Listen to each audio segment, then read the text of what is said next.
2025 executive budget on finance, education, and higher education. At this time, we ask you silence all cell phones and electronic devices to minimize disruptions throughout the hearing. If you have testimony you wish to submit for the record, you may do so via email at testimony@council.nyc.gov. Once again, that is testimony@council.nyc.gov. At any time throughout the hearing, do not approach the dais. We thank you for your kind cooperation. Chairs, we are ready to begin. Thank you, Sergeant. Okay, good morning and welcome to Day 8 of FY25 Executive Budget Hearings. I'm Councilmember Justin Brannan. I chair the Committee on Finance.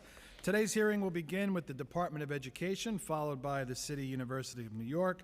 I'm pleased to be joined this morning by Councilmember Rita Joseph, Chair of the Committee on Education, and Speaker Adams is on her way. We've been joined this morning by Councilmembers Hanks, Dinowitz, Lee, Aviles, Schulman, and Moya on Zoom. I want to welcome Chancellor Banks and your team. Thank you for joining us today to answer our questions. Just to set the table, in April 24th, 2024, the administration released the Executive Financial Plan for FY24 to 28 with a proposed FY25 budget of $111.6 billion. DOE's proposed FY25 budget of $32.2 billion represents 28.9% of the administration's proposed FY25 budget. This is an increase of $745 million, or 2.4%, from the originally budgeted $31.5 billion in the preliminary plan. This increase results from several actions, mostly replacement of expiring federal stimulus funds for 3K operating costs and community schools, charter school leases, facilities and tuition, maintenance of funding for the arts and various programs, as well as labor adjustments under the collective bargaining agreement. As of March 2024, the DOE had 8,096 pedagogical vacancies relative to their FY25 budgeted headcount. In the council's preliminary response to the council's response to the preliminary budget, we called on the mayor to add $776.9 million to the DOE's budget across a range of programs. While it's a good sign to see what was added, a great deal was not. In particular, the $170 million we called to restore early childhood education funding and $45 million for full-day, full-year seat expansion. And we didn't arrive at these numbers lightly. The council's economists identified $6.15 billion in resources unaccounted for in the mayor's preliminary budget that can both safeguard against economic troubles while making exactly these kinds of critical investments in New Yorkers' quality of life. My questions today will largely focus on overall changes to DOE's executive budget, the impact on those expiring federal COVID stimulus funds to DOE programs, as well as the school food budget. I now want to turn to my co-chair for this hearing, Councilmember Rita Joseph, for her opening statement. Thank you, Chair Brennan. Good morning and welcome to the fiscal 2025 executive budget hearing for the Committee on Education jointly with the Committee on Finance. My name is Rita Joseph and I'm the chair of the Education Committee. I want to thank the Speaker as well as my co-chair for this hearing, Justin Brennan, and the Finance Committee for joining us for this important hearing. This morning, we will be discussing the Department of Education $32.2 billion fiscal 2025 budget as presented in the Executive Financial Plan. Thank you to everyone present here and to those who are testifying remotely. Fiscal 2025 executive budget for the Department of Education is $745 million more than the fiscal 2025 preliminary budget. This increase is partly due to a number of important programs that are currently funded with expiring federal stimulus funding that expires at the end of this fiscal year. A number of these programs are now being funded in the fiscal 2025, in some cases beyond with city and state dollars. Critical programs like community schools and preschool special education that face severe service reductions without additional funding are now funded and baselined. Other programs like shelter-based coordinators and literacy and dyslexia services, which were not funded past the current fiscal year, were saved entirely baseline. I applaud the administration on these additions to the budget and acknowledge the difficult decisions that were necessary to make certain that these services and programs that schools, students, and their family rely on depend on continue. Unfortunately, it is not all good news. Programs such as Learning to Work, Art Education, and Universal 3K that were previously funded with expiring federal dollars were only provided city funds for 1 year. I'm relieved that extremely important programs are funded in fiscal 2025, but the 1-year funding merely kicks the can down the road. Without providing baseline funding for these programs, we will face the same situation of having to secure funding for these programs at this time next year. In addition, there are many important programs that were not restored in the executive plan for the fiscal 2025. Expiring federal funding for restorative justice, a valuable tool for students, educators, was not replaced in the executive plan. Just last year, New York City Public Schools stated to this committee that schools with restorative justice programming has seen a greater decrease in high-level infractions and suspensions than schools without restorative justice. Similarly, $65 million in expiring federal dollars for roughly 400 school-based nurses has not been replaced, as of these nurses are not funded in fiscal 2025. Perhaps the best example of the strides made as the administration has worked with the Council on Education issues is in the provision of early childhood education services. The executive plan includes some good first steps in providing appropriate early childhood to all families that need it. Yet it remains clear that we still have some distance to go to provide a program that works for all New York families. Heeding the Council's call, the administration provided additional funding for preschool special education, 3K, and early education outreach funding in the executive plan. These additional fundings will have undeniably positive impact on New York City Public Schools' early childhood education services for the next year. However, the administration has provided scant details on how it plans to implement its outreach strategy. Additionally, the administration has not restored any of the $170 million that was taken as savings in November in preliminary plans, fund that would sustainably expand early childhood education. There is no doubt that New York City Public Schools are in a better place for fiscal 2025 than they were before the release of the executive plan. However, there are still looming challenges, short-term ones like providing funding for the programs and budgeted positions that are currently funded with expiring federal stimulus funds, but not allocated funding for next year, and longer-term ones, like the impending needs for additional funding to allow the city to be in compliance with the state class size law. The committee looks forward to covering these and many other issues today as we seek to continue the work of improving our education system for all New Yorkers. I'd like to thank my staff as well as the staff of the Education Committee for the help with this hearing. I would like to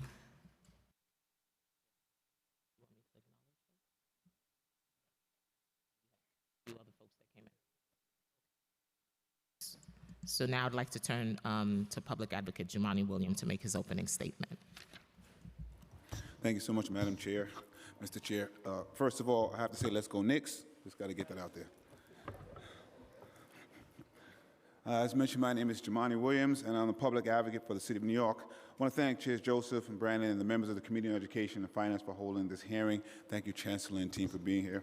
Firstly, I want to acknowledge that the federal relief funding given to schools during the pandemic, elementary and secondary schools emergency relief, will expire this summer. This funding has been crucial for a number of school programs, including summer and after school, early childhood education, restorative justice, and mental, social, and emotional health support programs. This presents a major funding challenge for New York City, which makes state and federal support more important than ever, particularly with thousands of migrant students enrolling in our schools, many of whom require special support. It is everyone's, not just New York City's, responsibility to welcome and support our newest New Yorkers, and I hope our state and federal programs understand, state and federal partners understand that. In January, the administration announced that it would cut $100 million in funding for our schools in the next fiscal year, on top of the $600 million in cuts announced in November 2023. Cuts to the school budget have reverberating and lasting impacts on students and communities, and our most vulnerable students will feel their effects, including students with disabilities whose service will be delayed, students in temporary housing who need bus routes, and migrant students who will have to wait longer for school placements. Today, I was informed that the administration was creating a new NYPD position, assistant school cop, and the city has authorized the NYPD to hire 1,000 18-year-olds as future school cops, which was not discussed in last week's public safety hearing. I firmly believe that the funding for these assistant school cops would be better spent on YACP programs that would give student work experience as well as the other opportunity to earn income. We can make our schools safer by fully funding restorative justice and mental health programs while not creating a paramilitary state in our public schools. We want to make sure the city restores the funding and staff lost due to prior cuts, and to the extent we continue to find funds for new programs, make sure that critical programs and agencies like the Department of Education are not cut at all. This includes early childhood education programming as well. There should not be any cuts to 3K and a recommitment to universal 3K. The administration's new cuts to education funding include $50 million taken from the city's pre-K and 3K programs on top of $120 million cut announced in November 2023. For universal 3K and pre-K to be successful, the city must also fulfill salary parity for the early childhood education workforce. In August of last year, Advocates for Children found that only 31.1% of New York City schools are fully accessible for people with disabilities. The American with Disabilities Act requires that governments ensure people with disabilities have equal access to public programs and services, including education. However, many students with disabilities are barred from attending their neighborhood schools because of inaccessible infrastructure. City must allocate $1.25 billion for improving school accessibility to bring another 150 to 200 school buildings to full accessibility by 2029. God bless you. At the beginning of the school year, about 20,000 migrant students enrolled in New York City public schools, many of whom do not speak English or have limited English proficiency. ELL, or English language learners, have historically been left behind in our city schools and have the highest high school dropout rate of any student group, so we must be intentional in our support for these students. The cities should invest $11 million to expand bilingual programs to improve outcomes for ELLs, and $7 million should be allocated to the DOE's Office of Language Access. Lastly, 1 in 9 students in New York City experience homelessness. Students living in temporary housing are significantly more likely to be chronically absent from school compared to their securely housed peers. Now, with the arrival of migrant students, even more New York City students are living in shelters. Every school has school-based students in temporary housing liaison, but the city should also invest $9 million in shelter-based coordinators to ensure that students are able to travel to and from school. I look forward to working with the Department of Education, the Mayor's Office, and the City Council to ensure our city students have the supports and services they need to learn and be successful. I also want to say a few years ago, a lot of firestorm, as I mentioned, that we need to move away from the policing infrastructure that we've had for decades that has not kept our students safe to a more just transition. That was misconstrued as me trying to fire 3,000 primarily black and brown women SSA agents, which is something I never said and would never support. But I do want to point out this last week in particular has been a pretty rough week for our students. Across the country, we've seen an increase in youth crime. New York City, unfortunately, hasn't been different, which says to me that the infrastructure that's in there is not the only thing that can provide the safety that's needed. Some of them also have SSA agents, many of whom are trying to do the best they can with what they have. But I do think the programs like restorative justice, like the mental health continuum, like the things that have shown promise should be expanded, not shortened, and we shouldn't put additional policing infrastructure. And if we do, we should have a plan of how to immediately remove it. Our over-reliance on this for decades and decades is not providing the safety that we want to see, and it's probably providing more harm. So parents who went to schools with policing infrastructure shouldn't have children who went to school with policing infrastructure. I think we all agree on that, and I'm hoping we can work on agreeing on that just transition and funding it effectively. Thank you. Thank you, Public Advocate. We've also been joined this morning by Council Members Lewis, Ressler, Osei, Ayala, Hanif, Brooks, Powers, and Carr. Before we get started, I also want to take a quick moment to thank the entire Council Finance Division for all their hard work behind the scenes during executive budget season, especially today, Aliyah Ali and Andrew Lane Lawless for today's hearing, my committee counsel, Mike Toomey, and everyone, all the analysts and support staff that make the magic happen. As a reminder, for this year's executive budget joint hearings, we're taking public testimony on the day of the agency's executive budget testimony. So after DOE and CUNY have testified today, we'll be taking testimony from the public. So if you wish to speak on the DOE or the CUNY FY25 budgets, please fill out a witness slip with the Sergeant at Arms. And now we're going to pause for a sec so we can hear from our speaker. If there are any students that are testifying today, if you can, when you fill out your witness slip, just write student on it so we know that you're a student. That'd be helpful. And if people are watching on Zoom, you can testify as well. Just make sure you register.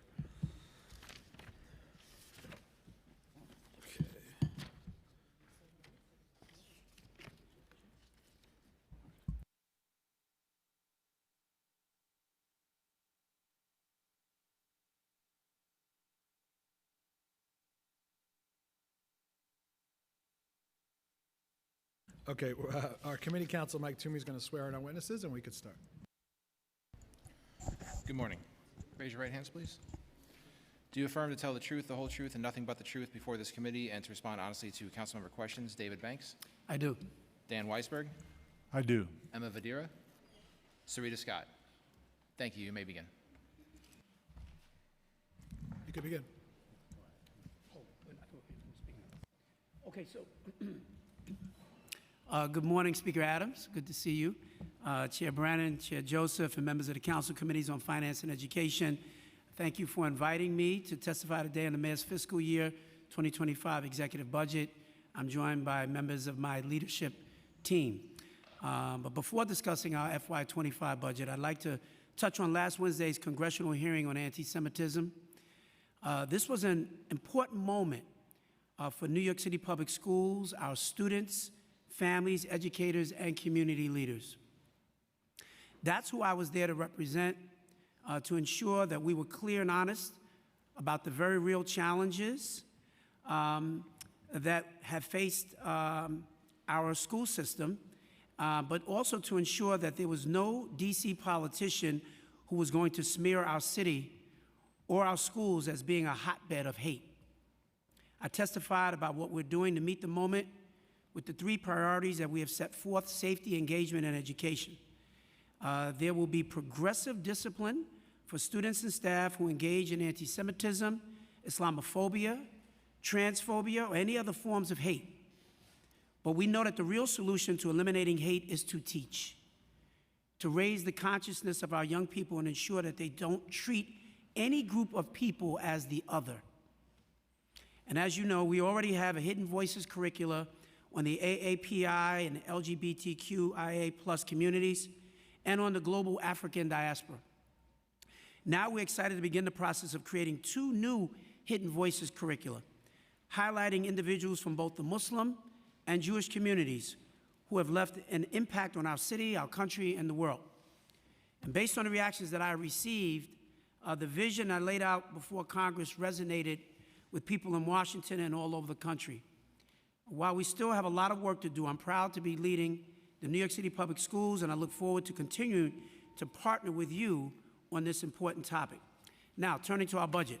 Our fiscal year 2025 executive budget totals approximately $39.5 billion, which includes $32.2 billion in operating resources and another $7.3 billion for education-related pension and debt service funds.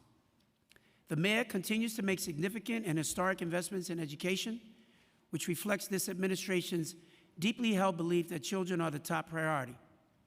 I can't overemphasize what this means to our students, educators, and families.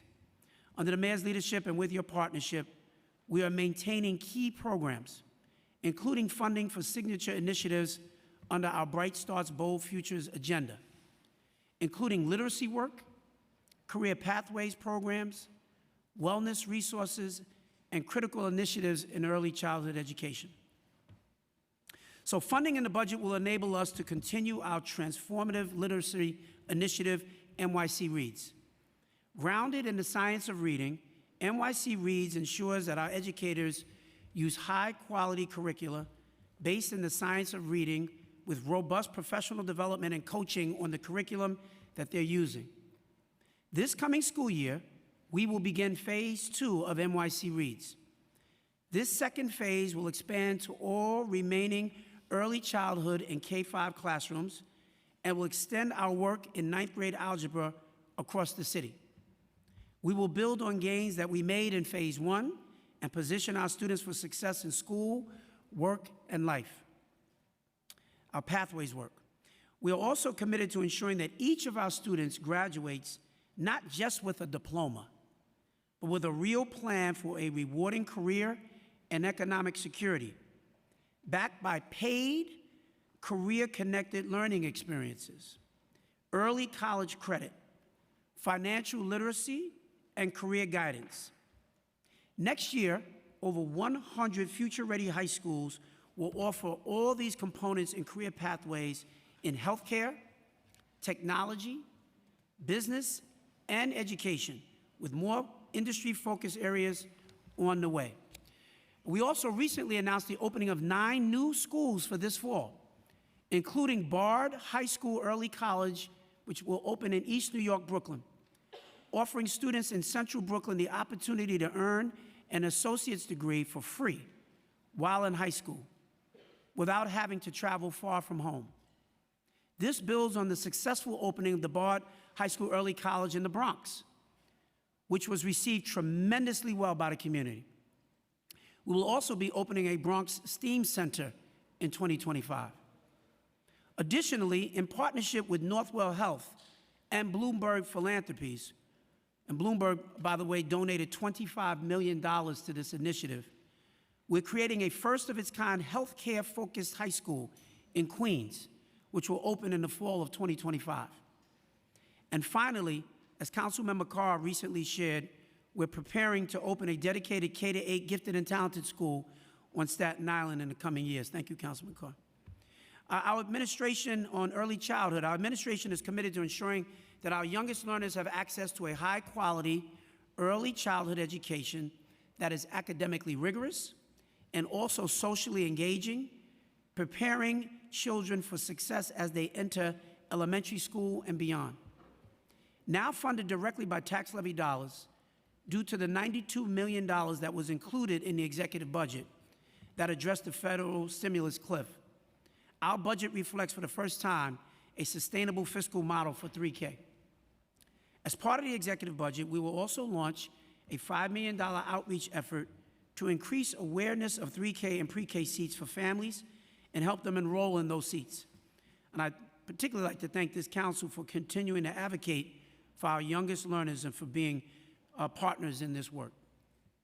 We're also making investments in pre-K special education, investing an additional $25 million in special education classes and funding for related services, bringing the total to nearly $950 million. As with districts around the country, New York City has been facing a substantial federal stimulus cliff for next year. I'm proud to say that with the mayor's executive budget, many of these cliffs have been avoided. Specifically, the executive budget provides funding for over $500 million in several critical programs that were reliant on disappearing federal funds, including 500 social workers and psychologists, community schools, arts programming, programming for at-risk adults and older youth, PSAL, students and temporary housing coordinators, translation and interpretation services, and bilingual education. So thanks to a newly allocated city tax levy and state aid dollars, we can ensure access to these quality programs and supports next school year. City tax levy money is our largest source of revenue. For fiscal year 25, it is projected to be at 58%, which is a percentage that has increased over the past 20 years and again next year. To that end, I want to recognize the council's critical role in advocating at the city, state, and federal levels on behalf of our schools. Thank you so much for that. We welcome your continued advocacy for additional resources. So in conclusion, I'd like to end with some exciting news. Last week, we announced that our enrollment projections for the 2024-25 school year, and I'm eager to share that enrollment is trending upward, a departure from the steady decline in enrollment that began before 2016. We should also be proud of our students and educators that our math and ELA proficiency rates are at or above the rest of the state and improving, though far more of our students come from families from low-income backgrounds. In closing, the investments in the mayor's executive budget reflect the commitment of a thriving education in this administration. I'm excited to continue our work together, improving the outcomes for the students of New York City Public Schools, giving our children the rigorous education that they deserve. So I want to say thank you. I look forward to answering your questions. And just like the public advocate said, let's go Knicks. Thank you, Chancellor, for your testimony. We've also been joined by Councilmember Krishnan, and now I'm going to turn it over to Speaker Adams. Thank you, Chair Brannon. Thank you, Chair Joseph. Thank you, Chancellor, and your team for being here with us this morning. So good morning to all. We will examine today the Mayor's fiscal year 2025 executive budget for the Department of Education. Education and our schools are the foundations of healthy communities. Our city has a responsibility to ensure we provide all students with access to a high-quality education. That starts with early childhood education to help our city's youngest and their families succeed. The council has been consistent in calling for the administration to prioritize investments and solutions that protect and strengthen our early childhood education system. It's how we support our city's working families and set our children up for future success. It requires funding and a commitment to fixing the inefficiencies in the Department of Education system. We have observed open seats in some neighborhoods and intense competition for seats in other areas. This does not represent a system that is equitably or efficiently serving children and families despite the immense citywide demand that exists for these services. The administration has repeatedly promised that every child who wants a seat will get one. Yet the only way to achieve that is by fixing our system and adequately investing in it. We must have a plan that helps us begin to realize the goal of universal access. The executive budget's continued $170 million cut to 3K and pre-K would eliminate thousands of seats. There also remains a funding shortfall for preschool special education. The council's preliminary budget response laid out how we can save these programs, turn the system around, and expand access to full-year and full-day seats that families need. For working families, access to early childhood education is a deciding factor of whether they can remain in New York City or must leave to raise their children elsewhere. We must fulfill our duty to New Yorkers and ensure that they can build their legacy right here in our great city. Our public school students also need support in the budget for programs that help to address the historic levels of learning loss and mental health challenges that arose during the pandemic and that they continue to face. These challenges have disproportionately impacted students living in low-income communities and temporary housing and those who need special education services, English language support, among others. Without sustained investments to support our young people, these gaps in their growth and learning will only widen. Vital initiatives like community schools, District 75 programs, school-based nurses, restorative justice, immigrant family engagement, mental health continuum, and other programs have helped bridge these gaps over the years. But the loss of federal stimulus funds has placed our students at risk of losing the support they need. That's why, in the council's preliminary budget response, we called for continued funding and a restoration of these crucial programs. While some of these received partial funding that needs to be expanded, others remain without any funding commitments in the executive budget. We must do right by our children and make the necessary investments to support their successful educational journeys. We know that investments in education can open pathways for economic mobility. Though CUNY will be part of our later hearing today, it is imperative that the city budget prioritize our public university system that is an engine of opportunity and critical to the city and state's economy.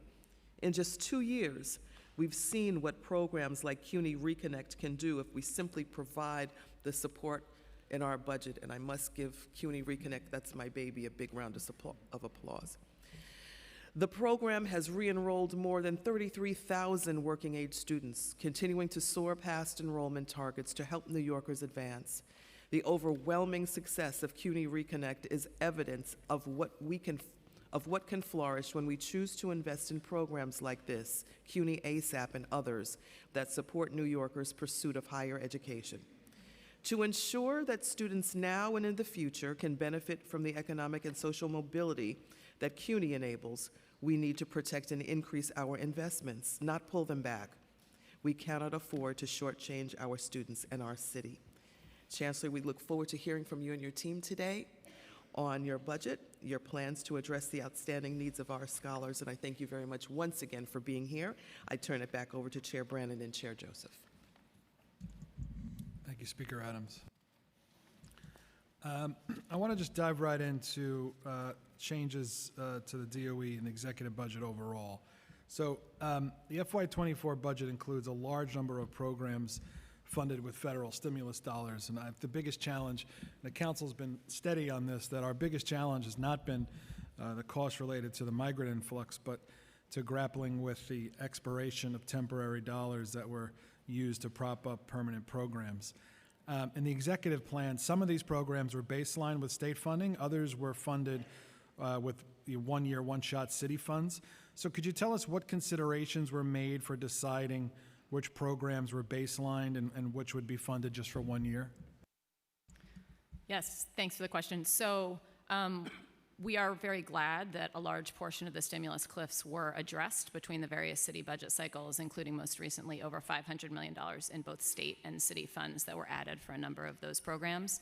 Some were funded with state funds. Those ones were baselined for the out years. Some were funded with city tax levy for the 1 year. In terms of the specifics, it's really a question for OMB, but we believe those 1 year funds should also be baselined, and we'll continue advocating for that. Right, but how did you decide which ones? How did you triage? Have to discuss with OMB. Those weren't decisions we made, but we're continuing to advocate for ongoing funding for all of them. But did you make suggestions to them for which programs should be baselined and saved, so to speak, and which should be fight for another day? As we've testified before, our advocacy has been for all of our stimulus programs to be baselined and sustained for the long term. There have been some programs that were short-term stimulus investments. Think back to things like PPE or initial devices or facilities upgrades. Those are things that have been phased out over time, but in terms of the direct programming for students, we've been advocating for those to be baselined for the long term. Okay, foundation aid is currently being reviewed for possible changes by the Rockefeller Institute. If foundation aid were to decrease due to these changes or further decreases in enrollment, even with the good news that the Chancellor just shared, would these programs be in danger of being cut? Really glad you raised that in terms of foundation aid, because I hope it's something that's on everyone's radar. While we're very glad the states continued to fully fund foundation aid for this school year, the reality is that they changed how inflation is calculated, which for next year already resulted in a reduction of $126 million in state foundation aid compared to what we expected for next year. We still saw an increase, and our enrollment so far is going up, so that's all good news. But as we look ahead, how that formula is changed will have a dramatic impact on our schools. And we are hoping to work with Albany to ensure it changes in a good direction for us, as opposed to the changes that were made this year, which were negative for New York City public schools. That being said, these programs are baselined, and we expect them to be for the out years as well. And that's where we see the foundation aid investments that were made. But our costs do continue to grow each year, which is why it's important that the state's contribution, which is a lesser proportion of our budget now than it was 20 years ago, continues to increase. Yeah, I noted in the Chancellor's testimony as well that FY25 we're projected to be at almost 60%, 58% of city money. So do you have concerns about the funding structure for DOE's budget moving forward now that stimulus funds are expiring? And how do you feel about that balance between state and city funding now? So in terms of the stimulus funds expiring, very glad. I mean, we're seeing districts across the country do things like look at school closures and layoffs centrally and at the school level. We're not just not looking at that, we're actually maintaining programs that were created with these dollars. So compared to others facing the stimulus cliff across the country, feel like we are in comparatively good shape while there continues to be more work to do.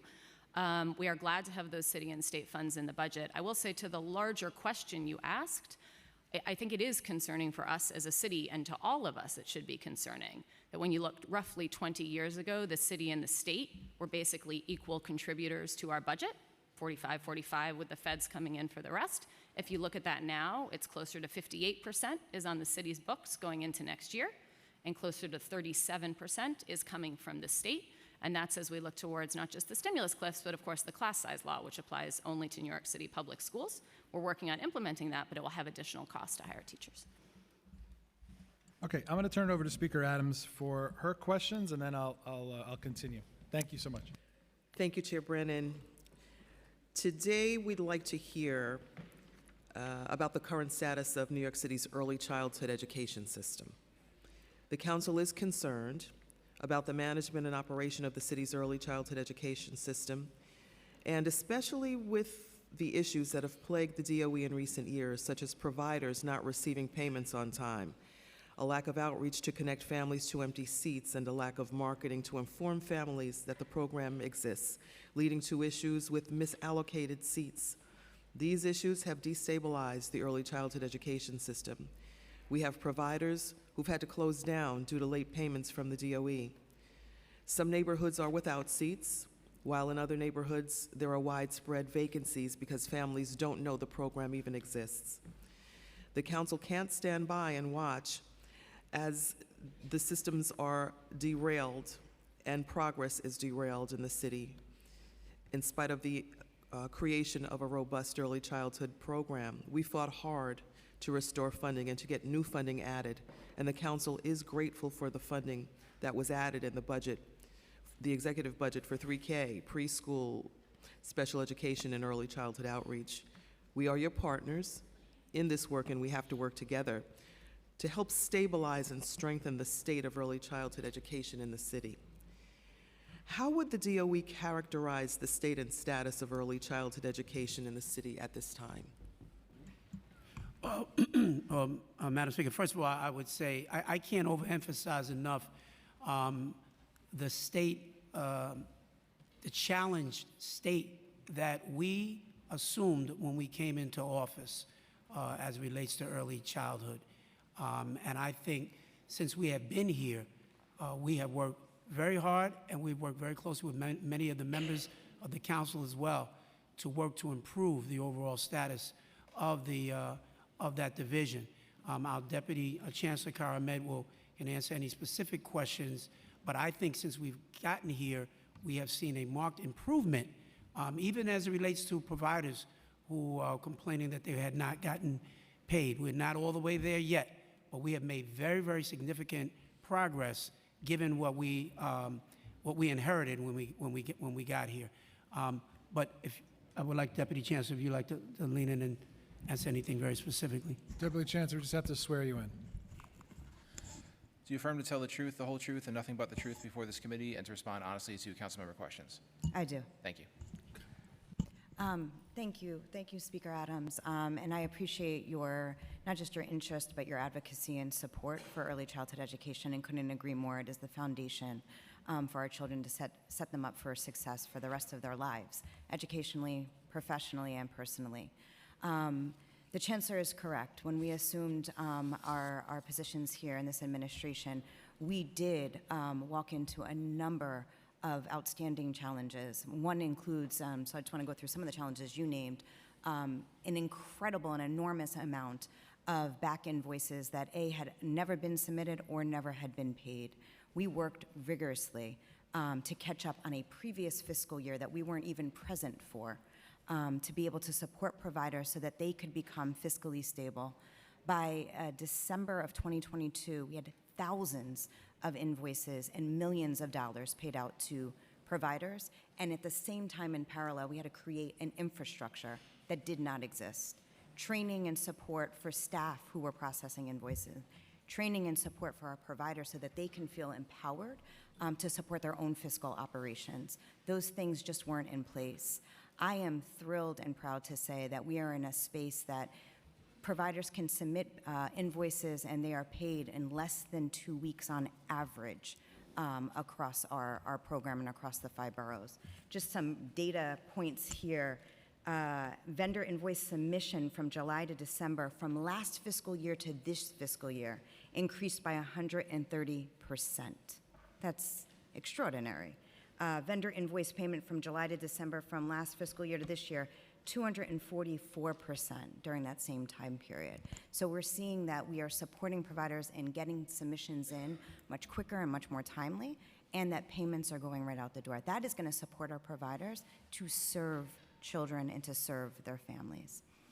Another area that you bring up is around seats, and there absolutely being a misalignment. There is an excess of seats in certain areas of the city. There are not enough seats in other areas of the city. In less than a year and a half, our team has worked incredibly hard to shift seats and to convert seats for age groups that really match the needs of families. Over 7,000 seats we have done this for. So we've reduced oversaturation by 34,000 empty seats. We're down to 23 30,000 empty seats. We've converted a number of seats to hundreds of infant toddler seats. You know, children are 6 months before they're 3 years old. And so to be able to support families and New Yorkers so that they can go to work or go to school is critical. Those infant toddler seats are extended day and extended year seats. And I know that that's something very important to you and something we feel very strongly about so that we can support families who don't stop working at 2:30 at the end of the day and don't stop working on June 30th, right? So all of those hundreds of seats are now extended day. We've also converted seats to additional 3K and pre-K extended day across our center-based programs. Thousands upon thousands of seats that were converted from pre-K to 3K and 3K to pre-K to support articulation so that families don't need to transition because the system was not set up that way, right? So this is the work, and this work will continue. What that does, though, I just want to make a circle and a loop back to provider payments. When you get seats in the right place, children enroll. When children enroll, vendors can submit for that enrollment so that they can be paid, and that supports them as a business. So it's all connected and it's all aligned. Those two things have to continue to happen in parallel. I appreciate your testimony very much. Just looping back, I'm going to give a shout out to Mark Traeger, who did an outstanding job. I can personally attest for the work that he did within my own district. He happened to literally save a daycare center that I was very, very close to because of several issues that were none of their fault at all, and they were on the brink of closure, and it was excruciating to watch and to deal with that. And shout out to you, Mark, if you're watching. Yes. Outstanding job. We miss Traeger. course. And if he were here, he would echo what the Deputy Chancellor just said. Tremendous challenges that we inherited, but we've been working like heck to fix this and to get it right, and we are absolutely on the right track. Glad to hear that. Let's talk about some numbers. According to new early childhood education enrollment data received by the Council, the combined vacancy rate for pre-K, 3K, and Head Start was 19% as of February. This is still high, but is a marked improvement on the 30% vacancy rate DOE was citing back in the fall. What's the current vacancy rate for pre-K, 3K, and Head Start? So the current vacancy rate for 3K and pre-K, which is inclusive of Head Start, our school day, school year seats, our extended day, extended year seats, is roughly 23,000. Okay.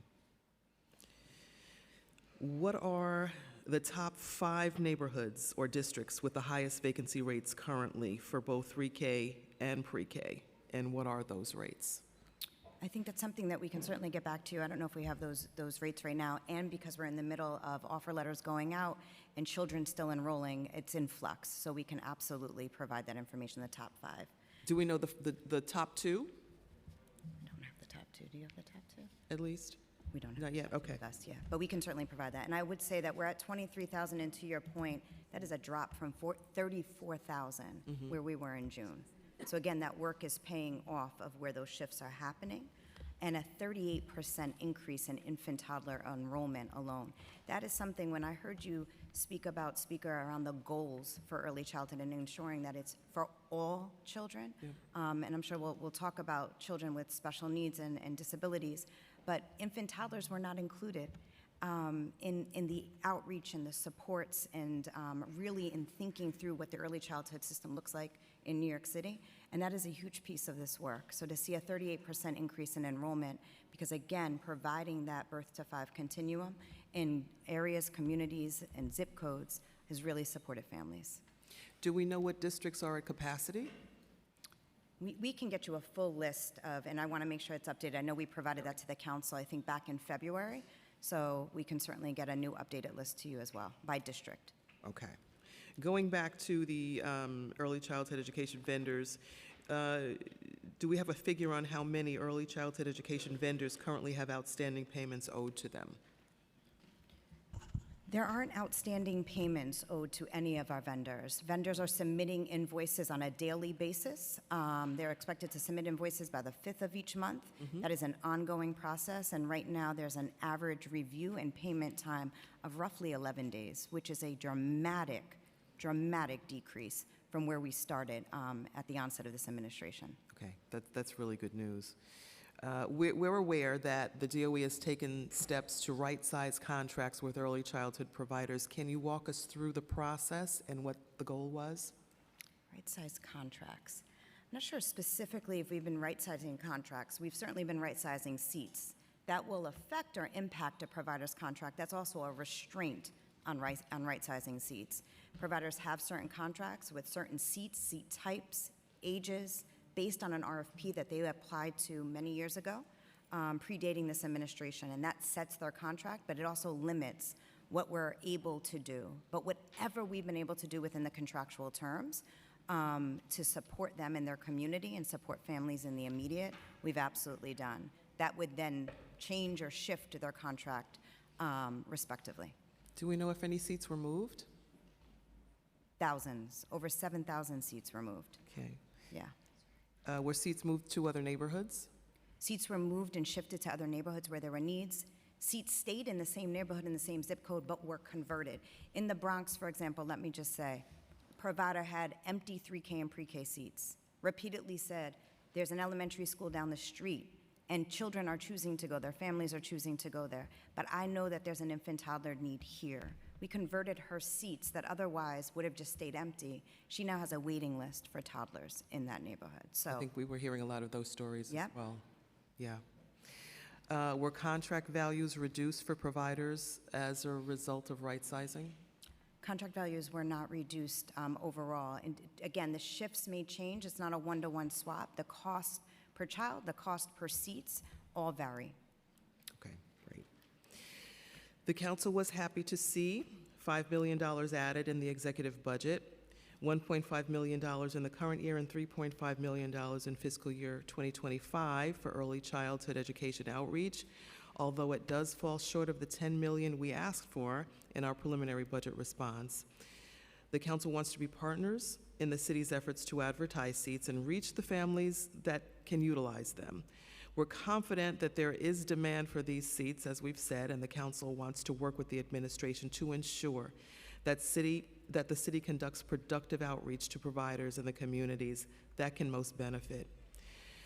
Please detail the types of outreach and advertising this new early childhood education outreach funding will cover and how you plan to utilize the funds now and this summer in order to maximize enrollment next year.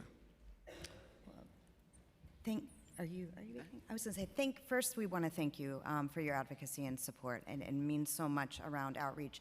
If we enroll one more family, that's one more family than yesterday, and that's what matters. We are actually working in partnership with Councilmember Stevens and Chair Joseph in having discussions of how best the money for this fiscal year can be used and should be used, and so we look forward to that continued conversation. I think as recent or as soon as this week, again, we're circling back and thinking about ways that we can partner with local community-based organizations, leveraging city resources and engagement teams, which may have no monetary cost to it, which is even better so we can maximize the dollars. But let me say this, in addition to the money that you have advocated and supported us with going into this fiscal year, ending this fiscal year, and going into next fiscal year, we are already spending over $1 million just in the early childhood division on all sorts of marketing and outreach. And that's a variation of bus campaigns and subway ads and a number of different things that are happening out and throughout the community, and retail windows and digital and social media.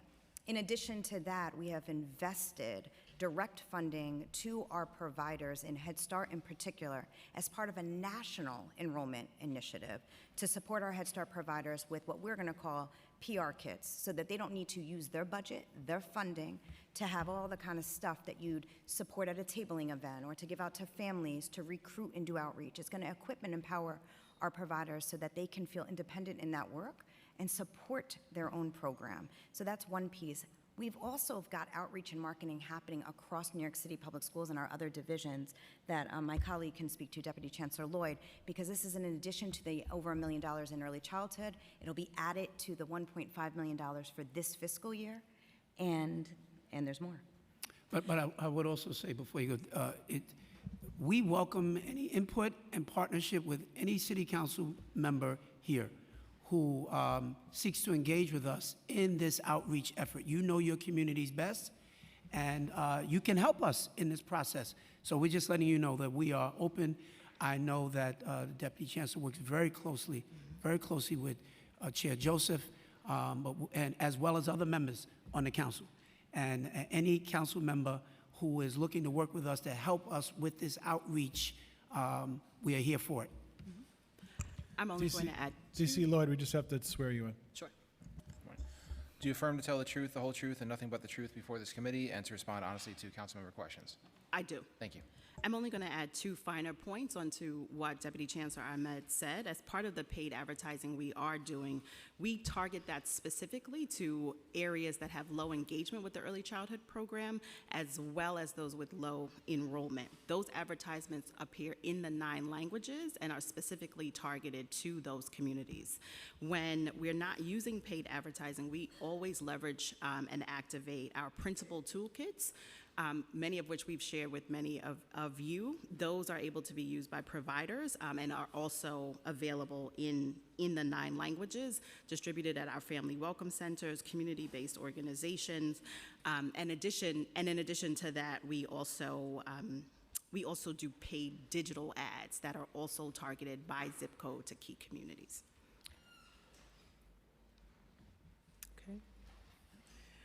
We also do have another colleague that would also want to add to that, just again, to emphasize the additional outreach that's already in process.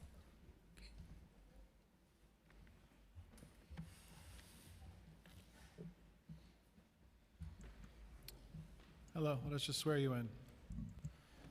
Can you state your name, please, for the record? Travonda Kelly. Thank you. Do you affirm to tell the truth, the whole truth, and nothing but the truth before this committee, and to respond honestly to councilmember questions? I do. Thank you. I'll just add, excuse me, I'll just add that outreach is ongoing.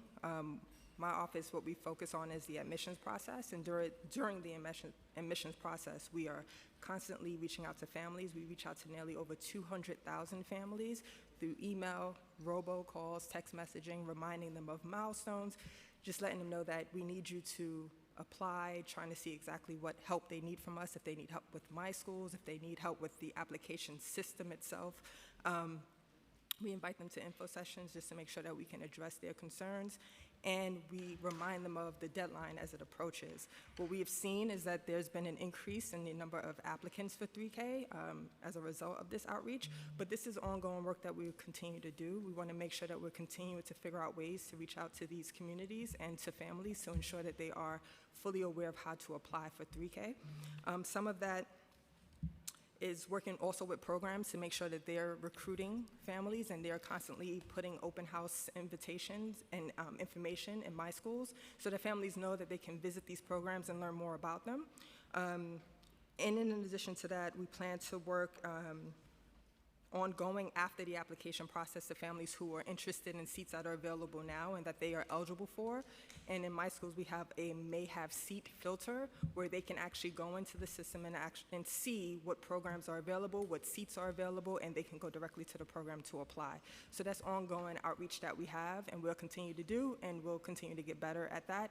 We also, to Chancellor, we want to make sure that we're working with everyone to see ways that we can continue to expand and make sure that other communities are able to help us get the message out. We had some families who reached out to us who wanted to help some families learn how to use My Schools, and so we did a train-the-trainer model, and we're continuing to do that to scale as many families as we possibly can to make sure that they continue to help families learn the system and learn more about pre-K and 3K. Thank you. Thank you very much. Thank you all for that. Is the DOE utilizing on-site enrollment for early childhood education centers? On-site enrollment, On-site. well, for family welcome centers in particular, families can go directly to a family welcome center to apply for pre-K or 3K programs that exist, and they'll learn more about the programs, and then we can direct them to those programs that have seats. And that's also where that may have seats filter has been helpful internally as well. Okay, thank you. If I may, I wanted to get back to you. I said I would. I'm ready to get back to you. Okay. That quickly. Okay. Highest 5 districts. Yes. Right? District 26 at 91.28% utilization. District 20, 89.89. District 31, 89.77%, District 30, 89%, and District 24 at 88%.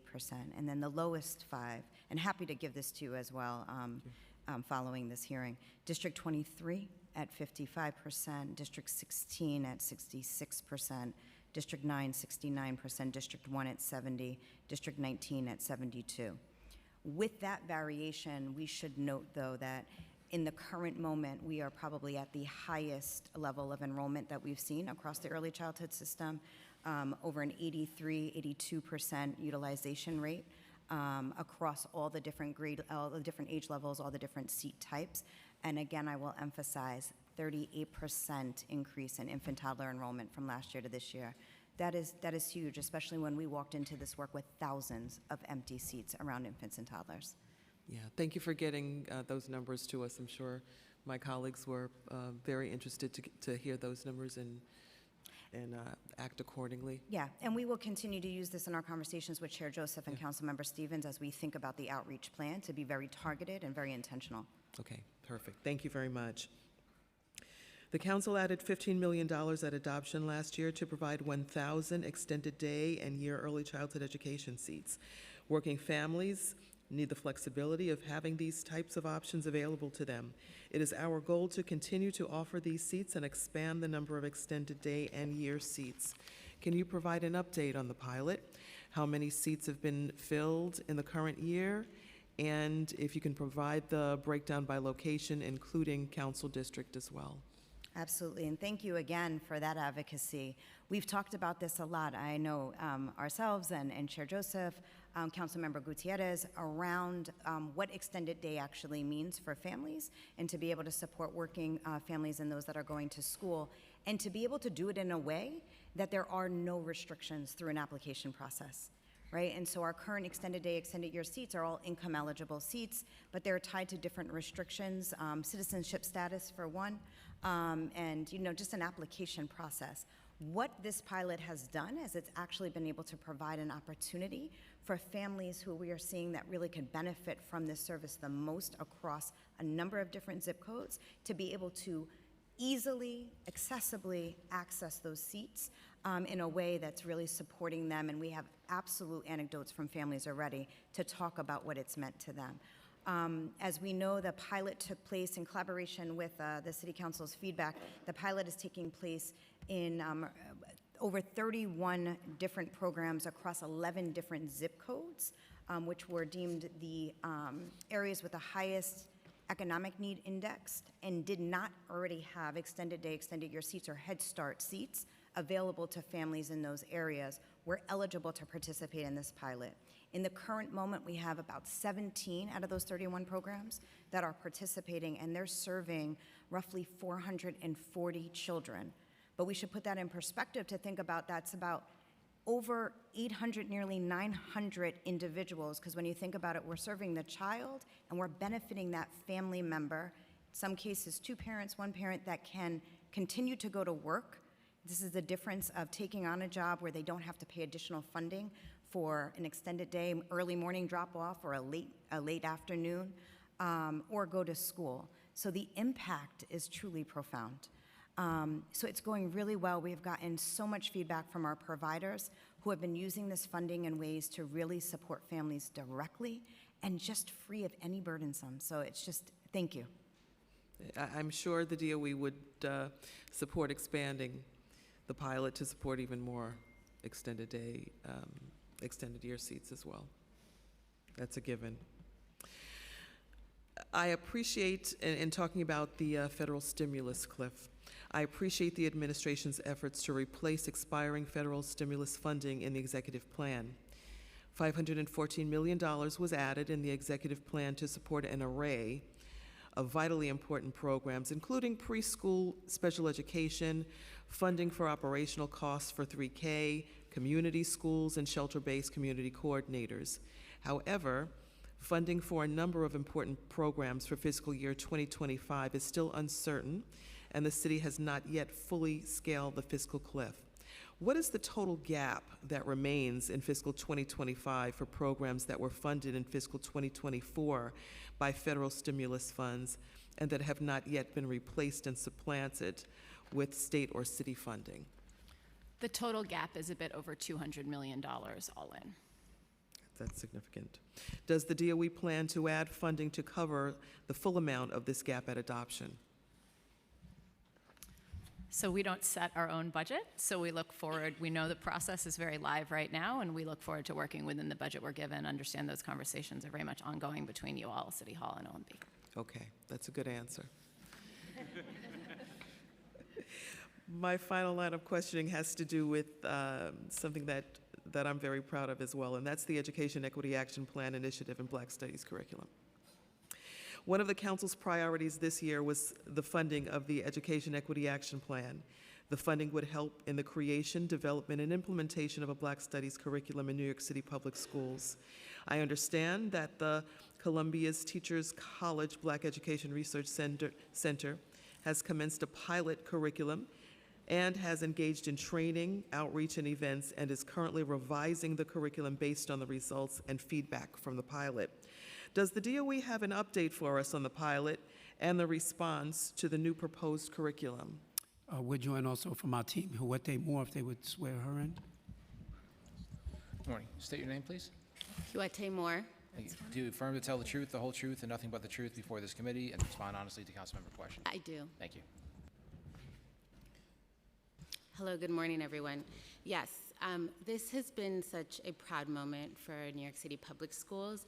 We've been able to work in a great partnership with EAPC, and right now we actually just finished the Phase 2 pilot, which ran between December 1st, 2023 through March 15th. We are excited to share that in that pilot, we actually had 18 participating districts, 205 teachers, and 65, approximately 100 New York City Public Schools students that were impacted by this work. And I can give you details as to the 18 districts that were a part of this Phase 2 pilot. Okay, thank you. What is the timeline for the DOE to adopt the curriculum in schools once the revised curriculum is complete? Well, I'm happy to say that schools are already adopting it. They were really excited. The teachers are really excited. I wanted everybody to hear that. Yes. That's why I asked. But just to add to that, New York City Public Schools and the EAPC members, particularly Teachers College, we've been working together to revise the curriculum to ensure that it is structured in a way that can be available on our WeTeach platform so that every single district and school has access to it freely on our website. And right now, we had an approximate timeline of that to be completed by June 30th. And so we're working on that right now with EAPC members, but we have a goal of ensuring that that is accessible by the first day of the 2024 school year. Madam Speaker, if I could, I just want to take a moment to thank you for your longstanding leadership on this. And I know, and this council, but I know personally how much this meant to you, former Councilman Donique Miller, also your colleague, former colleague, Southeast Queens, really drove this effort and got us to where we are today. And I think you will see over time, every student across New York City will benefit by the development of this curriculum, the exposure to the contributions that African Americans have made to not only to the city, but to the nation and the world. And the more that we learn about the history of everyone who's contributed, this is what we mean when we talk about raising the consciousness of everyone. This is how you get rid of the isms of all sorts by exposure and education. I want to personally thank you so much for driving this and making it happen. Thank you very much, Chancellor. You know, I was really happy to celebrate in my own district at a District 75 school this past weekend, and it was amazing to me to walk through and just see the materials learned and to, you know, read aloud to the students and just to see the value of all of this. And it really is not, you know, just African-American history. It is the level setting for the entire diaspora and showing the connection that we all have. So it is an interconnective curriculum really that brings all of us together, and it really does show the true connection of all of us. And really, to me, it was just such a DNA-enhancing experience. And that is my hope for every child in this city to have that same experience, while some parts of this country are taking away and pulling back on educating our children, and really, really being honest with them about who they are, and to be proud of who they are, no matter what continent, country they come from, to show that connectivity that we all share as human beings is an amazing thing. And we are just very proud to bring that to every single student, to know who they all are and the connectivity that we all share as one human being. So thank you for letting me expound on that. I'm going to turn it back over to the chairs. Thank you, Speaker Adams. We've been joined as well by council members Salam, Narcisse, Williams, Hudson, Stephen, and Gutierrez. I want to stay on early childhood questions. Can you detail how the $92 million that was added in the executive budget to cover some of the expiring COVID funding will be utilized? Because our understanding is that this funding is to maintain operational costs, but it doesn't align directly with any seats or personnel.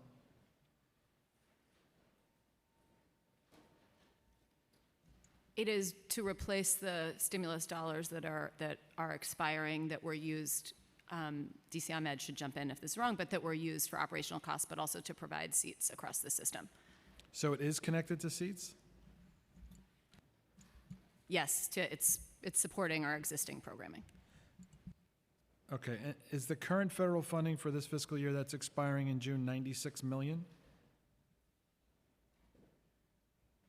So the current federal funding that's expiring is close to $456 million, but the city had already put in some of those dollars prior to this budget cycle. The leftover clip that was expiring this spring was $92 million, and that's what was added in the budget. 92, okay. Okay. I want to stay on you mentioned there's about $200 million, even with state funding and city funds that are filling the gaps. There's still a number of areas where expiring stimulus funds have not been replaced in the DOE budget.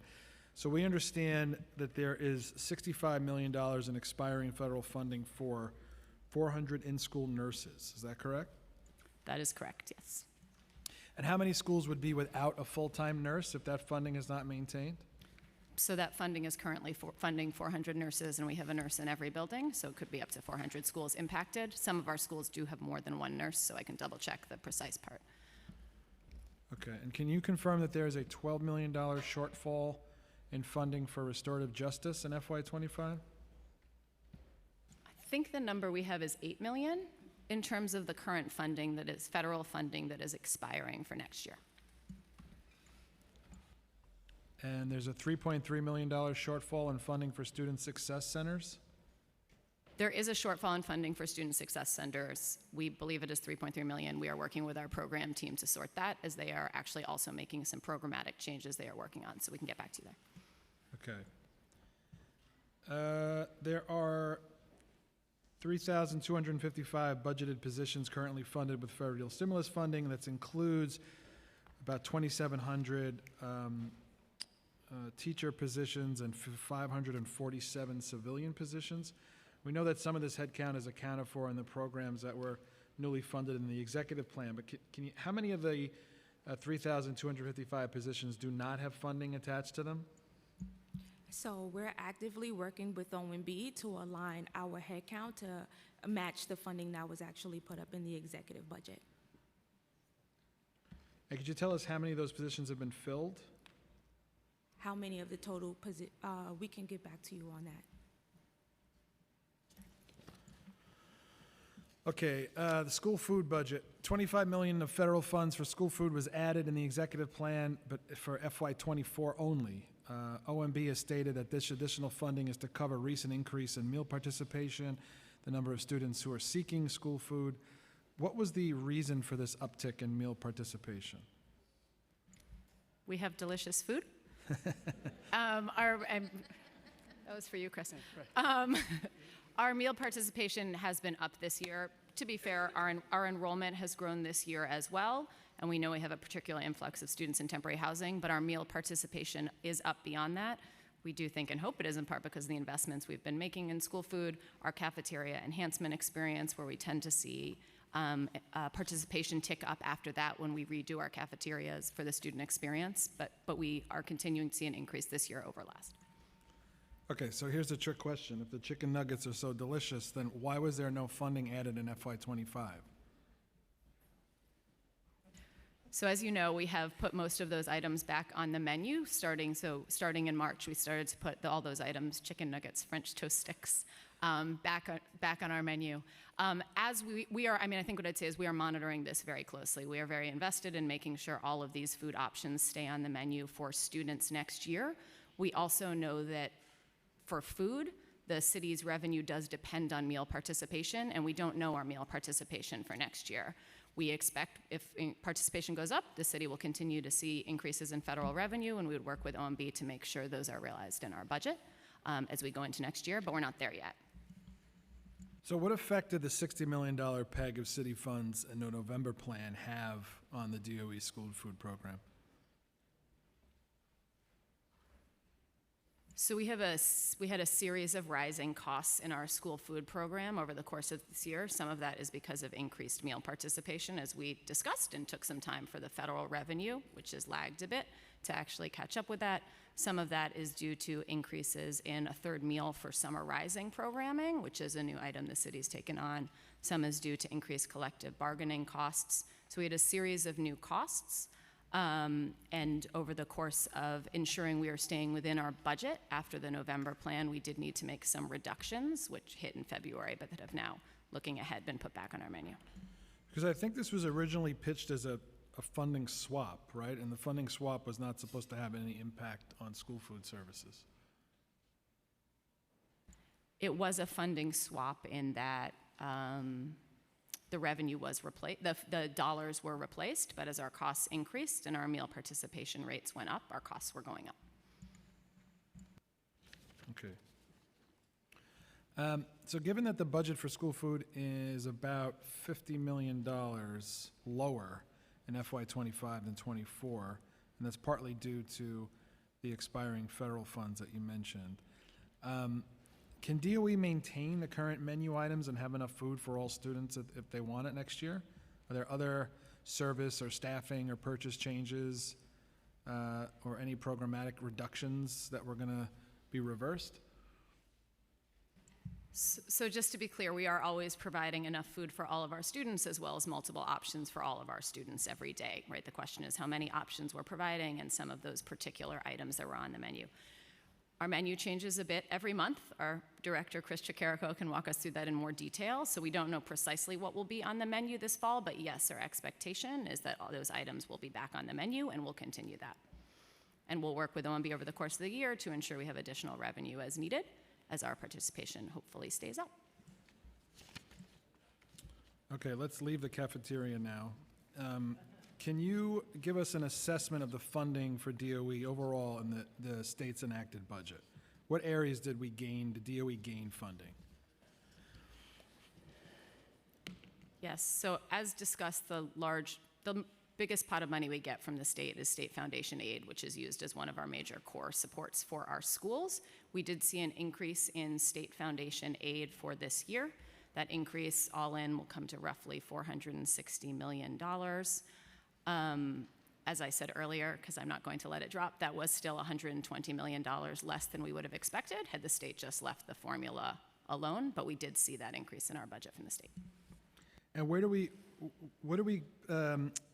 I forgot the number you said for the gap. So the DOE state funding budget in the executive plan we see is about $230 million below what the city should have received. Do you agree with that number?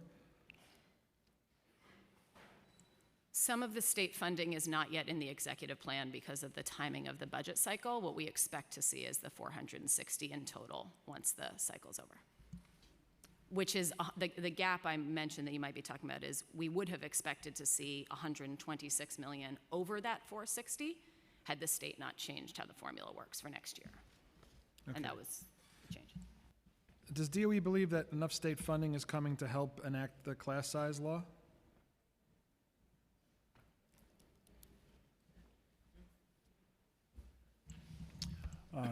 No, Chair, we do not yet have sufficient state funding to cover all of the costs of the fully phased-in class size law.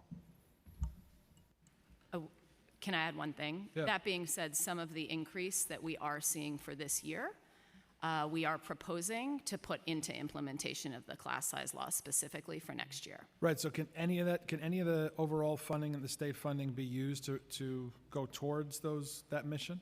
Yes, so would say two things. I think, first of all, most of our state funding flows into school budgets. Most of school budgets go to hire teachers. Hiring teachers is the core expense of the class size law, of course, on the expense side. So would just say to some degree, a large amount of that state foundation aid is already going to getting where we are in terms of compliance with the law. In terms of increases, we put out we do an annual class size plan under the law that we work on with our union partners with UFT and CSA. We put out our first draft of that plan last week. That includes an increase of roughly $180 million to go into school budgets. $45 million of that is consistent with the state's requirements around contracts for excellence, which means schools can use it for class size along with other things like supporting multilingual learners. The rest of that money, $135 million, we are proposing go only into class size. So that is an additional investment solely in class size we're proposing for next year. So is there a calculation for how much funding the city would have received in foundation aid based on the enhanced state budget if the state had not made revisions to the inflation rate? We would have received roughly $126 million more. Okay, and going back, just a follow-up on the school food. So if the Fed revenue depends on participation, wouldn't that make it uncertain and then therefore restoring city funds more of a stable option?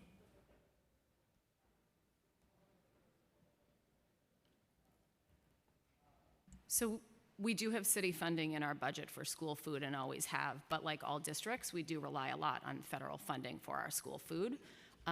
We're committing to working with OMB to ensure we can provide those options to students as we have and continue to realize additional federal revenue as it comes.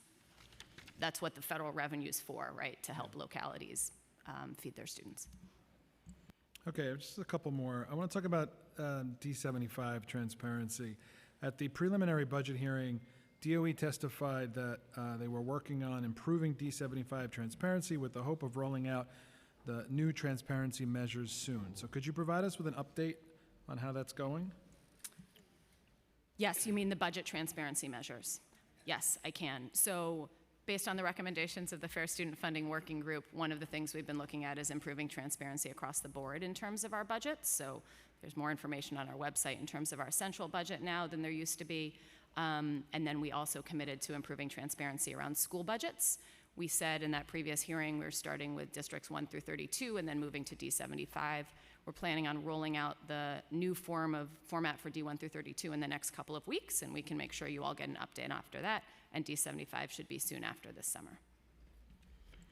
Could you tell us how DOE was able to take a peg of $3 million in less than anticipated spending for D75 in the November plan? Sure, so that's just PS accrual. So basically, if a staff member isn't onboarded at some point, PS, we just, okay. yeah, That's all it was? yes. Oh, and then also to get back to you on your headcount question, over 3,000 are staffed. Say it again? Over 3,000 are staffed. Okay. Okay, something that's important to this council, and personally important to me as well as the speaker, is arts education and instruction. So can you confirm that funding included in the executive plan will keep arts education programming at the same level in FY24 as it is in in FY25 as it is in FY24? Yes, that funding supported both the central programming as well as the new funding stream for school budgets to support arts education at schools, and all of that was put in the executive budget. And at the preliminary hearing, DOE testified at the time there were 307 schools without a certified arts teacher. Has that number changed? We have to make you street legal first. Can you state your name, please? Sure. Delia Veve. Thanks. Do you affirm to tell the truth, the whole truth, and nothing but the truth before this committee, and to respond honestly to council member questions? I do. Thank you. So that number remains the same. We depend on the annual arts survey to provide us with the numbers for the certified art teachers that are in schools. That goes out to schools next month, and mid-July we'll have the numbers that are updated. So you'll have an updated number in July? Correct. Okay. Okay, final couple from me. We're looking to get a better sense of the status of our public teacher workforce, as this information is frankly just not easily discernible from the budget. So could you tell us what the current vacancy rate and total vacancies among teaching positions at DOE is for general instruction positions? Chair, the vacancy rate is 1%. Right now, and I want to give you the caveat, this number changes even day to day. So this is the recent number we have. As of the last few days, we have a total of 704 vacancies. That's on a base of over 76,000 teaching positions. Do you have the same percentage for special ed teachers? It's a little higher. It's about 1.2%. And that is about 319 vacancies. Okay, and are there any budgeted positions that are being cut for FY25? But certainly not centrally. I mean, obviously, schools will make decisions about teaching positions, but there's no centrally imposed cuts of teaching positions. Okay, last from me is pupil transportation. The executive plan reflects a $61 million decrease in state funding for special education transportation. Do we know why that is? Sure. So our transportation aid is reimbursed on a one-year lag.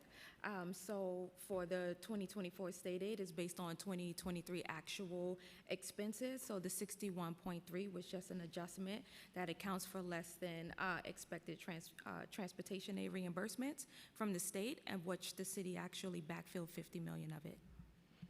So is that how we make sure it doesn't actually have any impact on busing? Correct. Has there been a decrease in the number of special ed students using transportation? There's been an increase in the number of special ed students using transportation between last year and this year as well. There's been an increase. There's been an increase in the number of students in temporary housing using busing between last year and this year as well. And the numbers are roughly 5,700 to 6,200 for 57,000 to 62,000 for students in special education.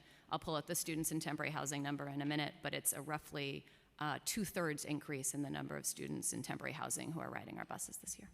Okay, and how are we doing on the bus driver shortage?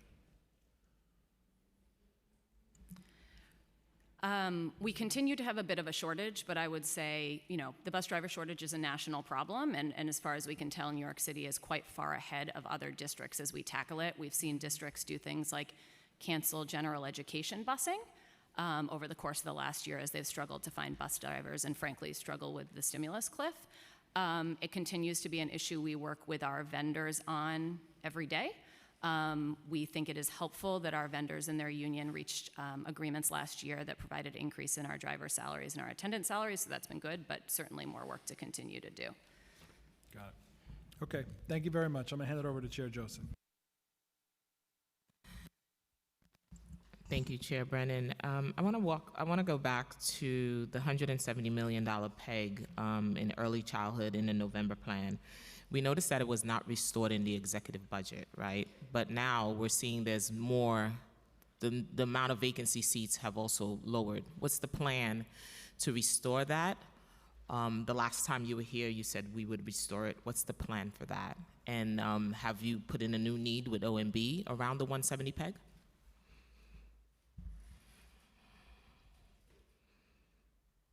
So in terms of our work with OMB, we are in endless ongoing conversations on all of our budget needs, which, as you know, we continue to advocate for both stimulus programs, our PEGs, for additional funding for class size and all of that. In terms of the plan, we'll turn it over here.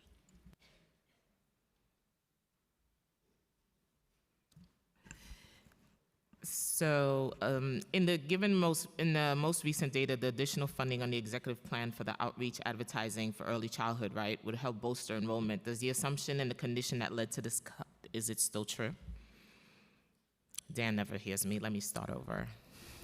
Let me start over. Dan never hears me. I apologize, Chair. My hearing is gone. It's going? Okay. We need to do something about that. No, I said in the data that we're given, right? Data drives our inform. Right? We inform by using data, right? So will that help bolster because the seats were up that led to this cut? Now that we had cut the seats because we were saying that, oh, we didn't have enough seats. Now that those numbers went down, what is the plan along with the advertisement to make sure that enrollment is up? And how do we get those students into those seats? That's the continued work. It's the continued work of shifting seats, converting seats, getting seats to where they're needed to meet immediate family access, which is what we've done and what we will continue to do to really move seats to communities, zip codes, areas, and even within programs in schools based on what the actual need is and changing and shifting those seats so that families benefit. That will be coupled with all the support that you're providing and the council's providing around outreach, as well as all of the marketing and outreach that we continue to do. Will this impact any CBOs? Will programs be cut? Would any CBOs have to close because of these reductions? So the goal here for us is not to close any seats that are actually filled and that are actually serving families, and that will continue to be the goal that we have. And that is why it's important for us to continue to reduce oversaturation of seats and to really support families with gaining immediate access. How many students we currently have attending these programs? So currently we have a utilization rate of roughly 83%. Across all seat types, across all age groups, current enrollment is roughly 114,000 plus, highest it's been. So something is working. So how many applications did you receive for pre-K for all for next school year?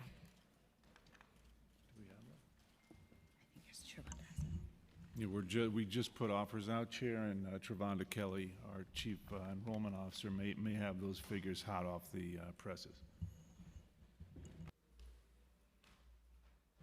And sorry, what was the numbers that you're asking for? How many applications have you received for pre-K for next school year? Sorry, I'm pulling it up right now. So for pre-K total applicants were 52,423 so far. How many offers have you made? Total offers right now is 59,000 approximately. Are the numbers higher than last year or the same, or are we seeing a trend? So numbers are higher than 2022, but as far as compared to last year, it's slightly lower, excuse me. Do you have the data to share with the release of the offers for tomorrow? I can provide some data as far as 3K is concerned. Will we be able to allow providers to register on site? That's been one of the biggest things we hear from providers, having them register on site at the time. I know it's a little difficult. It has to be friendly too, because we tried to do it ourselves, my colleagues and I, and it's not friendly. So we have to make it friendly for parents to be able to navigate the system in order for them to try to enroll their children. So programs can enroll kids. We actually encourage and hope that they are helping families enroll, and we actually send families to the program. If I do a survey right now with my colleagues, all of them will say none of their parents know they can enroll. And we have work to do just to make sure that that happens, but programs can enroll kids. And how many seats do you have for pre-K special education seats? We can get you a total number, but we know that that number is expanding as well. And how many families are not getting seats? And what's the wait list look like? Christina's there. Sorry.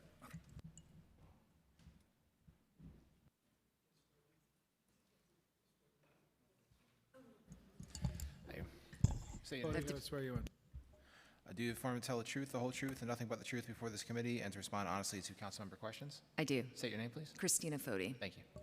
So, Chair, we have over 700 students waiting for special education seats, but I want to be clear about something. So, Chancellor started his testimony talking about, post-testimony, some of the things that we've inherited.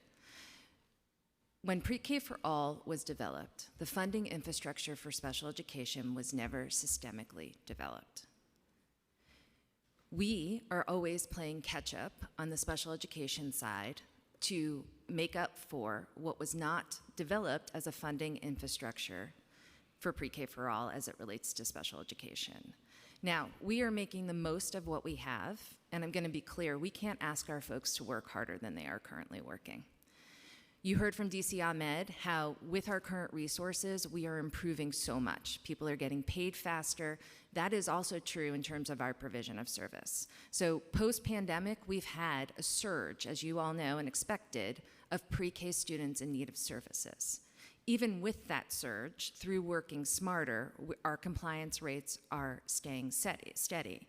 And I know you're going to ask me next about the compliance rates, and I will share them with you.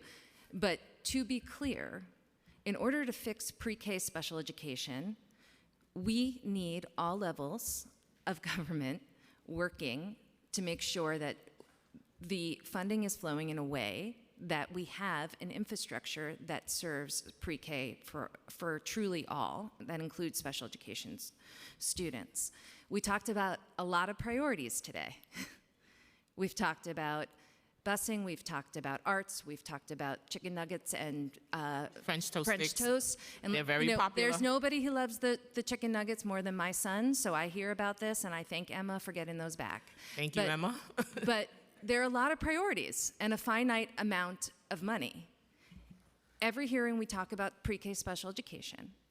And if we want to fix pre-K special education, the collective is going to have to prioritize pre-K special education. I can't say it clearer than that, right? We are making the most of what we have. And what about the plan to also bring more Ames seats into the school districts, which would also be a game changer where students don't really have to travel and they can stay in their communities in the Ames seats? Game changer, Chair. And we are, as you know, we're piloting an increase of autism programs, districts 5, 12, 14.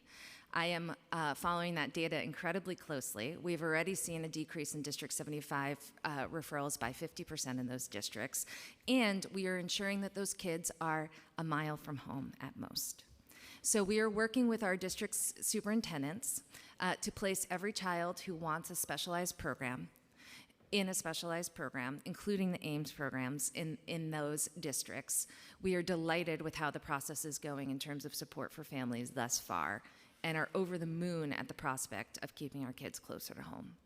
So here's another question. So is the $25 million added for the additional seats enough to cover 700 students, or do they go on a wait list? We are projecting that this coverage will be 400 students, 300 to 400 students covered by this $25 million. However, I know that DC Ahmed and team are working diligently and continuously, as she described, to look at existing seat need and what could potentially be converted to special education seats where allowable and where that makes sense without compromising needs on either end. And that includes related services for those students as well? So all of our, all of our seats that we're opening with this $25 million come for funding for related services. So every child that I just mentioned in that 300 to 400 bucket will receive not only their full seat offer, but their full related service mandate. So how much more money are we going to need for the 300 students that were left out? We're only covering 400, so I'm still going to have 300 students that we do not want to turn into Carter cases, Yeah. Chancellor. So if we split it in the middle, right, if we and say that we're going to double it, that would get us to the full need next year. However, I know that DC Ahmed and team put in a much larger need and request that would take into account any projections we have for out years as well as the full related service needs. Are some of these classrooms are integrated? Any of them ICT settings? Yes, they are. And how many ICT settings are you thinking? We have, give me 1 second, Chair. Let me get back on the ICT numbers, but we do have integrated and very successful SKIS, we call them SKIS, which are 2 teachers in 1 classroom in our preschools. I would just add to that, Christina, you're absolutely right. And as we think about that expansion, we're working very closely with Christina's team as well to think about where we can maximize that 25 million so that we support the most amount of kids as possible and with the least amount of travel. So as we talk about busing and we talk about moving across boroughs and districts, we're trying to minimize that to the greatest extent possible so that children really benefit. I also think it's important to note, though, for the first time under the leadership of our chancellor, we have actually instituted the preschool contract enhancement, which was able to provide an additional, we set out to do 800 seats, it actually provided an additional 900 seats and stabilized over 6,500 seats that otherwise may not have been able to be open and increased teacher pay. And we are thrilled and excited that that money is being baselined moving forward, and so it won't be relying on stimulus funding to support those providers and those vendors so that they can continue to serve children. 4410 was very important to this That's right. council, and along with the speaker, to make sure that pay parity for our educators so we can retain them. That's right. Chair, may I just add that we're going to add 100 to 200 integrated co-teaching classrooms via the additional funding. For the preschool? 1 to 200 additional seats. Okay, thank you. Makes sense. We're going to talk about something we love to talk about, a censure report. The preliminary March hearing, you informed the committee that the DOE will be receiving the censure report on early childhood in April. This long-awaited report will help provide clarity on the need for early childhood seats and the details on misallocated seats, which would help New York City Public School plan and allocate ECE seats. Have you received the report? Sorry. We have not received the report yet. We continue to work in close collaboration with and stay in close communication with our City Hall partners while that analysis is underway. So we have not, but as I said, you know, irrespective of the report, our team is going to continue working diligently using the data that we do have to support families in the immediate. So what's the delay in the release of the report? That is just work that's happening. They are also conducting a comprehensive analysis for New York City Public Schools and other parts of the city. And so as soon as we have that information, we're going to use that to couple it with the information that we currently draw on to support families. Is there a timeline? We are hoping that there'll be something maybe by the end of this month or at least by the end of this fiscal year so that it can support the work that goes into next school We year. can't live on hope. Yeah, I hear you. I hear you.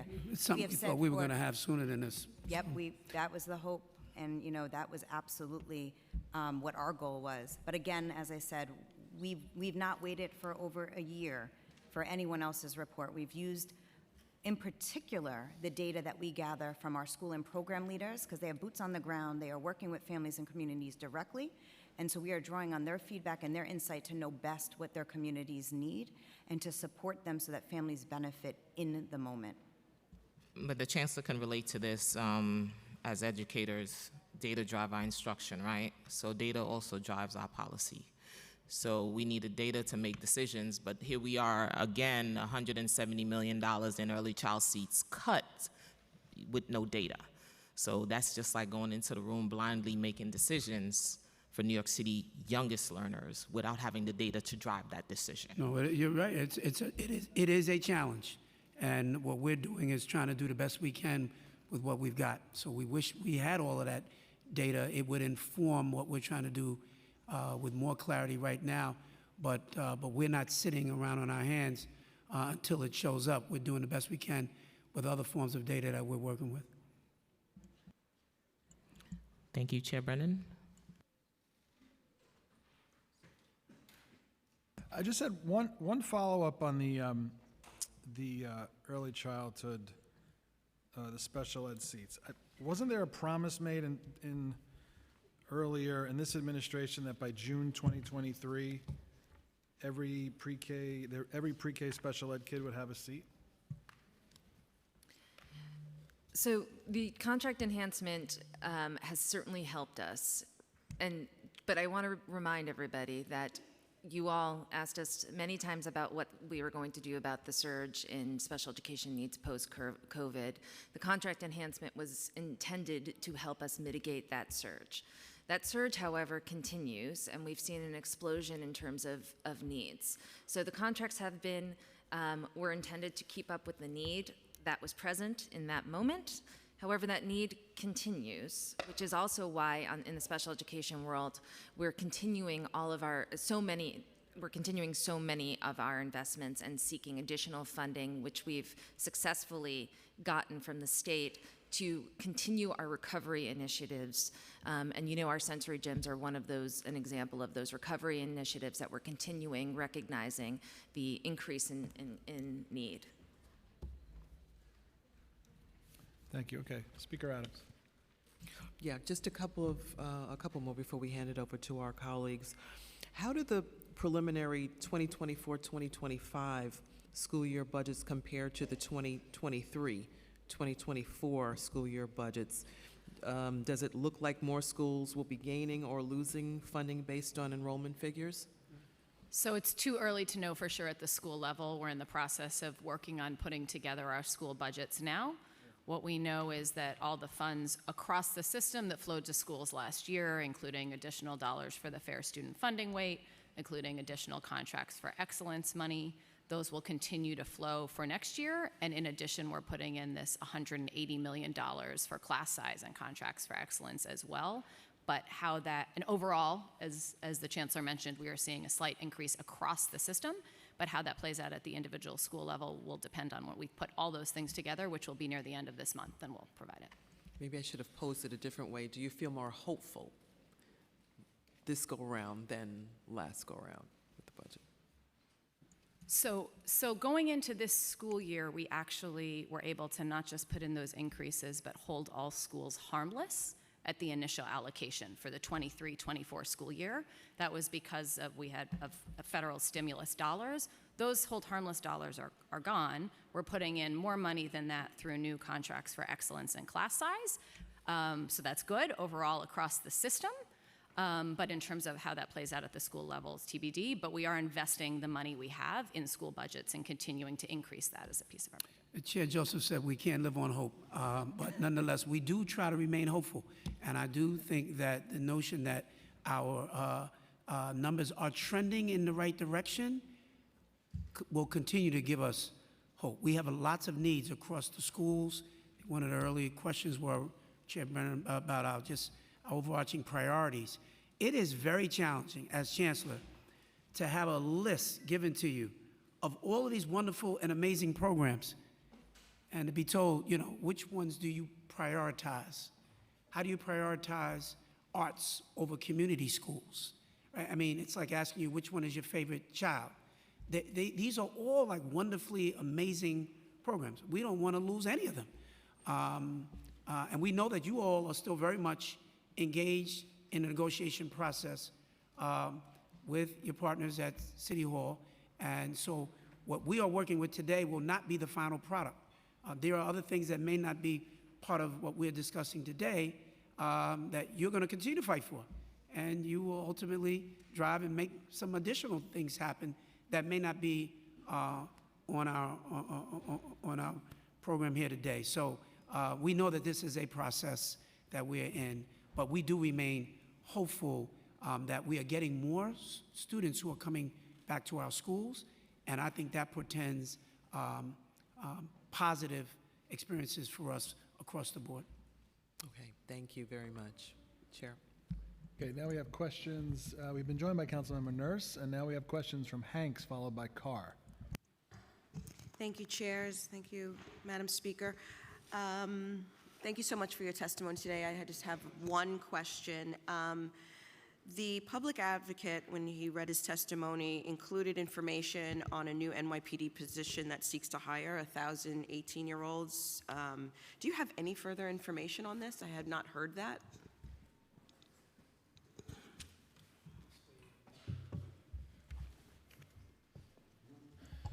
Morning. State your name, please. Mark Ramperson. Thank you. Do you affirm to tell the truth, the whole truth, and nothing but the truth before this committee and to respond honestly to council member questions? Yes. Thank you. How are you? So yes, we know a little bit about this initiative that's being introduced by the NYPD, in particular the School Safety Division. It is an attempt to sort of fill the shortfall of school safety agents by identifying assistant school safety agents, if you will. These are not necessarily peace officers. They can't make an arrest. They're looking to 18 to 21-year-olds who have not made sort of eligible to become school safety agents yet until they're 21 and take the civil service exam. It's sort of like a trainee program, if you will. So they're assisting school safety agents, and the focus is really to identify elementary schools where we have a single school safety agent currently. This is sort of the backup or backfill. As it relates to funding source and training, all of that stuff is still sort of ongoing. We've been in some preliminary conversations with them around how this is going to look. I don't think that they're at a place where they're ready to fully initiate this particular program as it relates to the training and, again, the pay for a full-time agent versus a part-time or sort of say assistant agent. So it's still in the early stages of implementation, nothing solidified fully with New York City Public Schools. Thank you so much. I appreciate that. And have we given thought in how this is going to dovetail with the current Cure Violence or CMS programming? Is there any idea how these initiatives will be symbiotic at all? So one of the things that we want to be sure of is that there is continued collaboration as it relates to ensuring safety and security in our schools. So these assistant school safety agents, just like the current school safety agents, work in collaboration with the communities to ensure safety. We continue to talk about the overall village and the responsibility of the village. This is just one more portion of the village to help keep our kids safe. Thank you so much. Thank you, chairs. Okay, we have questions from Councilmember Carr, followed by Brooks Powers. And just a reminder, please silence your cell phones. I hear someone keeps getting text messages out there. Just silence it, please. Thank you.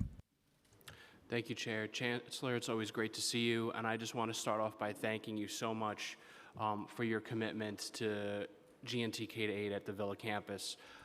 Your partnership with my office and with my colleagues has been incredibly responsive, transparent, and collaborative in a way that I think is completely unprecedented in all the years that I'm familiar with from talking to my predecessors. We've always had great partnerships at the district and school levels, but the partnership that we've had with you personally and with your team has been transformative, I think, and we're only in year 3, so I look forward to that continuing, of course.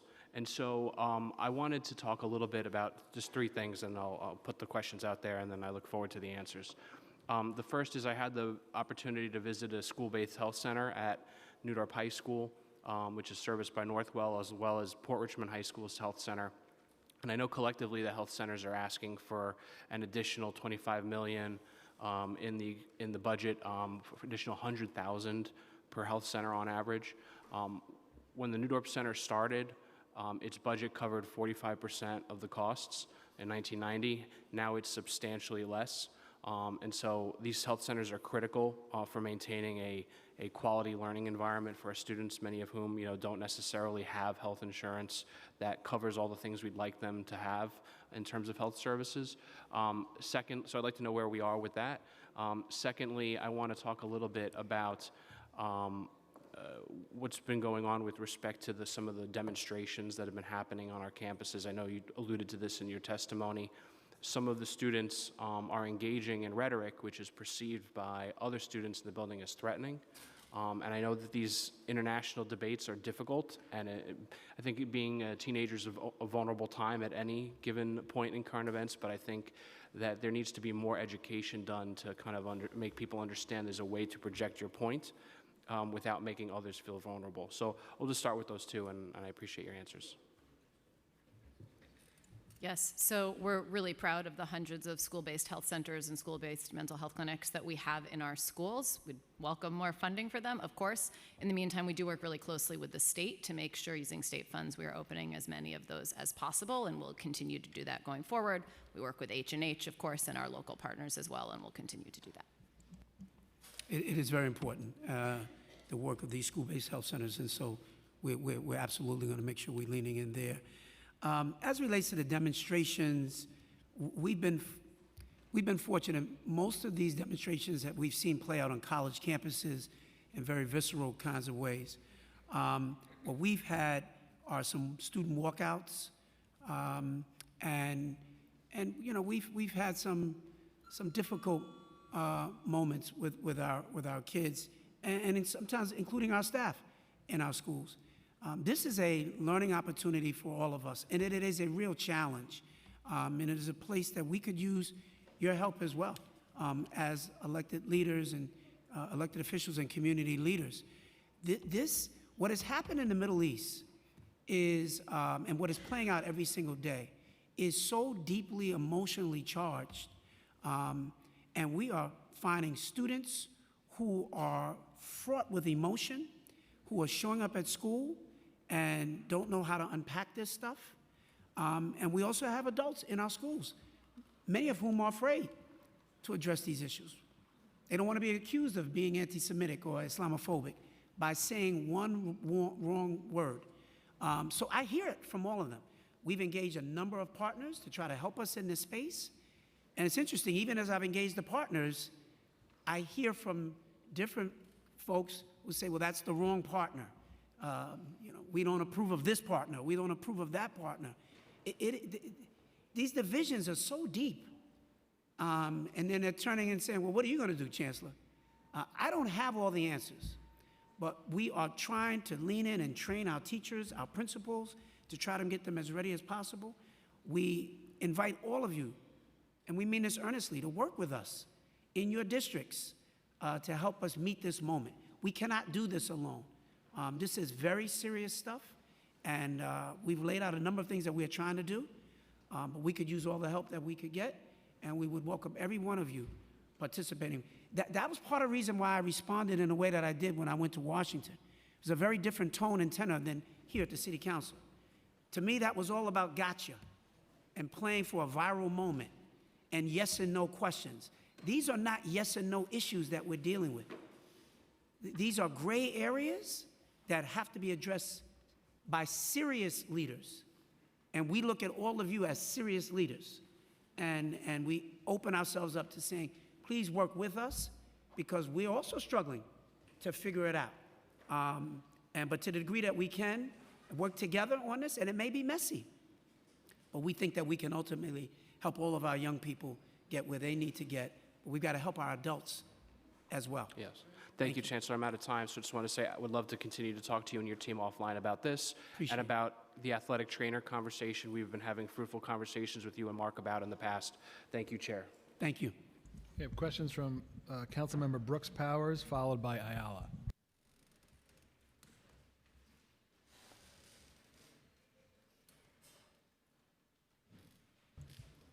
Hi, Chancellor. It's good to see you and the team. Thank you for your testimony today. Just a few quick questions. One, I wanted to touch on school food.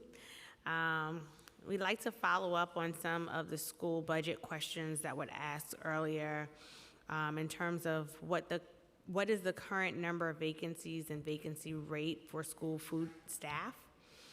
How many budgeted positions are there currently in school food? How does this compare to the number in 2019? And if you could give us like a breakdown between both years by title. And when menu items were cut in February, was the average cost per meal reduced as well? If so, by how much? And over the summer last year, I had the opportunity to visit one of the Summer Rising programs with Councilmember Stevens. And I stayed behind and was looking at like the cafeteria. I visited and talked to the staff and the students, and I was learning about some of the food waste that happens because I think of some of the regulations with the feds and things like that. I wonder if the Department of Education has explored working with our partners on different levels of government to minimize how we're wasting food, because my understanding is I think bleach has to go into food at the end of the night. But we have a lot of hungry people, obviously, in New York City. It would be really good to see how we could repurpose that food as opposed to discarding good food in the day, or even forcing kids to take a full tray knowing they don't necessarily want the full tray, so they take the one thing. I was unfortunately one of those students. I liked the fries, but I didn't want anything else. And, just not wanting to have to be wasteful for it to count on the little ticker. And then my last question is regarding the pay disparity between like daycare and certified teachers. I know that Chair Joseph spoke to it earlier, but It was focused on the special ed dynamic, but I wanted to know in the case of a daycare in a school with certified teachers, what explains the budget salary discrepancies in teachers' pay between DOE elementary schools and daycare centers? Because they are, fundamentally doing great work with our kids. We trust them, we leave them with them. But some of the wages that I'm hearing that they're receiving is really unfair. And so I just wanted to have a better understanding and also to understand, is there something that DOE is doing to look to see greater parity in those wages? I appreciate it, yep. And I think we've got another member of our team, if we could swear in, and we'll start in the cafeteria, and then we'll come back out to early childhood. Thank you. State your name, please. Christopher Tricarico. Do you affirm to tell the truth, the whole truth, and nothing but the truth before this committee, and to respond honestly to council member questions? I do. Thank you. I'm going to try to remember all of the questions. I'm going to start with the vacancies that you mentioned. Currently, we have 550 school food kitchen vacancies. We have 100 manager vacancies. Going back to 2019, we had about 9,000 employees in the office. Today, we have about 8,000 employees in the office. I do want to mention that our staffing levels are based on enrollment and meals served. So we did serve more meals in 2019 than we are currently serving now and served last fiscal year. I'm going to skip to the donations and the food waste because I know that is a great topic. This year, we have created a program called a Share Table, and we have created a donation program. So we're working with all schools that are interested to make sure that they set up a Share Table for children who do not want all of the options that you mentioned. They can put those options aside. We can store those options in our refrigerators, and we can donate some of those food options to students or to local pantries. We have an official policy for folks that did not see it. It was in Chalkbeat this week. It's a good read. It's an excellent opportunity for our students to be able to engage in the donation process, but also understand the regulations about the National School Lunch Program. That's great. I would love to learn more about it. Thank you for that.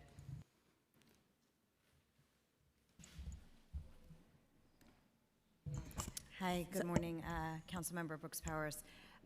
Yes, compensation equity is something that we absolutely value and prioritize in New York City Public Schools. We recognize that all of our teachers, all of our educators, all of our leaders are serving all of our children, irrespective of the setting in which they are in.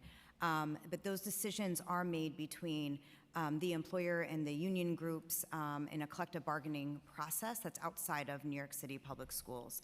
And so while there's inequities that exist, and it goes back to, again, the infrastructure in which this work was built on many years ago, and that we assumed into these roles, that is the work that is happening at the collective bargaining process.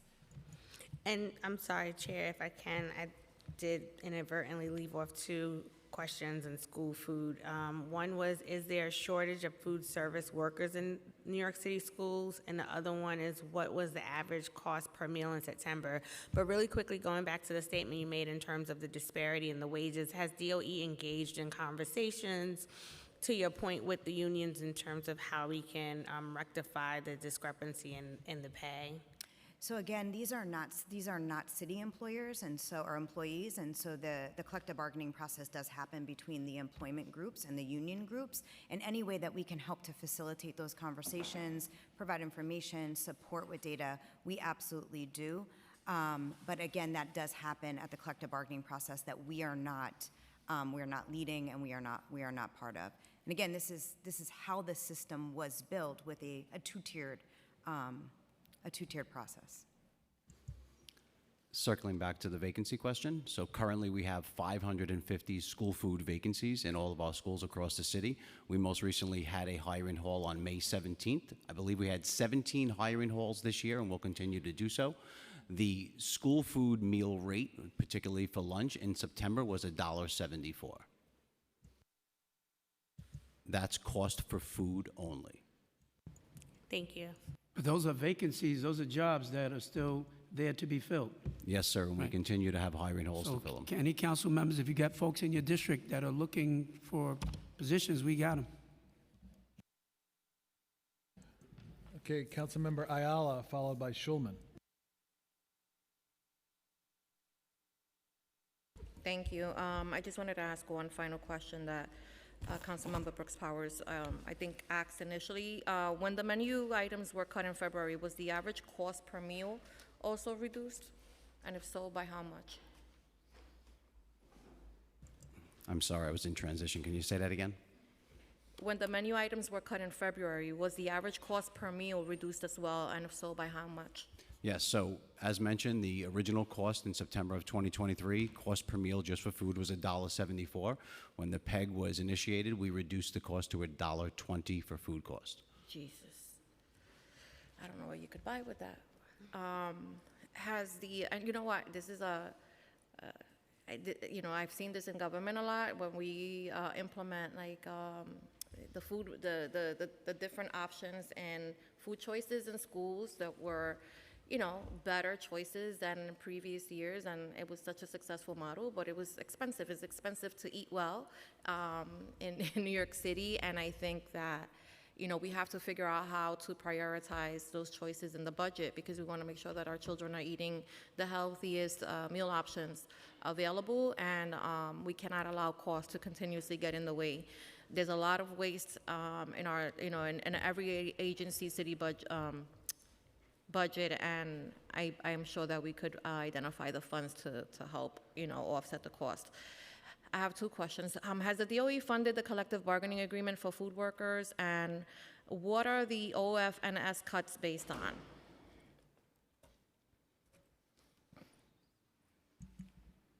Yep. I will get right back to you on the collective bargaining for the school food workers. You don't have an answer for that today? I need to check my. Oh, okay. Yes. Okay. What about the other question? What are the Office of School for Food and Nutrition Services cuts based off of?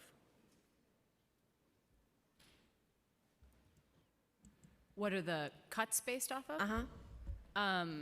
So do you mean the changes that were made to our meal Yes. options for students earlier this year? Yes. So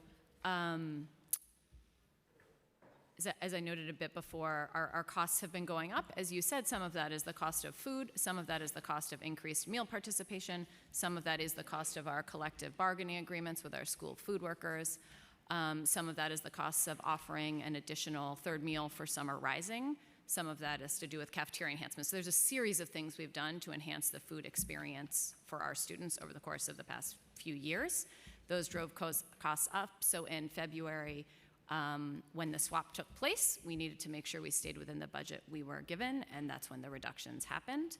Since February, we did receive an additional $25 million in federal revenue, and so that has allowed us to generally put those options back on the menu. Chris has reminded me to share with you all, we do not do chicken nuggets. We do better things like chicken popcorn, good, but also French toast sticks. And so we've worked to put those things largely back on the menu over the course of the past couple months and expect to stay in that state for next year as well.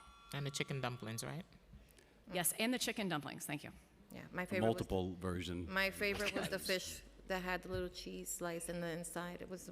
We brought that back on the menu. It was the last best. year. Yes. But in your testimony, so in your response, you mentioned the collective bargaining agreement being a part of the decisions to make the cuts. So has the collective bargaining agreement been funded? So Sarita's just checking on that. At that point, it had been partially funded, but not fully funded in terms of funding from the city. I don't know where we are. Yep, that's right. That's where we are. Is it fully funded now? No, we continue to engage with OMB. Do you anticipate that it will be fully funded for the new fiscal year? That will come out when we have our ongoing conversations with OMB. Okay, thank you. One thing I picked up on, so for the school food budget, the PEG was basically, I think before you said it was basically a funding swap. So how did the PEG impact the cost per meal if the budget didn't go down? Because a series of our costs were increasing, including meal participation, which is additional costs for our schools, but gets funded on a lag, like federal revenue and some of these other costs I just talked through. Okay. All right, Councilmember Schulman, followed by Russell. Thank you. Good morning, Chancellor. And I want to thank your team for being responsive to my staff in general, and you've been very accessible to me, so I appreciate that. I had a whole number of questions to ask, but a lot of them were answered, so I have a few now. One is, you had mentioned in your testimony that there's $5 million for marketing to increase enrollment for pre-K and 3K.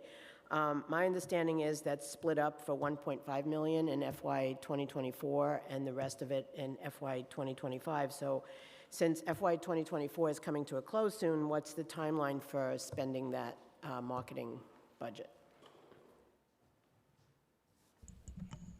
Hi, good morning. Good morning. That money does need to be spent, you're absolutely correct, for FY24, so that is by the end of the fiscal year, by June 30th. We are in a we just received the funding, and we are in a very big time crunch. But we are going to be working very closely with the City Council in determining how best to use those Be more than funds. happy to help with that. Yes, yes, and we want your ideas, we want the strategies, putting our heads together, knowing what your constituents need, knowing what's best for your districts and for families in particular, and what can help the city. No, I appreciate that. And I also, and you've heard me say this at every hearing, kids only get one chance at a good education. So it's so important for us to do all of this and to do it right. Chancellor, you mentioned in your testimony that you have more students coming into our school, into the public schools. Is that correct? Okay, so DOE's charter school spending last year was almost double what it was in fiscal 2016, and new needs added in the preliminary plan increased charter school funding by another $729 million by fiscal year 2028. In the executive plan, another $85 million has been added for fiscal year 2024. Why has the city's cost for charter schools increased so drastically in recent years? So as you may know, our obligation to charter schools is dictated by the state. And so as one of, not to get too technical, but as our expenses are growing, so is tuition for charter schools. And so our contribution for payments to charter schools continue to grow year over year. The payments, or excuse me, the allocations that you see in the budget is to help basically close the gap to ensure that we have enough funding to make payments to charter schools. Thank you. I have one last question, which is what are we doing with the Carter cases? We always bring this up because it's so important for our kids to get the education they need. I know that our schools have programs that we could replicate so that we don't have to spend all that money on sending them to schools outside the system. So do you have a plan? Yeah, council member, you couldn't agree more. And the costs and the cases have skyrocketed, as you know. We are implementing a number of measures to try to bend that curve, and we're seeing some positive results to that. Without going into too much detail, one thing I want to emphasize is the explosion is not coming from what we typically refer to as Carter cases, right? What Carter cases being students who can't get a fair, appropriate education in our schools and are getting tuition paid for an independent school. Mm-hmm. This is coming from kids who are not seeking tuition, or families that are not seeking tuition. They're seeking services, and specifically SETS, special education teacher services. And so though that type of case has really exploded, we have done a couple of things to address that. One is, which has been a game changer, is to move these cases from independent hearing officers who frankly just weren't accountable for any timeline, so these cases would drag on and on, to Oath, which is our full-time city arbitrators. That's allowing us to close these cases much more quickly, which is a good thing. We also have put some measures in place to make sure these cases, frankly, are legit. So to make sure, for example, that the parents truly are aware and have signed off on, and that is also having some positive impact. Mm-hmm. But the number of cases, just to be clear, just in the last few years has gone up from 5,000 to this year we have 23,000 cases pending. We're closing them more quickly, but the numbers are staggering. No, I appreciate that. Thank you very much. Thank you, Chair. Thank you, Councilmember Schulman. Now we have questions from Councilmember Ressler, followed by Lewis. We've also been joined by Councilmember Sanchez. I just want to firstly thank the Speaker and Chairs Brannon and Joseph and everyone in the Council who fought so hard to see that over $500 million of the expiring federal funds were restored in the executive budget, and thank the administration for their partnership on that. Chancellor, I thought you did well in Congress, so glad that I was able to help. Yes. But I do want to, come back. I'm glad we got a hearty laugh on that one. I do want to come back to some of the statements you made when you were last before us in March at our preliminary budget hearing. In reference to the 3K cuts, you said, quote, "They are extremely hurtful to the entire enterprise of early childhood education. This is a major priority for us. I have personally been in deep conversation with the mayor and the mayor's office around early childhood. I am fighting like heck to make sure these cuts are restored, and I have great confidence that in the coming weeks we will have really good news around early childhood." You went on to say the parents of New York City are waiting to see if these cuts are going to be restored. I'm fighting to make that happen, and I believe that it is exactly what is going to happen in the coming weeks. But of course, it didn't happen. The mayor did not restore $170 million of cuts to our early childhood education just that he made this year, in addition over $1 billion of cuts that he had made previously. So we appreciate having you stand with the council in this fight, but we got a lot of work to do to actually restore funding for early childhood education. I'm going to ask the Deputy Chancellor, I'm at a few questions in rapid fire because I don't have too much time to go. What's the current capacity of the 3K system? Capacity and enrolled.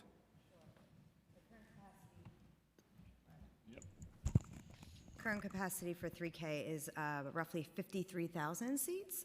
Current enrollment is about 44,000. Did you claim the savings of the reduction from 55 to 53? Did I what? Sorry? Did DOE claim the savings on, because previously you had said that there were 55,000 seats in capacity and the system's capacity was 55,000 seats. Now you're saying 53,000. Last time you pulled the capacity down from 61,000 to 55,000, they claimed $283 million in annual savings. Was there savings claimed on the reduction from 55 to 53,000? I'm not sure what you're referencing around the 65, but I will say 61 anything to that changed 55. for 61 to 55. 55 to 53 are changes in seats that never even fully existed that were being counted towards the 3K capacity, and seats that are being converted based on the needs of communities. Well, I do want to be clear. OMB and the Department of Education claimed close to $300 million in annual cuts when you reduced the capacity of the system from 61,000 to 55,000. I would like for you to get back to us in writing, unless your budget folks want to confirm that today, if additional savings were claimed when you further reduced the capacity of the system. Would you like to get back to us, or is there an answer you can provide now? Well, happy to get back to you in detail, Okay. council member, but to say the 300 million that I believe you're referring 283. if we're on the same page, that was for expansion. That was money that was ticketed. That was federal stimulus money that was ticketed for additional seats that we clearly don't need. Chose not to expand. And just as the $170 million would be for additional seats in the 3K system next year that were cut. So could you just tell us what's the planned capacity next year for school year 24-25 for 3K? Planned capacity is still the same in this moment. We are still at roughly 53,000. What would it be if if the city council was successful with the chancellor's help at restoring the $170 million in cuts that the mayor's made to the 3K system? Our understanding is that the 170 is not additional money, right? So that is not looking to expand additional seats. It's to maintain the current seats that are So there. what will be the capacity of the system if these $170 million cuts are actually implemented? Right. So You're not reducing the capacity of the here, system? as I shared before, we're not looking to reduce the capacity. If of you any lose field $170 million of I'm funding, sorry, there's not going to Councilmember be a Ressa, reduction in funding We're not seats? looking to reduce capacity of any filled seats whatsoever. So if these seats are filled, we're not looking to reduce that capacity. But you got to work with me. You're telling me today that planned capacity went from 61,000 to 55,000. Now you're down to 53,000 planned capacity.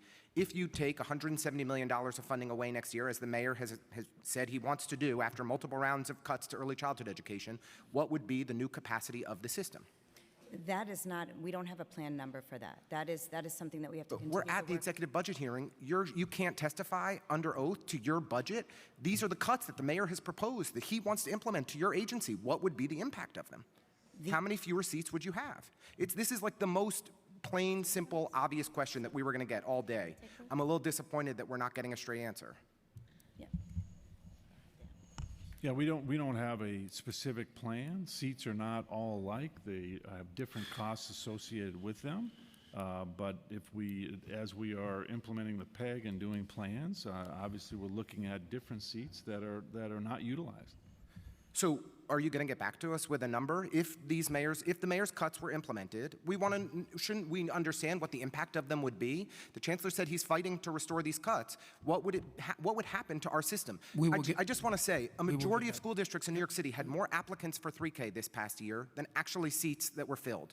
We had more demand in a majority of school districts in New York City than the DOE was able to meet. With an additional $170 million in cuts, that means basically every school district in New York City isn't going to be able to meet demand for 3K. That is a disaster. It is an absolute disaster. And I'm really disappointed that you're all not providing us with direct, simple, straightforward answers to the questions that we're asking of what the impacts would be of your administration's proposed cuts. I got it. I don't want you to be overly disappointed. We will get you a response. We'll give you a response. I appreciate that. And the last question, because I've already gone over and I don't want Ms. Joseph to yell at me. Oh, she's not good. She's not here. Justin doesn't yell at me. Ms. Joseph spent enough time in the classroom. She always keeps me in line. Exactly. The Accenture report executive summary was released, I think, June 1st of 2023. Are we ever going to see a full report? $760,000 was spent on the Accenture report. Can we get any time frame for when we're going to be able to review it? $760,000 was not spent on the Accenture report. How much was spent? I think that was $350,000 or Okay. $250,000. We can get the exact number and get back to you. That was back in June. As we had shared earlier in this hearing, we are working in close communication with our City Hall partners and awaiting that full analysis. We continue to do the work that we've discussed previously around shifting seats to get them to where families need them. So no timeline for when we're going to see this infamous Accenture report? We are awaiting it, and as soon as we have it, we'll be able to couple it with the Will it existing data inform that the we have. decisions we make in this budget? Will it inform the decisions that we make in this budget? It will inform the seats that we decide that we need to keep moving to support families' needs and access. But Absolutely. we passed the budget. We have a role to play in determining how much funding is allocated for early childhood education and the seat need that exists. We hear from our constituents every day who can't get 3K seats, who can't actually meet the demand because we're not meeting the demand for early childhood education. But this report, you gave us an executive summary almost 12 months ago to the day in 10 days, but we haven't seen the report. And you're saying that this is determining all of your big decisions and all the big analysis, but it's not being shared with us, and then we're expected to pass a budget without the information. So I think on both of these areas, I really do hope that we can get clear, straight answers. Appreciate the responses today. Thank you. Okay, I have questions from Councilmember Luis, followed by Hanif. Thank you, Chair. And good morning, Chancellor, to you and your dream team. Always good to see you all. I have 3 quick questions. Based on recent violence at many of our high school and middle schools citywide, and having had to manage cases where students and families in high schools in my district have felt endangered by bullying or harassment from another student in their school, I wanted to have a quick discussion on the progress of mental health support in our schools.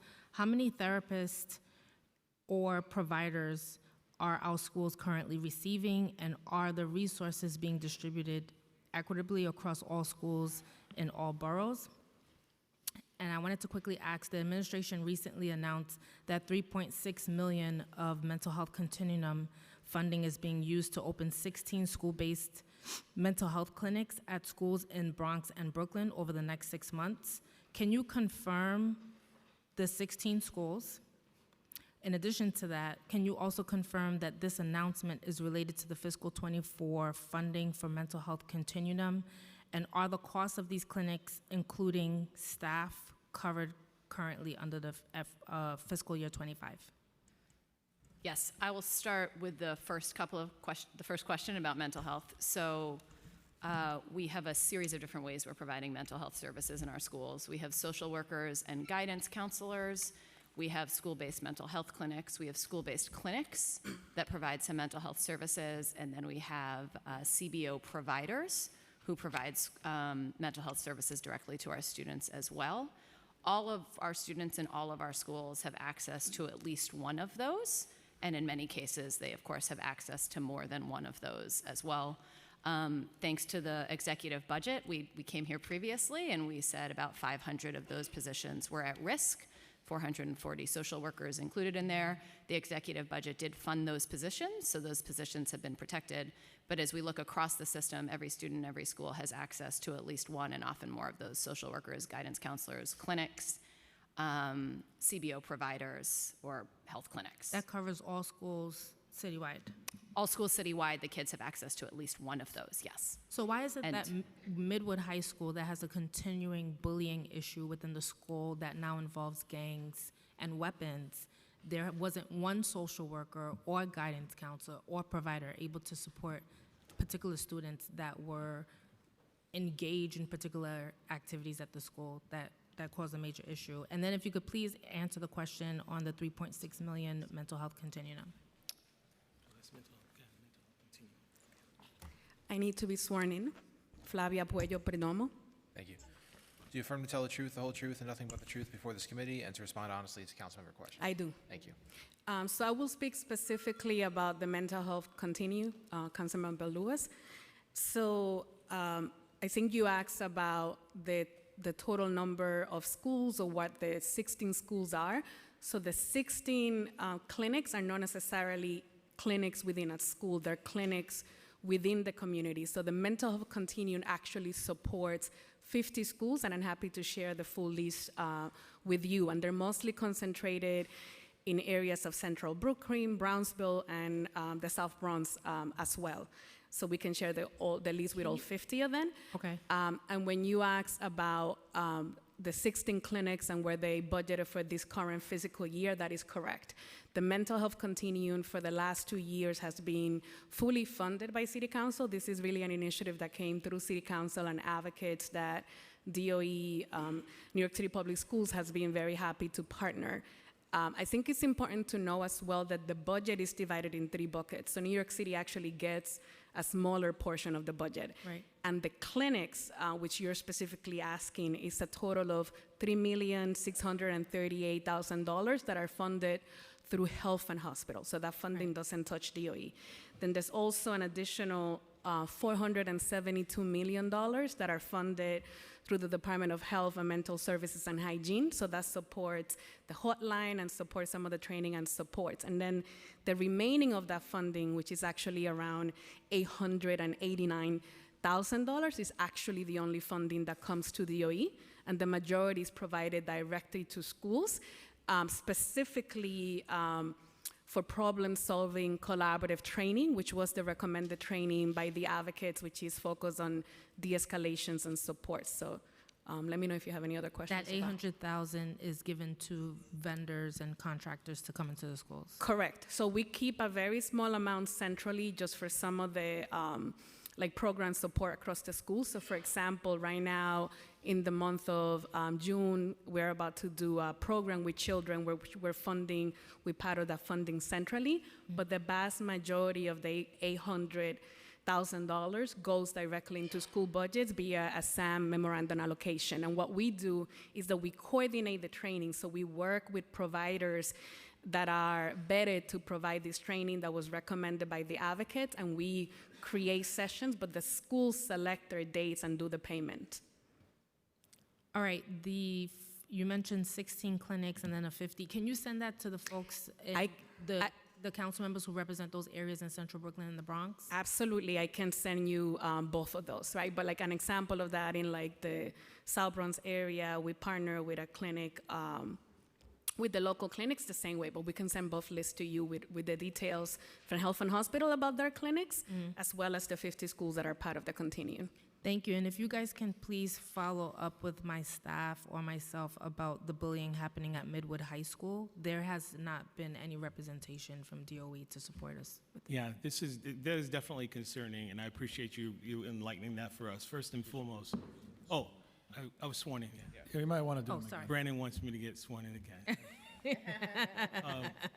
So thank you for bringing that to our attention. This is definitely not on our radar as an area of concern, as this school has a plethora of social-emotional supports.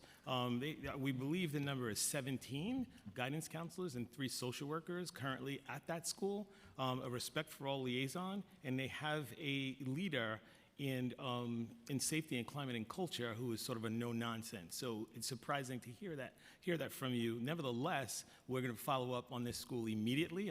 As I'm talking, there are people typing to make connections I like with the school. typing. I think that's great. I think the issue is the parents that are involved in this have reached out to the DOE.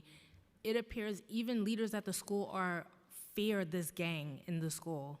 So it doesn't matter if you have representatives, and you mentioned 17 guidance counselors and emotional support leaders. If adults are scared of a gang in a school, that's a problem. So we need to address, this is over a year that this has been occurring. So I believe would I really believe love the that support. the start of the question, I will definitely follow up, right? Okay. The issue of gangs in this school is a new one for us. I will Okay. definitely follow up, and as we sit here today, we'll deploy resources to the school. This is the to same connect. gang when I was in the school, so It would be great. It would be. they're it just would a be little great. bit more strategic Yep. in what they do, but I would appreciate it if we could support these students, or I will be contacting the DOE and we're gonna have to do a bunch of transfers. I don't know how else to deal with it. Yeah, no, besides we will. that. We are on it. We'll follow with you on this right away. 100%. And I also contacted the DOE about an issue happening in another school outside of my district, but the family lives within my district. If somebody could get back to me, Mark Traeger was working on the case, but I haven't heard back from anyone. Thank you. Thank you, Chair. Okay, we have Councilmember Hanif, followed by Willis. Can I do a quick follow-up real quick? What's the wait to see a guidance counselor and a social workers at these schools?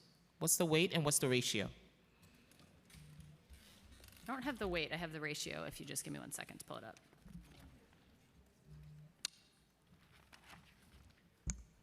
Guidance counselor and one of the experts should feel free to answer the follow-up questions, but the guidance counselor ratio at our schools is about 1 to 180 in high schools, 1 to 260 in all schools. Guidance counselor and social worker ratio, so if you think of both of them as sources of support, 1 to 160 across all schools and down to 1 to 125 at the high school level. Thank you. Councilmember Hanif. Thank you so much, chairs. I'm going to dig a little about asylum seeker students. Early March, approximately 5,700 students were evicted from shelter due to the mayor's 60-day policy. This resulted in 302 students needing to transfer to another school and over 1,000 students leaving the public school system entirely. So I'd like to get some updated data on the metrics. How many students have been evicted from shelter as of today? So what we can speak to is the number what we can speak to from where we sit as the ones who are not operating the shelters, but who are working as closely as we can with our city partners, is how many students we believe have received 60-day eviction notices. And how many is that? Over the past month, the number we have for, again, these are our estimates. When is do you 60 get those numbers? Is it like a daily or a weekly update? So for these numbers, so we are working on a system that allows us to get daily and weekly updates with NISM. Part of that is we've been working on that system, but there's frankly a lot of data cleaning that needs to happen for us to feel confident that we're actually picking up all the students we need to. So what we're doing now is looking at students who 60 days ago were in HERC and assuming those students would have gotten a 60-day notice and then looking at that as the group of students. So we're continuing to work to get the Great. actual. So what's the data that you have in from when? 6,700 is over the last month is what we're looking at. So they were in a shelter on February 14th, and we're about 2 months from them when we last pulled the data. And then how many of these students, how many have been transferred to another school?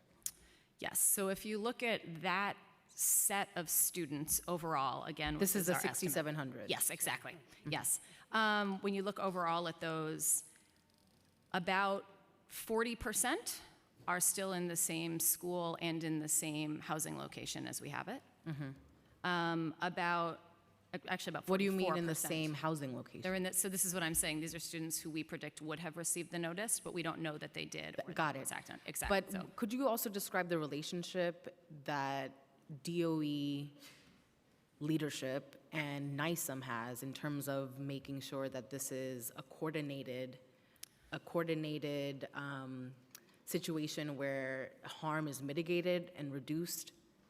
yes, so we are working really closely with NISM and DHS to make sure we are supporting our students as well as possible, which is what we see as our role here, is to support these students as well as we can. In terms of the data, we're working with them to make sure we get that data. In terms of serving our students, what we are doing is making sure all of our students and families are aware of their rights, their right to stay in their current school, for that to be their source of stability, if that's what they want, as well as their right to transfer to a different school if that's what they want with their housing location. So we've trained all of our family-facing staff on that across the system. We have a letter that all families are given, translated, that explains to them what their rights are to stay or to move. And then, of course, we work with our school communities and our transportation team to make sure we're providing the supports that are needed. Just to return to the data itself, another 40% have moved housing but are still in the same school. Roughly 4% have moved housing and schools. So I think that's 4%? 4%. I think that's the direct answer to your question. So they left the school Different and they housing, left different and they school, have yes. different housing. And then roughly 1% have moved schools but not housing. And then roughly 10% have left the system, New York City public schools, altogether. And that could be for a variety of different reasons. Of What was course, that like last leaving the set? city. Roughly 10%. 10% have left the city entirely. And then you said that 4% of the 6,700 have left the public school system entirely, or? 10% have left the system, 4% have moved housing and schools of that 6,700. And then of the students who left the public school system, is there any coordination to make sure that these students are not falling through the cracks? And for those who leave our city, is there communication with the school systems of the municipalities they're moving to? And additionally, for those who find permanent housing or informal living arrangements, is there any work that happens to ensure they are enrolling in school? Yes, so on the last one, ensuring all of our students, regardless, are enrolled in school is a priority across the system. And what I'd say for these students that are moving from a shelter to permanent housing or whatever it may be, it goes back into the category of making sure they understand their rights to stay at their school if that's what they and their family want, to move to another school if that's what they prefer, and work through our enrollment system to do that. In terms of students leaving the system, we have less insight and support into where all of them are going. We track based on discharge codes and are happy to share that data, what our schools know about who they are and why they report they are leaving. But once they leave our system, it's more limited. Chairs, I just have a few follow-up. Yeah, go ahead. Thank you. Go ahead. Councilmember Hanif, if I may add to your inquiry. We also have been working with Health and Hospital around the coordination that you're describing to ensure that school leaders actually get access to data. So in our recent P-Digest, due to the new data that we started to get through NISN, schools are now going to have access through our automated student system to who are the students who are going to be impacted by the 60-day rule. So not only is that data going to be leaving centrally for us to observe and keep track, but it's also going to be accessible at the school level starting next week. So schools were notified about this in the recent P-Digest.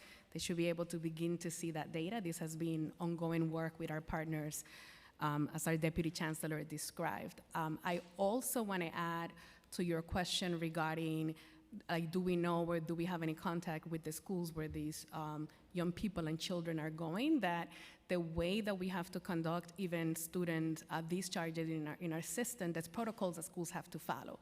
So even to discharge a student to go to another school district, we need to have confirmation that that student is actually enrolled in that district. And there's different layers for how we keep track of families and where they're going. So this is where we leverage our attendance teachers who are on the ground connected to schools. This is how we leverage our shelter-based coordinators to really be able to get information about what's happening with these families, and ultimately continue to emphasize for those that remain here that even if they have to change a shelter location, that they have the right to remain in their home school that they are currently enrolled. I just want to wrap up my set of questions. Of course. And while I understand that the law is in place to allow families to keep their kid at the school that they began in and have the right to finish their school year in that same school, this has become untenable because the relocations are much farther away from their school. I just experienced 2 schools in my district and school district 15, 118 and 124, experience, and they weren't even it wasn't even a part of the 60-day rule. It was just simply DHS giving directives to evict families. And the provider worked with DHS to reduce the number of evictions, but still 6 weeks, 8 weeks before school ends, how is this a good way to look after our young students and our newest students? Want to understand if the exodus of students is impacting funding or what the implications for funding is. And then my final question is the $4 million in funding for the Immigrant Family Communication and Outreach Initiative is expiring. Could you describe the work that this initiative has done over the past years and how the admin plans to ensure immigrant families aren't left out in the cold, that no funding is included in the executive budget? So on the first, if students are transferring out of their schools at this point in the year, the school is not losing any funding due to that student leaving. We look at our high water mark usually in October, finalize that through a mid-year adjustment, and schools get increases or decreases at that time. But where schools are seeing substantial influxes, right? One of the things we know about welcoming our newest New Yorkers is it's changed our enrollment patterns. We're having schools continuing to see high numbers of students over the course of the year in some cases. So over the course of the spring, we've continued to work with some of those schools, for example, when Hall Street was set up, to ensure those schools got additional funding in their budgets with those large influxes of students. But where those students are leaving now, that's not impacting the school budget at this point. On immigrant outreach, yeah.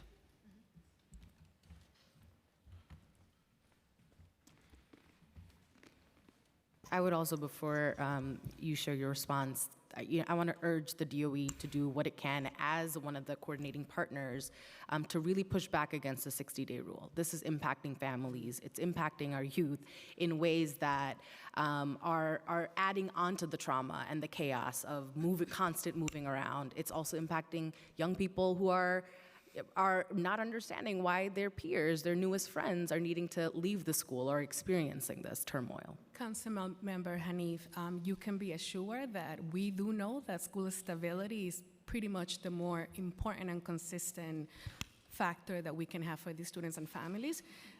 Also, I know you spoke about 15K 124. I'm very familiar with the situation that's happening there. We've been working with the superintendent.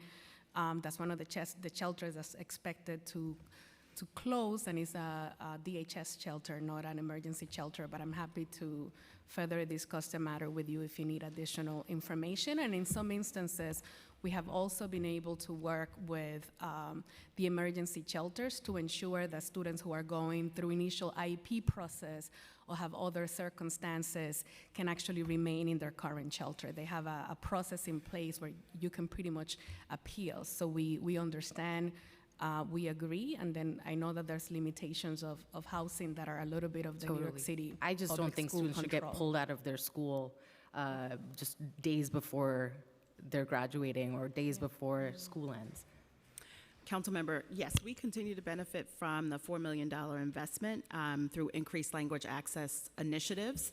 Our Office of Language Access, which we refer to as OLA, proactively continues to translate all critical communications in the 9 languages. We provide interpretation services in over 200 languages. Any parent can request interpretation services at their school.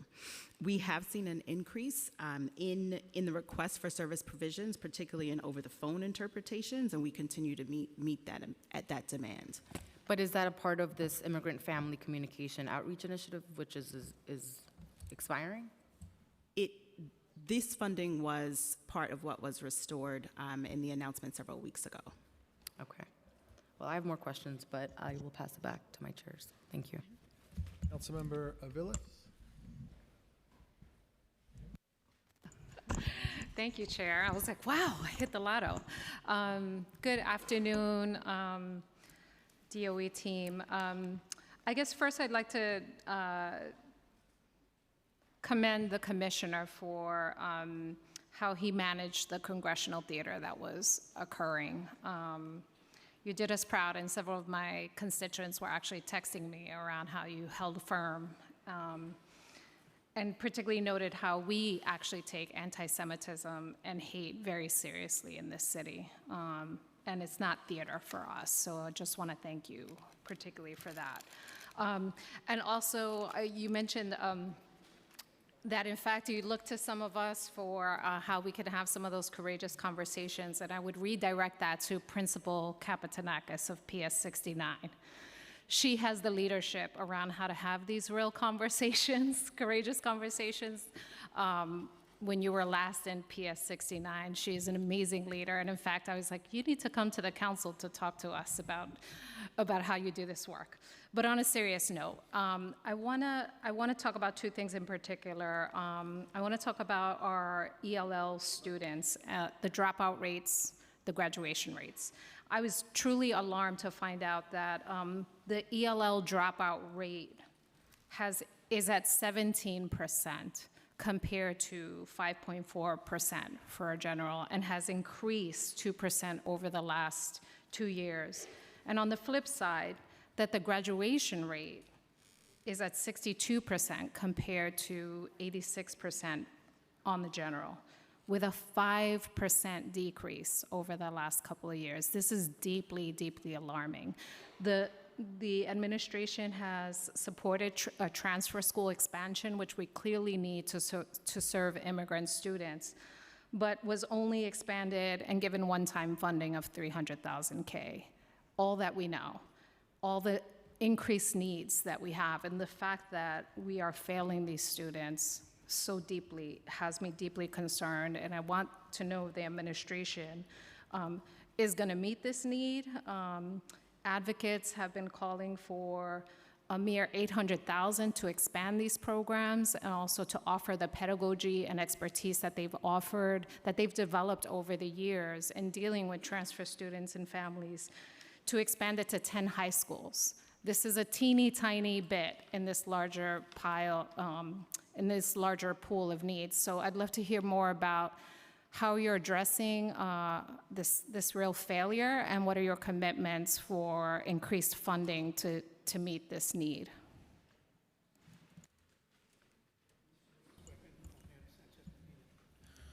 Give your name, please. Sure. Mirza Sanchez Medina. Thank you. Do you affirm to tell the truth, the whole truth, and nothing but the truth before this committee, and to respond honestly to council member questions? I do. Thank you. Councilor Velez, thank you very much for that question. We have been increasing graduation rate for multilingual learners since 2019, when it was at 34% and increased to 62%, and it's slightly decreased this past year. Also, we have been decreasing a dropout rate from a 27% to a 15%, and we continue to work with those numbers because we definitely want to ensure that multilingual learners are at the center. Part of the work that we have been doing, especially with this administration in 2022, assigned specific funding to open more what we call revitalized bilingual education. We're looking at how can we support the existing bilingual programs? How can we increase or expand bilingual programs where we need it? And in addition, in partnership with the New York City Immigration Coalition, they brought to our attention the need to expand English language focus programs within the transfer schools. So we were able to identify, we kind of mapped the city and see where we can ensure that we can provide more access of transfer school programs to students. And we worked with superintendents of transfer schools, and they identify places where we can expand these programs. So we did this with 6 schools. We provided funding to provide professional learning. We provided funding to look at their program, and also we worked with the international networks of public schools to ensure that since they have this model, they can support these schools. And we also partnered with Stanford University to provide professional learning to these students. Thank you. I just want to say I appreciate the advances that have been made, claiming the 2014 numbers, but either 17 or 15% is deeply alarming. And given the increasing need, what I want to hear is a commitment to expand the needed funding so that we can address this head on in a model that works, in a model that you have been expanding in a very modest call, quite frankly, less than $1 million to make sure that we can equip schools who don't have this expertise with the expertise of how to better engage these students, but also expanding the current transfer schools because they are deeply, deeply needed. What I'd like to hear is we're committed to baseline funding, and we're committed to, we can expand over the years, but certainly a slightly expanded amount. We hear you, and we will get back to you. I mean, we were focused on finding the funding, which we're very happy we were able to do for bilingual programs that Mirza was talking about. When we talk about transfer schools, one of the big things I know you know, council member, was the Learn to Work program, which serves a lot of our newcomer students, and we're very pleased that we're able to find tax levy funding. Those are great. But I hear you. You hear me. I'm not saying those are in place of, but just to say we have been focused on the population of young people. We will get back to you on that. Yeah, 17% is unacceptable. So I want to pivot quickly to the capital. I guess I have a cognitive dissonance with some of the claim that there are no cuts to teacher lines, because in the city's financial plan projects the number of full-time pedagogues to be,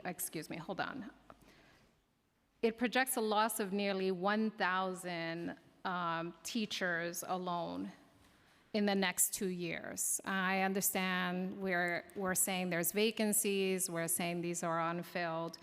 However, I sit with that in the face of the small class size work that we should be doing. I don't understand how we are claiming to not cut, but cut and also address the mandates of class size. They seem in direct contradiction. I'm having a real hard time understanding the rationale. So the drop that you see is indicative of the federal stimulus headcount that we talked about earlier, and that's what we're working with OMB to align. And I would just add, as we actually look towards next year, right, and what is in school budgets, which is what will drive how many teachers we actually have next year, what we know is that we are investing an additional 100, and those positions, those actual teachers don't show up in our head count, right? But we are investing an additional $180 million in school budgets, around 135 of which is explicitly for class size. That should be enough to hire between 1,200 and close to 2,000 teachers, assuming those teachers can be found. That's what those dollars would support. Mm-hmm. And those are additional dollars we're putting into school budgets for next year. And in terms of the $2 billion that was allocated by the state, in terms of, I guess, raising the limit, that should be allocated also to address our class size, among other things. We don't see them recognized in the capital plan. Why is that? Yes.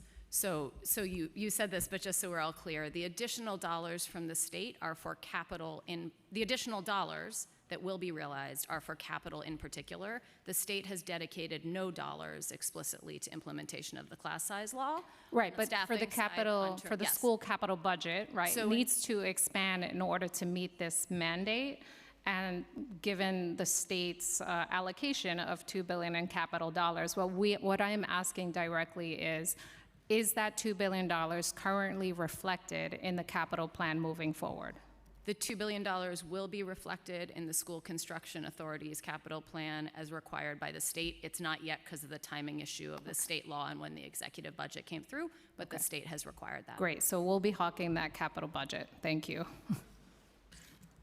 Okay, questions from Councilmember Krishnan, followed by Nurse. Thank you so much, Chairs Brannon and Joseph. Good to see you all. Thank you, Chancellor. And I echo Councilmember Aviles' comments, too. I think you did a very good job at the hearing on Capitol Hill in your testimony, too. I watched it.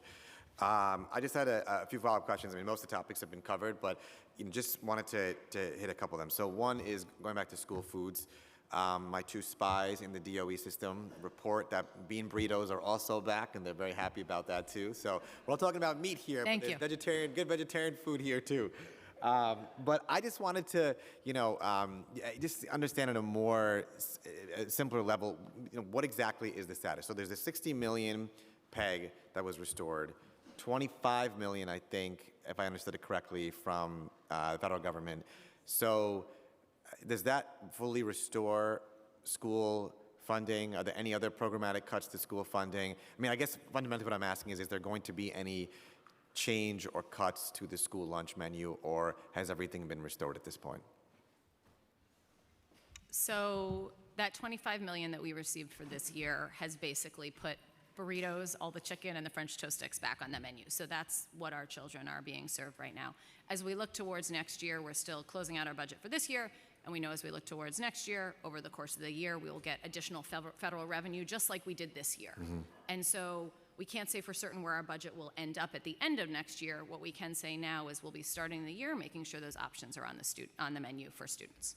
Right, going through the start of the year, then everything is fully restored, right? Because it seems that 60 million PEG plus the 25, so 85 total, is more than what the original cut or cost was, right? Doesn't that make you all fully whole or a bit more than whole? The 25 million is the additional revenue that we received, yes. Right, okay. Thank you. So we'll keep an eye on it, but my children and all of our children are the ones that are holding us all accountable on this. So we'll hear from them first. I mean, literally, I hear from them on the way home from school what they ate for lunch. We heard from quite a lot of them as well. Exactly. They are the loudest. My next question was about, and you also touched on this a bit too, but I'm glad to hear that enrollment has gone up. Correct me if I'm wrong, but the federal stimulus funding that has dried up, there is a new funding stream coming in that has replaced it. So as you all are figuring out school budgets, for the schools that have seen a decline in enrollment, have there been conversations internally about how to address that?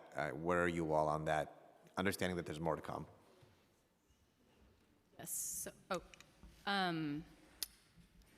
Yes. So as you noted, and as we previewed for multiple years in advance, the federal stimulus dollars that we're doing, the hold harmless specifically for school budgets, have expired, and that money is not money that's being replaced directly. What we are doing is, and again, just to run through it because I think it's important, there are a series of other ways we have increased school budgets that have been sustainable. We've added a new weight for students in temporary housing in our highest need schools. That was $100 million extra dollars this year. We added an additional $200 million, $215 in state funding this year that went to schools as well. And both of those will be sustained. And frankly, the one for students in temporary housing is growing as we continue to welcome more of our newest students. In addition, for next year, while the hold harmless is gone, that was $160 million, we are putting in $180 million for next year to support school budgets. What I will say is it is different from the hold harmless because we are making a decision to use it explicitly, most of it, for class size. And so that will be different. Schools will experience them that differently. That's how they'll need to use those dollars. We are also looking, as we distribute it, we are not looking at it as a hold harmless. We're looking at our highest need schools that have space to hire additional teachers to comply with the law. So still working on that precisely, but that's how we're pushing those additional dollars out, given the need to continue to comply with the class size law. Got it. Thank you. And we look forward to seeing more on the issue too, as budgets, individual school budgets come out. And my final question is just, and Councilman Aviles touched upon it a bit as well, but I've always, spoken about the importance of bilingual education. One of the schools I went to recently in my district was hosting a program with CUNY on it. Now it's even more urgent, given the influx of asylum seekers. So for high schools in particular that are seeing, and really all the schools that are seeing a large influx of asylum seekers, what are we doing to increase training, bilingual resources, and funding for programs like Project Soaring and others? Thank you, Councilman, and I know you're an advocate, great advocate for this work. Like we have testified on this council, we have been working for the past 2 years on strengthening bilingual education programs expanding opening new programs, but at the same time, ensuring that the same way other students are receiving high quality education, multilingual learners are also, especially with the connection with New York City Reads. So we're very happy about that, and our students are at the center of that work. When it comes to the high school level, we are continuing to work with superintendents in schools.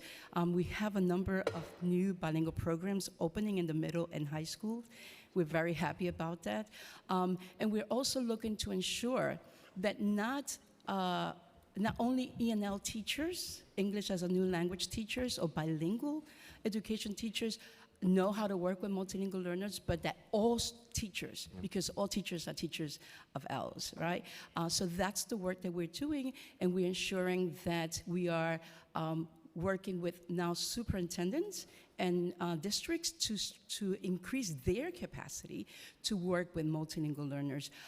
We will continue. We're very happy that the funding will continue, and we will continue to do this work, expand the work. We are set to open in the past 2 years 100 new bilingual programs, and we are working to expand, but not only open, but at the same time ensuring that there's a strong structure and continuity within the elementary, middle, and high schools.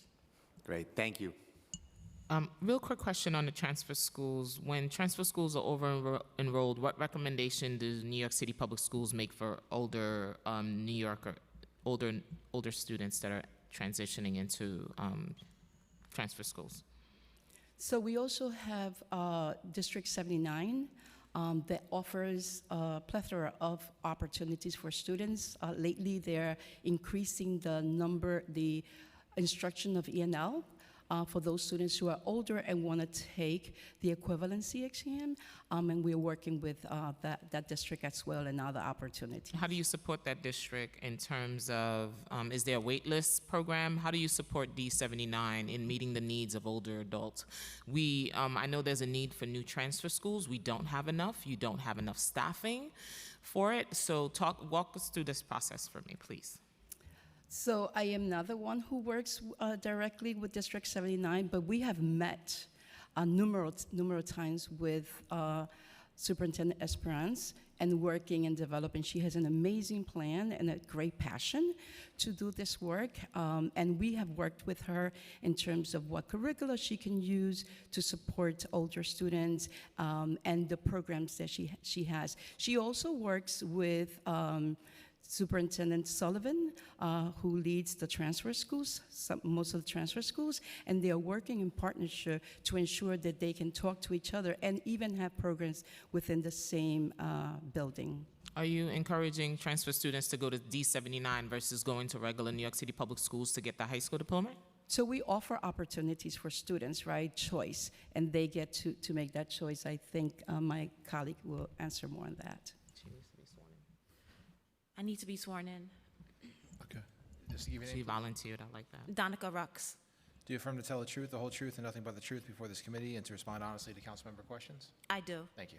So I just want to add, thank you, Merta, for starting off the response, but I just want to add that all of our students have counseling sessions, and during those counseling sessions with their guidance counselor or enrollment officers, they get an opportunity to talk about what their strengths are, what their needs are, and what are the best placements for our students.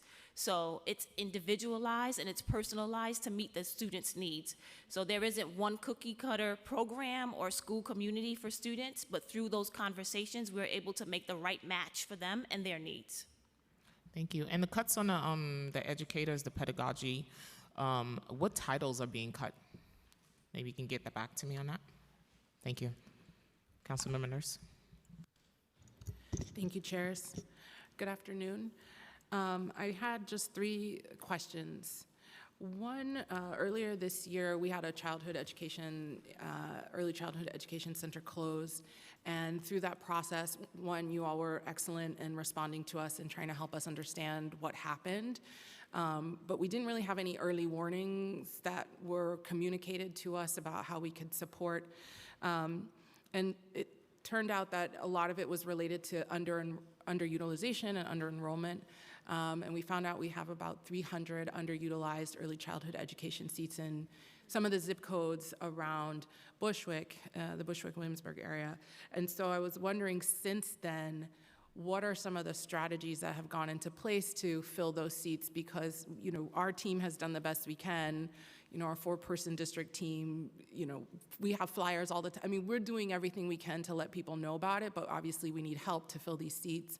And I know this is a broader council ask, but that was a particular moment that we didn't have that information, and we wanted to know what was done in the interim between that place closing, the recognition of those that many seats being available, and how we're filling them.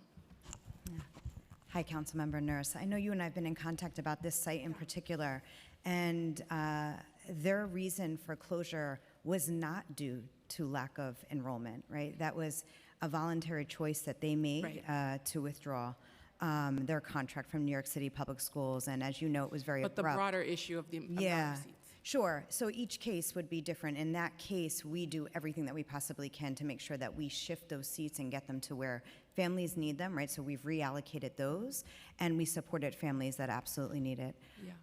Just on the broader end, you know, wherever there is any under-enrollment or underutilization, we obviously look to see what actually is the need. Is it the right seat? Is it the right seat type? Is it the right age group? Where can we make changes or conversions?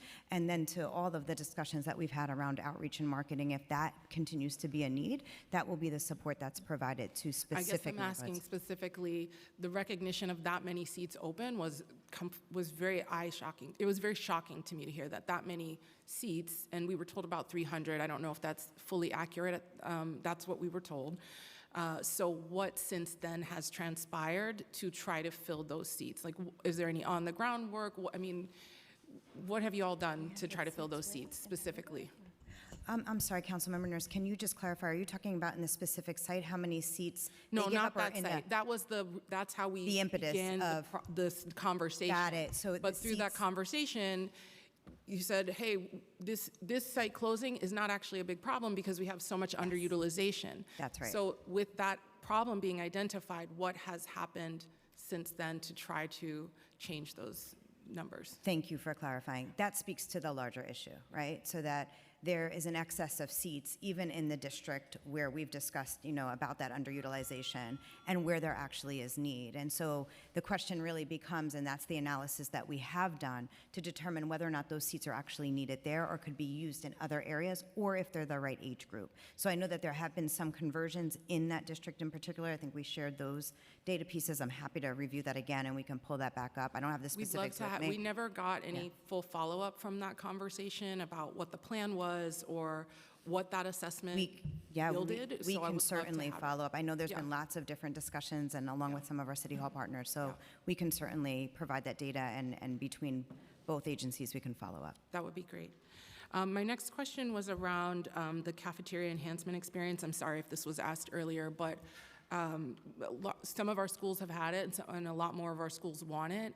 I'm just wondering what the budget line is for that and how many schools will be covered this upcoming fiscal year. Thank you very much for that question. We now have had 2 successful years of implementation, last year and in addition to this year. This year, we're installing over 80 sites. In the next capital plan, there is money designated for an additional number of sites. I believe the number is about $125 million over 5 years. We're very excited about that. We still are in planning stages, but we know we'll be able to achieve putting cafeteria enhancement experience in all middle and high schools that can get the renovations, and we will begin to start to talk about what elementary renovations can be done inside the cafeterias. Okay, so do you know how many schools you'll cover next fiscal year? Not yet, but I can get back to you. Due to rising costs and the change of equipment and change of strategy, I'd like to get back to you on a more accurate number. Okay, thank you. We've been joined by Councilmember. If I can just say quickly, I will say this was one of the few things that actually saw an increase as we look towards our next capital plan, which is smaller overall, but given the success of the program, they're eager to move through all the schools. Okay, we've been joined by Councilmembers Marte and Powers. Now we have questions from Councilmember Narcisse, followed by Dinowitz. Good afternoon, and thank you, chairs. Thank you, for being here. Chancellor, is always happy to see you. Coming to the vendors, I heard that some of them are getting paid on time, 2 weeks. How are we doing with the one that providing nurses services to our children in our schools? That's one. And before I get to all my question, I want to say I'm having a great experience with Experience, because Glenda been awesome for District 79, and she been providing like miracles for me in my district, which I have a lot of asylum seekers, and then the teachers that she put there are awesome. They kind of performing miracles. I went to the room full of auditorium, and I went to different classroom for the Experience, and so far I tell you, we're dealing with the problem, and I thank you for your support on that. The vendors, keep that in mind. I want to know how they're getting paid, because I have some vendors that called me. They were about to drop their contract. They cannot provide the nurses. I had to beg. Believe me, I beg on behalf of all of us in New York City, because I don't want no parents who goes on the street saying their kid's not getting the treatment. As a nurse in the school building, I said, no, you cannot do that. So we need to work on that to get them paid, because they're paying the nurses up front. Now, coming to bilingual, I know we talk about bilingual. I'm going to ask a question. Please write it down, because I have to use my time wisely. The council was pleased that there was a baseline addition of $10 million for bilingual education and $6 million for translation services in the executive plan. With this funding, keep bilingual education programming at the same level in fiscal 2025 as it is currently in fiscal 2024. If not, you can tell me why. Will this funding keep translation services programming at the same level in fiscal 2025 as it is currently in fiscal 2024? If not, keep that for me, you let me know. What specific measure are being taken to assess the impact of potentially reduced nursing coverage on students with chronic conditions like asthma, diabetes, who relied on daily nursing support? In the light of expiring federal funds, what alternative funding strategies are being considered to ensure that no school is left without a nurse? Are there partnerships or other funding sources being explored? What long-term strategies are being developed to ensure sustainable funding for school nurses beyond this fiscal year? And earlier, about preschool special education. I don't recall how much you requested, so if you can highlight this for me to tell me how much you had requested for that. And I'm gonna stay on that and So if we can try to go through these as quickly. I'll go very quickly. Councilmember Narcisse, yes to your question about maintaining the same levels of service for our Office of Language Access for translation and interpretation. And for bilingual education, we will continue working with schools and districts to open and strengthen bilingual programs.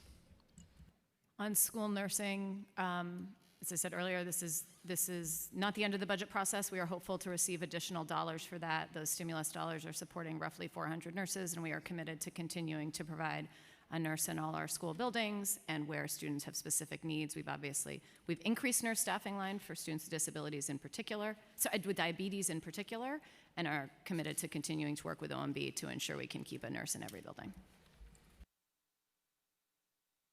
Okay, now we have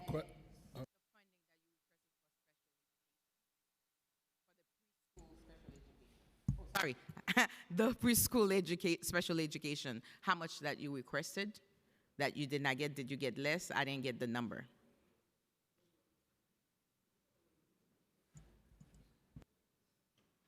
The council member's referring to the new needs, right? So there was a new needs that was requested for a little over $125 million. In terms of contract, are we looking to improve in, because the vendors, I'm coming back to the contract for the nurses, because that was scary when I got, as a matter of fact, 2 different vendors that they're gonna stop the services like in a 3 days period. So how are we doing with that? How long it takes for them to get paid?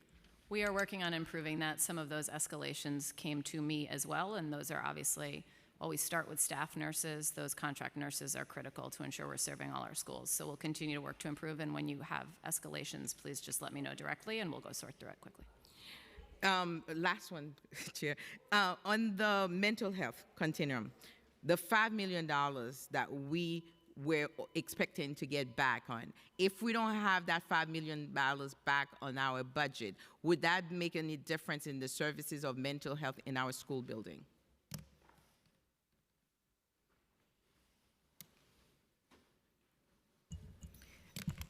That is correct. That will particularly impact just those 50 schools. I think it's still important to know that in addition to work like the mental health continuum, we have school counselors, social workers, and also mental health clinics in many of our DOE schools. Thank you. And then for the Ships Head Bay area, the school that I have that we had issue with, is that being addressed fully? Origin? Have we making progress with that? Councilmember, we're talking about origins on the Sheepshead Bay campus and the issues that have occurred there. That's an ongoing situation. The superintendent and Dr. Rux's team are pushing in quite a bit to make sure that principal is supported. We haven't had recent incidents, but it's something we're watching very carefully. It's an ongoing situation. Thank you. I appreciate that. I appreciate that, Chairs.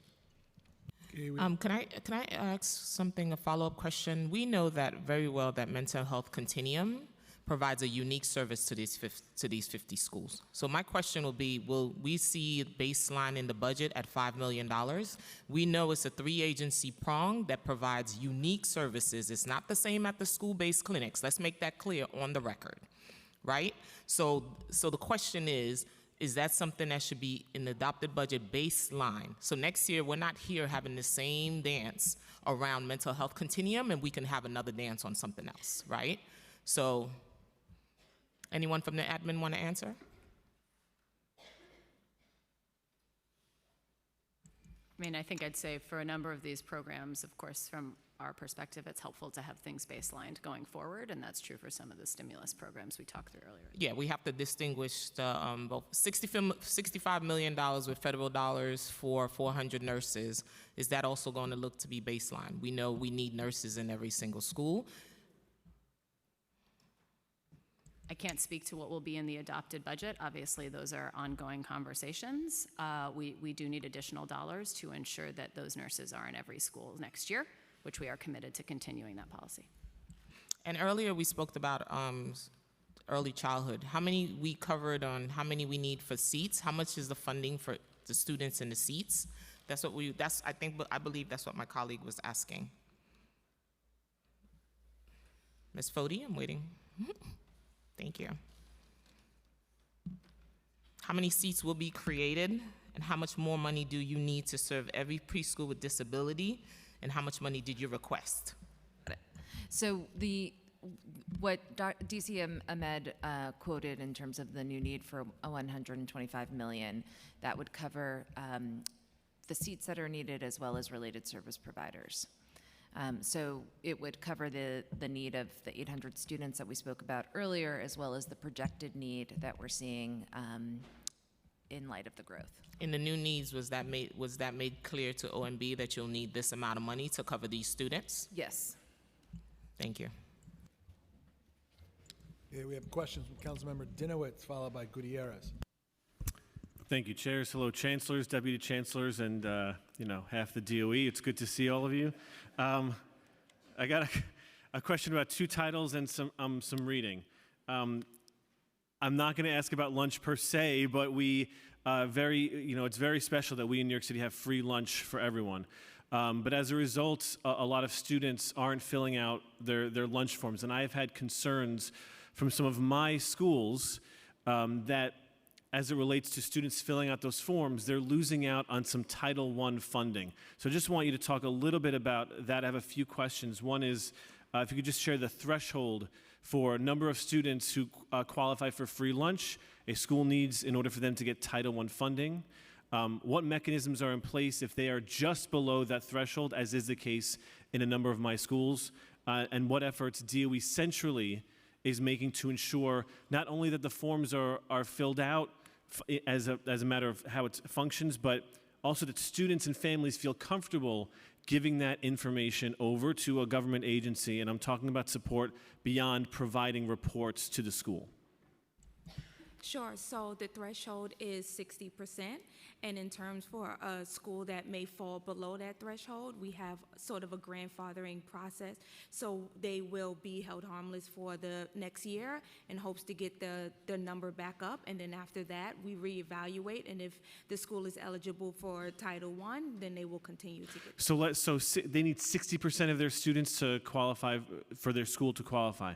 So let's say year after year, because of a number of reasons, students don't fill out the forms, or they fill them out and leave them blank because they're concerned about sharing data with government, which I think is reasonable in a lot of cases. They're at 58%, right? And as we know, poverty is increasing. So it may very well be the case that those schools should qualify for funding. So that's one part. But even so, if they're just underneath and they hadn't qualified in the previous years, they have a lot of students who need funding, and that school isn't getting funding. So what mechanisms are in place to help the schools build trust, centrally, to build trust, culturally responsive outreach, to help them with the manpower to get those forms, and if they're just under, any financial help you are giving to those schools? Yep, so I will actually get back to you on the details in terms of what we're doing with the process of helping fill out forms. But principals know that they always have to have an all-out effort to drive those numbers, because they know getting those forms back has always been, Deputy Chancellor, if you want to lean in on that, somebody who was a principal for 11 years, we know so much of our funding is driven by making sure that you get those forms in. Sure is. So it involves your parent coordinators, getting messaging out, getting your whole school community involved. Principals in schools do it through a wide range of ways. Competitions, class competitions, how many students bring it in, and you get a pizza party that they go all out to try to figure out ways to encourage them. But there's also parent training that the parent coordinators do on what does it mean when you complete the form, what information do we get from it, and how that information benefits children in the school community. Yeah. So there are multiple pathways that we have to ensure that those forms get completed. I've spoken to a handful of principals, and a lot of them say the same number. They have like 90 to 95 completion rate, and they also don't know how many parents leave the form blank. So that is something centrally that you are perhaps able to help with it if a family does leave it blank, doing additional outreach, because those handful of students within a school can, in many cases, make the difference between them getting funding, Title I funding, and then just not getting any of it at all. And that can be really impactful to the schools and the 58% of students who need that who need that funding to succeed. Can I just add one thing? And the point is very well taken, but I do just want to flag, because I think it's something really worth noting about how we fund our schools. Title I is actually a very small proportion of what schools get. Most of our funding flows through fair student funding, our school funding formula, where every student is recognized for their needs. And so a school with 58% high need students, and with way more nuance, I would just note, than actually just poverty alone, students in temporary housing, academic weight. So to your point, as Sarita mentioned, they'll get grandfathered in for a year, but in other ways, that school will be getting, through a larger pot of money, additional funds for those 58% of kids, as well as many others, students with disabilities, English learners, students in temporary housing. It doesn't change the Title I piece, but it is one of the ways we ensure our funds are, frankly, a little more directed to actual every student's needs in a schools in our far larger pot of money. I hear that, but when you're a principal dealing with every single dollar, those Title I funds do matter. And I think, not at this hearing, but it is worth digging into what schools are incentivized to do for our students with IEPs and the types of programs they're incentivized financially to provide, given the way the fair student funding formula works for students in ICT and self-contained classes and sets. But I just, with the funding, the reading program, I think phonics-based literacy is incredible. The focus on literacy is critical. There is some confusion or concerns with schools. I have schools telling me that They are getting some of the curriculum there, but if they want more of the curriculum, more resources within the curriculum, that has to come out of the school budget. If they want to provide PD for the new curriculum, it comes out of the school budget, all while losing their hardware and software lines. So there is concern about where the money's going in their school budgets, and that they are being sort of forced on something, which again, I want to be clear, I think the phonics is critical, but it's only fair that schools get the funding they need in order to implement it. So New York City reads, the funding does not come from the school's budget. It is all centrally funded. The PD is centrally funded? Yes, it is. Okay. Professional development is all centrally funded. Is the entire curriculum and all resources related to the curriculum centrally funded, or does anything come out of an individual school's budget related to the curriculum? So core curriculum is what they're probably referring to. Schools have to exhaust their core curriculum, their NISTL funding, and then we supplement NISTL funding centrally so that they get core curriculum. Now that is a list of curriculum that is in core curriculum that they can buy into. If they want supplemental materials, that would come from their budget. So supplemental related to the curriculum that Related to the that they are required to use. Not that they're required to use, supplemental, solely supplemental. Meaning the curriculum is a requirement, and that's a policy, agreement or disagreement, but the materials, the supplemental materials related to it that they're providing to the teachers and students is at a cost. Yes. Yes. Okay, thank you. Yes. We supply the core curriculum. core and then curriculum. if there are additional pieces that you can choose to avail yourself of or not, and that's up to the schools. Okay, and they are or are not losing their hardware and software lines in their budgets? No, They're they're not. not. No. Okay. Not at all. So I do want to, at another time, get back to you on that, because that's different than what I'm hearing from my local schools. Absolutely. And lastly, as has been mentioned, I thought your testimony at the hearing in Washington, D.C. was excellent. I think you represented our city very well, recognizing that there's been work done and that there is significantly more work to do. Has the DOE formally updated its chancellor's regulations and its trainings to reflect the Biden administration's updates to Title VI guidelines? There were updates made in September, and there was recently updates, I think it was May 7th, they released something. No, not yet. There are a number of things that we are still in deep conversation around, but no, we've not updated Chancellor's regs on it yet. You said yet, which is Right. every educator's favorite word. Does that mean you plan to update the regulations? Which means we may be. So we're still looking at all of this and seeing where updates may be necessary. During your testimony, you shared data related to acts of bias in our public school system. Those are internal. Those are not posted online. Will they be posted online, or are they currently posted online, or when will they be posted online? So those are internal. Actually, this is a live issue, council member, and would love to talk to you about it. So we actually did some of our own additional analysis to get to those numbers, because that's we don't categorize. For example, just to give you a quick example, when we have an incident of religious bias, we don't ask principals to code that by, was it anti-Semitism, was it anti-Muslim, was it anti-Christian? So we went through and actually did some manual analysis to make sure the chancellor was armed with that data. That's something we're looking at to see whether this level of granular data would be helpful to continue to put out there. But that, at this point, that was internal. Right. I would also say in general, the bias incident data is also not online. Is that correct? Just general, not categorized, but acts of bias. I'll have to look at that unless the staff knows. I thought that actually was online, but we'll check on that and get right back to you. Okay, Make sure. please do. The New York State publishes your, I think, DASA data, but the most recently they updated was 21-22. The open data, everything appears redacted as it disaggregates student suspensions and discipline.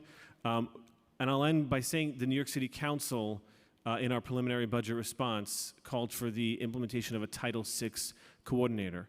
to deal with all of these issues of updating the chancellor's regulations, of coordinating and providing updated and responsive trainings, and to coordinate all of the wonderful work that you're doing. You mentioned in your opening statement AAPI, LGBTQIA+, Global African Diaspora curricula, and the forthcoming Muslim and Jewish Voices curricula.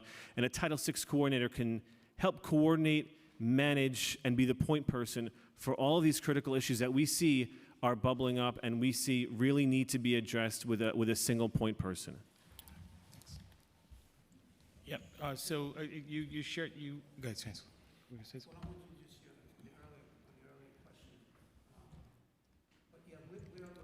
Chancellor, just hit your mic. Yeah, I'm sorry. Yeah, we're looking at that as well, whether or not that results in a brand-new body in every school versus those responsibilities being taken up by someone else, perhaps our Respect for All coordinator, is kind of what we're exploring as well.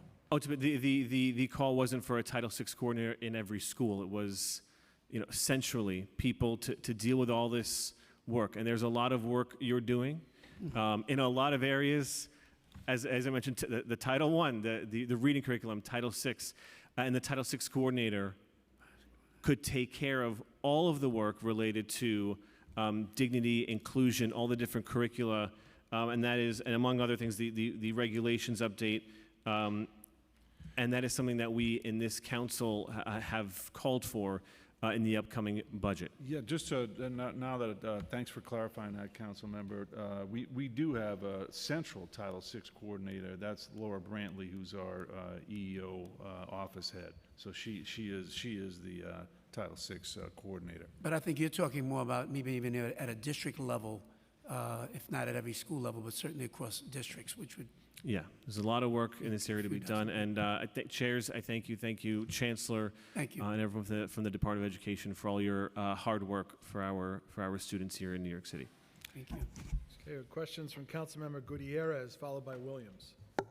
Thank you, chairs. Good to see everybody again, Chancellor. Good to see you. Good to see you. I will be as concise as possible. So if there's any follow-ups, do feel free to send them back. First, I want to give you your flowers. I got to say, NYC Reads, I'm hearing really, really positive feedback. So I'm really lucky that my districts were included in the pilot phase, looking forward to see it expanded, but hearing good things from both families and educators and seeing the transformation in as young as like 3K classrooms where principals are preparing from, the age of 3 to really integrate literacy. So really meaningful, and so congrats. Appreciate that. Yeah. Thank you.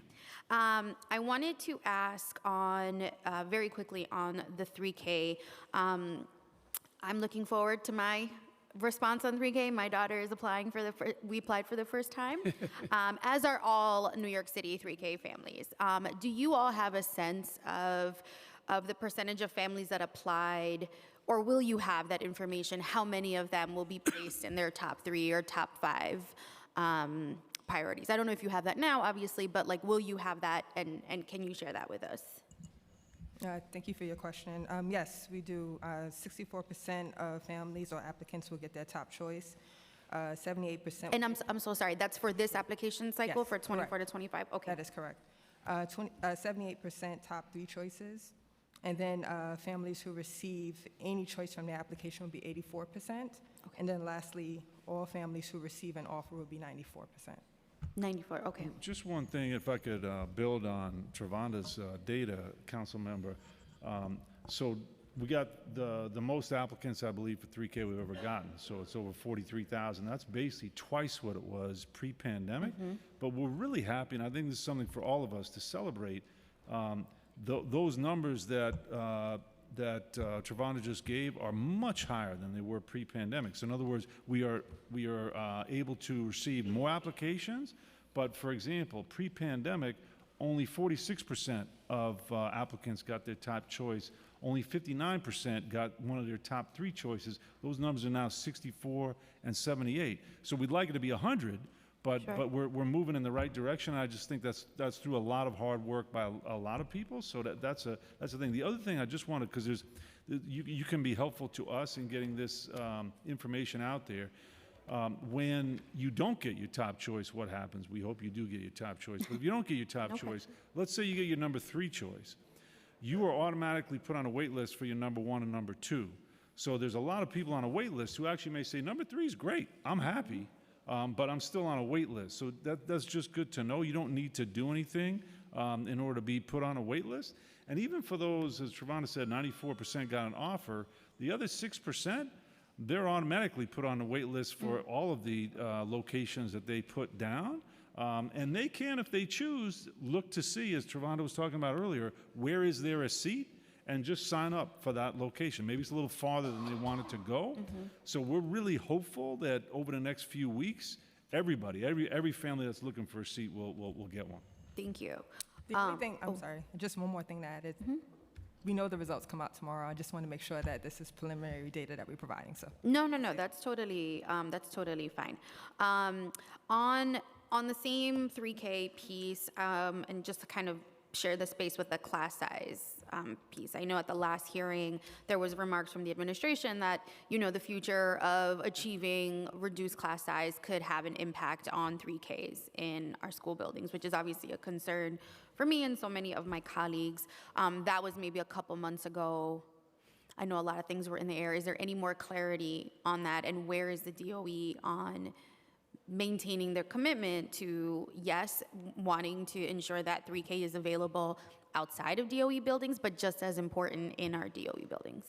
Yes, so when we were here a couple months ago on that, we flagged that the chancellor put together a class size working group that had some folks in this room, as well as many, many others, educators, advocates, researchers, parents, to make recommendations about how the city should implement the law. One of the recommendations that came from that working group was to look, one of the things for the law, we need additional teachers and we need additional space, right? Those are the two things we need to have more classes and smaller class sizes. One of the recommendations the working group put out was to move 3K and pre-K out of our school buildings to free up space for the class size law. That is not something we are currently looking at doing. That is not something we need to do to be in compliance with the law for next year.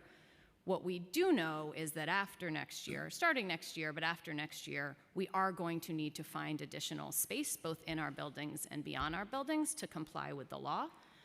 That's not just about 3K and pre-K. There's other things in our buildings as well that are not classroom space, whether it's an art studio, whether it's a community-based provider that has a space in the building.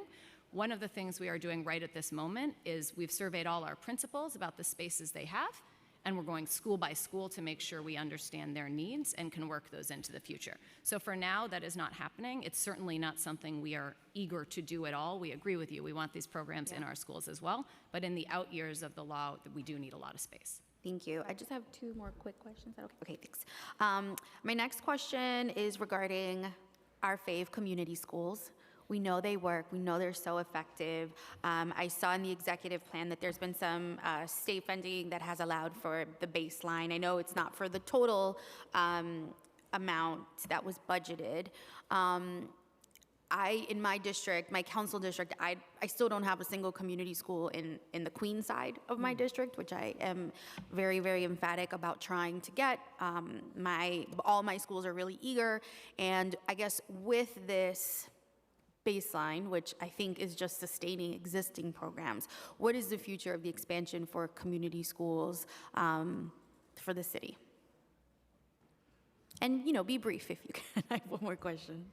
I'll jump in very quickly, but you rightfully, Councilmember Gutierrez, answered the question. So the funding that we received was the restoration of the $8 million and also getting back the money that supported the 113 community schools supported with ARP. So right now, really the focus is on sustaining the 421 community schools, but we're doing a lot of work under the leadership of our chancellor to look at best practices of community schools that can also be thought and leverage across the system. So I look forward to partnering with you and other council members around possibility of expansions.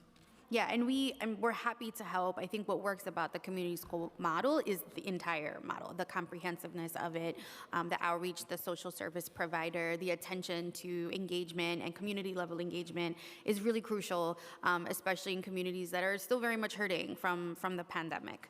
And then my last question is related to the NEST program. So I attended CEC 24, which I represent along with some colleagues, and was informed that there was either no expansion of NEST in Queens or a very, very minimal expansion. And I think, the CEC president even brought up the example of her own son, who would be a really good candidate in his own district for a NEST program, but now will have to be bused to school district 25. And currently, he's in district 24, lives in Jackson Heights, but is bused to Glendale, which is not ideal, but still in that school district. So, and just hearing really good feedback from families who, really feel like this could have larger impacts on their kids who, are now destabilized, are no longer in the school or the school district where they were receiving services. So I'd love to hear if there's a plan to expand in Queens at all, and if you can share those districts with us. Thank you. Sure. We're in touch, and I know the topic very well in District 24. We are looking at the request and are going to do everything we can to support the need there. In terms of where we are citywide, in terms of NEST expansion, NEST is the program the specialized program that we do have the most of, and people love the program because kids perform they have a 95% graduation rate and are outperforming kids without IEPs. The district pilot that I described earlier in districts 5, 12, and 14 is something that we hope will give us proof of concept that this is a viable model so that expansion can go further. But right now, I am working on District 24, and we're going to do whatever we can to support that request. Thank you. I'd love to stay in contact with you about that. Thank you. Thank you, chairs. Councilmember Williams. Hello, good afternoon. Thank you so much for being here. I have a few questions from a friend, actually. She has questions around Learn to Work program. So basically, DOE is going to extend the existing RFP contract since it's already May 15th and a new one has not been announced. And if so, what does that mean for new CBOs in charter high schools? So this is for the Learn to Work program.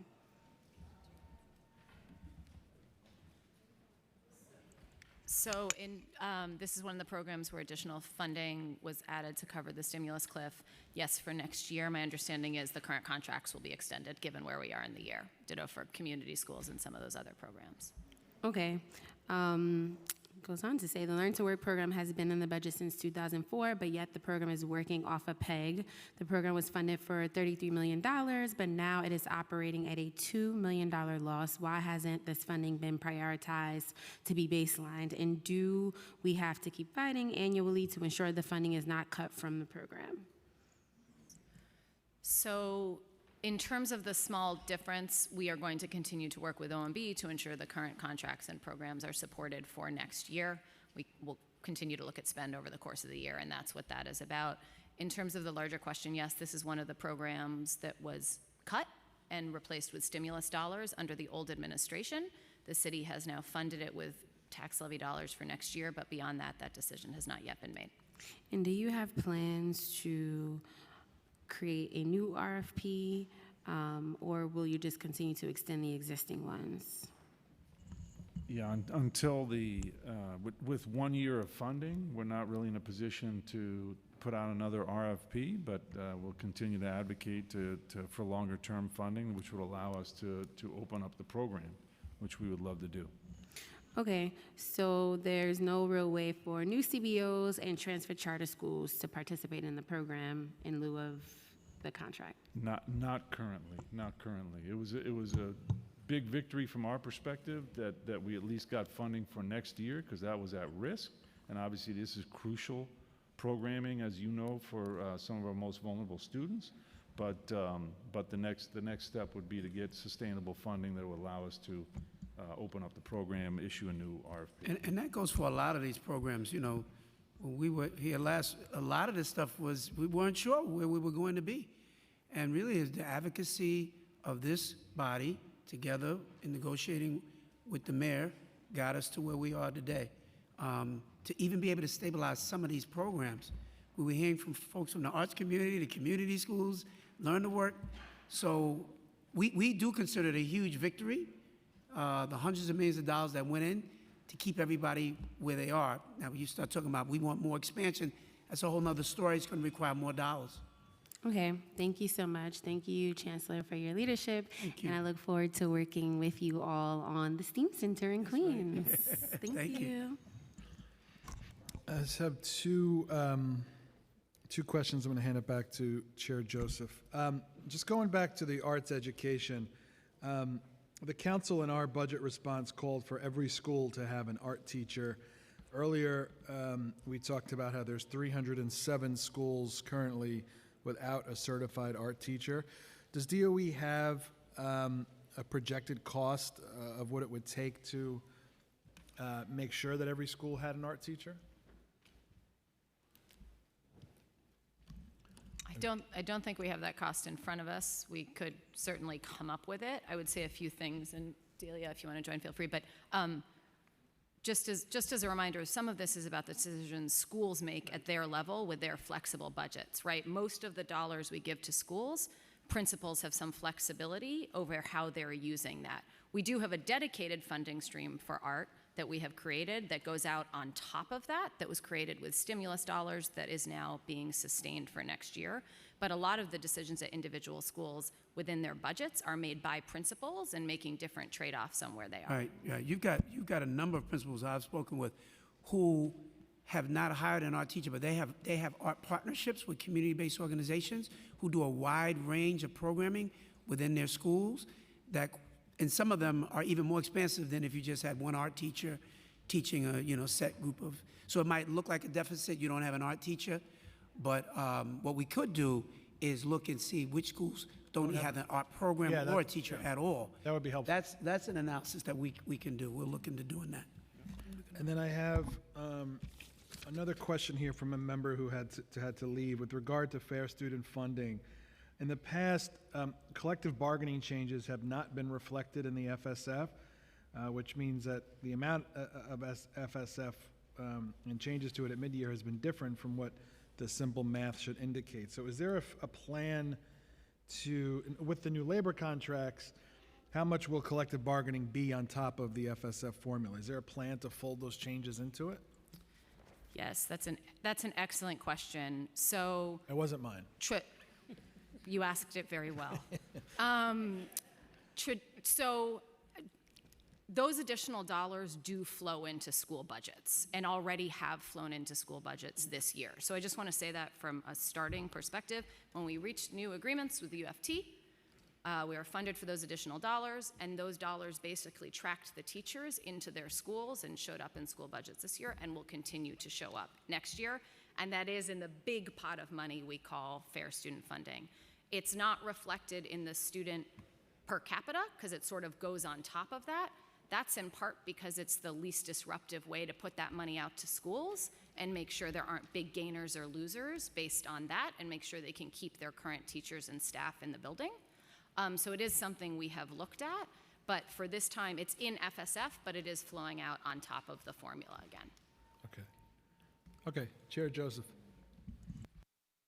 Thank you, Chair Brennan. I just want to circle back real quick. The administration claimed there was an additional $27 million that was moving in this plan to supplement that funding. This is around special education.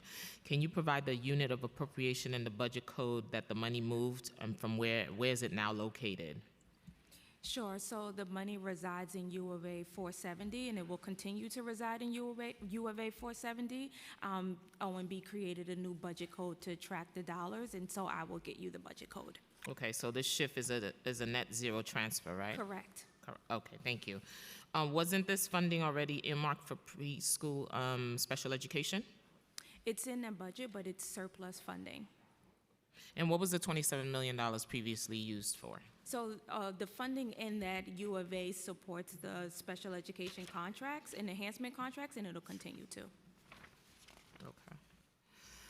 And the DOE has $32 million contract with Health and Hospital providing 200 nurses per day plus an additional 100 on-call nurses.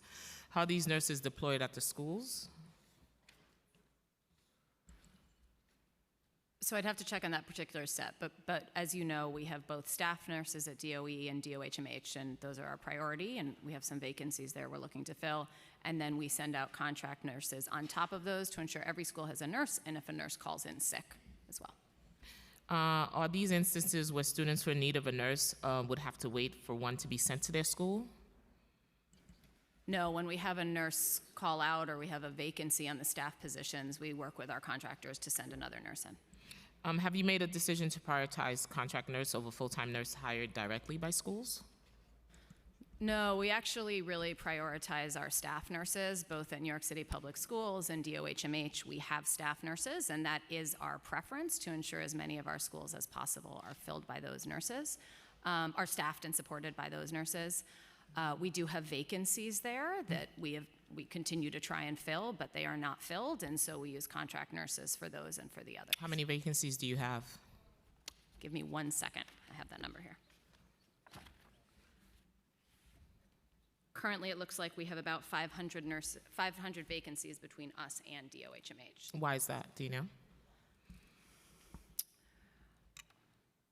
I think I'd say a few things. I mean, I think there's nursing shortages, as we know. Right. Some other government agencies that employ a lot of nurses, like the state, have increased nurse salaries quite a bit, which has exacerbated our own shortages. There's some discrepancies between our nurses and DOHMH nurses that makes, when we have a position, person usually just comes right over from DOHMH, so we create a position over there. We are doing new work. We're doing some social media and some campaigns to try and do everything we can to recruit. It's an ongoing issue, though. So that's the same issue we have with our CBO providers, because they say you guys constantly recruiting their educators because there's no pay parity. So we get it. So now we're going to talk about class size, right? Reaching compliance with the state class size law. When will New York City Public School need to add additional budgeted teacher positions in order to remain compliant with the state law? So we're compliant with the law for this year. The law required that 20% of our classrooms be under the cap for this year. We have roughly 40% of our classrooms under the cap. Going into next year, the law requires that 40% of our classrooms be under the cap, so we believe we are very, very close to compliance for next year as well. That being said, we want to be certain, and we don't want to just make the bar. So there's a few different things we are proposing in our class size plan for next year. One of those things is asking every district superintendent across the city to look at ways they can make progress in class size. They can work with their principals. We're not mandating exactly how they do it centrally, but looking at space, looking at staffing, looking at distribution of students between classes. And we're asking every district to make progress. But the other thing we're doing, which gets to your question, is, as I said earlier, putting out an additional $180 million into school budgets. Some of that will be for contracts for excellence, which under state law can be used for class size, but also supporting multilingual learners, pre-K. Some of that will be for class size in particular. Whether we will need all of those dollars next year, we don't know, but we are putting those into school budgets and requiring some of them be used to hire teachers in particular. So that's the funding you will add in 2025, or is the following year for? That's funding we are proposing adding for next year. It's in our class size plan we just released. And how many educators will you need to remain compliant by filling, and can be added by filling the existing vacancies? So those existing vacancies, as our CFO mentioned before, are not budgeted positions for us. And so what we need is the budget to hire the additional teachers or for schools to repurpose their existing budgets. So we're putting in the $180 million to make progress next year. We do expect to need additional dollars after that. Do you know how many teachers, educators you'll need to meet the needs? So we project to get to full compliance, we need 10,000 to 12,000 new teachers across the system. For next year, we're relatively close. We predict $180 million could hire upwards of 1,000 educators. 1,000. UFT recently identified 856 Title I schools with space, implemented class size based on the analysis of number of seats needed for compliance, number of open seats in the school. Has New York City Public School had a chance to review this assessment? We have taken a look at that, yes. So the UFT put forth a couple of things. One is they proposed $180 million go into school budgets for next year. That's consistent with what we proposed last week as well.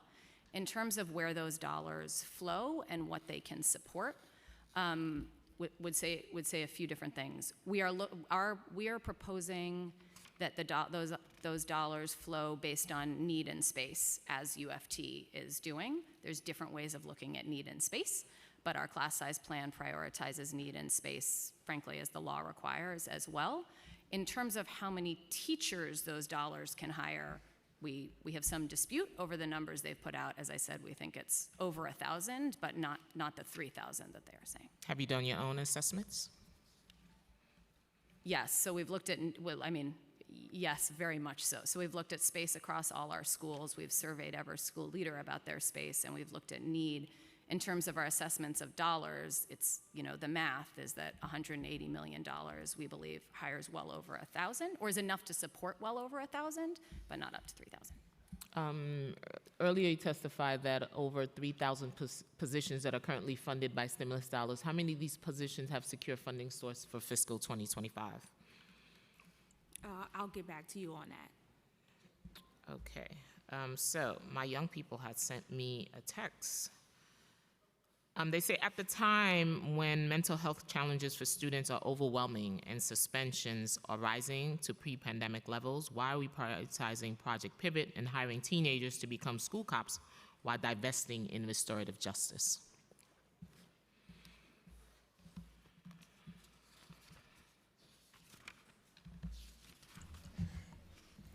Well, the notion of the Project Pivot initiative is not a one versus the other. Project Pivot is just one of the many initiatives that we have in schools to meet our young people's needs overall. Our schools have a plethora of supports, right? As we mentioned, social workers, guidance counselors, school-based health clinics, our CBO partnerships. The Project Pivot initiative is just one aspect of how we support our students in schools. The work around the Assistant School Safety Agent is a position identified by the NYPD School Safety Division. It's not one that we, New York City Public Schools, has endorsed. We don't know enough about the project. We are learning more about the project as it goes on. So it's a big surprise to you? Not necessarily a surprise. I mean, we've been a part of preliminary conversation as they talked about the creation of the position. It's still, there's no funding coming from New York City Public Schools for this initiative. And as it relates to the implementation of, they're still in the premature stages of the program. And so around restorative justice, are we still on the same level of funding, or are we cutting the funding? So as of the executive budget, the stimulus cliff in restorative justice has not been restored. So it's not baseline, it's not restored, but we always talk about how restorative justice, and we look at the data and it works. So why is it not in the executive? I know the chancellor's going to say we have a list of stuff that everybody wants. But some of these things are, and I'll say this again, and I've always said this, these are the things that make young people come to school, right? We can have the greatest reading programs on the planet, but if we don't have programs to get them engaged, to keep them in the school buildings, we'll be teaching reading to no one in the building. So we used to have them where we had programs where they would come into school and we weren't teaching them to read. And I think that's even worse, to be quite honest with you. I don't think it's a this or the other. Correct. You all are still engaged in the process. You can certainly, as you are engaged in this conversation, in negotiations, push to make sure that RJ gets restored. That's I'm sure, on the top of the list for you to make it happen. So in the fiscal 2025, restorative justice has $0, correct? No, there is tax levy funding. Do you have the number? There is still the tax levy funding from this year is continued into next year. It's the stimulus cliff. And how much is that? 5.6. Oh, right. 5.6 million. How much? 5.6 million. 5.6 million.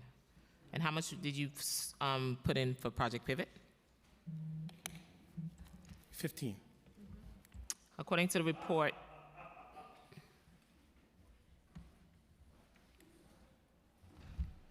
According to the reporting provided to the council as part of the terms and condition of budget adopted, 920 schools, over 500,000 students participated in restorative justice programming during the 2022 and 2023 school year. What's the plan for these schools and the students if restorative justice is not funded in the 2025 fiscal year?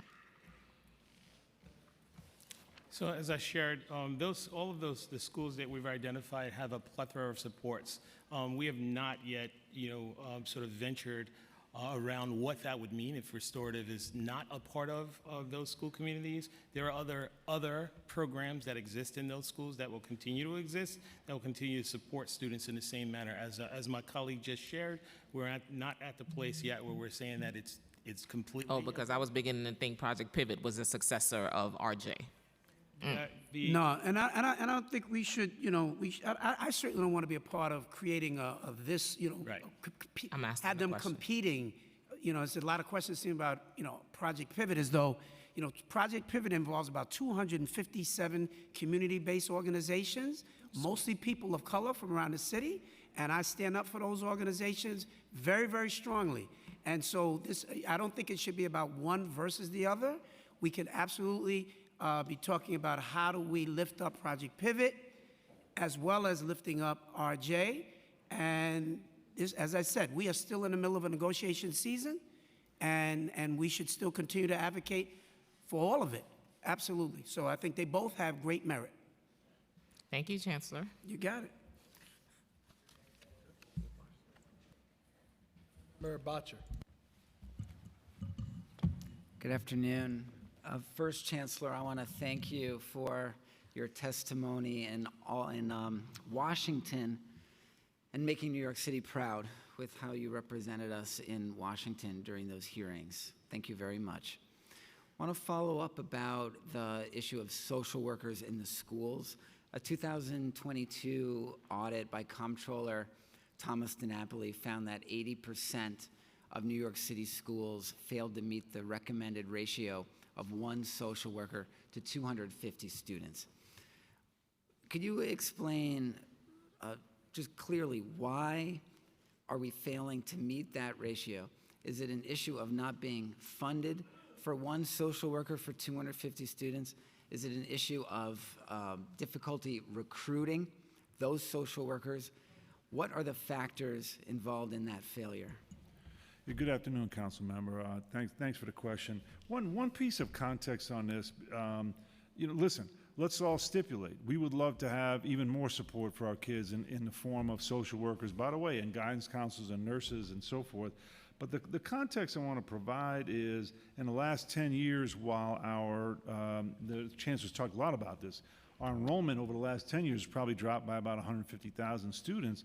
The number of social workers has gone up by about 1,000.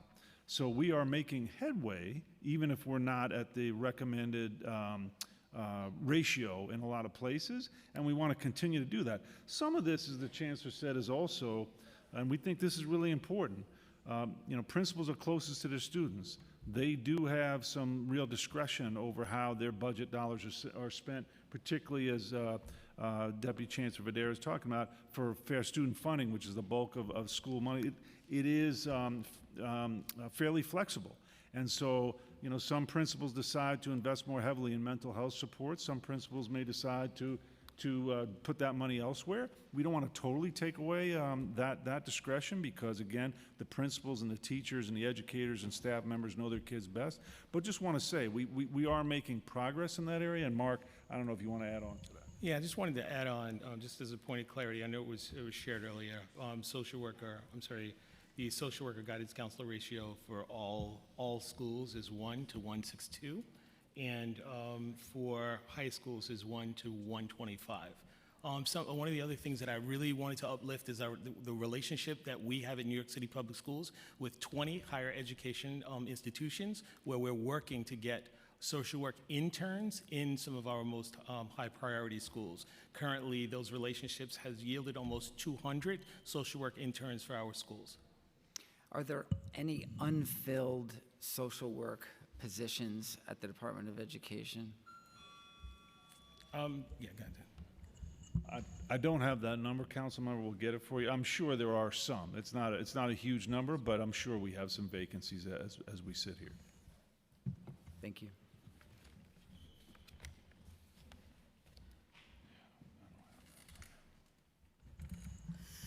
Thank you so much. This is a continued partnership. I'm never out to get you, just for the record. Never out to get you, just that the charter requires that I do oversight. So I have to get the questions on the record. Never out to get you. Some other folks I may be out to get. That's certainly out there. But let me also just say before you wrap, when I was coming from the testimony in D.C., yes, I got actually after the testimony, I got lots of texts from people, including many members of this body, and I got just the best heartfelt text from Chair Joseph, who then followed that up with a phone call that I want to tell you I greatly, greatly appreciate it. I was looking at it at my car ride back from D.C., and I probably got hundreds of texts, but the message that you sent was deeply profound for me, and I want to say thank you. You're very welcome. We were rooting for you, and you did well. Thank you. Did well. Thank you. Thank you. Chancellor and your team, thank you very much. Appreciate you, Tim. Appreciate it. Thank you. All right, we'll take a 10-minute break, and then we're going to hear from leadership of CUNY. Hey, you guys are up now. How you doing, Josh? Man, I can't wait to get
Can I have your attention, please? Can I have your attention, please? Good afternoon, ladies and gentlemen. Please take your seats.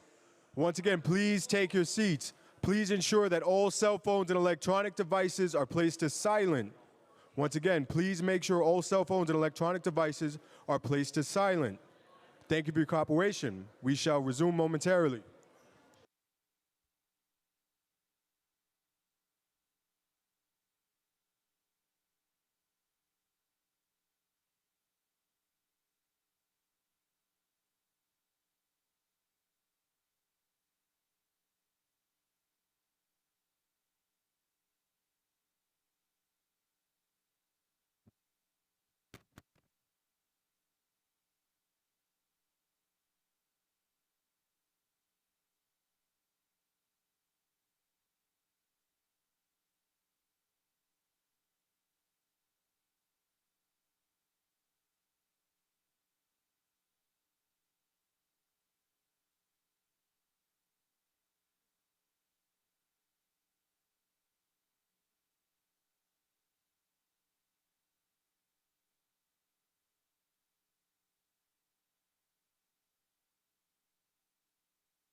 Okay. Good afternoon. Welcome to the final executive budget hearing of the day, focusing on CUNY, the City University of New York. Councilmember Justin Brannan, I chair the Committee on Finance. I'm pleased to be joined by my good friend and colleague, Councilmember Eric Dinowitz, who's chair of the Committee on Higher Education. We've been joined this afternoon by Councilmembers Ressler, Brewer, and Marte thus far. Welcome, Chancellor Rodriguez and your team. Thank you for joining us today to answer our questions. Just as a reminder, this is a government proceeding and decorum must be observed at all times. As such, members of the public shall remain silent at all times. We'll be taking public testimony on CUNY today after CUNY's testimony, after the witnesses have finished, instead of holding one long day at the end. If you wish to speak on the CUNY or the DOE FY25 executive budgets, make sure you fill out one of those witness slips. It's on the table in the back of the room with the Sergeant at Arms. Okay, just to set the table again, April 24th, 2024, the administration released the executive financial plan for FY24 to 28 with a proposed FY25 budget of $111.6 billion.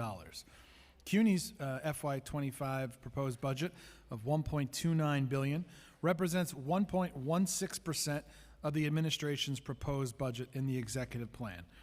This is an increase of $20.9 million, or 1.64%, from the $1.27 billion that was originally budgeted in the mayor's preliminary plan. This increase results from several actions, mostly $11.9 million for the Building Performance Lab, And as of March 2024, CUNY had 309 vacancies relative to its FY24 budgeted headcount. In the council's preliminary budget response, we called on the mayor to add $124 million to CUNY's budget for various programs. Of this, exactly $1 million was added and everything else ignored. Above all, the council's call for $50.5 million for a new employment initiative to create a pathway for CUNY students into jobs and careers in city government. In the 7 days of budget hearings so far, agencies have described difficulty filling certain roles, and individuals have told how their parents' job with the city was provided a stable entry into the middle class. As I mentioned in my remarks earlier today, we have the resources to make investments like this and also to protect ourselves against economic uncertainty. And then the council, therefore, will continue to push for a final budget that supports New Yorkers' success. My questions today will largely focus on the tuition adjustment, CUNY's headcount and vacancies, and CUNY Reconnect. It's a priority of Speaker Adams. I now want to turn to my chair for this hearing, my co-chair for this hearing, Councilmember Dinowitz, for his opening statement. Thank you, Chair Brannan, and welcome to today's hearing on the fiscal 2025 executive budget on the City University of New York jointly with the Committee on Finance. I'm Councilmember Eric Dinowitz, Chair of the Committee on Higher Education and proud CUNY alum. I'd like to thank Finance Chair Justin Brannan for holding this joint hearing today. CUNY's fiscal 2025 executive budget totals nearly $1.3 billion, which includes close to $900 million in personal services funding to support 6,024 full-time positions and $391 million in other than personal services. The fiscal 2025 executive budget is $167.7 million less than the fiscal 2024 adopted budget of $1.4 billion. The difference in funding is largely driven by the expiration of $112.4 million in federal stimulus funding in fiscal 2025. While CUNY's budget does not include any program to eliminate the gap in the executive plan, the institution is still bearing the brunt of previously implemented PEGs. However, the plan adds funding restoration of a whopping $1 million in fiscal 2024 only for CUNY Science, Technology, Engineering, and Mathematics, or STEM. In the Council's budget response to the fiscal 2025 preliminary budget, we urged the administration to restore and baseline funding for several critical programs, including ACE, ASAP, and CUNY Reconnect, among others. Unfortunately, the executive plan only includes a partial restoration of $1 million for ACE. I want to emphasize again, CUNY plays a major role as an engine of economic mobility and is an important contributor to New York City's economic growth. Today, we will examine CUNY's executive budget to ensure that the institution and the students it serves receive adequate funding and resources to continue to thrive. I would like to thank everyone who had joined us today and thank our committee staff for their work, including Carolina Gill, Florentine Cabore, Regina Paul, Sahar Morazami for their work, and Adam Staropoli, my budget and legislation director. And I will now turn it back to Chair Brannan. Thank you, Chair Dinowitz. I'm now going to turn over to our committee counsel, Mike Toomey, to swear in the witnesses for their testimony. Good afternoon. Raise your right hands, please. Do you affirm to tell the truth, the whole truth, and nothing but the truth before this committee, and to respond honestly to council member questions? Chancellor Rodriguez. Executive Vice Chancellor Batista. Executive Vice Chancellor Hensel. Senior Vice Chancellor Solomon. Thank you. You may begin. Chancellor, just make sure your mic's on. Okay. Yep. Good afternoon, Chair Brannan, Chair Dinowitz, and other members of the New York City Council Committees on Finance and Higher Education, staff, and guests. I am Felix Matos Rodriguez, the Chancellor of the City University of New York, and I am joined this afternoon by the CUNY Dream Team, our University Provost Wendy Hensel, our Chief Operating Officer Hector Batista, and backed by popular demand to this group, our CFO Sheriff Solomon. I want to thank Speaker Adrian Adams and the entire City Council for your steadfast commitment to CUNY, our mission, our programs, and most of all, our students. 5 years ago this month, I had the great honor of becoming Chancellor. Although this past 5 years have been presented with many challenges, we have also accomplished many things working together as a community and with our partners like you. I want to start by thanking Speaker Adams and the City Council for envisioning and funding CUNY Reconnect, a program designed to engage New Yorkers who earn college credits but stop short of getting a degree. I am thrilled to announce today that this academic year, CUNY Reconnect re-enrolled 16,319 students. Over the last 2.5 years, more than 33,000 New Yorkers have returned to college through CUNY Reconnect, and the program has greatly exceeded its enrollment goals. Last June, we unveiled our strategic roadmap called CUNY Lifting New York, a detailed plan for bolstering the already profound impact our university makes on the city, the region, and the state. We have many recent successes that are already advancing our CUNY Lifting New York strategy, and I'd like to tell you about a few of them. We are advancing in our commitment to student success by preparing our students for careers and creating direct and sustainable pipelines to employers. Since I stepped into this role 5 years ago, CUNY has connected over 17,000 students to paid internship opportunities through new and expanded university-wide initiatives. We've done this with over $34 million in support from the city, state, and private partners. Additionally, the CUNY Inclusive Economy Network has equipped over 3,100 students with preparation within their departments needed to secure paid internships and full-time roles. To support this, we've also engaged over 1,000 employers in offering unique opportunities directly to our students, among them Centerbridge Partners, Bloomberg, Goldman Sachs, Mount Sinai, and Con Edison. We are fixing long-term flaws in our transfer system by ensuring that students who go from a CUNY community college to one of our senior colleges receive full credit for the first 2 years of classes they've taken within their major.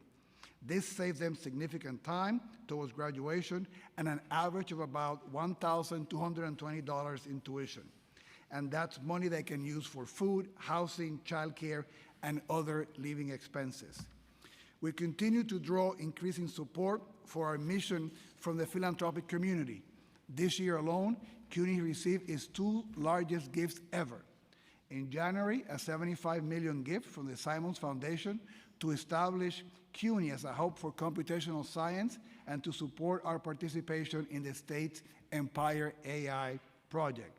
And in March, the Stephen and Alexandra Cohen Foundation awarded $160 million to create a workforce training center at LaGuardia Community College, the largest award ever to a CUNY school and to any community college in the United States. Both of those gifts align with a wide range of new capital projects that are modernizing CUNY's campuses and helping to advance CUNY's core educational mission. For example, in February, we unveiled a state-of-the-art $95 million nursing education research and practice center at Lehman College.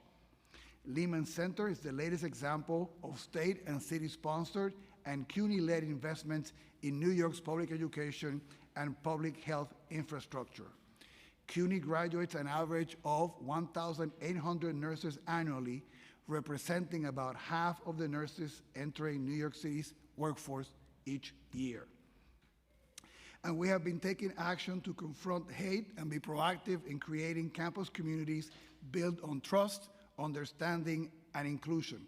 Over the past 2 years, we've taken many steps to combat all forms of religious, racial, and ethnic bigotry, including anti-Semitism and Islamophobia.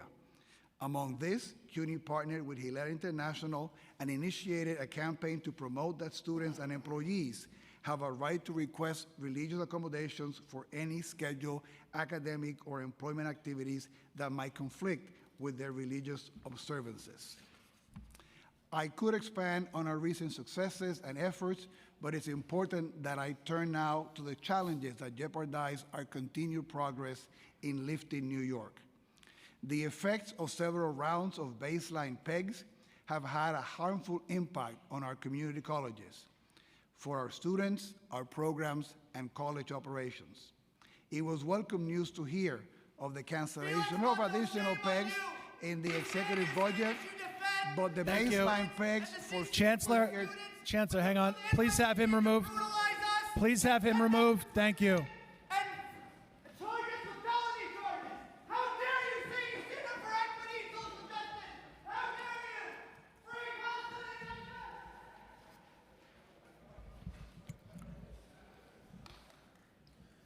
Okay, go ahead, Chancellor. Thank you. Thank you. It was welcome news to hear of the cancellation of additional pegs in the executive budget, but the baseline pegs for fiscal year 2024 that now total $94.1 million and the estimated $94.5 million in fiscal year 2025 will continue to impede CUNY's progress. To put this in perspective, the cumulative peg of $94.1 million is 15% of the entire city contribution to our operating budget. We have been relentless in our efforts to mitigate the harm from these cuts and preserve our academic mission and reputation as the nation's leading urban public university. Still, the negative effects of the pegs are now widespread and unavoidable. We appreciate that the council prioritized in its budget's response a peg restoration of $40 million, and we look forward to working closely with you and the administration, with whom lines of communication remain open, to achieve the restoration goal in the adopted budget. CUNY is an organization of people, so naturally most of our operating budget, about 85% of it, is dedicated to personnel cost. As a consequence of pegs, our community colleges are down over 400 positions, or about 7% since fiscal year 2021. Personnel reductions of this magnitude have impacted and continue to impact campus operations and student supports. Here are a few examples. At the Board of Manhattan Community College, 73 positions are vacant. They include faculty, academic, and student support services, staff, buildings and grounds professionals, and instructional and administrative support. At Ostos Community College, 77 positions have been cut. They are unfilled faculty lines and vacancies in student support service areas, financial aid, admissions, and advisement that remain unfilled. Departments ranging from IT to custodial services are operating with reduced or minimal staff. As these representative examples reflect, the reductions imposed by the pegs have long-term consequences for our students and, by extension, the city. These effects are magnified by the fact that many students are now enrolling with significant learning delays and intense needs because of the pandemic. They require more support than ever before. You are also aware that we have been facing a structural deficit, and we have taken substantive steps to address it. Since the pandemic, we have applied across-the-board saving targets and hiring freezes. Beginning with this current fiscal year, we are adopting a targeted approach, working closely with colleges exhibiting fiscal distress by reducing expenses and seeking opportunities to generate revenue.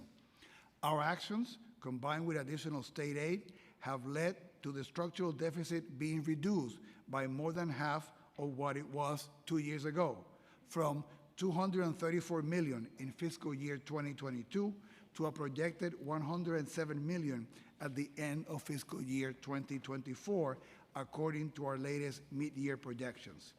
We anticipate that the projected year-end deficit will be even lower. We are also implementing various system-wide shared services strategies to achieve additional savings and streamline our operations. Our efforts are not limited to expense reductions. We are also focused on revenue strategies that can help our goal of fiscal stability. We continue to implement enrollment and retention strategies to ensure that students succeed on their educational journeys, and those efforts have led to an uptick in enrollment that helps increase revenues to the university. Let me now turn to our facility needs. As Chair Dinowitz and members of the Higher Education Committee heard at a recent hearing, the upkeep and enhancement of CUNY's extensive facilities portfolio is critical to CUNY's overall success. A PEG restoration in this budget could help ensure sufficient levels of facility staff to perform critical maintenance, while additional capital funding will allow us to preserve the university's infrastructure and achieve a state of good repair. We appreciate your efforts in allocating discretionary funding for many important projects and look forward to working with you to achieve our collective goals in modernizing CUNY's infrastructure. In conclusion, we respectfully request that you restore the PEGs to enable CUNY to regain what was lost by personnel reductions in our community colleges and invest in the programs such as ACE and CUNY Reconnect that we Thank know you. will Please lead have her to removed. more social mobility. Please, Chancellor, hang on. Have her removed. Thank you.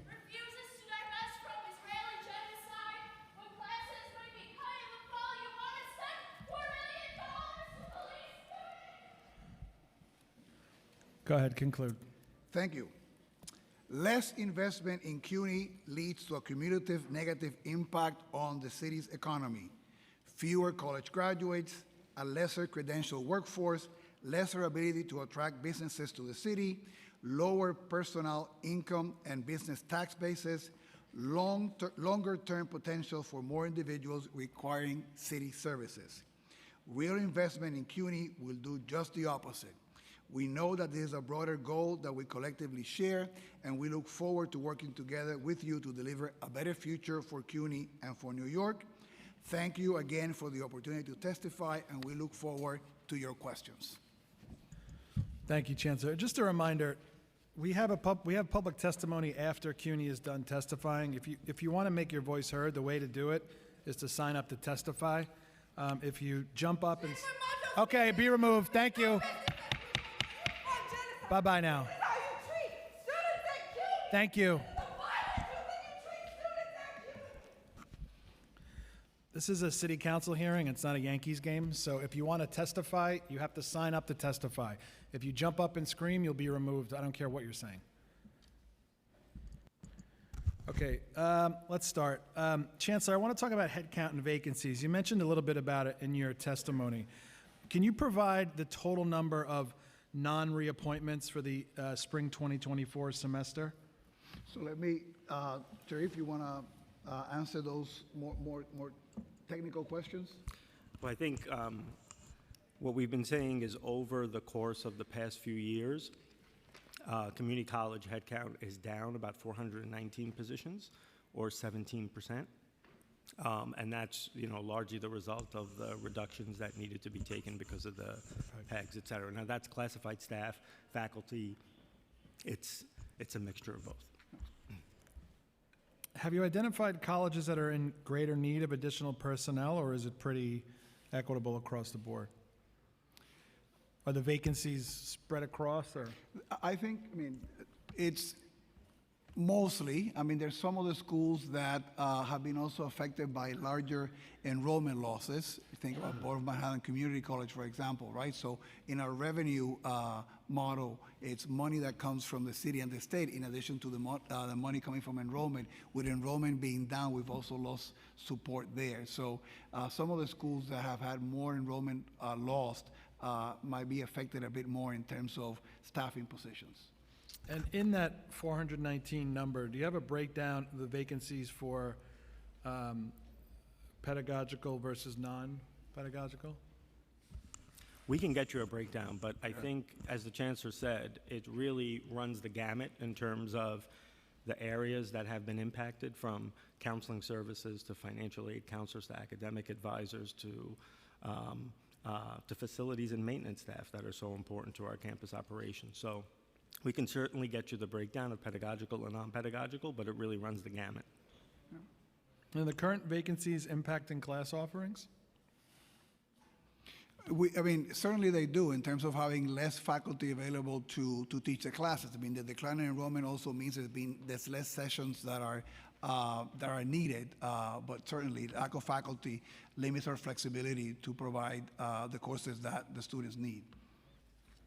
Okay. Talk about tuition adjustment. The FY25 executive plan includes a reduction of $128.3 million in FY24 only from tuition adjustment related to student enrollment. So what was CUNY's projected student enrollment versus actual enrollments in FY23 and 24? Can you tell me?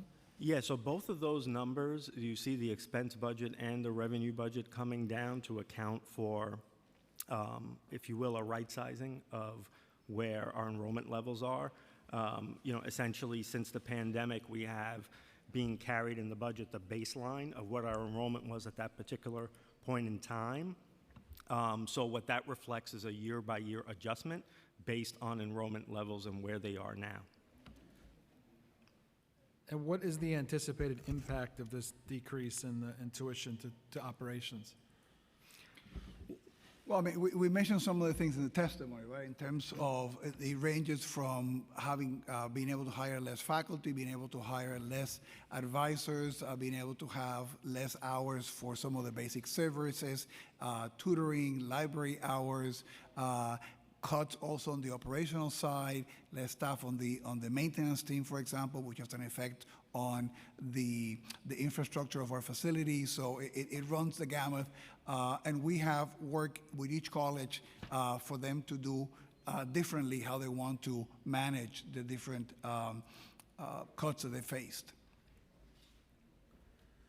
Could you give us an idea of which colleges are projected to see a decrease in enrollment in the upcoming school year?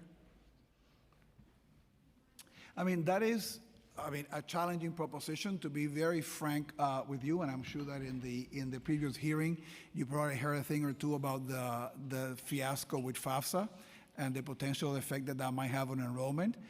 Actually, in the community college sector last year, enrollment was up about 2%, right, if memory serves me right. And some of the programs that we put together with the New York City Public Schools were actually gave us a lot of hope that enrollment numbers were going to be far better. We had a really, really great, robust September in the number of applicants, but FAFSA has thrown a monkey wrench in terms of really how many of those students are going to be able to, get their financial aid on time and use that to make a decision to come to CUNY. So to be candid, we are knocking on every door. We're making every effort to get the students to fill out the FAFSA. Partnerships with nonprofits. We got additional funding from Petrie to do that. But the FAFSA really creates an issue in terms of any accurate forecasting of where we're going to be with enrollment next fall. Okay, that's helpful. Do you have a projected revenue impact related to the state's new program that will automatically enroll the top 10% of high school graduates? You want to go? We don't yet. We're still. Just make sure your mic's on. Sorry. We're still working on that. It's still, the format of that program is still under discussion with the state and with New York Public Schools, and so we can get back to you on that answer. Okay. And FAFSA is also impacting the decision whether this is the right time to move forward with that program. Okay. Talking about the expiration of the federal stimulus funds, what are the specific programs or services that are covered with federal stimulus funds? Do you have anything that's 100% covered with that? So the federal stimulus funds, as you know. I don't think your mic's on, sure. Is it on? Yeah. The light's on. Right again. Good. Okay, so like New York City, like New York State, like the MTA, for example, CUNY received federal stimulus dollars in the amount of $1.6 billion. That went to cover a number of things. It went to cover some institutional costs, including some pandemic-related expenses. It also included lost revenue, and it included student emergency financial aid. So with respect to the lost revenue piece, that is where you really have the stimulus funds buying us time, because as the Chancellor mentioned, we have a structural deficit based on the enrollment losses. So the stimulus funds allowed the community colleges to be able to continue operations, to be able to continue to invest in faculty, to invest in all of the aspects, both on the faculty side and both on the operational side of what it takes to essentially run an institution. So it really does, again, we say run the gamut across that stimulus fund was be able to be used for loss of revenue, especially from the loss of enrollment that accelerated with the pandemic. And is CUNY as an institution struggling, just like every other agency, with figuring out how to maintain or sustain, continue temporary programs that were funded primarily with permanent programs that were funded with temporary dollars? Is that a challenge? One of the biggest challenges that we have is with the ACE program, which Right. I think you mentioned before. Yep. ASAP is baselined, and it allows us to hire advisors and staff that are permanent. With ACE, every year, we don't know how many students can come in because we first have to adjust for how many are already in the program and never knowing how much additional funding we will have. So it makes it very difficult to staff the program. Okay, I have a couple more. The OTPS spending, other than personal services funding, for community colleges totals $391 million in FY25, which represents a reduction of $140.8 million compared to the FY24 adopted budget of $531.7 million. So it's our understanding that this decrease is mainly driven by less than anticipated spending on materials and supplies. What are the major programs and services that are paid with OTPS funds? So, Chair, it really is due to stimulus and programs. So the stimulus funds, since we are planning to exhaust all of them in this fiscal year, will not continue to fiscal 25, right? So that's the lion's share of that 140. And then the programs, as you know, a number of programs were not included in exec. And so the remainder is essentially what those programs are that were not included in exec. And how much stimulus funding remains? So we, as a course of being able to deposit monies with the city and with the state to basically cover operations, we've been making deposits. There's roughly 50 to 60 million left that will be used to cover expenses for the remainder of the fiscal year. The number that we just spoke about in terms of the OTPS reduction is the 112 million that had been carried from last year to this year. Okay. The executive plan includes $1 million restoration in FY24, but only for CUNY Science, Tech, Engineering, and Math. I believe Chair Dinowitz brought this up. Can you provide a brief description of this program, and why is the funding included in FY24 only?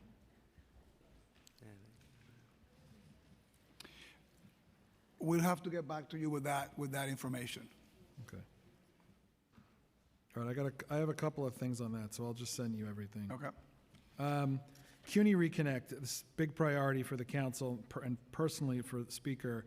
For those that don't know, CUNY Reconnect was created to focus on supporting adults returning to higher ed to complete their degrees.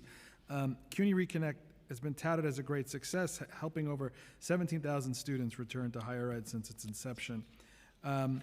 Knowing that this program is so beneficial to CUNY and New Yorkers, why have funds for this program not been included in the FY24 executive plan? It's a surprise to us because, like you said, it's been an incredible, successful program.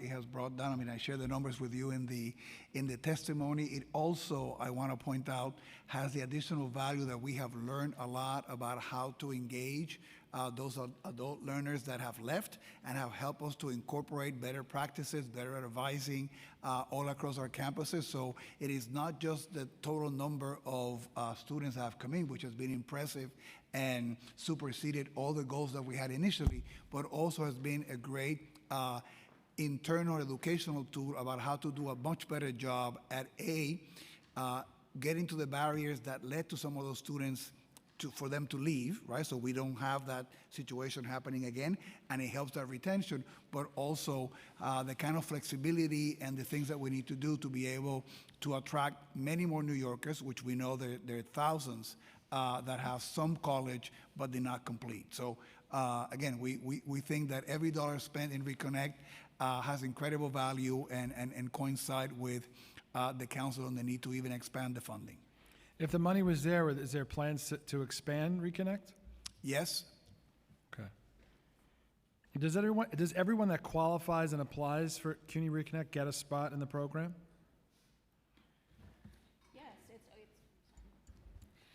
Yeah, it is personalized service. What's great about it is there are individual folks who speak directly to the applicants about what their needs are, where they are in their own journey, and are able to identify which school is the best fit for that student. So it's a very individualized program, and anyone who comes is eligible. And I know a very important piece of this is the child care. Has the child care access been impacted by the cuts from the administration? Yes. Okay, and last from me, does CUNY collect data with regard to the CUNY Reconnect program on why the returning students previously left CUNY? We do, and at the moment, we actually have a full study plan for the next fiscal year, but our initial data tells us three things are the primary concerns. Not surprisingly, number one is financial strain. Students run out of money, or they have to prioritize immediate needs with their families. The second is more specifically work and family obligations. Juggling those things become unmanageable without the lack of good advisement or help identifying where they should be. And finally, the third is academic difficulties, that there was a difficult start, they've been out of the classroom for a while, and part of what we identify is what supports and services they need in order to successfully rematriculate. And if I might add, an added component that now that there was increased funding and flexibility with part-time TAP, a large number of the students that are coming to Reconnect because of some of the life balances that they have to navigate are coming part-time. The fact that now TAP is a lot more generous with part-time students has also allowed us to increment the impact of the funding from Reconnect. That's great. Okay, thank you very much. I'm going to turn it over to Chair Dinowitz. We've also been joined by Councilmember Bottcher and Aviles. Chair Dinowitz. Okay. Thank you, Chair Brandon. Staying on the Reconnect ASAP bandwagon here. Just one follow-up on the childcare. To what degree is childcare going to be cut? How many children are currently taken care of with childcare, and by how many would that have to be cut given these cuts? I think we can give you a precise number per college based on that. It'd be the best way to address your question. Okay, thank you. Do you know what are the current number of students enrolled in the ASAP and ACE programs, respectively? So in the ACE program, currently there are 3,015 students, which is both first-time freshmen and transfer students across 7 colleges at CUNY, and ASAP is more than that.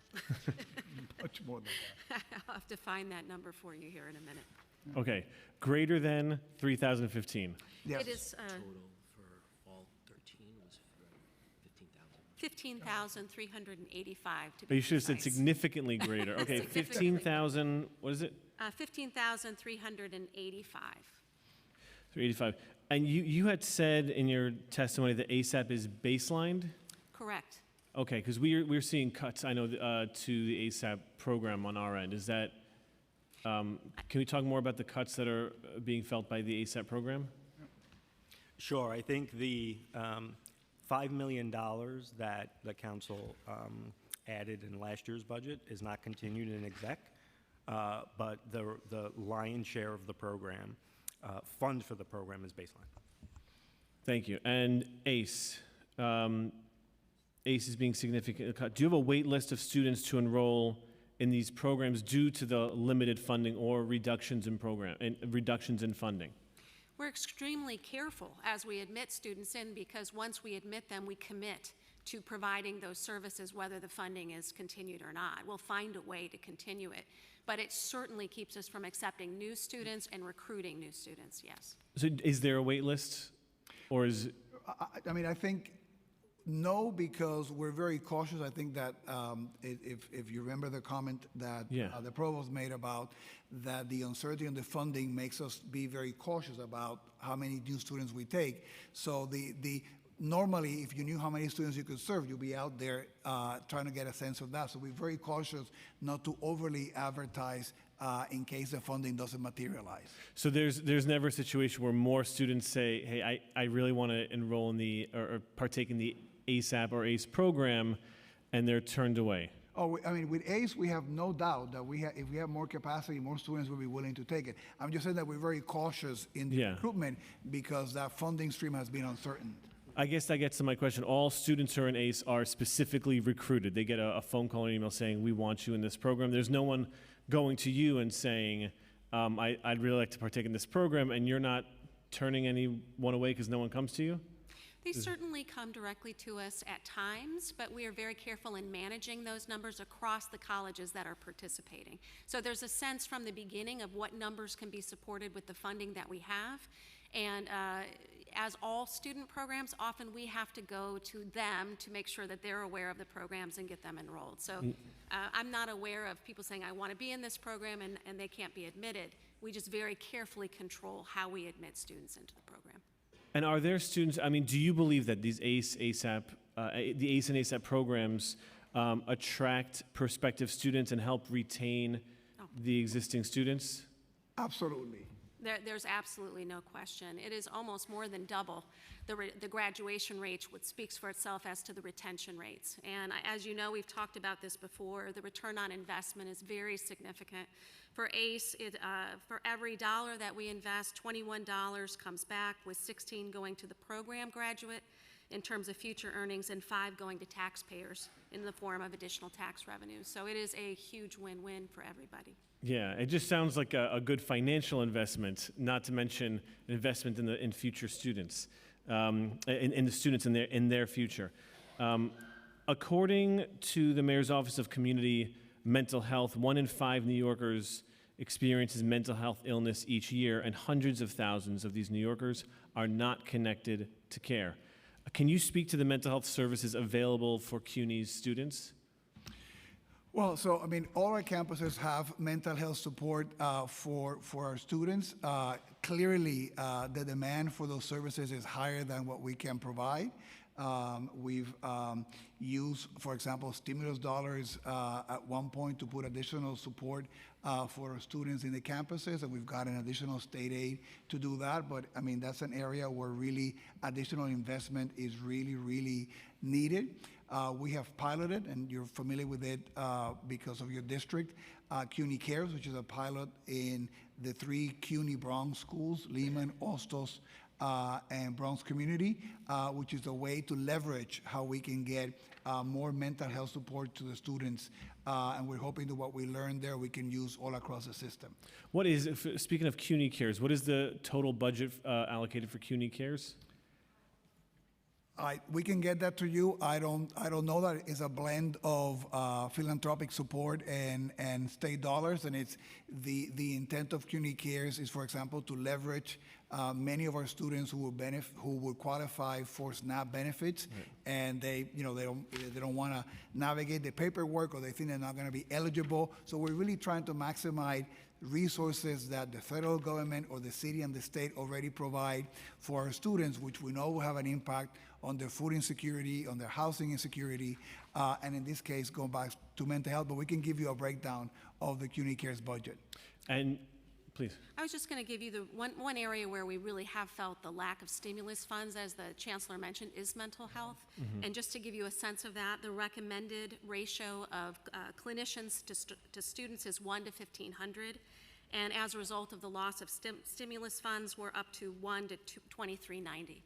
So we are still we're still serving 100,000, giving 100,000 services to about 30,000 students in the last 3 years, but it is difficult, and our clinicians are absolutely maxed out because of the loss of those funds. Yeah, it's something we're hearing across all areas, all over the country. A 2022 survey by Healthy CUNY and the CUNY Office of Applied Research, Evaluation and Analytics found that nearly 111,000 CUNY students experienced food insecurity. That is 2 out of every 5 CUNY students, up from 1 in 5 in a 2018 survey. Its students found that the lack of convenient access to meals can contribute to food insecurity, a major inhibitor to college success. So this is in line with the CUNY Cares program. It's how many students are currently enrolled in this CUNY Cares program? Well, do you have the number? Yeah, I do. First of all, I'll answer your other question about the funding to date. Yeah. We've raised almost $2.5 million, 41% of about what we need to continue the program. About 49% has been committed or promised by the Mayor's Office of Economic Opportunity and Public Engagement. 40% has come internally from CUNY, our own allocation from the Chancellor's Office, and 11% from private foundations. So that's where we are at the moment. And to give you some context, we estimate that about 20 to 25% of our students are in fact eligible for SNAP, and yet most of them have not applied for SNAP. So through this new program, we've increased the applications by 18.5%. It's a small number to begin with, so that percentage is a little misleading there, but gives you some sense of the increase. We had 483 requests for assistance in the fall because we're just beginning this program, and we know that more than 42,000 students have downloaded the form for SNAP. How so many? Again, 42,000 in 2023 calendar year. So it is a significant issue for our students, but thankfully, with this program, the numbers are trending in the right direction as we're connecting students into the welfare services. I'm sorry, 42,000 across the system? Across the campuses, my The three data, campuses? all campuses, 42,000. No, I think that's a system number, right? A system. That's what, yeah, 42,000. No, not for the Bronx ones, for the system. Oh, no, I'm sorry. Okay, no, okay. So I was like, 42,000 sounds like a lot for For the three colleges. Yes. No, but give you some sense of the need. And can Oh, I yeah, also sure. thank the council, because the council has been extremely supportive of the food insecurity initiative that has made a difference in many of our community colleges. So I want to publicly thank the speaker and the council for that support, because it addresses the issue that you identified of food insecurity. Yeah. Thank you, Chancellor. The 2.5 million, is that over a certain number of years? Is that per year? What does that relate to? I think that was the startup to get it. I think it's a I'm not sure. 3-year. Part of it is through one-time funds that we received from the state, which in this enacted budget were reappropriated. So for fiscal year 2025, we have those funds. I think the 40% that Provost Hensel spoke to. Yeah. And And we can get you a breakdown of the budget for it's a 3-year pilot. We can give you a sense of that. We can give you a sense also of some of the partners that philanthropically have contributed to we can do an entire informational package for you. Thank you. I think similar to the ACE and ASAP programs, these programs are critical to our students' well-being, not to mention their academics. So funding it over a number of years, if not baselining it, I think is really critical to the success of the program and therefore the success of our students. I have a number of other questions, but I do want to give my colleagues an opportunity to ask their questions as well.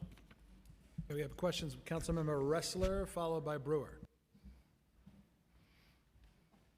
Great. Good to see you all. I just would like to ask, since Mayor Adams came into office, could you break down the reduction in operational funding and expense funding to community colleges? Sure, if you want to. Sure. So I think as the Chancellor testified as well, the total baseline PEG number for this particular fiscal year, for fiscal year 2024, is 94.1 million. For fiscal 25, the exec calls for 95.4 million in baseline funds. And so 95.4 out of a total of, that's a $95 million PEG out of how much money? Out of about $550 million in terms of city support. So I'm not terrific at math, but that's 18%? Okay, so since the mayor's come into office, we've cut 17 or 18% of the funding to our community colleges. Do we have 18% fewer students at our community colleges? There have been significant enrollment declines that occurred prior to the pandemic that accelerated with the pandemic. But since the mayor came into office... And actually, the enrollment losses in the community college are been around 30%. I mean, they've been quite dramatic for us.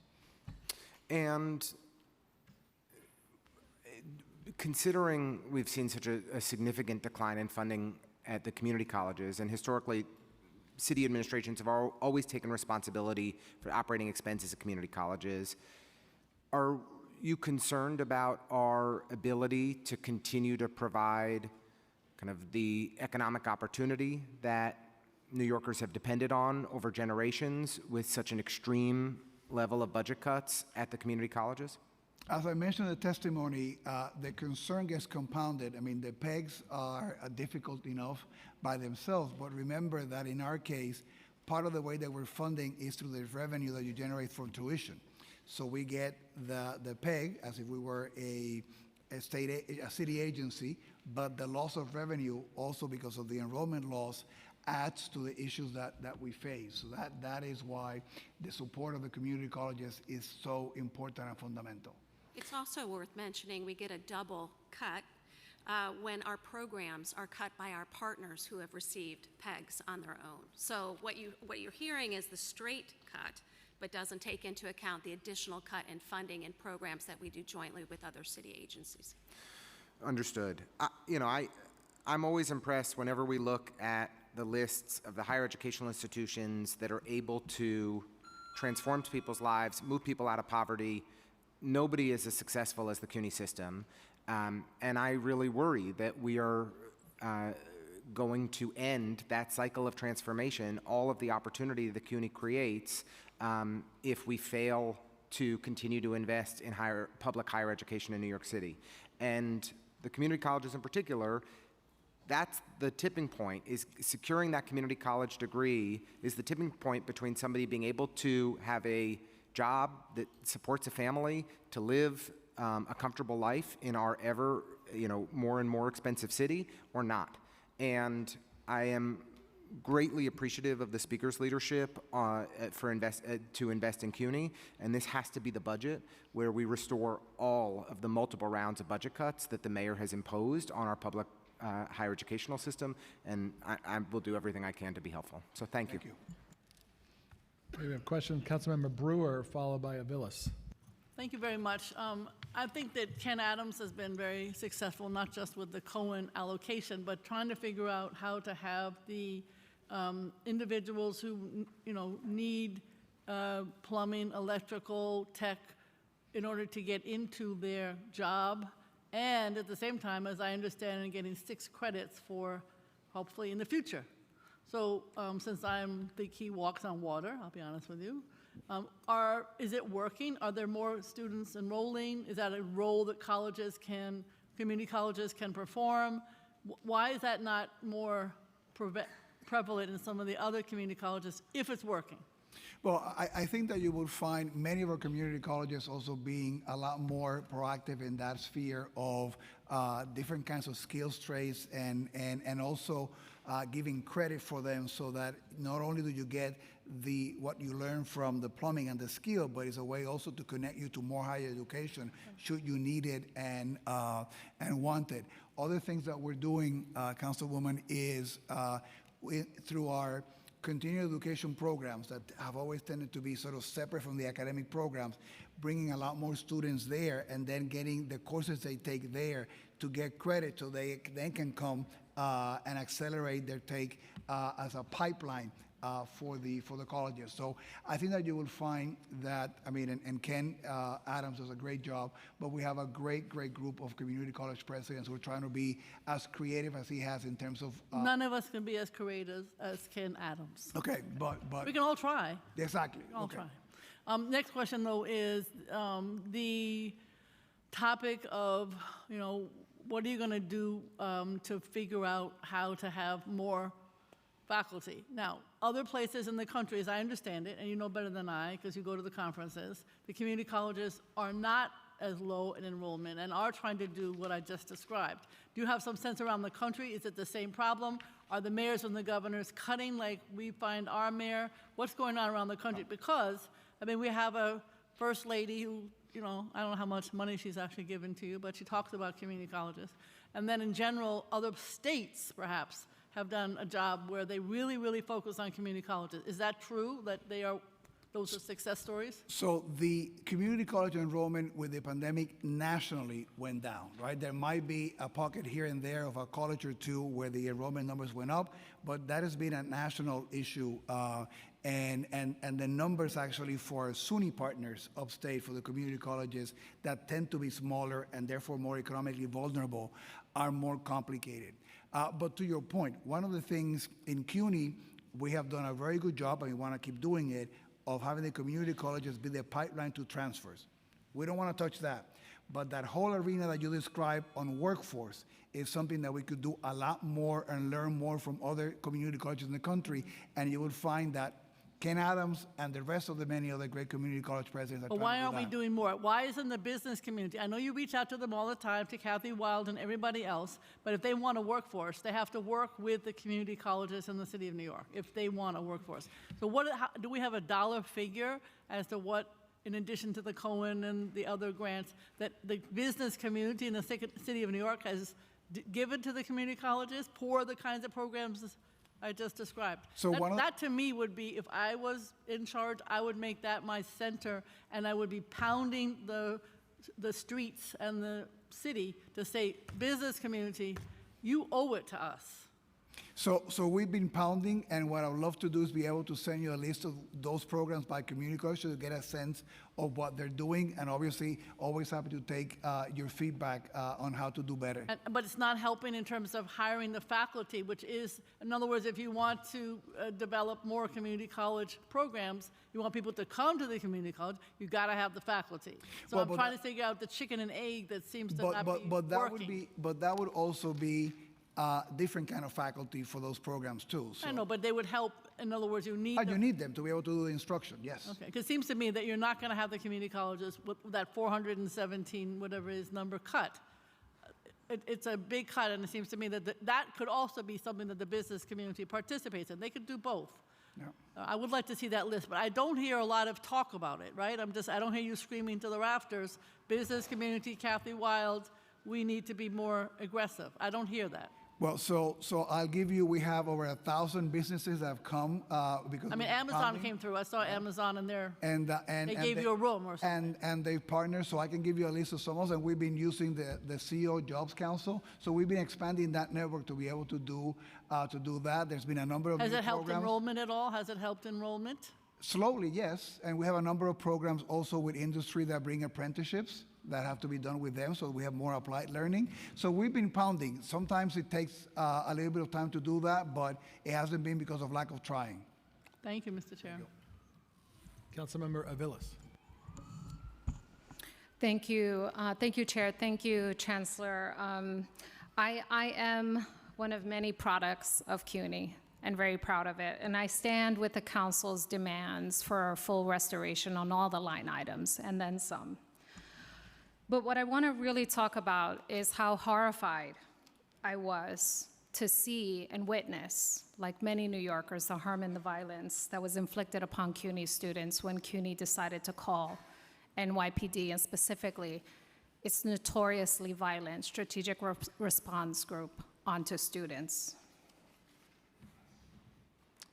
Can you tell me how many students were arrested using the resources and collusion with the NYPD? How many students were injured?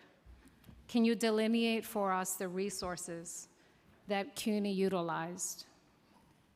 And can you tell us, will CUNY take any actions to demand that the charges be dropped against these students who should be completing their education instead of fighting prosecution for doing something which CUNY trains and should be very proud of, which is expressing dissent and dismay at something truly abominable that is occurring?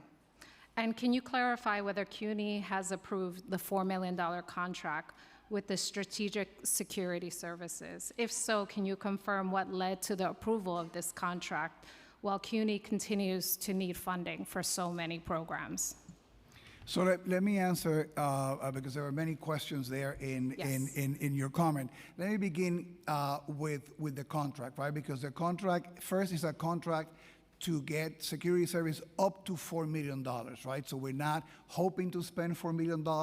We felt that we need additional support for our public safety officers on the campuses. So we went to look for these services. So it is not that we have spent $4 million, right? It's that if we end up needing the services, we can go make the hires, and we have up to $4 million to spend. We hope that we don't have to spend a penny of that, but given the current campus climate conditions, given some of the events that we have coming up on our campuses, we thought that the responsible thing, our responsibilities to the safety of our students, our faculty, staff, the communities that we serve, and we wanted to be able to have that in case we needed that. Let me begin by one of the most difficult things that I've had to do as chancellor. Part of my responsibility is the protection of everybody on the campus. And when you have a situation when you have people taking over buildings, and people vandalizing buildings, and people vandalizing financial aid records that provide the aid that our students need, and people coming in and spray painting cameras so they could hide what they were doing. That is not what an education from the State University does, right? And that is the reason why we felt the need to call the police. We have navigated many, many protests since October 7th peacefully with the support of our peace officers, with our team, and we will continue to do that difficult balance of protecting free speech that individuals have, but it has to be done within the context of safety and not endangering other people in the community. And I'd be more than happy, the many questions that you have that are more specific, to get answers for that. I will continue to ask those questions and happy to engage. I guess I don't understand if you are saying what you saw was violence, responding with violence with an SRG, which is notoriously violent. If you saw the students being slammed, teeth being broken, do you know how many injuries students experienced? I mean, again, on those arrests? We haven't received any communication of student injuries formally on the campus. That's unfortunate. Did you engage in conversation with students like other universities did as their first de-escalation technique? We have been in conversation with students that were in City College in the encampment, and a combination of folks, because it was not just students. We have been actively engaging our student government, which is actually the representative of students in our governance structure. So we've been doing all those things. I would encourage you to go wider. No one was hoping for the escalation that occurred. When you call NYPD, just for the record, it always escalates. NYPD is not known for de-escalation. It is not what they do. So now that we've learned that lesson, can I ask you, the students have made a variety of demands from CUNY. Will you be disclosing full financial transparency around CUNY's investments? So let me allow our CFO to talk a little about the investment policy. Let me begin by saying the lines of communication are always open. In an interesting way also, we have a direct engagement. Our student government and our faculty governance have representation on the Board of Trustees investment committees, which makes all those decisions. So our internal governance has ways for these kinds of suggestions or claims or demands, whatever you want to call it, to be done through those appropriate channels. But I do want to have the CFO, if you want something on the divestment side. Sure. So thank you, Council Member. In terms of our investments, just how it operates, we have an investment pool. It's made up largely of donations, endowed funds, private funds. Those funds are invested pursuant to an investment policy that's adopted by the board. There is an outsourced chief investment officer, an MWBE firm, that then goes and hires fund managers to be able to invest that. 75% of what we can spend every year goes to student financial aid. So I appreciate the process. I guess the fundamental question is, will it be made publicly available in a discernible, accessible way? I have seen many university trustee statements, and much of them are discernible. But will you meet the students' demand for full disclosure is the question, fundamentally.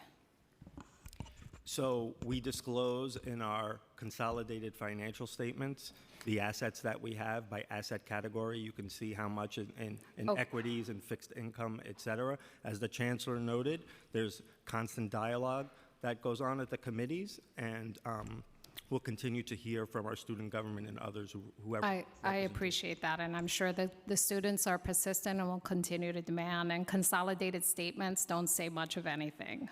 So I think I heard my answer. But honing in one really quickly, thank you, Chair.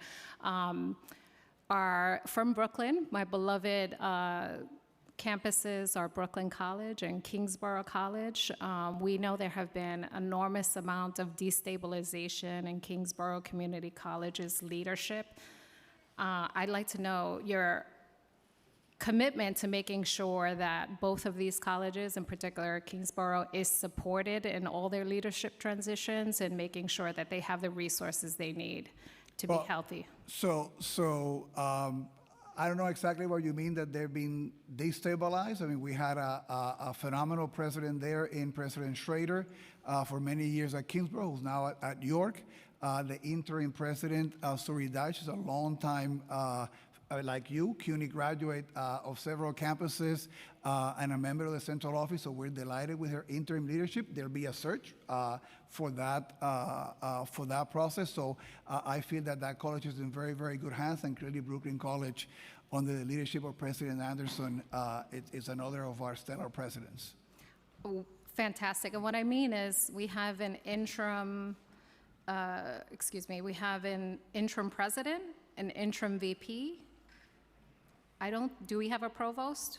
Yes.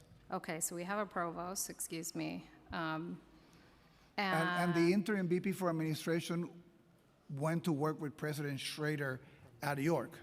Right, but he's not at Kingsborough.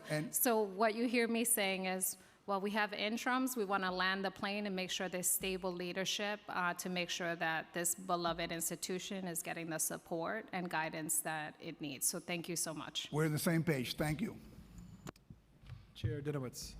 Thank you. Speaking of the security, I just want to clarify, you said there was authorized a $4 million contract for extra security, and how much was spent of that? Let me let our COO answer that, who's been working with those. Yeah, as of now, council member, we probably spent about $400,000 and counting, but yes.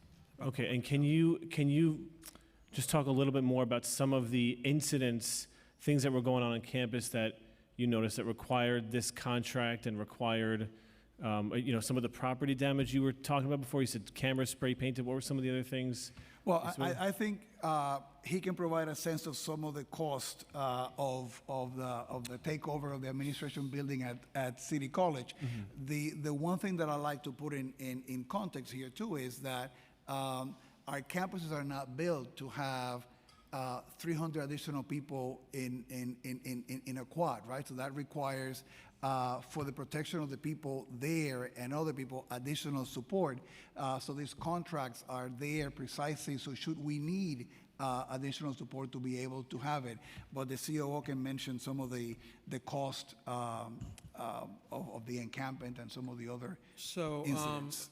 Some of those incidents that led up to the decision that was made, one of the incidents that happened is a flare was shot up to our roof, and that caused an additional about $350,000 worth of damage to a roof.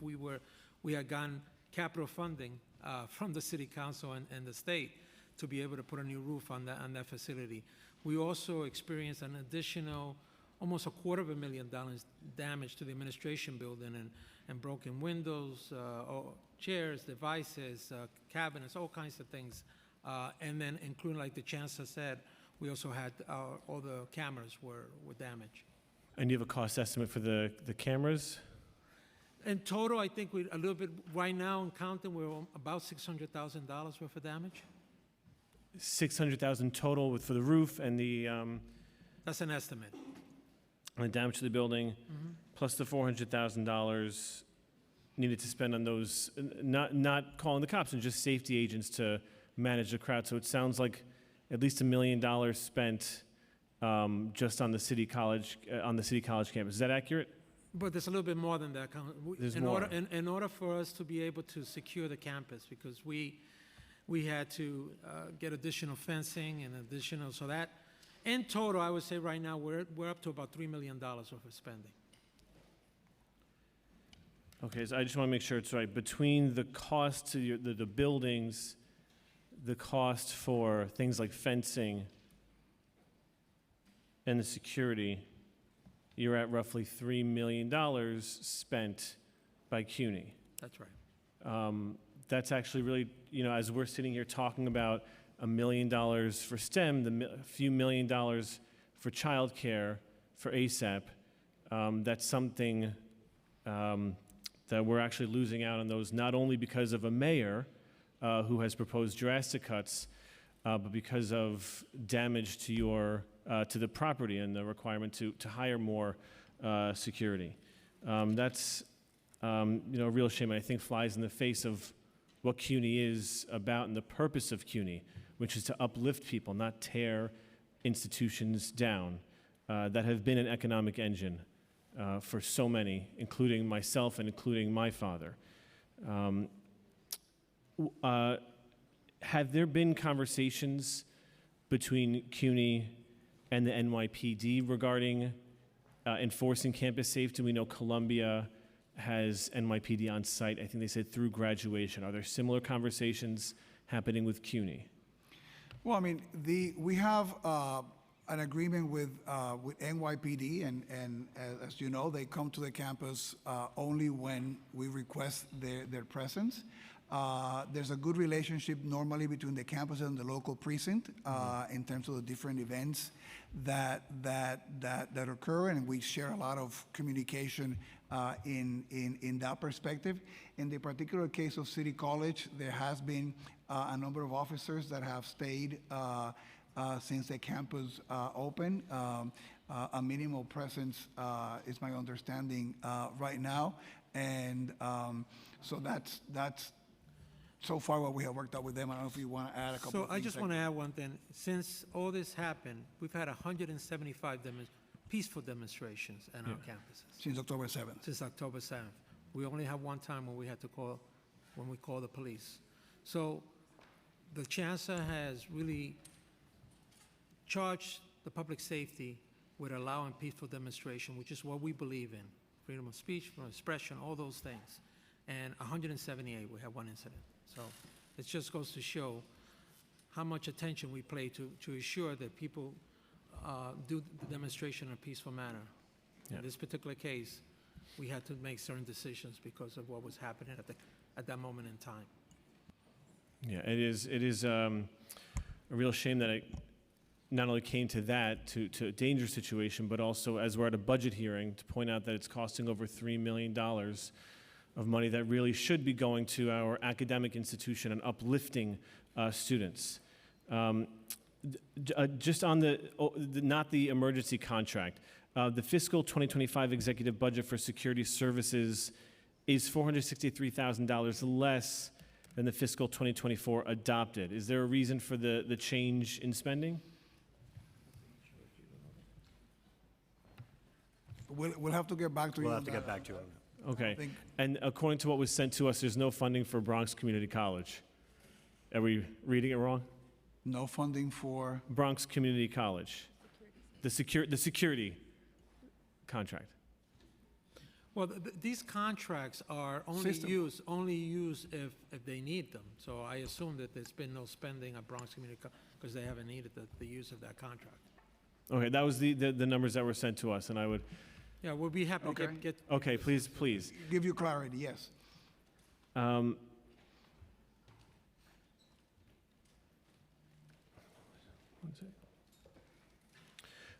just going over the capital for a second. As you know, the executive capital commitment plan for fiscal 24 through 28 includes $823.2 million, of which $174.3 million is in fiscal 2025 for various CUNY capital projects. Were there any new capital projects added? If so, can you provide a listing of the new projects? You have the list on you? We can get you a list, but yes, about $8.5 million in projects on behalf of the borough presidents were added. Okay.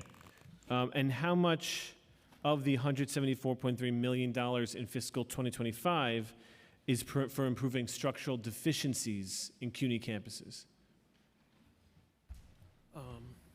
I think that at the last hearing, you were doing an analysis and assessment of the facilities at CUNY. Yeah, so a couple of things. You asked about the assessment. So let me first, we'll get back to you on the capital allocation. In terms of we are in the process of completing the condition assessment. As I mentioned to you, is a tool that when completed, it will give us data. All the information that we gather as we're doing that evaluation is put into an algorithm, and that gives us a real sense of what systems are in critical condition at that point. And what does that mean? That's a system that at any given time could go. And it's just to give it a perspective, there's 319 of those systems that have been identified as in critical condition. They're still working. That would translate into about $700 million worth of funding in order for us to get that system to a state of good repair. So the condition assessment tool is a tool that's used by internal professionals that are going to be able to use that so we could better target capital dollars to make sure that the things that happen, I used as an example, I hate to use Bronx Community, that happen at Bronx Community College, that we are able to sort of get ahead of it and be able to address it so we don't have the kind of concerns that we have. And that's the way that tool is going to get done. But that tool, we are completing that assessment, and we'll be able to have some of that information you asked at our earlier testimony. Do you have the timeline on the completion of that assessment? I think roughly over the next few months, we'll be able to complete it, and then we're going to, as you're requested, we are going to be putting something public-facing. That's going to be able to give the public information about that particular tool. That's very important. Thank you. And so, I mean, I have other questions related to specifics, including how much is budgeted for cafeteria upgrades. But that, I guess, is that part of the assessment, and you're unable to provide that at this time? No, I mean, I think, We have, $21 million. 21 million, okay.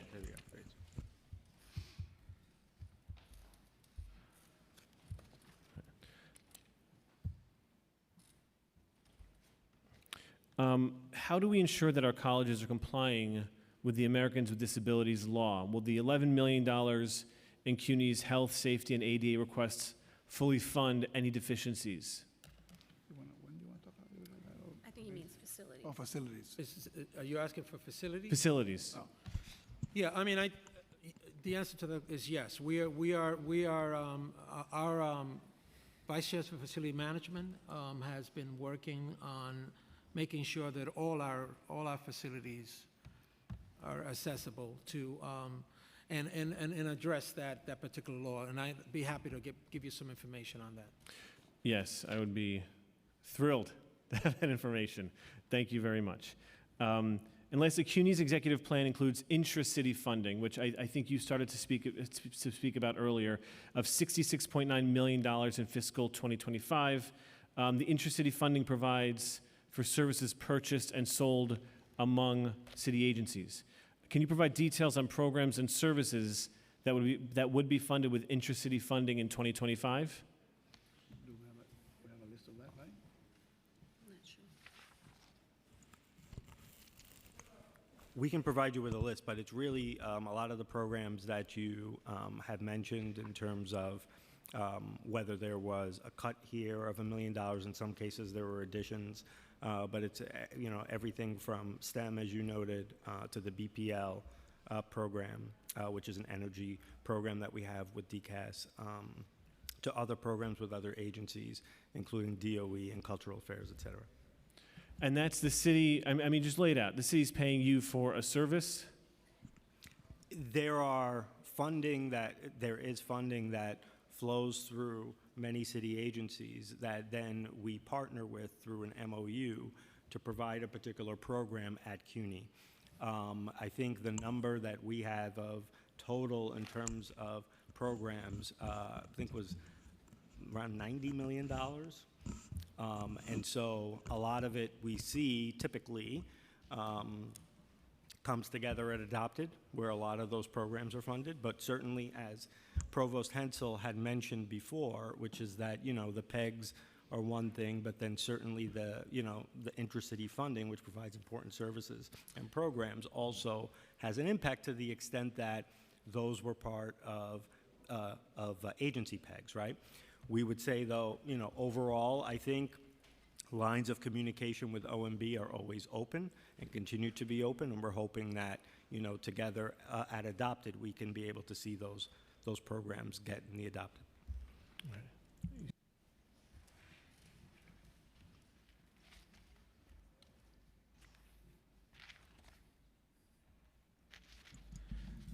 Thank you, Chair Dinowitz.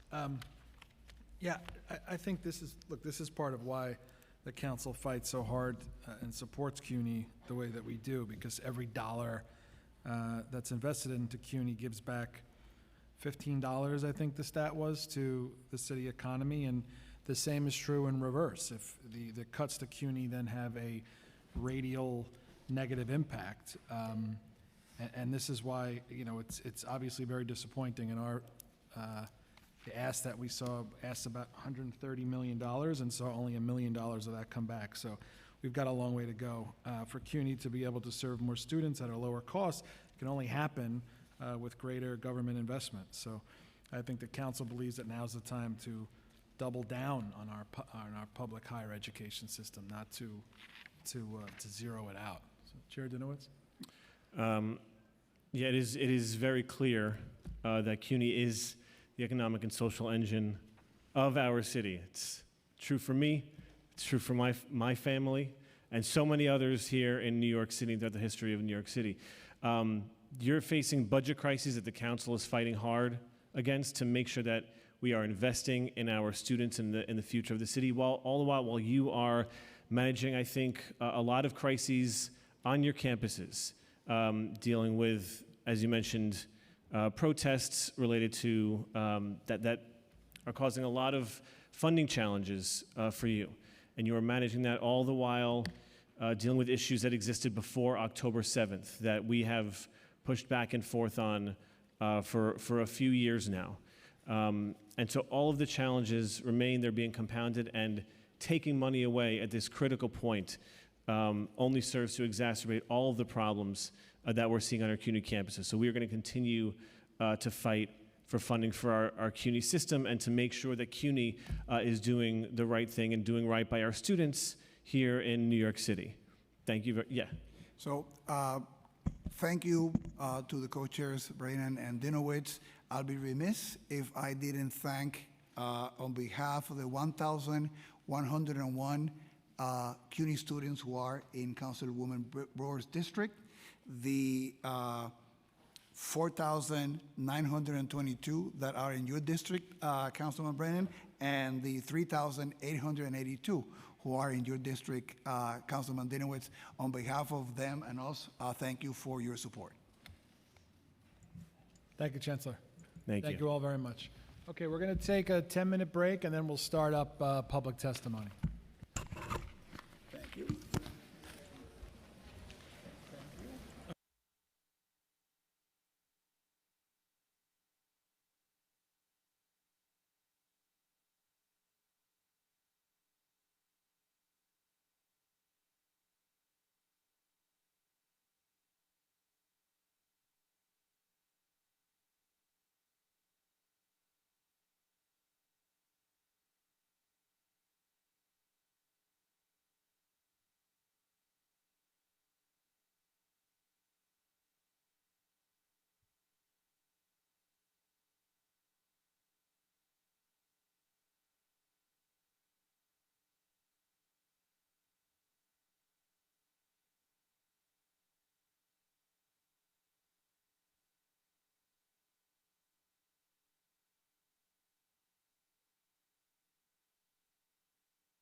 Can I have your attention, please? Can I have your attention, please?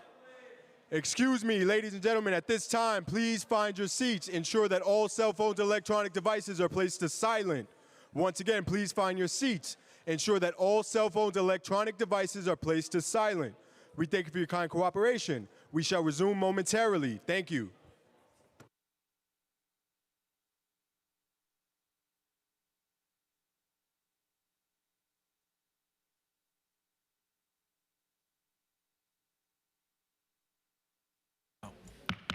Okay, we're now going to open up for public testimony. Just a reminder, this is a government proceeding and that decorum shall be observed at all times. As such, members of the public shall remain silent unless they're at the dais testifying, so that everyone's voices can be heard. The witness table is reserved only for those people who have signed up to testify. No video recording or photography is allowed from the witness table. Members of the public may not present audio or video recordings as testimony, but may submit transcripts of such recordings to the Sergeant-at-Arms for inclusion in the official record. If you wish to speak at today's hearing and you're here today in the chamber, got to make sure you sign one of these little slips in order to testify. You got to be signed up. When recognized, you'll have 2 minutes to speak on today's hearing topics only: DOE and CUNY FY25 executive budgets. If you have a written statement or additional written testimony you wish to submit for the record, please provide a copy of that testimony to the Sergeant-at-Arms. You may also email written testimony within 72 hours of this hearing. You can email it to testimony@council.nyc.gov. Audio and video recordings will not be accepted to that email address, but we will accept written testimony. I am now going to call the first panel. Forgive me if I mispronounce your name. Michael Sill, Shirley Aldebil.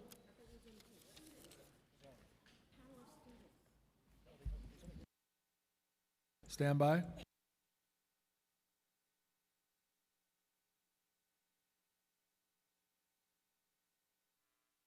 Okay, sorry. Ren Chavez Pena, Lexi Greenberg, Martin Urbach, Calliope Muri, Jolene Kim, Shael Flessel-Gerland, Stella Snyder, and Melanie Faith.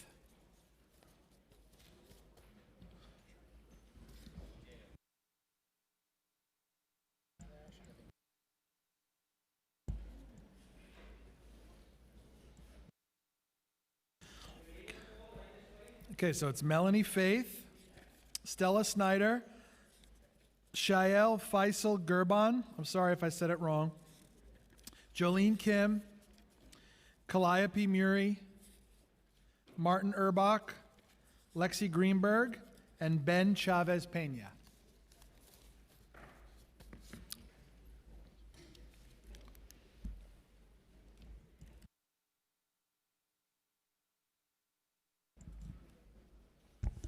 Okay, let's start from my right. You have a microphone down there, guys? So before you start, just say your name, and then you'll have 2 minutes to give your testimony, all right? Say what school you're from, whatever you want to say. All right, go ahead. First, I would like to say good afternoon and thank you for having me here. My name is Shael Flessel-Gerland. I'm a student and a peer mediator and a member of the Dignity of Schools Campaign New York, a coalition of over 20 New York City-based organizations consisting of students, parents, educators, and advocates. I would just start it off by saying by replacing a restorative, healthy, and open process with a punitive, systematically oppressive one is not making a positive change. Majority of the time when the parties in the peer mediations see me, they see a peer, someone who can relate to them. A person who doesn't speak down to them, but takes the time to listen to them and speak to them as a person. That is what peer mediation is, and that is what restorative justice is. It is taking the time to sit and not only point out the problems and issues, but focus on the why and the how, why it's wrong, why it needs to be changed, why we do the things we do, and how it can be fixed. By placing cops in schools, you are placing and forcing an unsafe, systematically oppressive environment where students are supposed to feel safe and grow as people. We want the city to fully fund meaningful restorative justice and divest from school police and policing infrastructure. A commitment to a restorative justice requires a meaningful culture shift that makes it possible to build community, safety, and respond to when it occurs. We are calling on the NYC Council to move money away from policing, the hiring and training of school police, and stopping the funding for surveillance technology. NYC could save up to $90 million in one fiscal year by using the suggestion. Thank you. Good afternoon, Chair Rita Joseph, for the opportunity to speak. My name is Jolene, and I was born in Brooklyn, and I'm a student at Borum Hill School for International Studies for 4 years and a member of Peer Mediators in Schools, an organization where students like myself get together to help mediate conflicts in our school and make school a better place for students. I also work for the Mayor's Youth Council and Chancellor's Advisory Committee, where we're committed to restorative justice and a place to share our perspectives. We want to make sure there's a way for students to safely share their opinions and get help if needed. This program helps students who are in conflict to share their views, and a peer mediator, who is also a student, can give the students directions on how we can overcome the conflict. Peer mediation and other restorative justice programs are vital in schools so students can feel heard and accepted. School is a place where students can freely express themselves, but excessive discipline can harm students' emotional and social well-being. We believe that New York City can highly benefit by helping young people be their own leaders instead of disciplinary policies that don't truly make students feel safe and heard. We want the city to invest in restorative justice programs to make schools a better place for students to learn and thrive, and instead divest from policy disciplines placed on them. Committing to restorative justice will help students build community with one another and help them productively acknowledge and respond to conflict/harm between students. We're calling the New York City Council to expand school-based restorative justice and social emotional supports, including $75 million in hiring school-based restorative justice coordinators in 500 schools. Protect critical programs currently funded with $1 billion in federal COVID relief dollars, including protecting and baselining the $21 million for restorative justice, $5 million for mental health continuum, and $77 million for counselors, social workers, and mental health professionals. Move money away from school policying, include seizing all NYPD recruitment, hiring and training of school police, and stop funding for surveillance technology. Simply by not hiring any more school police, NYC would save up to $90 million in one fiscal year. Thank you. Good afternoon, honorable members of the City Council and Chair Joseph. My name is Stella Snyder. My name is Calliope Merks. And I am a student and a member of the Restorative Justice and Peer Mediation team at Borum Hill School for International Studies. There, we strive to find peace in our school and community and to teach people about restorative justice. We do a lot of community work, and we build trust in our school through engaging town halls and meaningful mediations. I am here today because we would like the city to fund restorative justice programs instead of funding policing in schools and implement restorative justice as a peaceful conflict resolution. I have seen firsthand the benefits of resolving conflicts through restorative justice. Children are met with support and kindness and usually respond rationally and reflect on their actions from a place of learning. Students approach the mediation process without fear, but when the police are involved, their fears are heightened. My classmate expressed her discomfort around the police officers in our school, but the restorative justice system puts her at ease. One girl that I know personally came up to me after a particularly difficult mediation. It told me how grateful she was for our guidance. Police officers respond to conflict, whereas restorative justice holds people accountable for their actions and rebuilds community. When a child is faced with a punitive punishment, they don't have the time to reflect on their actions, and it usually makes the situation worse. A movement towards restorative justice could cause harmless conflict resolutions and a strong sense of community in school. We are calling for the city to preserve funding for restorative justice and to increase funding to extend these programs in all schools.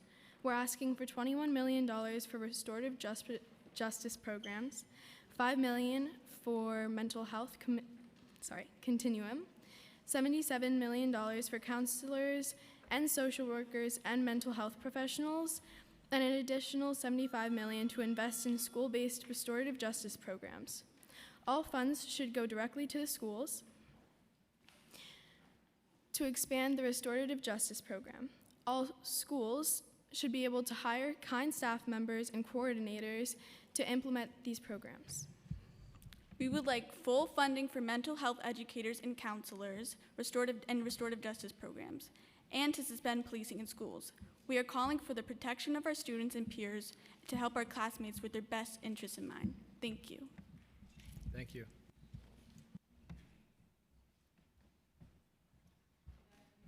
Just hit the button on the bottom. Sorry, there we go. Good afternoon, Chair Brannan, Chair Joseph, and members of the Finance and Education Committees. My name is Shirley Aldebal, and I'm an Executive Vice President of SEIU 32BJ. As most of you are aware, 32BJ is the nation's largest property services union, representing commercial and residential cleaners, property maintenance workers, door persons, security officers, building engineers, school, airport, food service workers across the East Coast, with approximately 92,000 members in New York City. I'm speaking to you today on behalf of the over 5,000 cleaners and handy persons who are employed by New York City School Support Services and represented by Local 32BJ to once again call on the City Council to maintain full funding for our city schools, including funding for schools cleaning and maintenance. As this committee knows, these hardworking men and women employed by NYSIS work under a contract with the Department of Education to provide school facility cleaning and maintenance services. Today, it bears repeating that during COVID, these essential workers were on the front lines, put themselves at risk when schools were closed for students and teachers and became resource centers for children of first responders. They became food distribution hubs, COVID testing sites, and more. The school's facility staff made sure that schools' buildings could remain healthy and safe places for the community at large. When schools reopened to students, teachers, and staff, workloads for our members increased. Maintenance staff had to work overtime to deal with staffing shortages, as well as enhanced cleaning and disinfection protocols. The work that they do is very, very important. I'm pleased to hear this year that for the first time, NYSIS is fully funded due to the city's foresight in allocating additional funds to schools cleaning. We appreciate the administration for recognizing the essential role of our schools cleaners and handy persons.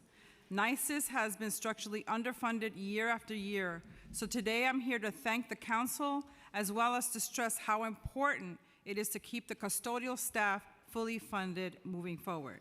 Thank you. We cannot afford to reduce maintenance, cleaning, or cleaning in New York City schools. We cannot allow our children's learning environment to suffer. This investment in NYSIS is an investment in the trained cleaning and maintenance workforce we need to ensure the safety of more than 1 million public school students. I appreciate your time. Thank you very much. Hi, my name is Lexi Greenberg, and I'm here representing the Dignity in Schools campaign, and I am a founding member of my public high schools restorative justice action team. And I am here to demand that New York City invest $75 million to expand restorative justice in schools. And sorry if this story is a bit repetitive for some of you here. I started high school in 2020, so it was close to impossible for me to make friends. Then one day, my advisory was having a lesson on the history of the Black Lives Matter movement, and at the time, I was the only black student in my advisory. During the lesson, 2 boys in the class made many jokes and comments I was extremely uncomfortable with, and I left the lesson feeling very angry and attacked. Having experienced many racial microaggressions in the past, I felt I had to do something this time around. So I reported those boys to my guidance counselor, asking for suspension on account of racist behavior in the classroom. But the guidance counselor asked for me to have a meeting with them instead. I felt that the authority figures at my school were downplaying my experience and refusing to protect me, even when a vital part of my identity was under attack. I felt unseen, unheard, and silenced. So I went to my principal so that he can execute full disciplinary action, but he also encouraged me to have a meeting with those boys with members of the guidance staff present. I reluctantly agreed, but in that meeting I realized that these boys didn't mean any real harm and they just spoke from a place of ignorance. Those guys went to mostly white middle schools that never broached the topic of BLM and never talked about it in their home lives. They were confused and they didn't understand how and why their actions hurt me. Once they understood, they were extremely apologetic and regretful, so I left that meeting with 2 sincere apologies and didn't seek disciplinary action. Those 2 boys became my first friends in high school, and they helped me find my people. I made a choice to listen and see the people on the other side of the problem, and that opened me up to a whole new universe of joy and acceptance. This is why restorative justice matters. Traditional disciplinary actions just create educational spaces of alienation, but restorative justice teaches forgiveness, acknowledgement, and acceptance. After establishing my school's restorative justice action team, there has been a huge decrease in school incidents, and people are getting along much better, especially with programs like peer mediation training. Therefore, we call on the city to expand restorative justice by $75 million and protect and baseline the mental health continuum and other critical educational programs currently under threat of being cut. Thank you for your time. Thank you very much, Lexi. Good afternoon. Thank you, Chair Joseph. Thank you, Chair Brandon. My name is Martin Urbach. I am a restorative justice coordinator and music educator at Borum Hill School for International Studies. Those are my students. I'm also the founder of the Circle Keepers, an organization that trains young people to do school-based restorative justice. I am here to call on the City Council to please call for the expansion of school-based restorative justice programming in schools by funding it at $75 million for 500 schools. I have firsthand seen I don't even want to say magic, but the realities, the paradigm shift that restorative practices can bring in schools. And I would like to share 2 stories. I came to the work of restorative justice. A young woman in my class in 2017, in my music class, say, "Hey, Martine, would you come to me to a mediation? I need a buddy. I need somebody that understands me." And I went with her. And through that, I began developing a relationship with this young person. This young person just graduated yesterday from Marist College with a degree in social work. And she and I started a youth-led peer mediation program that over the last 7 years grew to hundreds of children. We were able to interrupt the suspension rates at 95% at the school that I used to be at. So that's one story, right? The story of actual school policy transformation, specifically when we are thinking about the history of school discipline codes in this country, the history of the racialized history of school discipline codes in this country, and who gets access to suspensions and who gets access to maybe turning a blind eye, right? Another quick story. Through restorative justice programs, I have sat with young people in the room who have started saying, "I don't apologize. That is not a thing that I do. That is not a thing that I know how to do. That's not a thing I'm interested in doing." And through the process of relationship building, and through the process of love, and also making sure that we are staying in what we call loving engagement, right? Lexi brought up the Black Lives Matter movement, that staying in loving engagement. We've been able to teach young people to say, "You know what? I am sorry. I was out of pocket for doing that." Restorative justice in schools allows us to actually live the true meaning of discipline, which comes from the word disciple, which means to have a teacher. To actually use the work of restorative justice to teach young people through the harm that they commit, but they can also experience and actually live the work of living and teaching and learning through relationship building rather than criminalizing behavior, even if it's bad. Because as restorative justice practitioner Maisha Wynn calls on us, we need to make sure that no children feel like they're throwaways.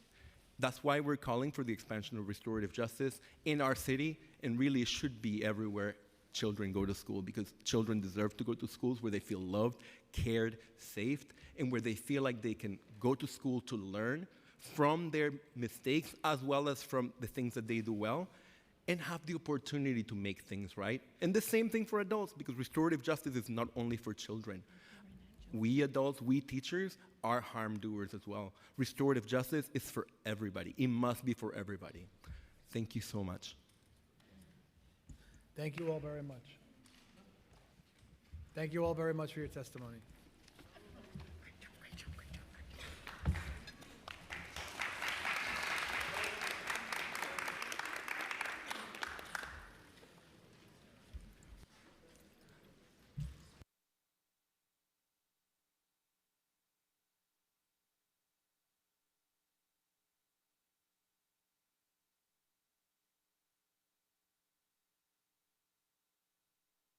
Stand by, we're going to call the next panel.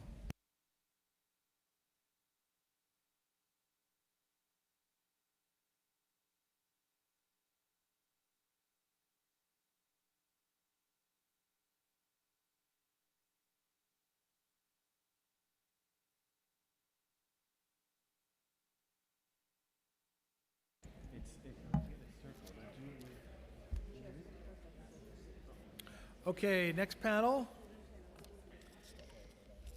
Apologies if I mispronounce the name. Gabriela Ligas or Vargas, I'm sorry.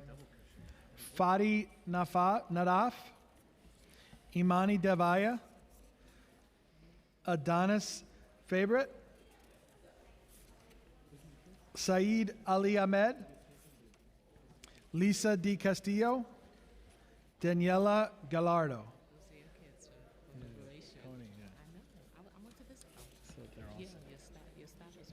She's the principal. April is awesome.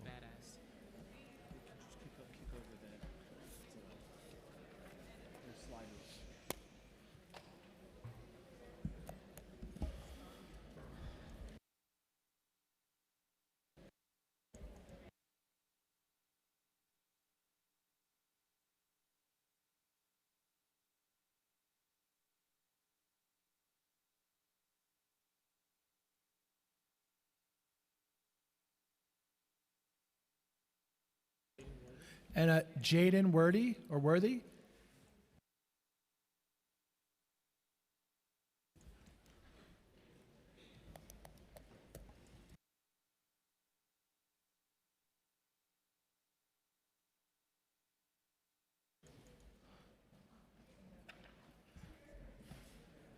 All right, Liberation, you guys ready? Who's going to start? Go ahead. Good afternoon, Chair Joseph and Chair Brennan, and members of the Educational Committee. My name is Lisa de Castillo, Director of Secondary and Post-Secondary Initiatives at JCCA. First, I want to thank you on behalf of JCCA, Liberation Diploma Plus High School, and most important, all of my students for providing funding for the Learning to Work program in the city's budget for next year. We are deeply appreciative of your advocacy and hard work to baseline the funding and keep the LTW programs running citywide. However, the funding is not enough, and I would like to explain the ways we support the students and ask for a greater investment of the city's educational and vocational programs for our young people. JCCA's LTW program has dedicated staff that work every day to build relationships with students who need the most support. Our advocate counselors assist in crisis mediation, coaching, and counseling. Many come visit their advocate counselors every morning before going to class, knowing that supportive conversation can put them in the right mindset to take on the day. Students have expressed that without the work of their advocate counselors and other support staff, they may not have continued in high school. The work of the LTW staff is woven throughout the Liberation community. The students that we serve are in tremendous need of support, whether it's educationally, emotionally, financially, and it's very difficult for the building to maintain these systems of support without the LTW staff's addition. JCCA has been instrumental in expanding the services that Liberation provides. We have worked hard to increase the resources for the food pantry. We've funded the washer and dryer to be fixed to allow students to come to school with clean clothes. We have opened a mental health clinic in the school. We have been able to bring more post-secondary options, including paying for security and OSHA credentials. We've assisted students with moving into college campuses, and we've also been able to offer up to $40,000 over a 5-year period towards college vocational living expenses to any Liberation student that is accepted into the JCCA scholarship program. All of these services have been brought to Liberation through outside funding resources. This is just some of the needs that the LTW budget does not account for. While intern stipends and salaries are very valuable, it is the wraparound services that provide concrete resources and options that allow our students to be more successful in adulthood. Over the past year and a half, many of the resources have been limited due to some circumstances beyond our control. As the national economy has suffered, donations and funding streams have lessened. It is imperative now more than ever that our students remain hopeful and engaged in their secondary planning. The LTW program and transfer schools are a beacon of hope and light for what many students may have considered a last chance at graduating high school. We cannot stop now. We must increase funding for this program to show our youth that we believe in their possibilities. Now I would like to allow for some of my students to speak for themselves. Thank you. Lisa, just say your name and then you can begin. All right, good afternoon. My name is Gabriela Llagas. I go to Liberation Diploma Plus, but before that, I went to my old high school, New Utrecht. In New Utrecht, I feel like I didn't accomplish a lot. I felt like an outsider, and you could see in these hallways and these classes, people passing with ease.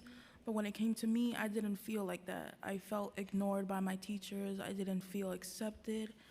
And it was at that point where I felt like I wanted to drop out and just get it over with, because I did not feel like accomplished enough to go on. But when my counselor finally talked to me about it, she said I was failing and I could transfer to an alternate school to get my credits faster. And I said yeah. When I first got to Liberation, I was expecting a normal school with the same feeling. But the first week there, I already felt like I belonged. The staff made me feel welcome. They did not discriminate you. They cared about you. When you go to the JCCA office, you could talk about your problems with anyone, whether it's school-related or personal. They are there for you, and they also reason with you. Not other schools are like this. Other schools, they will listen to you and then send you on your way. But with the JCCA, they get personal with you. They don't let you feel alone. After a few months at Liberation, they told me about the internship program that helps you get a job and learn more about adulthood. So thanks to them, I have a job and get paid to basically come to school and work, when they showed me that I could actually accomplish it. When they found a job for me, I was a little nervous, but when I went there, I really liked it. It fit to my hobbies because I want to go to a culinary program of baking and pastry. My internship is at Edible Arrangements, so I am more experienced in working with the food. And it works with my schedule so I can work and go to the other internship meetings. These meetings show me more about responsibilities. We have done resumes and learned about other new skills to help me move forward. Thanks to Liberation and JCCA, I realized that I do want to go to college and pursue baking and pastry to later on open my bakery. But I want to thank them because I would never have done this in my old school or even thought about going to college. Thank you. Thank you very much. Will you get quiet in here, please? The only person that should be speaking is the person testifying. Thank you. Go ahead, just say your name and you can start. Hit the little button. There you go. Hello.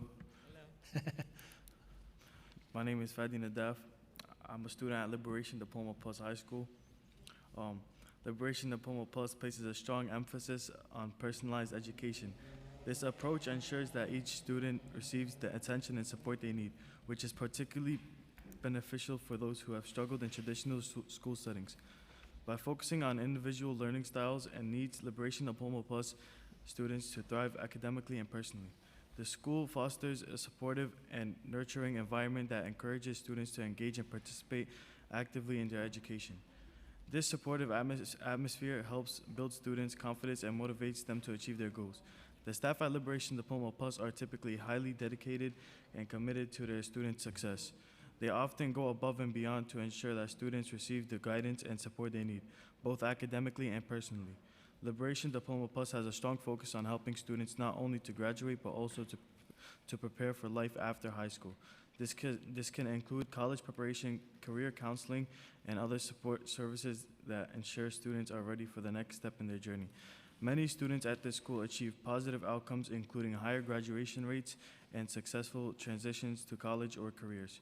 These outcomes are a testament to the school's effective approach to education.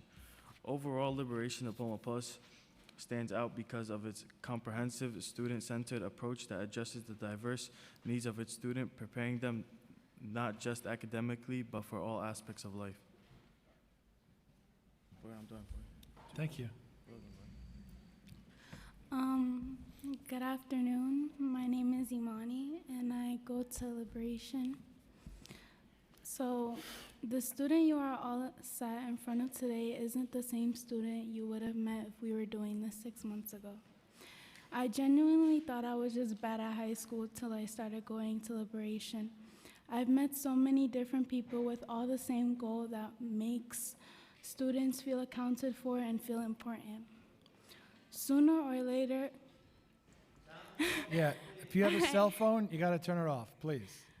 sooner or later, I really started to like the school. Although at first I was still upset about leaving my old school, I eventually realized this change was that so I could grow. My other school didn't provide programs or have staff be there for us like when we need them to be, like Liberation does. And going to school where they don't care about the quality of the work made me not want to do my best. Joining internship helped me a lot, not only support myself, but my mom, and gave me a head start into career development. I think there should be more schools that offer the same things that help teens be more accomplished and reach where they want to be. Lastly, I just want to thank Ms. Leong and Ms. Lisa and all of you for this opportunity. Thank you. Thank you for your testimony. Just make sure your mic's on.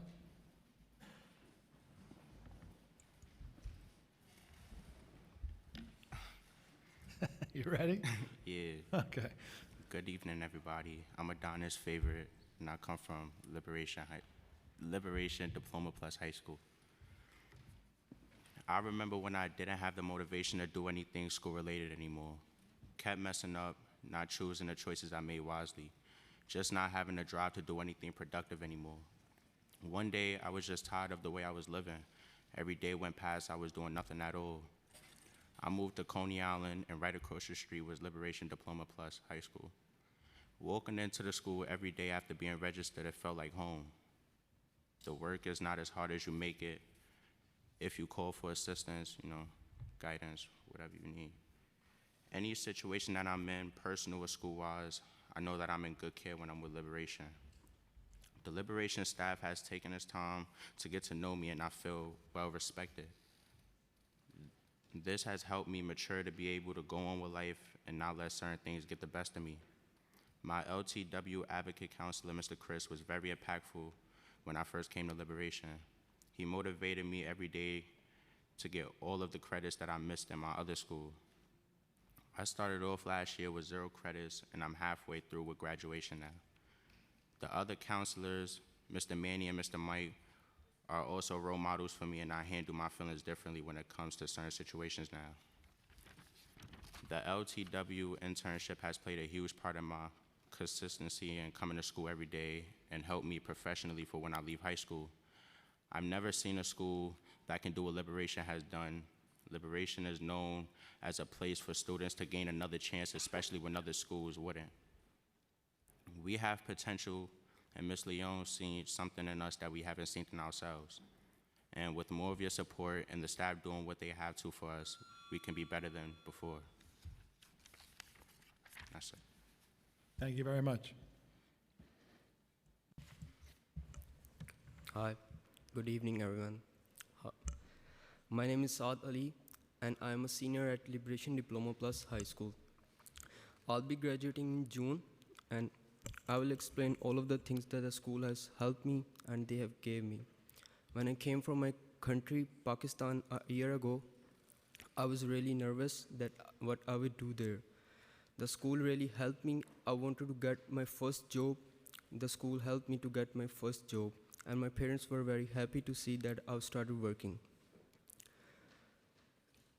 And now I'll be able to apply for college, and I'll be going to Kingsborough in fall for information technology. I'm also hoping to get a scholarship from JCCA, the company that works with Liberation Diploma Plus. There are many ways that they have helped me. They have also helped me see different things by going on trips. My favorite one was when we went to University of Maryland, Eastern Shore.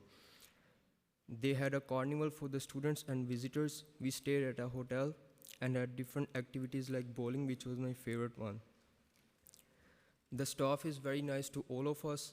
They speak to all of us nicely and appreciate us. Our school is not a very huge school like other schools. Every student is treated equally and they appreciate us all. I'm very happy that I came to this school and I'm excited to continue my goals. Thank you. Thank you. Good afternoon. My name is Daniela Gallardo. Liberation's my second home and my safe place. Liberation has been one of the best things that's happened to me recently. With all of the things that I struggle with on a daily basis, school has never been a priority to me. Of course, when you don't feel that something is a priority, you don't want to make it a priority. So that led to me not succeeding in my old school and being at risk for getting held back again.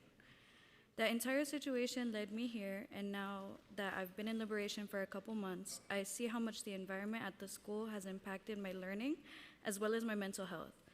JCCA even has a therapist that comes every Tuesday. At Liberation, they have a family dynamic, so every day when you walk in the school and every day when you leave, you're always reminded that you're loved. If by nobody else, you're loved by Liberation. One of the best parts of being at Liberation is the focus on mental health over many other things. Academic education and learning are super important, but those cannot be achieved if someone is not in the right headspace to receive the information that's given to them. Principal Leon and the LTW staff understand this and have been determined for years with dealing things like this. Everyone who ends up at Liberation has had their fair share of obstacles they've had to face in their own that led us here. Me personally, I was bullied a lot, so I had so much anxiety walking into my old school building and refused to go almost all of the time. Now at Liberation, I see smiling faces and get told good morning and asked how I am. They even notice something as simple as a haircut, which changed my entire day. There's no plan C for us. This is our plan B and the last thing we have to lead a good, successful adult life. This is the height of our adolescence, and if we don't learn things now, we might never learn them in the future.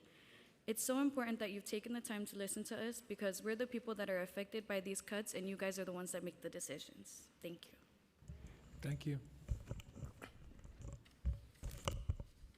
Good afternoon. I'm Jaden. I am a senior that attends Liberation Diploma Plus High School. Liberation helped me by helping me get back on the right track and change my character for the better. While attending, I met great staff who have helped me with personal and academic situations. Lots of times we need someone to talk to. Being in a supportive environment puts us in a better place. This comfort is so important because when kids are not in the right state of mind, they can make bad decisions that can end them in bad places. When I was going through my issues, I knew coming to school would be a safe environment instead of hiding in my own feelings. There's a constant reassurance of love, and most kids our age need opportunities to put themselves in better positions.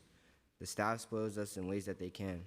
They communicate with respect, not only to us, but to our parents as well.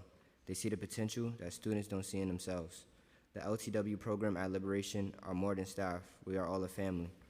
Also, while attending Liberation, they have provided me with opportunities to get back on track with school, but also put me in an internship to earn money. I feel that this is important for the program because it gives kids something to do and not make bad decisions at this expected teenage age. Being in the internship, we have something to look forward to so we know we can't mess up. I think it's a good opportunity for kids to try to learn something about themselves and try to expand their capabilities. Liberation is a place to put kids back on the right track. Without the funding, there will be more dropouts or kids that give up or even worse. All to say, we need places like this to help the youth find better throughout their situations. Thank you very much. Chair Joseph? Thank you so much. I'm always in awe when young people show up for themselves and make sure that their voices are heard as we shape this budget. Thank you for being here. Thank you for making your voices heard. We hear you. I have one quick question. Can you elaborate on the types of programming that you do that is not currently covered under the LTW program? Yes, thank you. Well, our specific CBO, JCCA, typically deals in foster care. However, we have expanded with a new program called LEAP, which is Leadership Enrichment, Leadership Education and Achievement Pathways. We have really taken time to start to look at funders that want to develop students now at the special ages that we have now. So we've been able to expand upon the food pantry. We've started a mental health clinic there that has a site specifically for Liberation students every Tuesday. We brought our scholarship program. Within the scholarship program, each student can receive up to $8,000 for 5 years, giving them $40,000 to go towards educational costs, as well as other surrounding costs, such as living expenses, clothing, transportation, technology, everything they need to be able to graduate. We also have a scholarship coordinator that speaks to students about how to navigate through the educational system. Through previous funding, we've been able to assist students in getting OSHA licensing, security licensing, moving into their school settings, interview clothing, transportation, emergency funding for food. We've noticed that a lot of our students are dealing with adult issues, although they're not at the adult age. So we've been able to assist them in being able to keep going to school and keep going to their vocational options instead of skipping all of that and going right into the job field where they might not be able to go as far. We have emergency funding, like I said, for students as well as families. During COVID, we were very, very instrumental in making sure that students received not only one-on-one counseling, but also services for their home goods, things that normally people would not have been able to get during that time because it was just too dangerous to go outside. The LTW staff, along with Ms. Leong and her guidance, made sure that our students and our families were taken care of. I think that's the biggest part of what LTW does and how Liberation and other transfer schools have designed themselves. Our students know that they're important and they know that they have a chance. Without these things, it's easy to give up on yourself, especially at this age. So we've really been able to help them believe again in themselves and see what sometimes they don't see. Well, thank you for that work. I appreciate that. Chair. Thank you all so much. Really, really proud of you guys. Appreciate you coming down here and making your voices heard. Thank you.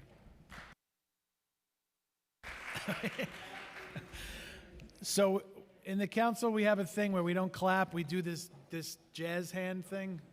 So that's what we got to do. It means clapping in sign language. Okay.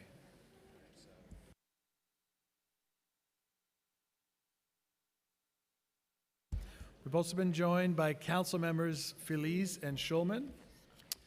Just a note that we have a Spanish interpreter here in chambers. Just notify one of the sergeant-at-arms if you need translation assistance. Going to call the next panel. Donald Nesbitt, Mike Sill, Rosemary Sinclair.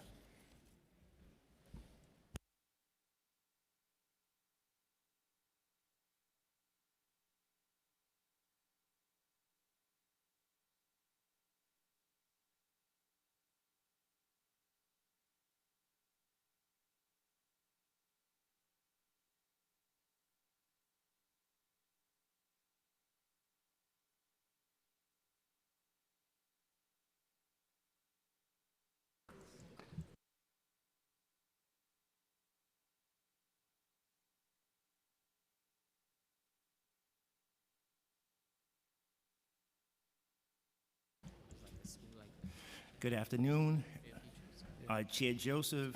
Good afternoon, Chair Brennan. And distinguished members of the City Council, I am Donald Nesbitt, Executive Vice President for Local 372, New York City Board of Education, employees, DC 37. We represent 24,000 members in the school lunch program, and that includes 8,000 school lunch workers under the leadership of Sean D. Francois I. Local 372 is respectfully requesting $10 million for the hiring of an additional 1,000 school lunch workers, $7 million for the cuts in implemented and collective bargaining increases for school lunch and breakfast, $3 million for the establishment of the School Food Nutrition Committee program, and for the DOE SEA to do an evaluation of the school system's outstanding kitchen ventilation system throughout the 5 boroughs. We also respectfully request an additional funding necessary for the remediation plan pursuant to that evaluation. Local 372 school lunch workers perform essential work in feeding almost 1 million school lunch children in New York City. We'd like to thank the council for the city and the council for the restoration of $25 million towards the school food program and the restoration of the popular school food items that were put back on the menu. Local 372 respectfully requested the city hire an additional 1,000 workers to establish the school food committees as well. These hires would bring the total up to 9,000 school lunch employees.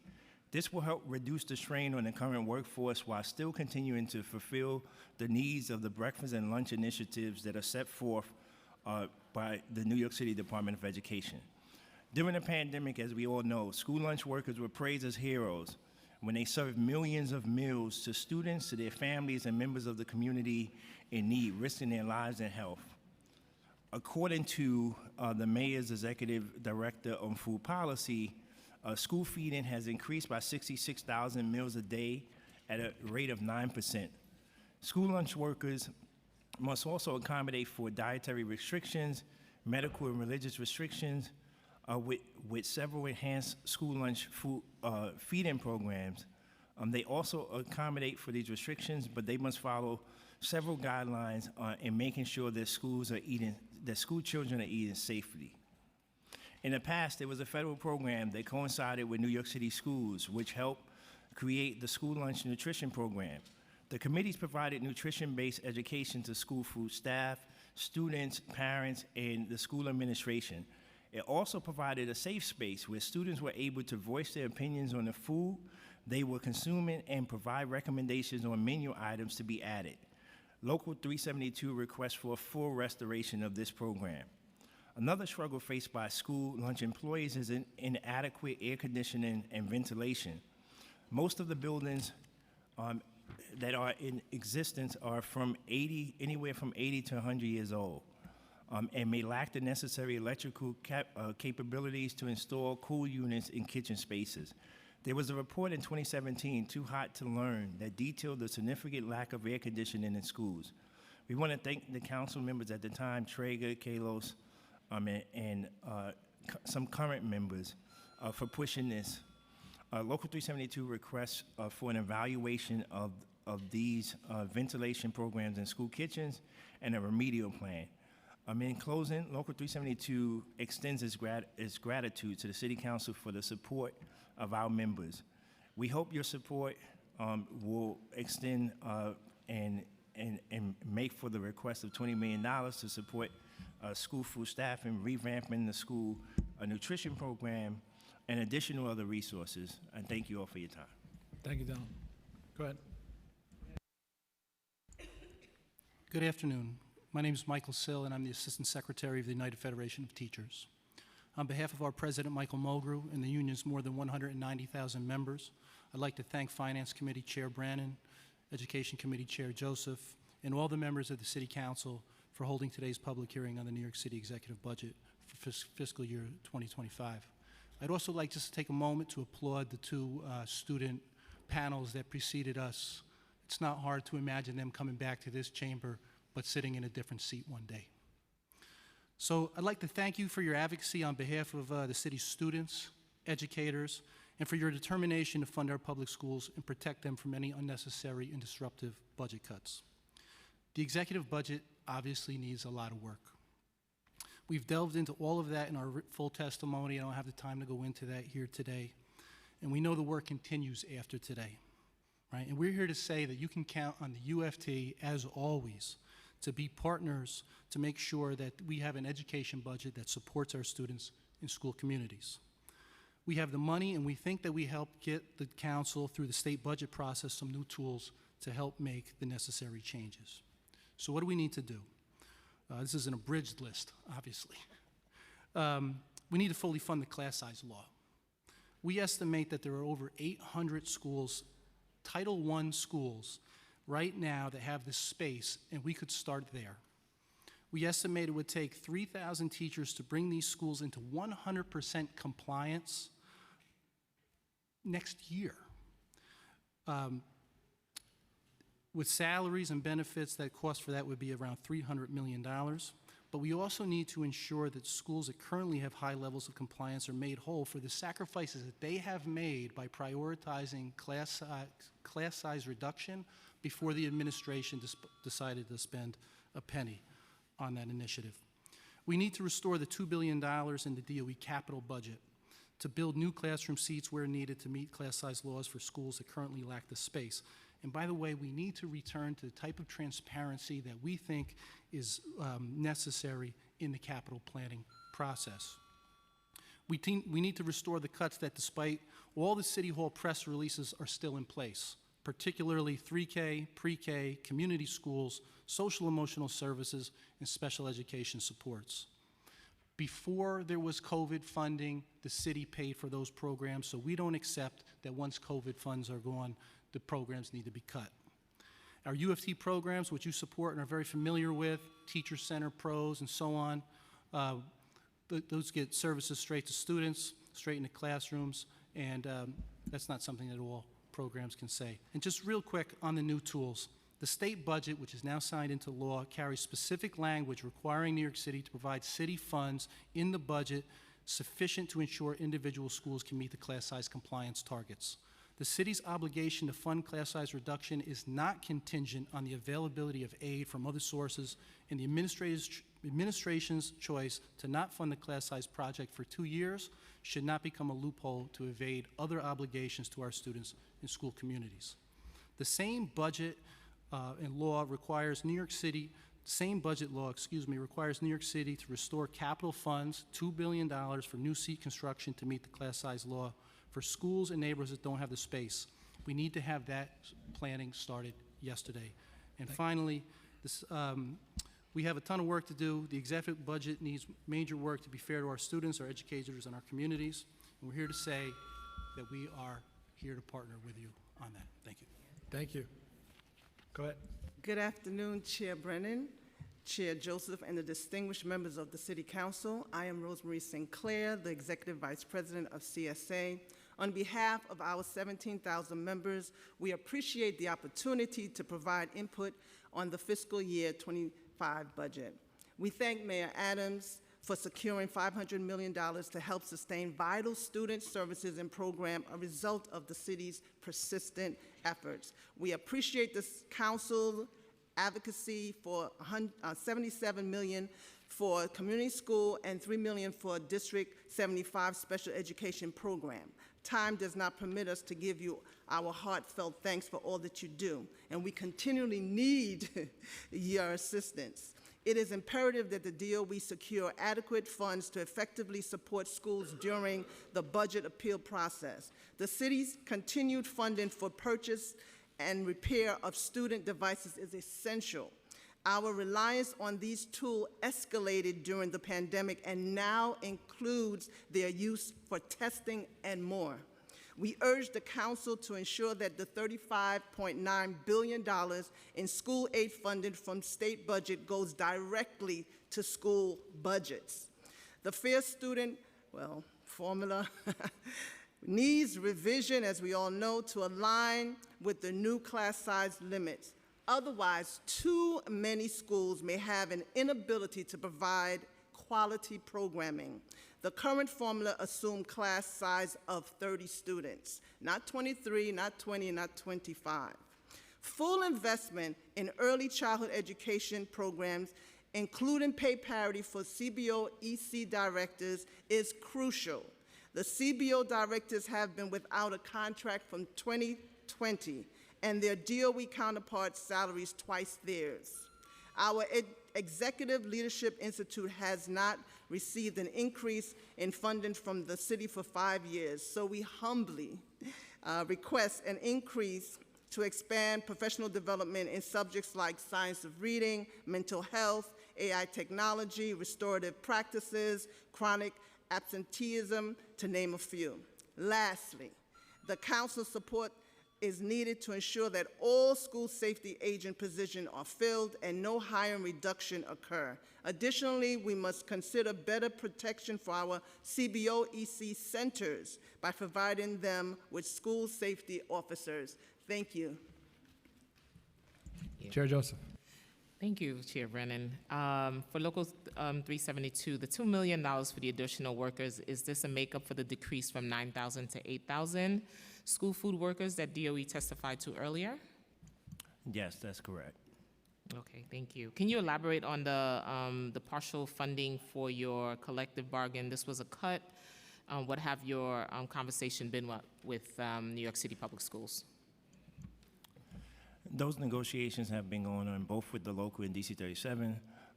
And so I believe instead of money coming from the actual labor reserves, it came from the agency's budget, which is not the normal process. And so that's where the push for collective bargaining raises. And also some of the workers' hours were cut due to some programs being cut with the PEGs, and so whereas they received a raise, they also received some of their hours being cut. Are they still going to have the summer food program as well? Summer feeding program is, I believe, is going to be as regularly scheduled. Yes. Okay, thank you. UFT, have you had a response from New York City Public Schools around your recently released space assessment that you did? So we have not. We meet with them weekly, and we're having another meeting with them in the coming days. We expect to talk about that.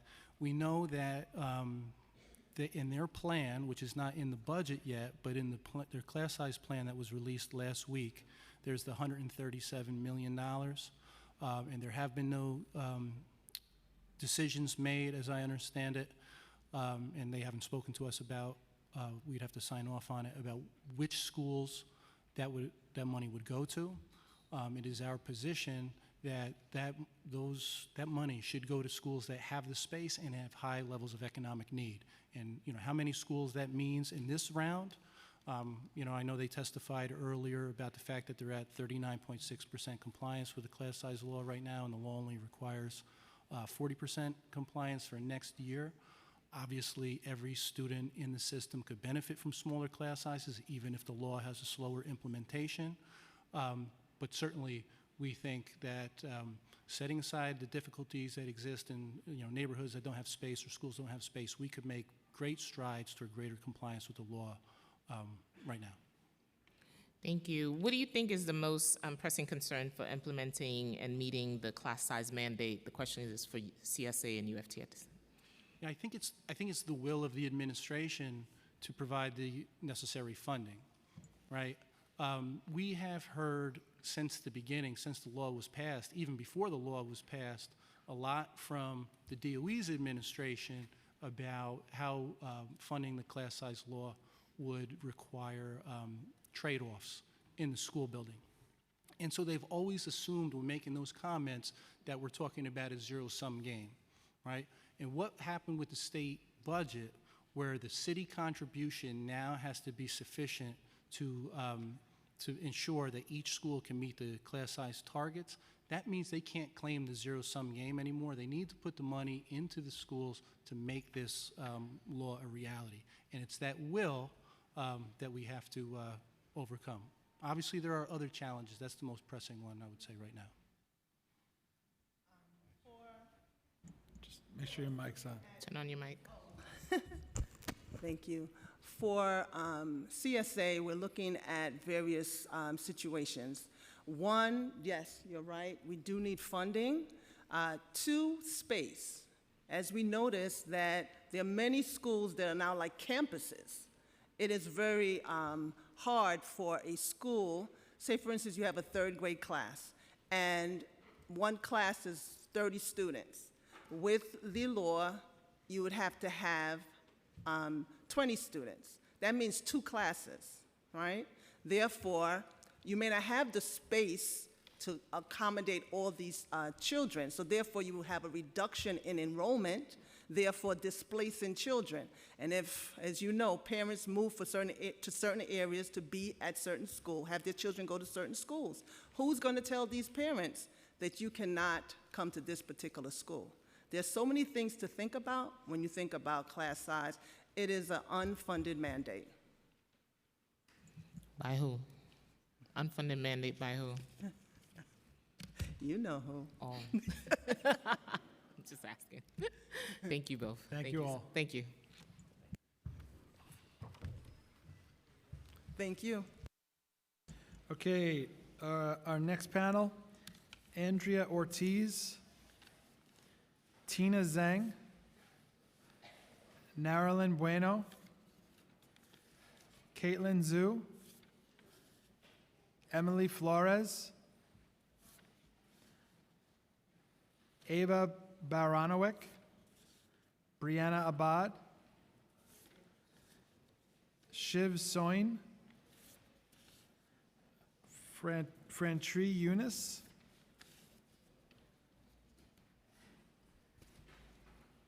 is it me or is it 400 degrees in here?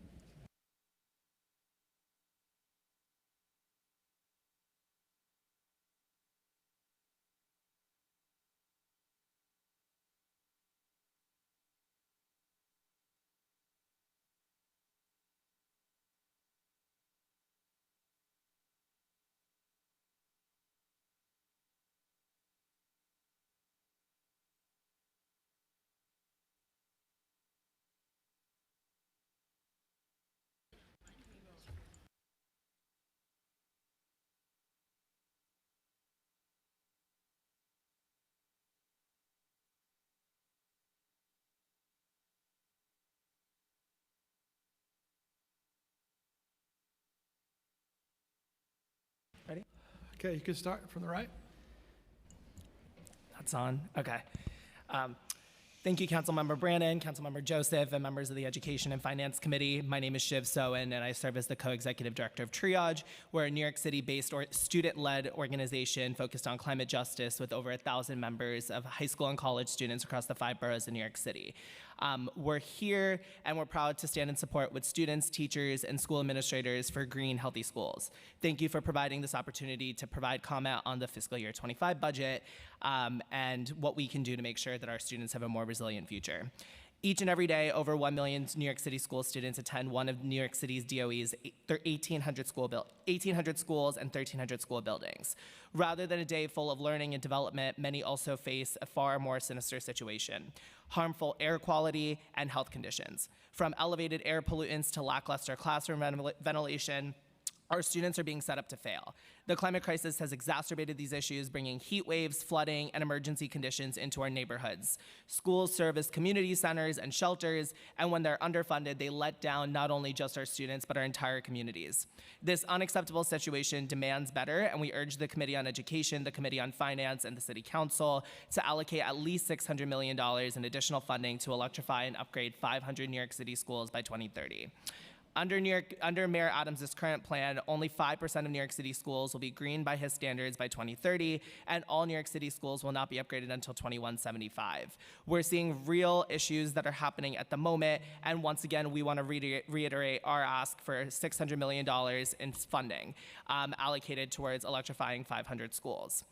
Earlier this January, we launched the hashtag Mayor Adams Fix My School Challenge, where we heard from students across the city what were some real issues going on inside of their schools. And us at Triage have identified 5 schools that we believe should be prioritized for repair. Just on this panel, we have students from 3 schools represented across 3 boroughs, and we have ID'd 5 schools that we want to prioritize. Those are Fannie Lou Hamer High School in the Bronx, Curtis High School in Staten Island, Beacon High School in Manhattan, Bard High School in Queens, and Transit Tech Career Technical Education School in Brooklyn.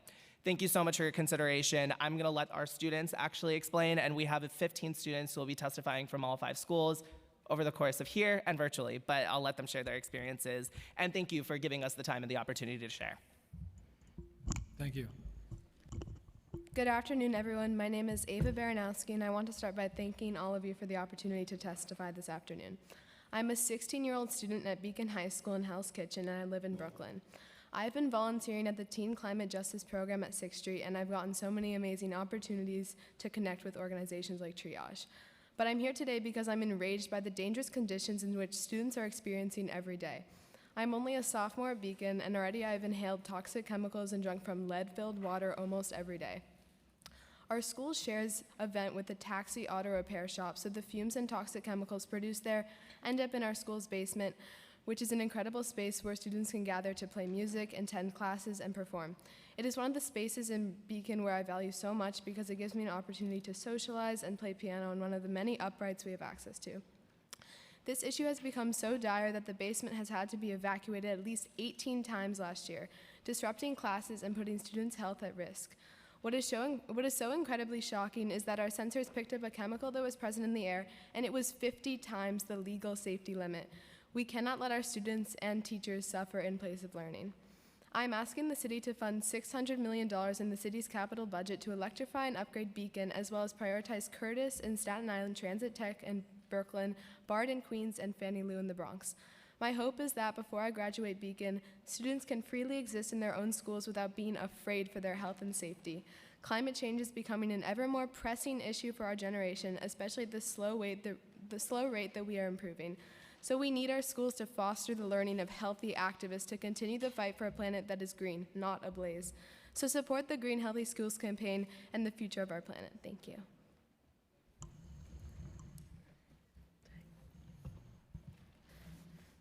Good afternoon. My name is Emily Flores, and I'm a senior from Beacon High School, as well as an organizer at Teens Take Charge.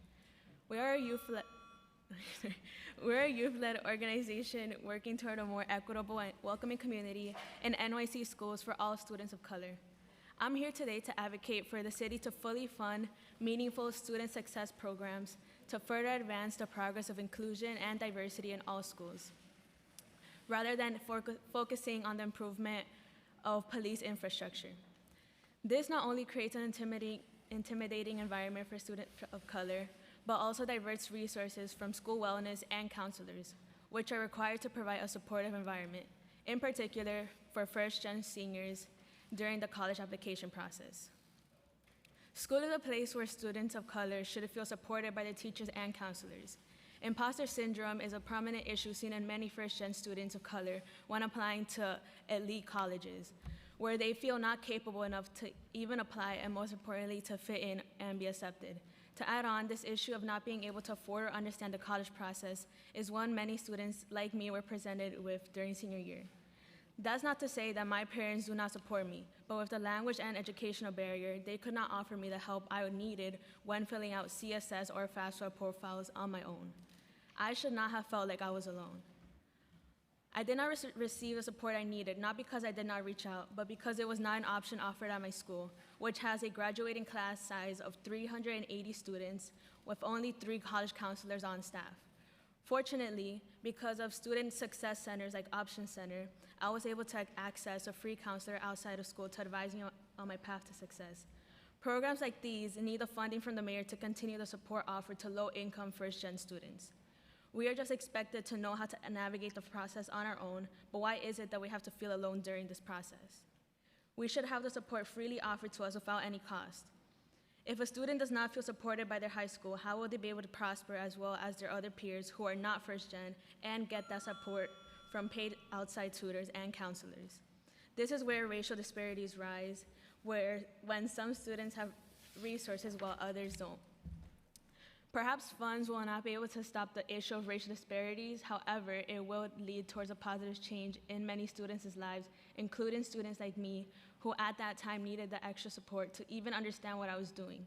My Mexican immigrant parents were not able to help me due to the language and educational barrier, and I just wish that I had that information available to me by my school.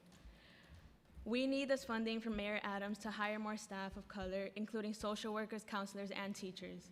A commitment to this means a shift in the college process for incoming first-generation students who need the support.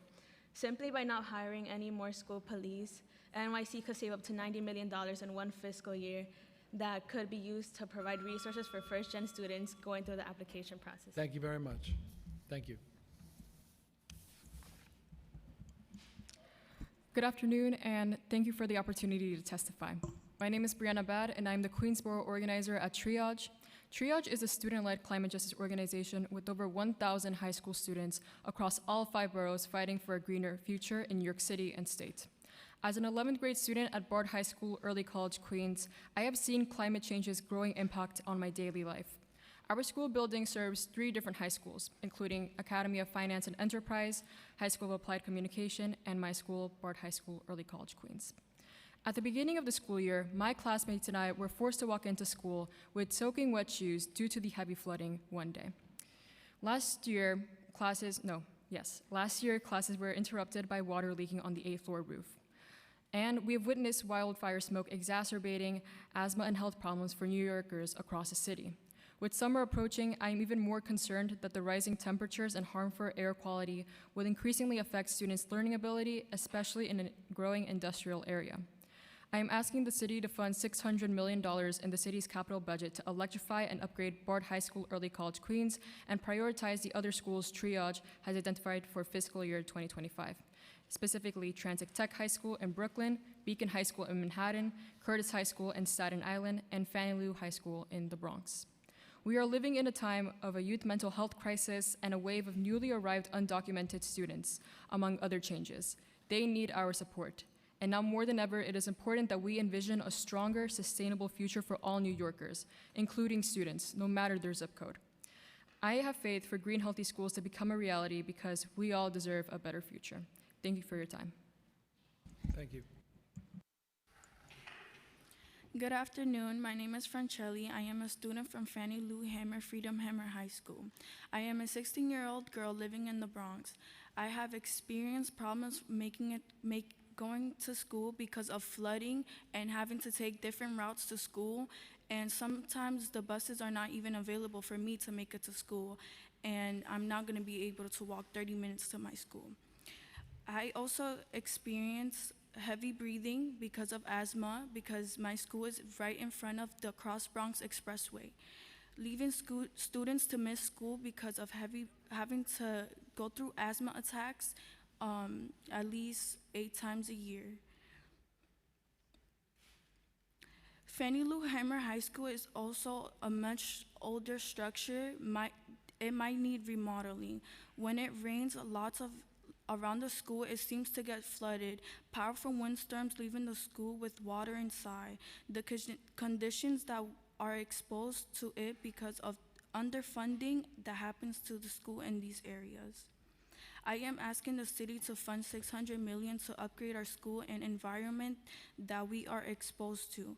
We should also prioritize schools like Transit Tech High School in Brooklyn, Bard High School in Queens, Curtis High School in Staten Island, and Fannie Lou Hamer High School. In the Bronx, because identifying for fiscal year 25.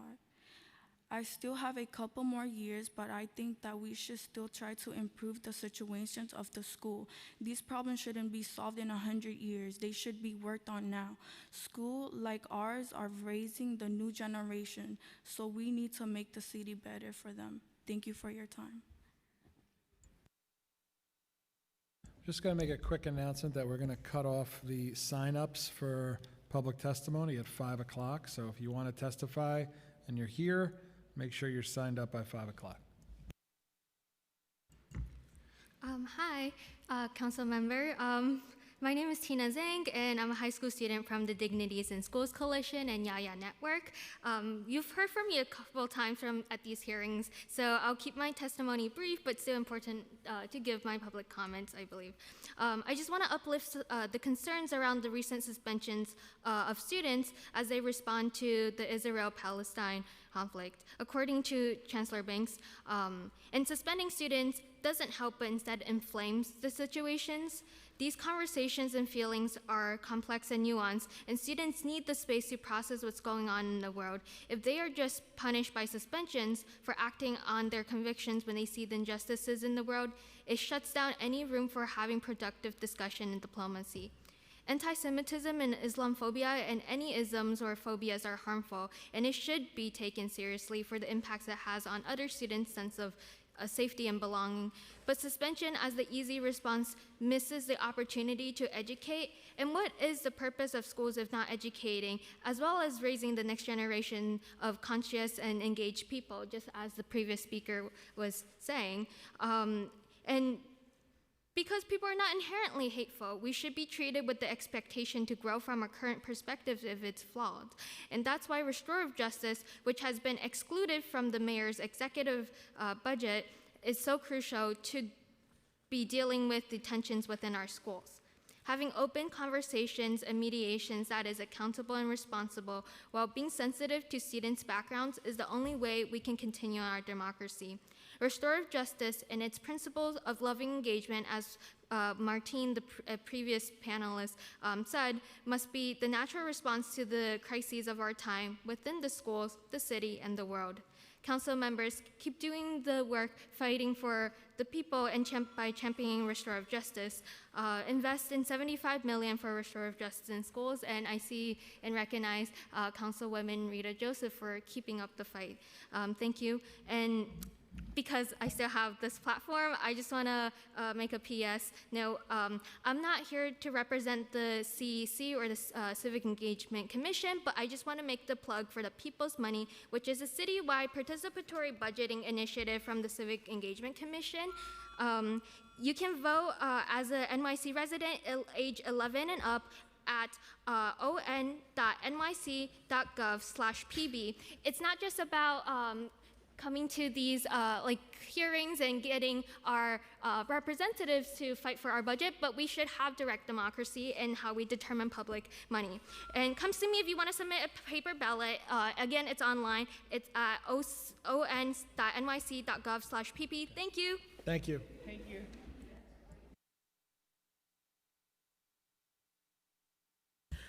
Good afternoon and thank you. I'm the director of the Dignity in Schools campaign, a New York City coalition of over 20 community-based organizations of students, parents, educators, and advocates working to advance restorative justice and mental health supports in public schools and to foster a preventative culture of safety based on care, mutual respect, and problem solving. I'm also here representing the Emergency Coalition to Save Education programs. The Dignity in Schools campaign calls on New York City to expand restorative justice by $75 million and to protect and baseline the mental health continuum at $5 million, restorative justice at $22 million, and other critical education programs under threat of being cut. This is possible by reallocating $90 million saved by freezing hiring on school policing positions, not allowing the city to fill for attrition, and cutting funding for vacant school cop positions. New York City elected officials must reject the mayor's plan to drastically cut funding for restorative justice and school-based mental health supports and other critical programs currently funded with expiring federal dollars and one-time city dollars. Our elected leaders must help us restore and expand the types of developmental and social-emotional supports our youth need. Students, parents, educators, and community organizers understand that the mayor's executive budget includes critical education programs financed with expiring federal relief dollars because communities have fought against the mayor's austerity. The collective power our communities and city council are bringing into these negotiations saved 500 social workers and psychologists, more than 100 community schools, bilingual supports, 3K, and more. But Mayor Adams' proposed cuts are unnecessary, an engineered crisis as demonstrated by the council's forecast, which includes $6 billion in new revenues and underspending and allows for the full restoration of all critical education programs. While our insistence on restoring and even expanding these programs has forced the mayor's hand, we can't back down now if we're going to prevent the loss of other critical supports that students and families need. We're calling council members to negotiate a budget that moves money away from policing young people and towards the resources that make schools safer for all students. We can have just and safe schools, but only if city council members use their power to shift funding and power to school communities and not the NYPD. Thank you. Thank you. Chair Joseph, give me 1 sec. We also want to call up another member of your group from Triage, Elliot Kuval. Yeah, come on up. Go ahead, Chair. Quick question for Triage. In regards to the lead paint and chemicals, what has your school communicated to you? And have they mentioned work being done? How are they addressing that situation?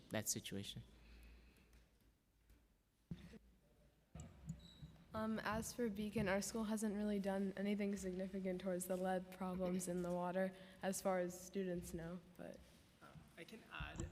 So this was raised, we got quite a bit of press coverage on this earlier in the year, and the DOE did respond into 2 different press inquiries, and they basically said, we're aware that this is a situation and that there wasn't an active situation for this calendar year, meaning September through December. But as our students noted, there was an issue in the basement 18 times just the prior school year. So essentially we were told, yeah, we know, but that's it. And the students clearly also have not gotten any additional information as well. Thank you. Dignity in Schools, what types of restorative justice program do you have in your school currently now? is the question, like what types of programs are currently available for students? So one of the things that the Dignity in Schools would like to do is shift more funding to school-based restorative justice programs. Right now, a lot of the funding goes directly to the central offices, which again, we want to fight to protect and baseline that funding, but we want to expand 75 million because we believe that if schools get the funding directly to hire a full-time... and the people on the ground to have more power shifting. No, like Rashida, we need 1,000 more of you. You mute. Because you get it. You get it more than the people with the, you know what I'm saying? Sick of white people, Tanisha. I'm really tired of Stand by. I'm really tired of it. You and me both. I wasn't in foster care, but I've also been Yeah, stuff. like, So, I'm just... and you see, like Tanisha. you see. It's interesting because people make... Tanisha, you got to mute your Zoom. Isha, please mute yourself. Thank you. So as I was saying, unfortunately, out of the funding that the city council and the mayor appropriated for restorative justice last year, less than $3 million went directly to schools. And so that means that very few schools have a full-time restorative justice coordinator that can help ensure that everybody has full access to the kinds of programs and trainings that they need.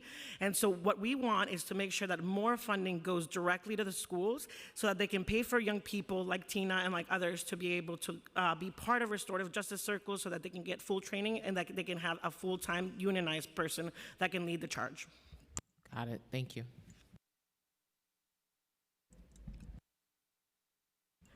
Hello, my name is Elliot Ismail. I'm the organizing director of Triage, a student-led climate justice organization, as you all have heard. I'm also a senior at Grover Cleveland High School in Ridgewood, Queens. I had 4 years of things that you could not even begin thinking about being a high schooler. I'm trans, homeless, and a low-income New Yorker trying to juggle not only school, but housing and the college application process. I've been awarded the Macaulay Honor Scholarship at Baruch College, but was not able to accept it because they didn't have resources to guarantee me housing for the next 4 years. I saw the skies turn orange when I was 17. I went to school as the streets flooded while I was in kindergarten, and I'm asking the city to fund $600 million in the city's capital budget to electrify and upgrade Beacon High School and prioritize other schools Triage have identified in the fiscal year 2024, specifically Transit Tech High School in Brooklyn, Bard Queens High School in Queens, Curtis High School in Staten Island, and Fannie Lou High School in the Bronx. I'm fighting for green, healthy schools because I want students to have the resources they need to succeed now, not in 50 years and not in 100 years. I don't want another kid to go through what I have went through: housing, food, and education and security. We deserve safe schools. We deserve healthy schools. We deserve an education that our schools can serve as an example for what a better future our city could be. And I expect you to also want to make this a reality. I follow half of y'all on Twitter. You probably remember me in 2021, and I've been in this city, in this hall since I was 14 years old. I am not supposed to be here, right? I'm supposed to be in school. We aren't supposed to be here. And I want y'all to remember that. And also respectfully remember who elects you into office. I'm able to vote. These people are about to be able to vote. So please remember that. Thank you for your time. We want you here because you are the next generation of leaders. I don't shape this budget without young people's voice at the table. And I constantly say, keep showing up for yourself, and we'll be here. And I'll be here. Thank you all very much. Okay, next panel. Divad Durant, Salamatori Dumbaya, Salamatu Dumbaya, Mara Birnbaum, Mia, Gabrielle Lerner, Allison Bardsley, Brian Fotino, and Noam Gilboard.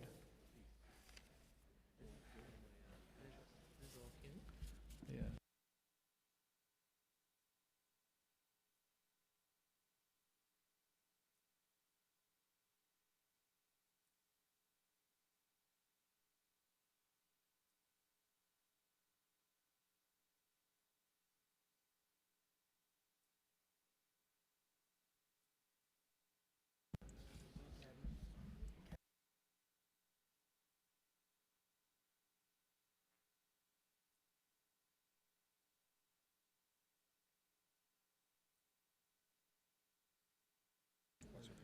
Okay, you want to start from my left? just say your name and begin.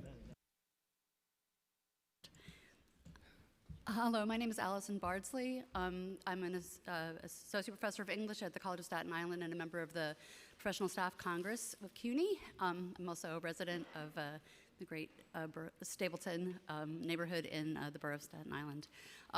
College of Staten Island, as you know, is what's the word? Comprehensive school. That is, we serve both as a community college and as a four-year school. So I didn't expect this afternoon to be as inspiring as it is. I've loved hearing from all the high school students that you've just been hearing, but before that, I heard you talking to the CUNY Chancellery about your understanding that investing in CUNY is not an expense, it's a promise for the future. And we're deeply grateful that you take that attitude, and we're counting on you to help us because we're in a really, really, really bad way.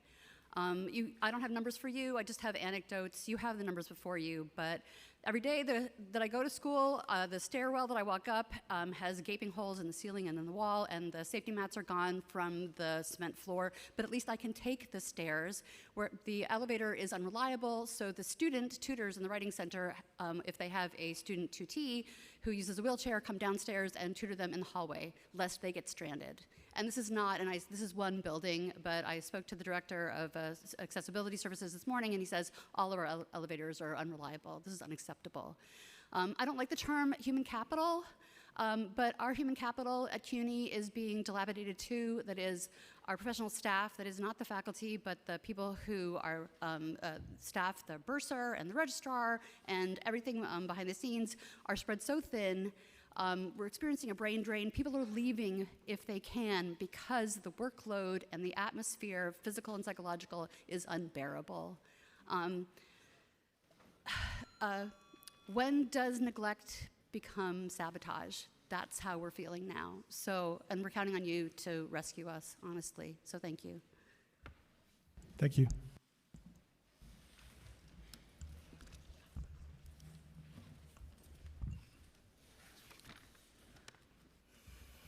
Chair Brannon, Chair Joseph, Chair Dinowitz, thank you for having me today. The Jewish Community Relations Council of New York appreciates the City Council's and the CUNY Chancellor's sustained commitment to ensuring CUNY campuses are safe, inclusive environments for all students. As anti-Semitic incidents have risen locally and nationally, we urge the Council to prioritize measures that will increase transparency around hate and bias occurrences at CUNY and all other local colleges. There is currently a lack of comprehensive data on non-criminal bias incidents such as harassment, discrimination, and the fomentation of hostile environments for different groups of students. Without robust data that captures the full spectrum of bias and hate incidents, it's challenging to grasp their prevalence, identify areas of concern, and develop tailored measures for prevention and response. The City Council is uniquely positioned through its budgetary authority to assist CUNY's adoption of rigorous standardized practices to document and publicly report hate and bias incidents experienced by students of all backgrounds. Specifically, the Council can link CUNY funding allocations through the terms and conditions provision to meet benchmarks for bias data transparency. Anti-Jewish harassment and discrimination of any kind must not be allowed to fester unchecked. We urge the Council to partner with CUNY in establishing clear expectations, accountability measures, and guidance to create a climate of belonging for Jewish students in all CUNY communities. Transparent, comprehensive bias data is vital to drive meaningful, proactive responses to this pressing issue. Additionally, last paragraph, we support the continued allocation of $500,000 from the Council to support initiatives at CUNY campuses that combat anti-Semitism and all forms of hate against different vulnerable minority groups. We look forward to seeing the positive impact of these initiatives and encourage that they be sustained. We also believe that restoring the significant pegs that CUNY has received will improve the university's ability to fulfill its critical mission, ultimately ensuring that all members of its community are learning and growing in a safe and inclusive environment. Thank you. Thank you.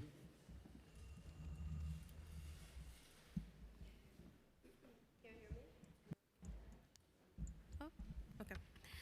Chair Dinowitz, Chair Joseph, and Chair Brannon, thank you for having me here today. My name is Salimatu Doumbouya, and I am the chair of the CUNY University Student Senate, representing all 225,000 students at CUNY. I sit on the CUNY Board of Trustees as a voting member, and I am also the student government president at the New York City College of Technology. The CUNY University Student Senate advocates for investing in programs and services to reduce the barriers CUNY students face while pursuing higher education. Students are stressed by experiencing food insecurity, housing insecurity, high transportation costs, lack of childcare, academic advisement, and mental health counseling. The stresses outside the classroom impact academic performance by improving the students' experience. Enrollment, retention, and graduation rates can increase. The main thing the University Student Senate has been advocating for this year are free Metro cards for CUNY students. I'm happy that CUNY has included that in the city budget asks in forms of $1.6 million for childcare services for Metro cards for our student parents. But USS is going way further. We're proposing a grant pilot program that CUNY would use funding to give free Metro cards to students. The student populations we are proposing for this grant program to start are our students with disabilities, our student parents, our students who were in for the foster care systems, the students in college discovery, and more. We are recommending a system to make that happen, which is that to be eligible for this commuter non-commuting status, students may be determined eligible or not based on their commuting distance, and that may be entered into the CUNY First system. We're proposing that the university establish the CUNY Office of Transportation Services where they could track eligibility criteria, and that would be managed from the CUNY Central Office of Student Affairs, and the grant funding may be established specifically for students' transportation needs.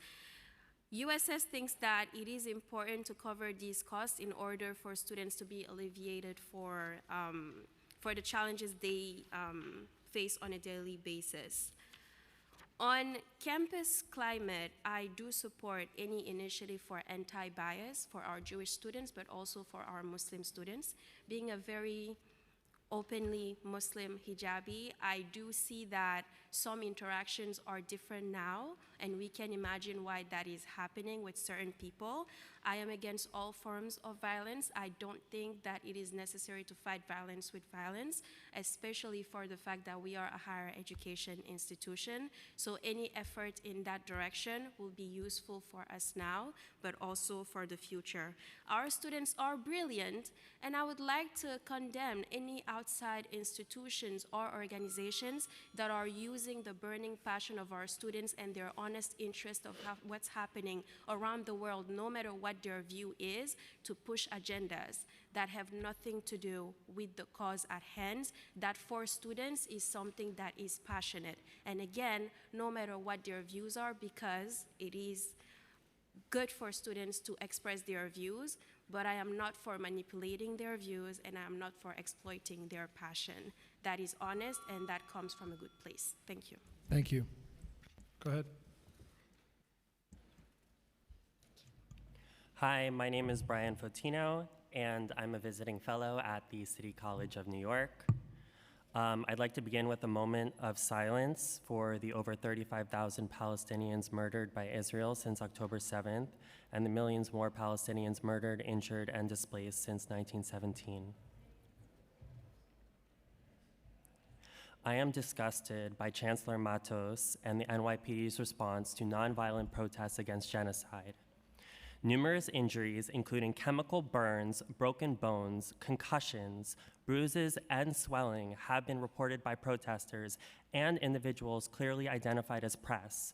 Close to 200 people were arrested, with several held for over 36 hours in violation of the law requiring detainees to be arraigned within 24 hours of arrest. Those arrested were subject to inhumane conditions at the jail. They waited in long lines for several hours in the cold and rain while in zip ties, were denied water, chairs, and warm clothes, as well as access to bathrooms. There was at least one incident in jail where a Muslim woman's hijab was taken off amidst outrage and protests from fellow detainees, despite past cases that were settled by the NYPD for removal of women's hijabs. At least one detained protester was denied medical attention and passed out on the floor. Some of those arrested are facing trumped-up felony charges of burglary based on the lie that CUNY community members entering a CUNY administrative building constitutes a break-in.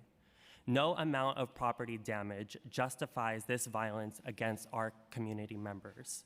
The City Council, which funds CUNY, must push CUNY to support the 5 demands of the protests: divest, cultural boycott, solidarity, demilitarize CUNY in Harlem, and free CUNY. Put simply, the City of New York and CUNY must fund our communities, not genocide and the police. In addition, I am disgusted that several members of the City Council have not publicly called for a ceasefire, which is the bare minimum. Shame on you. Thank you.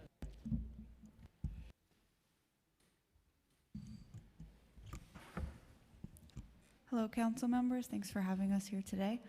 My name is Mara Birnbaum, and I'm a student at the CUNY School of Law, as well as a member of the Jewish Law Student Association.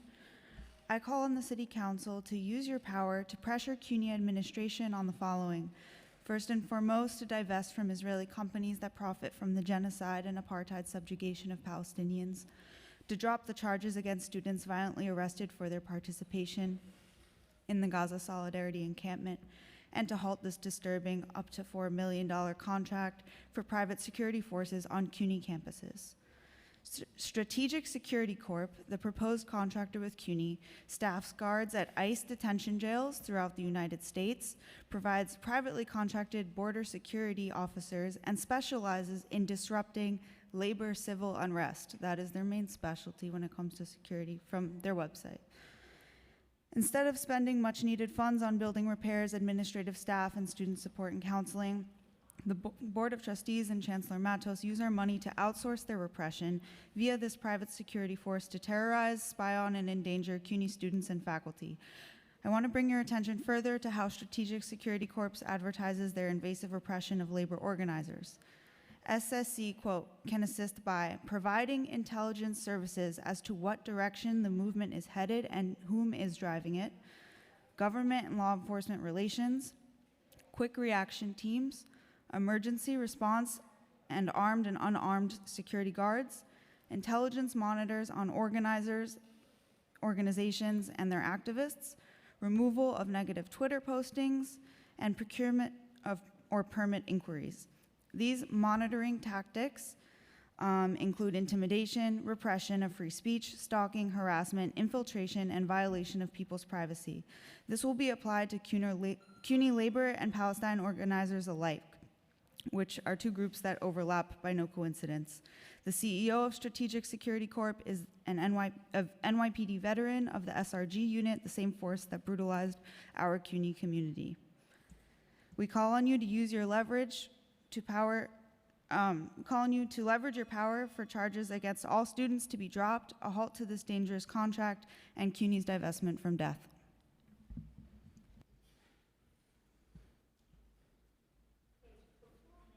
Before I start my official testimony, I cannot help but point out that while every year the City Council acknowledges Holocaust Remembrance Day, today we must acknowledge that this is the 76th anniversary of Nakba Day, and there is an ongoing Nakba, and since October 7th, there has been a second Nakba, and I hold every level of government responsible for perpetuating the Nakba. In light of that, my name is Maureen Silverman. I am a CUNY alum from the Silverman School of Social Work. I'm here today on behalf of New York City for ceasefire. A coalition which demands that this council take action in support of a free Palestine once and for all. Most immediately, call on the council to finally pass a resolution calling for an immediate and permanent ceasefire in Gaza and an end to the U.S. supply of arms to Israel. This is long overdue. This hearing examines the CUNY budget. We cannot speak about the budget without speaking about how CUNY dollars and resources have been used to suppress and criminalize students. We stand with CUNY students, staff, faculty, and alumni in expressing our outrage that Chancellor Rodriguez and President Boudreaux invited the NYPD to inflict violence and harm onto students in the Gaza Solidarity Encampment. As with others here today, we endorse the 5 demands of the encampment, and we demand the charges be dropped against the students now defending themselves from prosecution. For months, we've called on Speaker Adams and this council to take action. In February, we held a 24-hour vigil at City Hall Park demanding a resolution, a ceasefire resolution. And last month, we sent a letter from over 50 local organizations calling on the council to act. Thank you. Thank you. Go ahead. We call upon the council to finally pass our resolution. Okay, thank you very much. Ceasefire now. Okay, thank you. Go ahead. Good afternoon, members of the New York City Council Committees on Finance, Education, and Higher Education. My name is Gabrielle Lerner. I'm a graduate student and student government president at Empire State University. Today I'm here representing myself and Young Invincibles, a national nonprofit dedicated to amplifying the voices of young adults. Thank you for the opportunity to share my thoughts with you today on the critical priorities New York City should focus on for the betterment of its young adult population. Today, living in New York City is not just a challenge, it's an ongoing battle against an economy that seems almost adversarial to our financial well-being. As a single parent navigating in the academic world with a 4-year-old by my side, the reality of our city's cost of living hits close to home. Without the support of my family, pursuing higher education in the city would be an insurmountable task. Yet, the unfortunate truth is that many young adults and families do not have such support and are left grappling with the harsh economic landscape of our city. While offering unparalleled opportunities, New York City also presents a daunting barrier to entry due to its exorbitant living costs. The requirement of broker fees, which can range from 8 to 15% of the annual rent, exacerbates this issue significantly. These fees, demanded upfront and in addition to security deposits and the first month's rent, can see renters needing to pay upwards of 4 times the monthly rent before even moving in. For instance, securing a studio apartment, which now costs $3,550 per month on average, often requires an upfront payment of approximately $13,500. This scenario is not just daunting, it's prohibitive, making living on our own in New York City or staying here impossible for so many students and young adults. The current system, which allows landlords to pass these costs on to tenants, is inherently flawed and calls for immediate reform. Almost done. By requiring landlords to pay for their own brokers, as nearly all other cities do, we would not only alleviate an unfair financial burden on tenants, but also foster a more affordable rental market and improve our local economy. That's why I support passing the Fairness in Apartment Rental Expenses Fair Act. Thank you. Thank you. Thank you all very much for your testimony.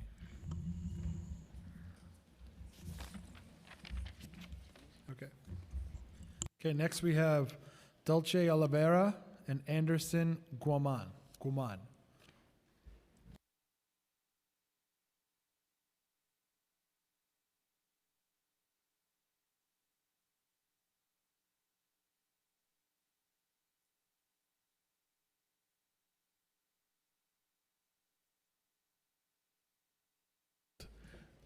Dulce Oliveira, Anderson Guaman. You guys here? Okay.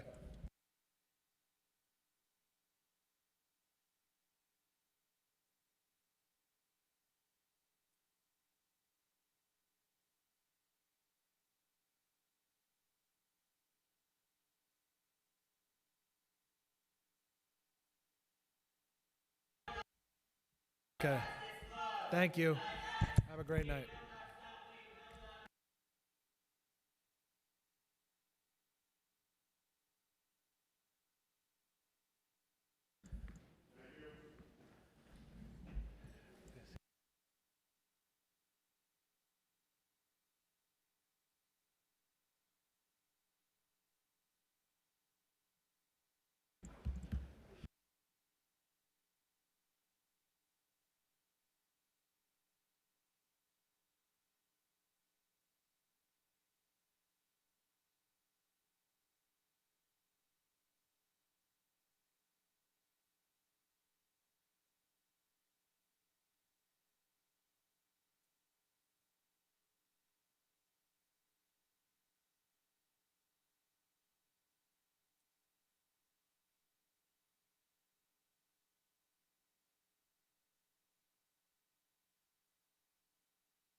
Okay, so we have Dolce and Anderson. Dolce Olivaria and Anderson Guaman. Those are the only two people who should be at the dais right now, and the translators.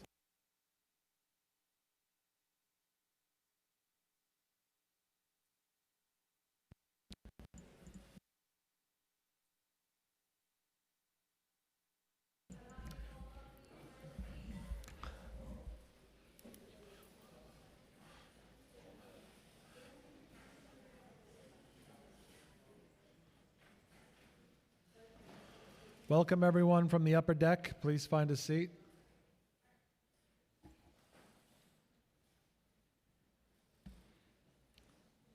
Hello, you're the translator?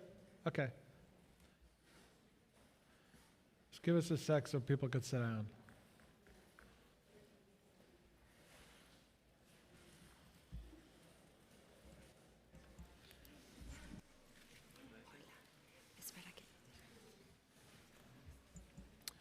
Okay? Okay, ready to begin whenever you are. Listo. Buenas tardes, mi nombre es Anderson Guamán. Estoy en mi penúltimo año y soy líder juvenil de Make the Road New York y Urban Youth Collaborate. El miembro del Consejo Moya representa el lugar de donde vivo en Corona y el miembro del Consejo Christian representa el área de donde voy a la escuela. Agradezco a todos los miembros del Consejo por escuchar mi testimonio de hoy. Como joven que emigró a la ciudad de Nueva York en 2021 desde Ecuador, mi único objetivo era tener una educación de calidad donde tuviera los recursos necesarios para prosperar. Dame un momento, por favor. ¿Cuál es tu nombre? Anderson.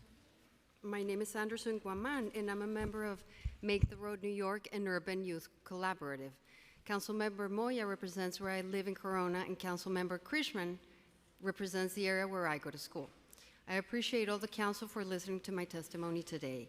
As a young person who immigrated to New York City in 2021 from Ecuador, my only goal was to have a quality education where I had the necessary resources to thrive. Al principio me sorprendió cuando llegué a la escuela de mi comunidad porque tenía una educación y herramientas de apoyo para la salud mental de muy alta calidad. Mi escuela también ofrecía diferentes clubes, pasantías y apoyo académico. Y esta fue una gran diferencia para mí y para mis compañeros, quienes la mayoría no han tenido una atención psicológica en sus vidas. I was initially surprised when I arrived at my community school because it had such high quality classes, resources, and mental health support. My school offered different clubs, internships, and academic support too. And this was a huge difference for me and my peers, whom the majority have not had mental health care in their lives. Lo más sorprendente fue la forma en la que esta escuela nos ha animado a mirar por nuestro futuro. Mi escuela nos llevó a visitar a las universidades para que pudiéramos conocer más sobre ellas y saber qué tipo de beneficios tienen para apoyar a nuestros estudios. The most surprising thing was the way in which this school has encouraged us to look at our future. My school took us to visit universities so we can learn more about them and know what kind of benefits they have to support our studies. Sin embargo, esta experiencia duró muy poco y solo duró mi noveno año. Artículos publicados a principios de este año muestran que según la contradictoria del recorte de educación del año pasado fue de 469 millones, lo que llevó a reducir los maestros y programas, mientras estudiantes como yo sufrimos las consecuencias. Es extremadamente injusto que cada año jóvenes como yo tengamos que luchar para que el presupuesto de la ciudad deje de financiar a la policía escolar y en su lugar invierta ese dinero en nuestra educación. Sin embargo, esta experiencia duró, however, this experience was short-lived and only lasted my 9th grade year. The education budget was cut by hundreds of millions this year, which forced teachers and programs to be reduced, while students like me suffered the consequences. It is extremely unfair that every single year, young people like me have to fight so that the city budget stops funding school police and instead reinvests the money to our education. La ciudad de Nueva York tiene la fuerza policial escolar más grande del país, con un presupuesto de más de $400 millones. Sin embargo, esta excesiva presencia policial no nos hace sentir más seguros, sino que crea un ambiente de miedo y desconfianza en nuestras escuelas. New York City has the largest school police force in the country, with a budget of over $400 million. However, this excessive police presence does not make us feel safer, but instead creates an environment of fear and mistrust in our schools.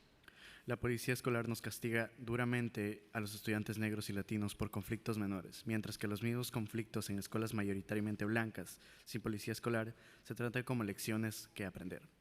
School police harshly punish us Black and Latino students for minor conflicts, while the same conflicts in mostly white schools that don't have school police are treated as lessons to be learned.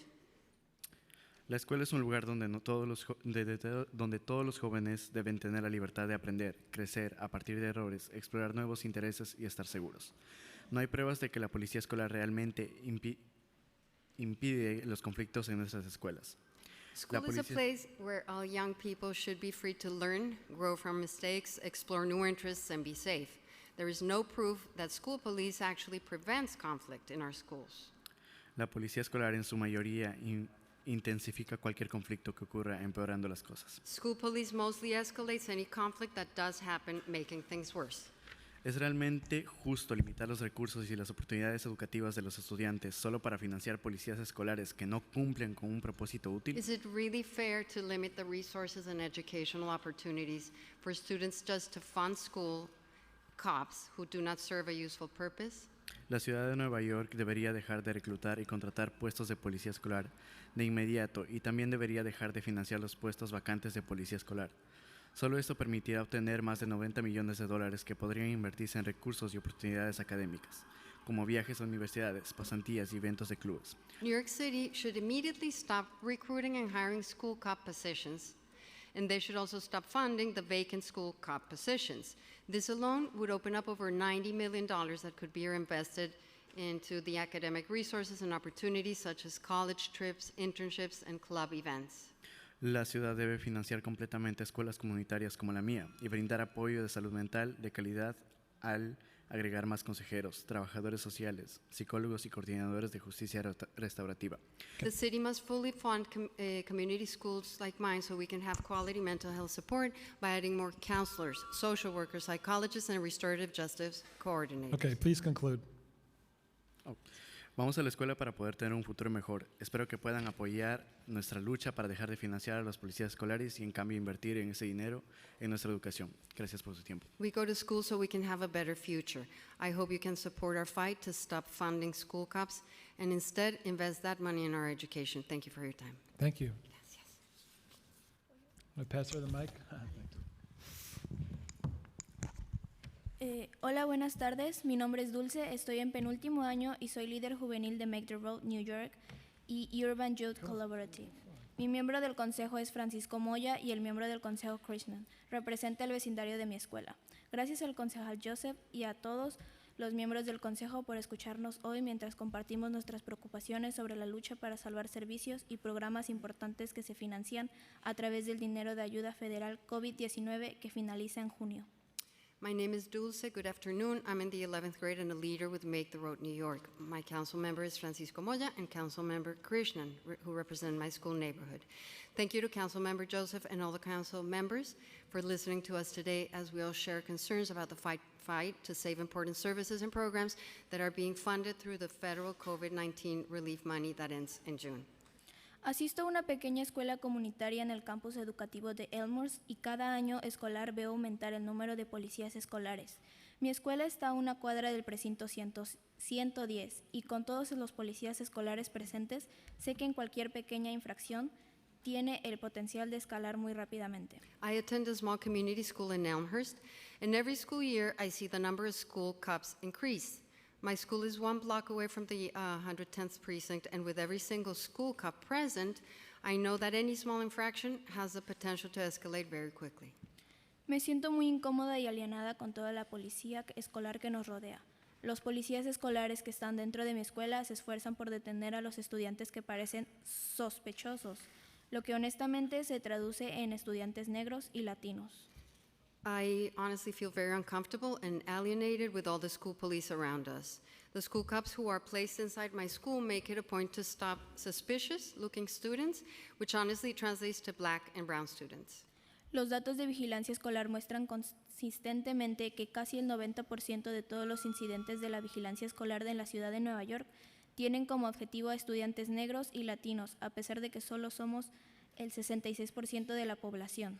School policing data consistently shows that nearly 90% of all school policing incidents in New York City target Black and Latinx students, despite us being only 66% of the population. En lugar de resolver conflictos mediante justicia restaurativa o asesoramiento, cualquier interacción con la policía escolar podría tener consecuencias legales. So instead of resolving conflict through restorative justice or counseling, any interactions with the school police could lead to legal consequences.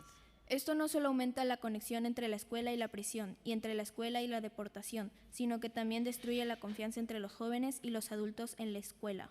This not only increases the connection between the school to prison and school to deportation pipeline, but also destroys trust between young people and adults in school. Please conclude. Okay. Solo tenemos 2 consejeros y 2 trabajadores sociales para 450 estudiantes en nuestra escuela. Sin embargo, tenemos varios policías escolares asignados a las 4 escuelas diferentes del campus y también tenemos agentes de policía adicionales presentes fuera del campus. We only have 2 counselors and 2 social workers for 450 students at our school. However, we have multiple school cops assigned to the 4 different schools on the campus, and we also have additional police officers present off campus. Es una pena que tengamos más policías escolares que consejeros o trabajadores sociales. It's a shame we have more school police officers than counselors or social workers. El alcalde Adams, en lugar de centrarse en construir relaciones y promover un sentido de comunidad, se centra en la vigilancia y el control, lo que hace poco para abordar las causas ocultas de la violencia o los problemas de conducta. Mayor Adams, instead of focusing on building relationships and promoting a sense of community, focuses on surveillance and control, which does little to address the underlying causes of violence or behavioral problems. Okay, thank you for your testimony. Now we have Yorwis Romero, Alexandra Lucero, and Estefania Lachimba. I believe they all need. Do they need? And I believe those 3 folks need a translator as well. Estefania, Alexandra, and Yorwis.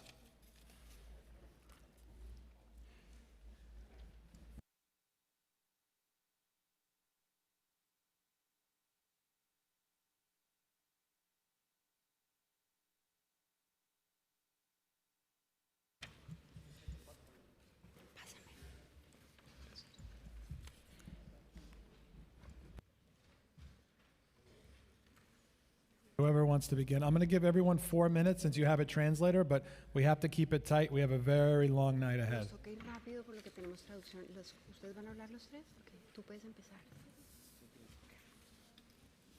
Okay, who's going to begin? ¿Quién va a empezar? Tú. Okay. Just make sure your mic's on. Oh, sorry. Okay. Buenas tardes, mi nombre es Yorwis, soy estudiante de primer año de secundaria en Queens y soy líder juvenil de Make the Road New York and Urban Youth Collaborative. Good afternoon, my name is Yorwis. I am a freshman in a Queens high school and I'm a youth leader at Make the Road New York and the Urban Youth Collaborative. Hace 2 semanas pasé mi último día de vacaciones escolares hablando con miembros del Consejo Municipal sobre lo frustrante que es que la ciudad gaste millones de dólares en policía escolar, en lugar de financiar justicia restaurativa y apoyo a la salud mental que necesitamos. 2 weeks ago, I spent my last day of spring break talking to council members about how frustrating it is that the city spends millions of dollars on school police instead of funding the restorative justice and mental health supports we need. Y el mes anterior, mis amigos y yo hablamos en el Queen Town Hall enfrente de la concejal Joseph, Krishman y Gutiérrez sobre escuelas libres de policías. Estamos frustrados porque los adultos en el poder no nos escuchan cuando decimos que no necesitamos policías en nuestras escuelas. Lo que se necesita es cuidado. In the month before that, my friends and I spoke at the Queens Town Hall in front of Councilmember Joseph, Krishnan, and Gutierrez about police-free schools. We are frustrated that adults in power are not listening to us when we say we do not need cops in our schools. What we need is care. Me mudé aquí desde Ecuador hace casi un año, cuando entré a mi escuela. Al principio me sentí muy raro y diferente porque era una atmósfera y un lenguaje completamente nuevos. Fue realmente difícil ser un estudiante nuevo en un lugar nuevo. Cuando vi a la policía en mi escuela por primera vez, me sentí realmente inseguro por lo mismo. No confío en ellos ni los busco cuando necesito ayuda. Voy a un maestro consejero. I moved from Ecuador almost a year ago, and when I walked into my school, I initially felt so weird and different because it was a completely new atmosphere and language. It was really hard to be a new student in a new place. When I saw police in my school for the first time, I felt really unsafe. I saw how school police discriminated against students of color and immigrant students. I do not trust them or go to them when I need help. I go to a teacher or counselor instead. Tuvimos que luchar todo el año contra estos recortes en nuestra educación, mientras la ciudad sigue gastando más de 400 millones en policía escolar. El alcalde Adams y la policía de Nueva York también militarizaron aún más nuestra escuela este año al desperdiciar 3 millones en chalecos antibalas para toda la policía escolar y cientos de millones en videovigilancia, cerraduras de puertas y nuevos detectores de metales. We had to fight all year against cuts to our education, all while the city continues to spend over $400 million on school police. Mayor Adams and the NYPD also further militarized our schools this year by wasting $3 million on bulletproof vests for all school police and hundreds of millions on video surveillance, door locks, and new metal detectors. Tenemos más policías en nuestras escuelas que los trabajadores sociales, consejeros y coordinadores de justicia restaurativa. We have more school cops than social workers, counselors, and restorative justice coordinators all combined. Para mí no tiene sentido cómo podemos seguir gastando todo ese dinero en la policía escolar y al mismo tiempo decir que no tenemos suficiente dinero para los apoyos de seguridad que realmente necesitamos, como he nombrado. Las escuelas más seguras tienen más recursos, no más policías escolares. It does not make sense to me how we can continue to spend all that money for school police and in the same breath say we don't have enough money for the real safety supports we need, like I mentioned. The safest schools have the most resources, not the most school cops. Aprecio que el Consejo Municipal haya incluido tantos programas de apoyo a la salud mental en su respuesta al presupuesto.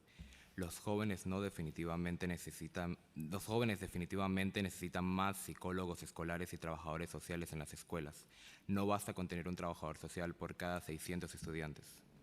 I appreciate the City Council included so many mental health support programs in their response to the budget. Young people definitely need more school psychologists and social workers in schools. It is not enough to have one social worker for every 600 students. Y hoy estoy aquí para pedirles que den un pequeño paso adelante. Los jóvenes de la ciudad de Nueva York necesitan que eliminen a los policías de las escuelas, que dejen de reclutar, contratar y capacitar a policías escolares. No continúe financiando los puestos vacantes de policías escolares.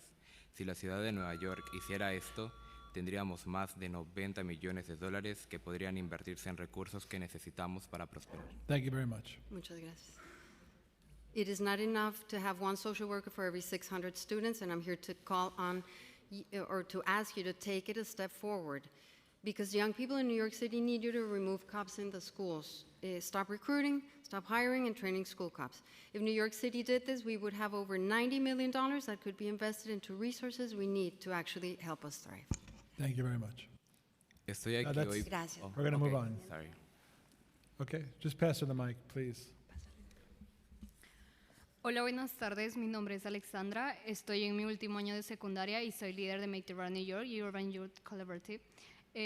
La concejal Moya representa el lugar en el que vivo, en Corona, y la concejal Julie Wong representa el área donde voy a la escuela. Good afternoon. My name is Alexandra. I'm in my last year of a high school, and I'm a leader with Make the Road New York and the Urban Youth Collaborative. Councilmember Moya represents where I live in Corona, and Councilmember Julie Wong represents the area where I go to school. Gracias al miembro del Consejo Joseph y al miembro del Consejo Krishnan por escucharnos hoy. También quiero compartir mi agradecimiento al miembro del Consejo Krishnan por firmar nuestro compromiso de tener escuelas libres de policías. I also want to thank Councilmember Krishna for signing to have less police in our schools. Cuando llegué a Ecuador en 2021, me sentí muy emocionada de ser nuevo estudiante y mis consejeros académicos fueron de gran ayuda para orientarme en la nueva escuela. When I arrived from Ecuador in 2021, I was really excited to be a new student, and my guidance counselors were very helpful in getting me oriented in my new school. Desafortunadamente, las cosas han cambiado desde entonces, y en mis años de junior y senior no he podido ver a mi consejero vocacional con tanta frecuencia como necesitaba. Unfortunately, things have changed since then, and in my junior and senior years, I haven't been able to see my guidance counselor as often as I need. Solíamos poder hablar con los consejeros en cualquier momento y ahora tenemos que programar una cita. Solo tenemos 3 consejeros y cada año vienen más estudiantes. We used to be able to just talk to counselors anytime, and now we have to make an appointment. And we only have 3 counselors, and we have more and more students coming every year. El tamaño de mi clase pasó de 23 estudiantes a más de 30 estudiantes en clase. No contamos con suficientes consejeros vocacionales para satisfacer la necesidad de los jóvenes y de las familias. My class size went from 23 students to more than 30 students in a class, so we don't have enough guidance counselors to meet the needs of young people and their families. Mi mamá fue a la escuela para intentar hablar con un consejero y la rechazaron. Le dijeron que necesitaba programar una cita. Mi mamá se sintió muy frustrada y no bienvenida y ahora evita ir a la escuela porque no se siente que pueden apoyar de la manera que necesitamos. My mom came to my school to try and speak with a counselor, and they turned her away and said that she needed to make an appointment. My mom felt so frustrated and unwelcomed that now she avoids going to my school because she doesn't feel like they can support us in the way that we need. En un año en el que me concentro en el futuro y en los próximos pasos, es estresante ver más policías escolares que consejeros. De esquina a esquina los pasillos están llenos de estudiantes y los policías del colegio tienen un silbato que utilizan para hacernos caminar más rápido. In a year where I'm focusing on the future and my next steps, it's stressful to see more school cops than counselors. From each corner, the hallways are crowded with students, and the school cops have a whistle that they use to make us walk faster. El sonido es muy fuerte y agresivo, que duele en los oídos y después de eso deja zumbando durante varios minutos. The sound is so loud and aggressive that it hurts my ears and leaves them ringing for several minutes after that. Odio sentir que todos somos un montón de ovejas a las que hay que mover. Esta misma semana vi que mi escuela instaló un montón de cámaras nuevas en los pasillos y en las escaleras. I hate feeling that we're just like a bunch of sheep to be moved, and just this week I saw my school put a ton of new cameras in the hallways and in the staircases. Me hace sentir realmente incómodo saber que siempre están observando cada movimiento que hago o cada conversación que tengo. It makes me really uncomfortable to see that they're paying attention to every conversation I have or every step I take. Escuché a otro decano decir que iban a instalar aún más cámaras en la escuela. And I heard the dean say that they will install more cameras around school. A través de mi participación en Make the Road New York, he podido conocer a estudiantes de diferentes escuelas de la ciudad. Muchos otros jóvenes han compartido que han tenido experiencias similares o peores con los policías escolares. Through my participation with Make the Road New York, I have been able to meet a lot of students from different schools across the city, and many have shared that they have had similar or worse experiences with the school police. En lugar de los más de $400 millones que se destinan a la vigilancia escolar, queremos inversiones en nuestra educación. We want investments in our education instead of over $400 million in school police. Thank you very much. Gracias. Thank you. Go ahead. Just hit the button. Thank you. Okay, thank you. Mi nombre es Estefanía, me gradué de la escuela secundaria, en un mes y me dirigiré a John Jay College. Soy líder juvenil de Make the Road New York y de Urban Youth Collaborative. Concejal Krishma, usted me representa en el Consejo Municipal y en el Consejo Ward representa el vecindario donde voy a la escuela. My name is Estefanía. I'm graduating high school in a month, and I'm headed to John Jay College. I'm a leader with Make the Road New York and the Urban Youth Collaborative. Councilmember Krishnan represents me in the City Council, and Councilmember One represents my school neighborhood. Cuando llegué por primera vez a mi escuela secundaria de la ciudad de Nueva York, desde Ecuador, en el 2021, realmente aprecié que mi consejero vocacional me guiara en lo que necesitaba hacer. Ahora en mi último año, rara vez veo al consejero. Los 4 consejeros vocacionales de mi escuela están abrumados por la cantidad de estudiantes que necesitan apoyo y por defecto los estudiantes que necesitan la mayor cantidad de ayuda reciben su atención. When I first arrived from Ecuador in 2021, I appreciated the guidance counselor guiding me.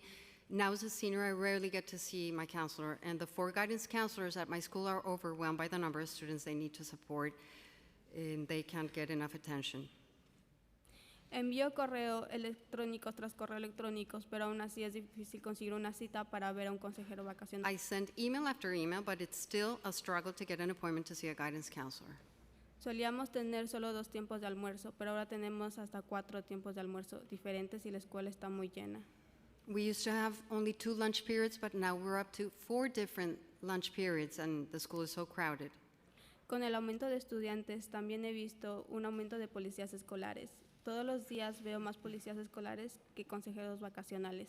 And with the increase in students, there's also an increase in school cops, and on an everyday basis, I see more cops than I see guidance counselors.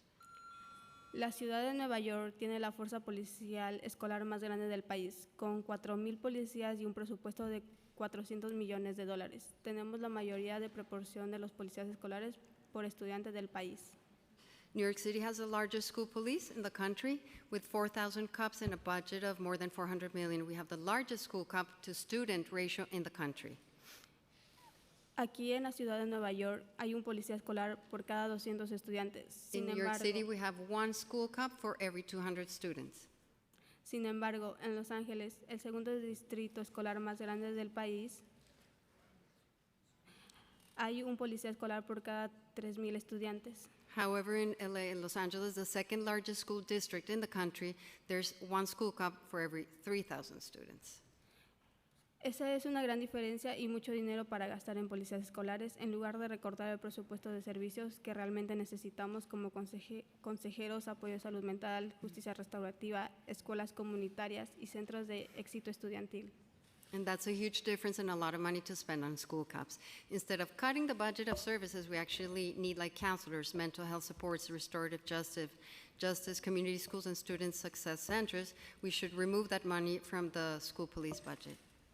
Deberíamos eliminar ese dinero del presupuesto de la policía escolar. En ese momento, la ciudad de Nueva York podría congelar la contratación de policías escolares y dejar de financiar puestos vacantes de policías escolares, lo que inmediatamente liberaría más de 90 millones de dólares en el presupuesto. So right now, New York City could put a hiring freeze on school cops and stop funding vacant school cop positions that would immediately free up over $90 million.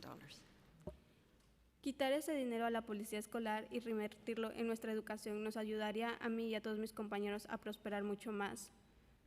Removing that money from the school police and reinvesting it in our education would help me and all my classmates thrive so much more.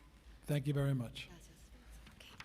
One quick question. How long does it take you to see a guidance counselor or social worker? ¿Cuánto les tarda ver a un consejero, un trabajador social? ¿Cuánto se pueden demorar? Almost a month. Same. The same. Thank you all very much for your testimony. Gracias por su Okay, new signups were closed at 5 o'clock. However, if you had signed up on Zoom previously and are now in chambers, please fill out a slip just so we know that you're here in person and no longer on the Zoom list. Okay, our next panel. Chauncey Young, youth. I'm sorry, I can't read it. Young, okay.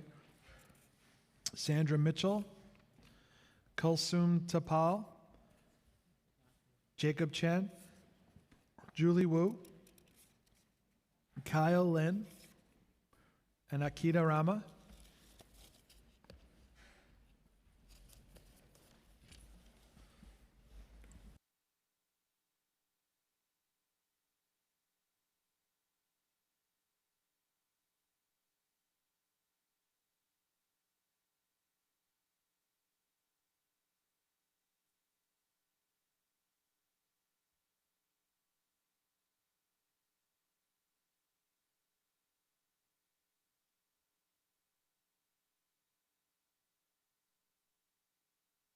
Okay, let's start from my right. Go ahead.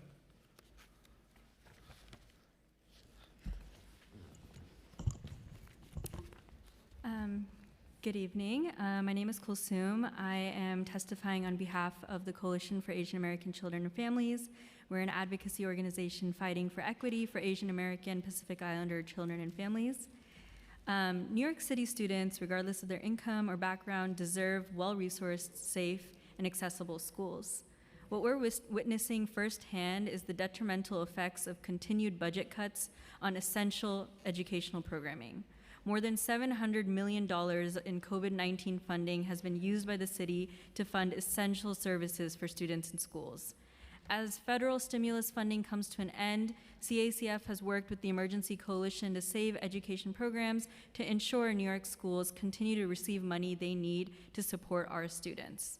Recently, this administration is pushing a false narrative that budget cuts have been restored and that education is receiving appropriate funding. This is just not true.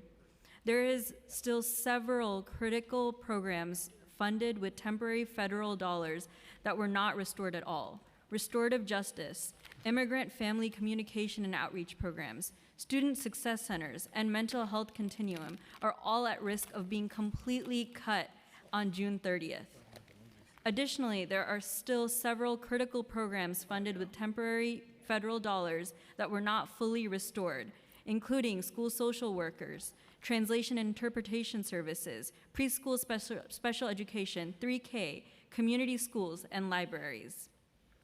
Cuts or complete ends to these programs will have drastic negative consequences for our students and our school communities, and for our AAPI families and students. Access to translation, interpretation services, and mental health care are essential parts of our educational needs. As the budget process moves forward, we demand that the council restores these fundings, and we implore you to fight for our students. Thank you. Thank you. Good evening. First, I want to thank Chair Joseph, Chair Brandon, and the rest of the council for allowing this conversation. My name is Akita Rama, and I'm a senior at Brooklyn Technical High School. I'm also a youth leader. I'm a youth advocate at the Asian American Student Advocacy Projects, also known as ASAP's Language Access Campaign. ASAP is CACF's youth leadership program. Our Language Access Campaign is dedicated to ensuring that every student, including immigrant students, feels proud of their identity and fully sees themselves in the school setting. As someone who was once an ESL student, I want to point out that the challenges we face are beyond translation needs. Last year, we conducted a survey across various New York City high schools, gathering insights from AAPI ELL students speaking over 14 different languages. We discovered that the struggles of AAPI ELL students extend far beyond academic challenges. They face issues of cultural assimilation, exclusion, and insecurity about their identities, and they are judged by how fast they learn English or how well they speak English. One prominent struggle was the pressure to assimilate, where students felt compelled to abandon their heritage and language to fit in. This goes beyond academic hurdles and directly impacts their sense of belonging. One student shared, "Due to the fact I was an ELL student, I had to put in more effort than my peers." Another student expressed, "I don't have many friends. The constant fear of making a mistake or pronouncing a word wrong keeps me silent." This quote sheds light on the social isolation experienced by many AAPI ELL students, stemming from a deep-seated fear of judgment and rejection, highlighting the need for addressing cultural challenges in addition to language barriers.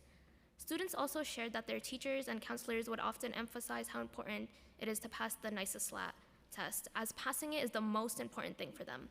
We need schools to actively foster an environment where all students feel genuinely welcomed and supported to be themselves and thrive.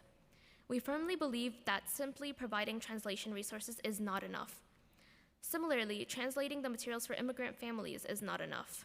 The city must urgently invest in how these materials are shared with families. Hiring bilingual staff is not effective if we don't have disaggregated data on what languages students are speaking and what languages are spoken by staff to see what languages are not being served yet. Finally, the city must invest in increasing culturally responsive staff, integrating cultural elements into the curriculum, and promoting cultural empathy and sensitivity among all students. Our ultimate goal is to create a school environment where every student, including English language learners, feel proud of their identity and are fully included in the school setting. Thank you.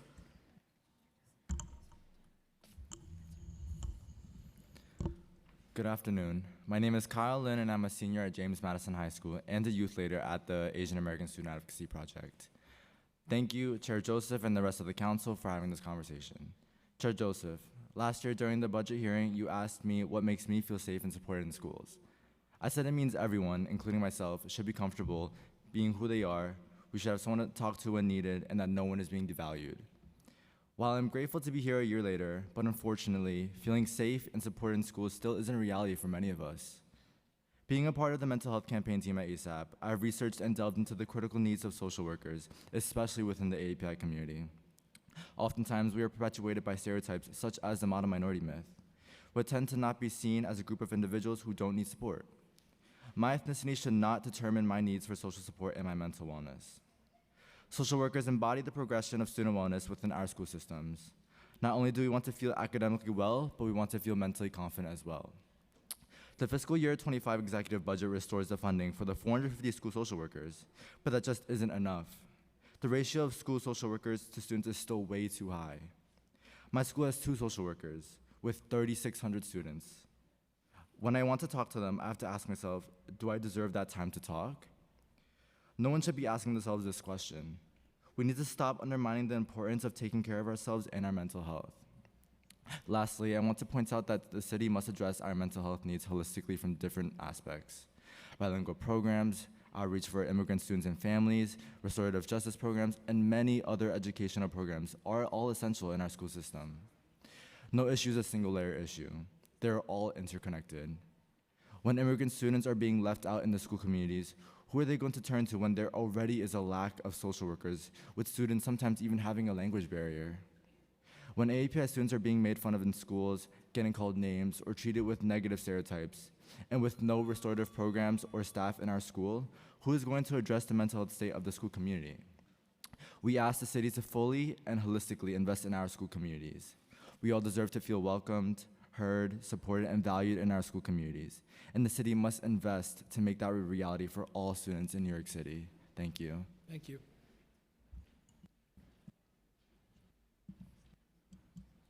Good afternoon. First, I want to thank Chair Joseph, Chair Brennan, and the rest of the council for allowing this conversation. My name is Julie Wu, and I'm a senior at Midwood High School and a youth advocate at the Asian American Student Advocacy Project's mental health campaign. In my team, we have identified that one of the big reasons why API students do not reach out for mental health support is because they were raised around the belief that showing your emotions and talking about how you feel is a sign of weakness. I resonate with this as I have my own struggles being an Asian American. There are often times where mental health support seemed more like a luxury than a necessity, but that is not okay. In my school, there are only 2 social workers responsible for all 4,000 students that attend. Many of us don't even know who they are or which room they're in. How can we say that is accessible and responsible care for mental health support? I want to talk to school social workers who are culturally responsive and who see me for me. I want to be seen as an individual. We all deserve to be seen in our own ways, not as a foreigner who doesn't belong here, not as well-behaved students who don't need help, and especially not as scapegoats. We need to offer spaces where students can openly talk about their feelings. I know there is the NYC Teen Space where high schoolers can connect to virtual therapy.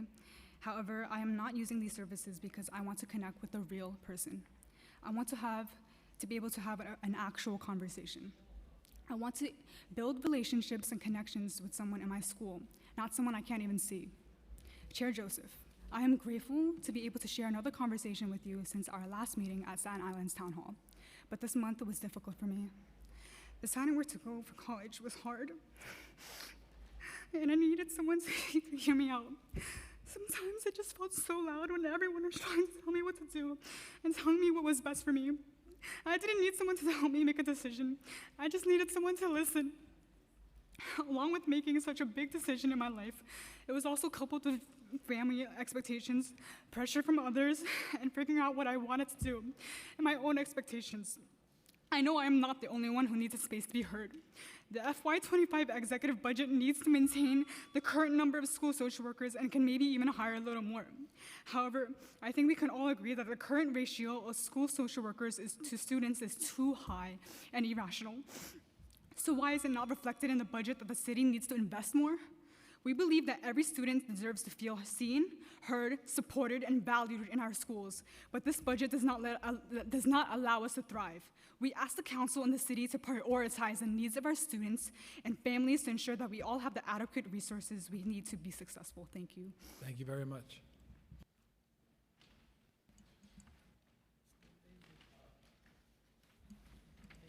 Good afternoon. First, I want to thank Chair Joseph and Chair Brandon and the rest of the council for allowing this conversation. My name is Jacob Chen, a sophomore at Curtis High School in Staten Island, and I'm a youth advocate at the Asian American Student Advocacy Project's Anti-Bullying and Harassment Campaign. The Anti-Bullying and Harassment Campaign team aims to identify safety-related challenges faced by AAPI students in New York City public high schools, and to advocate for a school environment where all youth feel safe and supported. Through our survey, we found out that many students, especially AAPI students, experienced race-based harassment so often in school, yet are not reporting the incident to their adults in the school. Many students express that the reason why they are not sharing their experiences and reporting them is because they don't think their schools will be able to address the issues meaningfully and properly. AAPI students face numerous amounts of bullying and harassment in schools. Due to the model minority myth, AAPI students are seen as weak and quiet. When I started middle school, I was trying to settle into a new environment. My fellow peers made fun of me for being quiet and not saying a word to them. Others completely ignored me, thinking I was too reserved. And I was in the same situation when I started high school last year. Small incidents like these have left a big impact on me. I started to question whether I belonged in that space.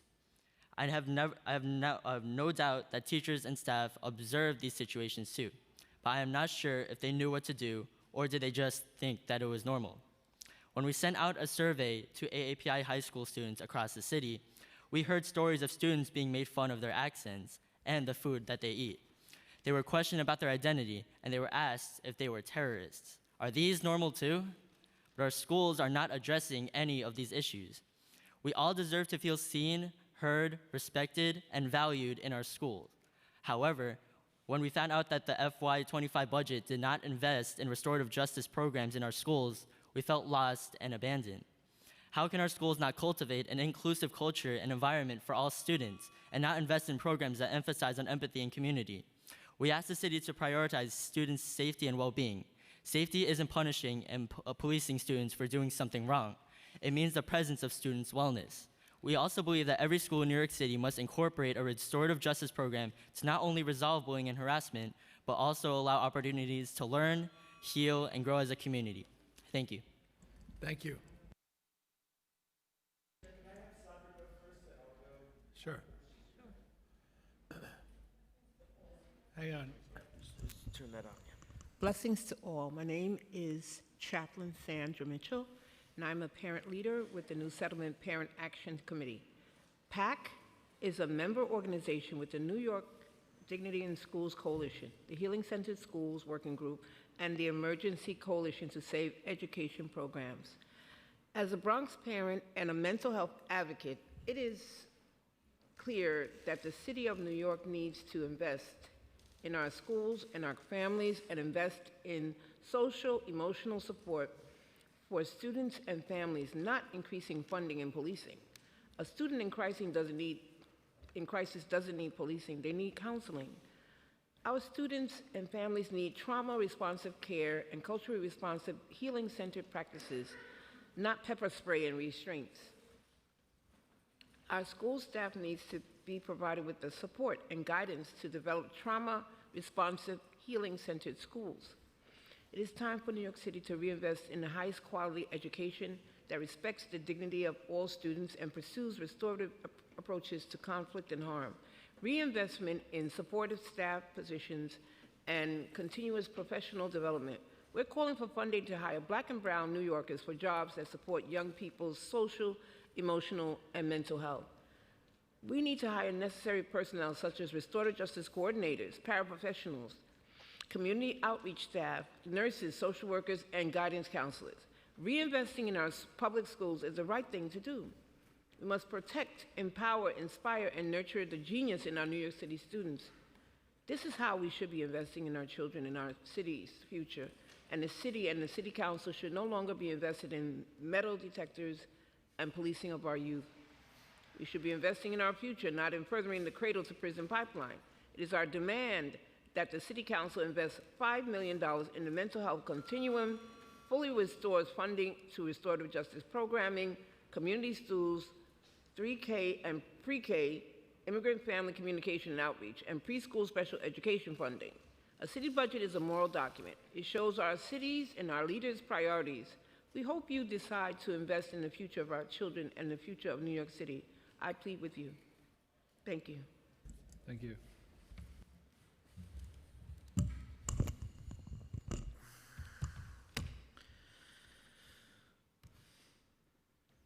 Good evening, Honorable Chair Joseph and New York City Council members. My name is Chauncey Young. I'm a Bronx parent living in the Highbridge neighborhood of the Bronx and the director of the New Settlement Parent Action Committee. PAC is a member organization with the Dignity in Schools Coalition, the Healing Centered Schools Working Group, the New York City Coalition for Educational Justice, and the Emergency Coalition to Save Education Programs. For nearly 30 years, PAC has been led by Bronx parents who believe that every child deserves access to a quality education. The Parent Action Committee is based out of New Settlement, a community-led, mission-based settlement house. We've worked together to build the resilience and aspirations of youth and families in the South Bronx by delivering programs in after-school education, workforce development, college readiness, health, fitness, and member-driven community organizing for better housing and safer schools. As Sandra and our partner organization has already stated, we're extremely concerned about the budget for New York City public schools. The city of New York needs to invest in our schools and families and invest in the social emotional supports for students and families, not increasing funding for policing. Students and families need trauma-sensitive care and culture-responsive healing-centered practices. We need to invest in our future, not furthering the cradle-to-prison pipeline. We are outraged that New York City has announced that they're planning to create a junior school safety agent program, a position that seems extremely concerning, proposing to have recent school graduates policing their peers. And yet they've slashed the budget for restorative justice, a program that could use this funding to train young adults to be school-based restorative justice coordinators. Mayor Adams and Chancellor Banks have cut funding to restorative justice while continuing to increase funding to Project Pivot, now to $15 million, although I believe City Council, the Public Advocate's Office, and the Comptroller's Office had all asked or been asked how this money is being spent, as there is no RFPs for organizations to apply or organizations or schools are selected to participate. We demand city invest in mental health continuum, fully restore funding to restorative justice, community schools, 3K, pre-K, immigrant family communication and outreach, and pre-scale education funding. The budget is a moral document. Thank you. Thank you. Thank you. Hello, everyone. My name is Calvin Zoe. I'm a sophomore at Brooklyn Technical High School and an organizer at Teens Take Charge. I spoke to you during the hearing on March 18th about reallocating funds to guidance counselors instead of policing in schools. I feel like the issues these students face in the education system are still not being addressed when it comes to our concerns regarding having opportunities for students. NYC public school students is similar to me, already have limited opportunities, and a monetary cut to funding will further limit what youth can accomplish in their schools, especially in lower income schools. Student educations are being limited because of the economic status they're born into and the neighborhood they're in. Many classes offered in these lower income schools are not on par with the quality or quantity of the classes provided by much more well-resourced schools. In my case, I'm very privileged to go to Brooklyn Tech, where the school is generously funded. We have majors and major-based classes to pursue our interests and careers paths further. In comparison, one of my friends in a local school in Bayside, Queens, she has significantly fewer options for her to explore her passions and interests or to pursue them. Furthermore, her school only has around a 28 million budget compared to mine, which is around 48 million budget, and that's not including PTA funds, which would further widen the gap even more. Although we went to the same middle school, our high school drastically changed our futures. My school provided me with more resources, classes, and opportunities, whereas she couldn't receive the same type of education I did, despite the fact that both of us go to a public school in NYC. As you can see, there's an intense budget inequality among public schools, and that doesn't even include the budget of private or charter schools, where students get opportunity to study abroad, conduct in-field internships, and take gap years to ensure their mental health. Students across NYC aren't receiving the education they deserve because of the school they attend. These budget cuts will disproportionately affect low-income schools, as these schools barely have enough funds to stay functional. We should implement a system that fairly allocates funds across NYC schools, and if those schools have excess funds, it could be fairly distributed to schools in need of funds. Thank you. Thank you.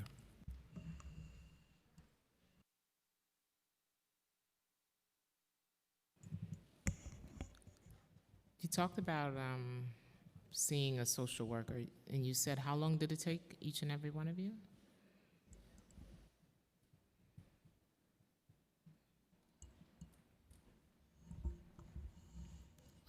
For me, I had to schedule an appointment a month before, and then she canceled. Oh, can you hear me?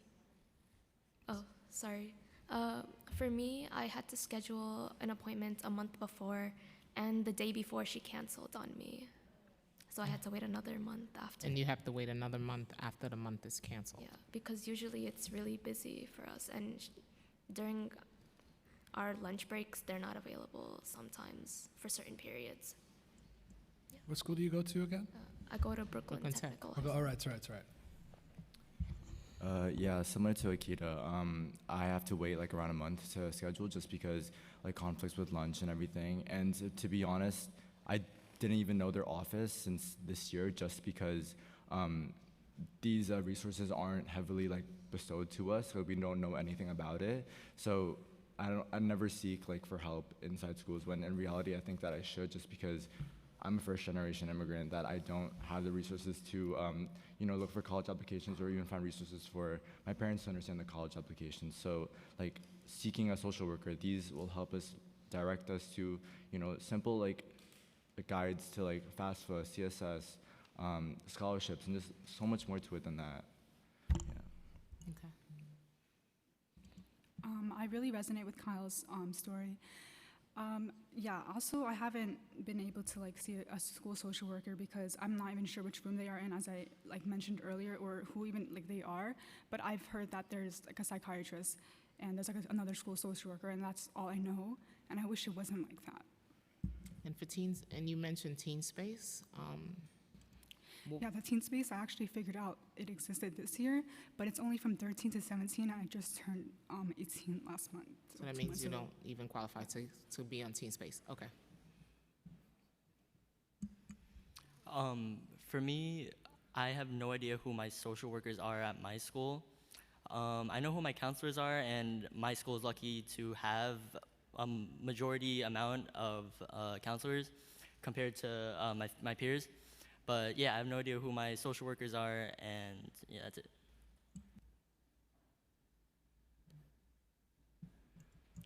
Similarly to what they said before, like my guidance counselor, she's sometimes available. You don't really know, like, if she's available, then she's available. Like, there's not like, oh, she has to be available for you type of thing.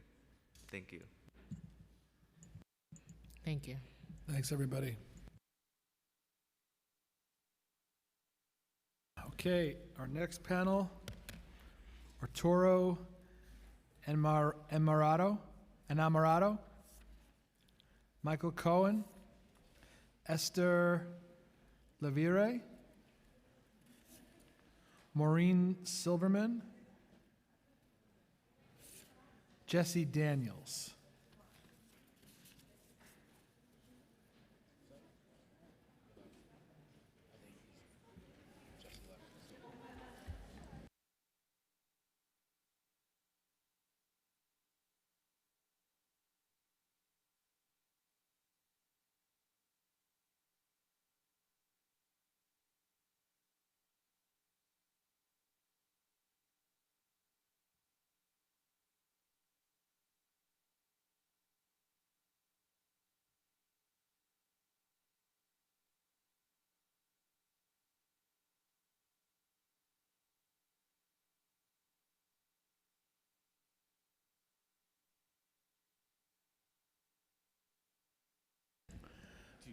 Okay, do you want to begin from the left, my left? You want to try my last name again? No. We did this on Monday. You could tell us. I'll pronounce for him. Luliev. Say it. Luliev. Ludiev. Le. Le. Liev. Luniev. Yeah, there you go. Yeah, I just couldn't read it. Look at this. Well, good day, Committee of Education and Higher Education and Finance. I'm Esther Luliev, one of the two co-founders of Cultivated Community Foundation, a proud parent of DOE student, and we have been in your community doing schools, education on cannabis and vape prevention. Our approach of education is on the facts, based on cultural awareness and data-driven education. We have worked with some of your education teams and provided support with students, parents, faith-based leaders, seniors, veterans, city and state agencies, which includes NYCHA Smoke-Free Division, ACS, CPS, Infant Safety, and community boards. And from the beginning of cannabis liftoff tours around New York City, and our impact has been 40,000. We are requesting a budget of around 200,000, and I want to speak on some of the redirect of expansion of support of our funds for our communities and with a very complex situation and various solutions. Agency training, there's a lack of agency training across the board. Everyone's confused about what the laws, and as the laws are changing, those trainings are not getting updated. The committee could put pressure on Department of Health. As you guys announced the Smokeout Act, we had convenience stores transferring into delis and regular convenience stores, which is causing confusion in the actual community itself. We have an upkeep of medical patients. When we're talking about medical patients, we're talking about seniors and D75 parents who are getting stigmatized and calling ACS and CPS cases. In addition, with higher education, as we've been working into the schools, guidance counselors don't actually have information on the SUNY and CUNY cannabis programs that have been launched since 2022, and there has been an upkeep of interest with senior students wanting to get into agriculture, medical, recreational, research, nurse practitioners, plumbing, cookings, and careers and entrepreneurships in this. Peer leadership, within the peer leadership, that also gave us the opportunities of kids who are actually dealers wanting to transition out without actually knowing about those actual programs going on, and that's an opportunity that we are missing. In addition, we are partnered with the SAPIS and CUNY Health and working with them in figuring out the stigmatization, and in addition with the training and the lack of information going on. I would like to thank Committee Chair Joseph for discussing it with Albany and advocating for parents in this space. I'm here with data information. I give you my information, and you can ask any questions that you may want. Thank you. Thank you.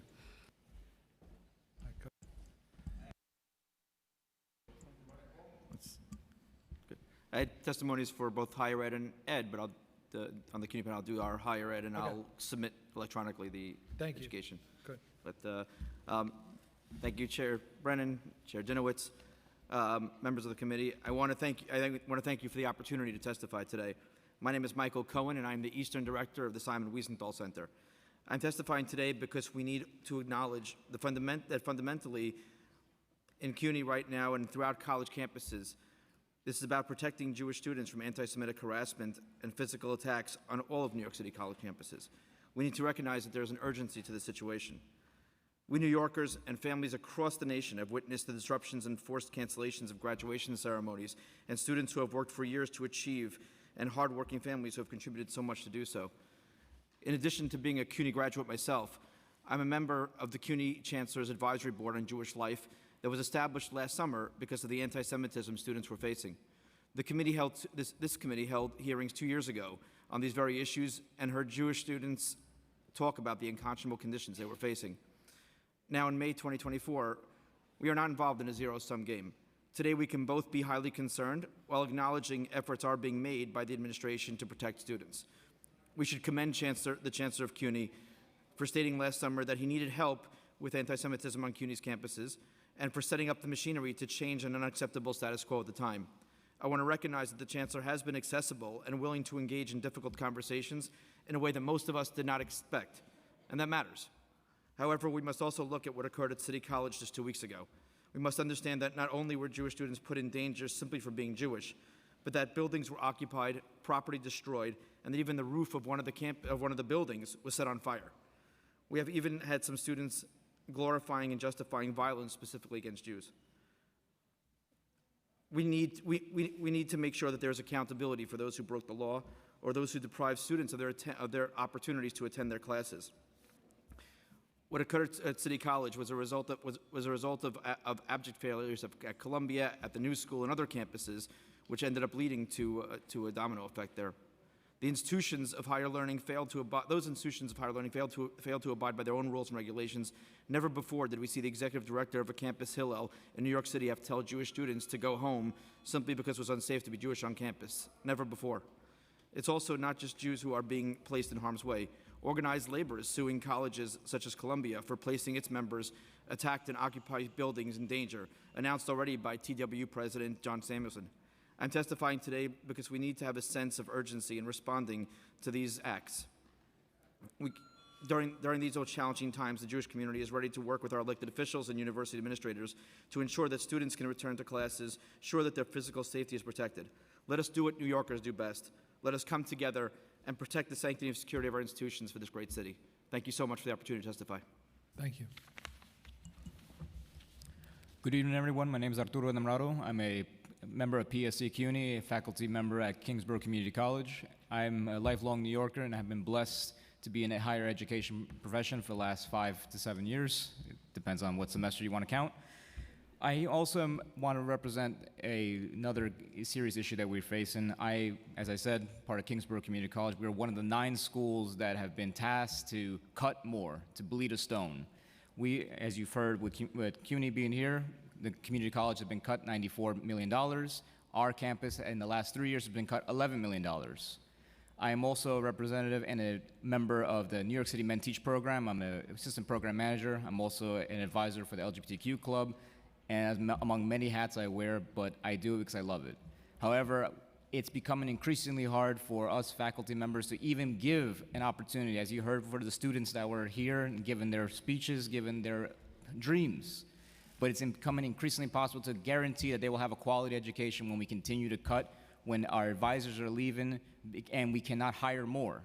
We're doing an emotional labor, and again, it seems like we must cut again and again and again.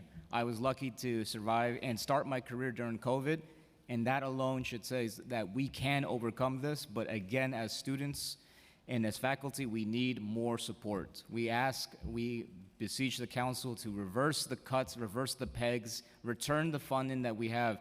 I can only tell you 1,000 times, but I only have 28 seconds to now put this together. I have faculty members who have had tiles fall on their head. My neighbor next to me, his office floods every time it rains. I ask you, what is the purpose of us having a beach on Kingsborough if I have to worry about when it rains that it will flood, or in the next 5 years that this will crumble? We used to have a marine program in the hopes that this would be the next generation of longshoremen and members of marine biology that now has gone to waste. And we're trying the best we can. Thank you again. Thank you all very much for your testimony. Thank you. Thank you. Thank you. Okay, next panel, Nuha Hauter, Pamela Vasquez, Nelise Trevell, Suri Giddy, Xavier Alcantara, Martin Gloucester, Christina Karasiliadis,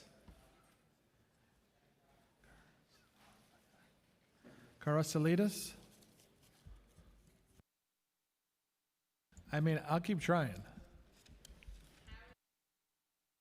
It's easy. Oh, yeah, I was making it harder than it was.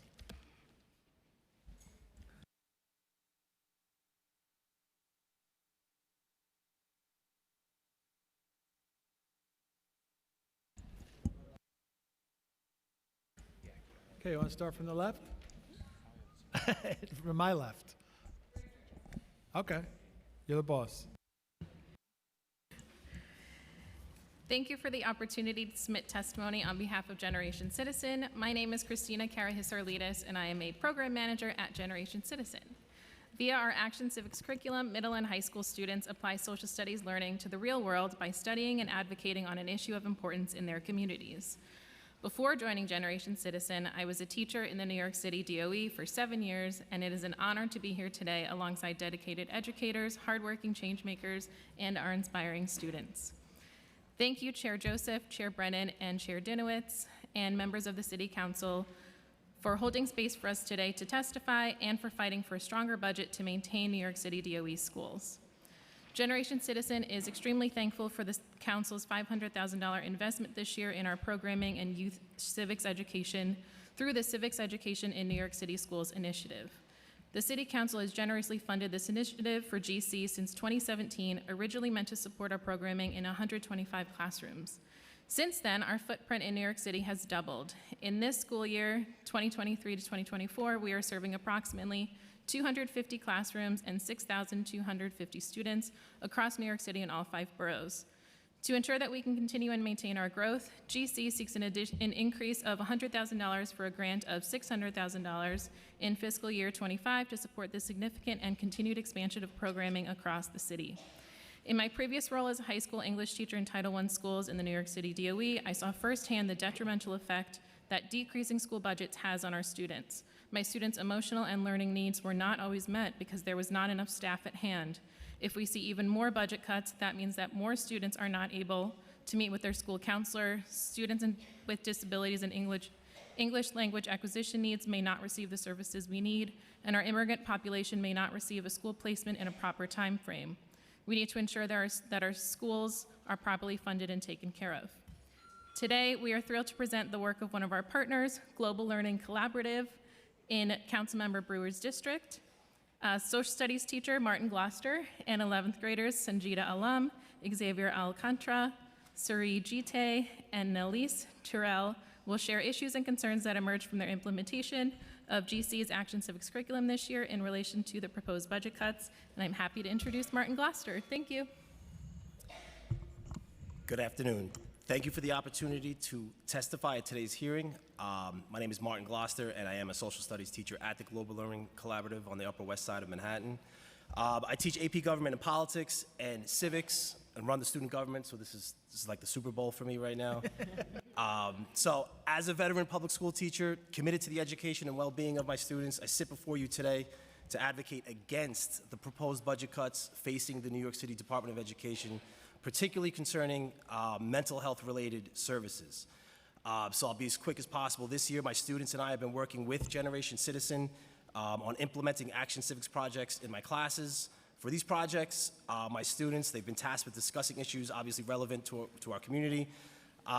So all of my classes have selected mental health issues in some capacity, which is a testament to the severity of the mental health crisis the vast majority of students are currently facing. As other schools has previously testified, we keep hearing mental health over and over again. And the need to fund, for more funding to alleviate these issues, certainly not less funding. So just moving down the line, as a teacher in the classroom day to day, my students, they've focused on social media and the kind of the cell phone social media addiction that teenagers are currently struggling with. So I see just how devastating social media and cell phone addiction has become, right? So they have targeted passage of the Stop Addictive Feeds Exploitation for Kids Act. They chose this goal because they are negatively impacted by how social media companies are currently rigging their apps to keep kids addicted to their devices at all hours of the day. As I'm sure you know, this is a hot topic issue now in our society, and it is not an exaggeration to say that social media companies are purposefully choosing profits over the mental well-being of their primary consumers. So I'm able to do projects like this because of the tremendous help from organizations like Generation Citizen, and with the generosity of City Council's funding of Generation Citizen, my school community is able to see the firsthand benefits of cultivating and empowering the voices of our students. If the City Council is able to continue funding Generation Citizen, more of our students can benefit from the Action Civics curriculum. And I'll just close. The effects of these proposed budget cuts will be devastating because this will lead to significantly less students being exposed to an impactful civic education, and we don't want that. And my students here are going to speak to that. Just make sure your mic is on. Good afternoon. My name is Sanjita Alam, and I'm honored to testify at today's hearing. I'm currently a junior at the Global Learning Collaborative High School, where I had the privilege of participating in a semester-long Action Civics project through Generation Citizen earlier this school year. During this project, my classmates and I engaged in meaningful discussions about issues impacting our community. The number one issue that came up in our discussions was issues pertaining to the teenage mental health crisis. We ultimately decided to specifically focus on the topic of social media's impact on teenage mental health, and set a goal to advocate for the passage of the Stop Addictive Feeds Exploitation Safe for Kids Act in the New York State Senate. As a 17-year-old student, I've experienced firsthand how mental health struggles can negatively impact one's academic performance and overall well-being. The COVID-19 pandemic and the escalating cell phone addiction epidemic has highlighted the importance of mental health support in schools. Students have experienced a significant decline in their mental health due to various factors, such as the loss of loved ones during COVID and emotional isolation, which led them to depend on their phones. The increased screen time has resulted in teenagers becoming both depressed and anxious because they simply can't get off of social media. Social media plays a crucial role in impacting teenage mental health because the constant exposure to unrealistic images and viewing the lives of others allows us to compare ourselves to others, which undermines our self-esteem. thus contributing to feelings of anxiety and depression among teenagers. Therefore, it is imperative that mental health services in the DOE are not cut by the City Council in the budget, because they are crucial for helping teenagers navigate the challenges we face in both our academic and personal lives. Whether it's managing stress, anxiety, or coping with depression and trauma, these services offer a lifeline for students in need of assistance. I, as a representative of students at my school, firmly believe that access to mental health resources is vital for saving lives and reducing the risk of chronic illnesses associated with depression and substance abuse, which is glorified on social media in today's culture among teenagers. I implore the New York City Council to take concrete action to not only continue fund school-based mental health services, but to increase funding towards mental health services and focus on implementing policies that regulate harmful content and allocate resources to support mental health services in schools can reduce the negative impact of social media on teenagers' mental well-being. For starters, helping us get the Stop Addictive Fees Exploitation for Kids Act passed in the New York State Senate will be a great help. Addressing social media's impact on teen mental health requires a comprehensive approach. By recognizing these challenges and implementing targeted interventions, schools and policymakers can support teens in navigating social media while preserving their mental health well-being. However, schools need the money to do this, and they won't be able to do it without you. Thank you for your attention to this critical issue, and I look forward to seeing meaningful progress towards improving mental health services in our school. Thank you. Thank you. Go ahead. Test. Cool. Guys can hear me? Cool. Thank you. All right. Hello, my name is Xavier Alcantara. I am currently an 11th grade student at the Global Learning Collaborative. Throughout my semester, my classmates and I have engaged in an action civic project through Generation Citizen. For our project, we've delved into issues affecting our community and ultimately decided on addressing the importance of mental health services in schools and the need for increasing funding for these services. Thus, our goal is to advocate for increased funding and support for mental health resources in the New York City Department of Education schools.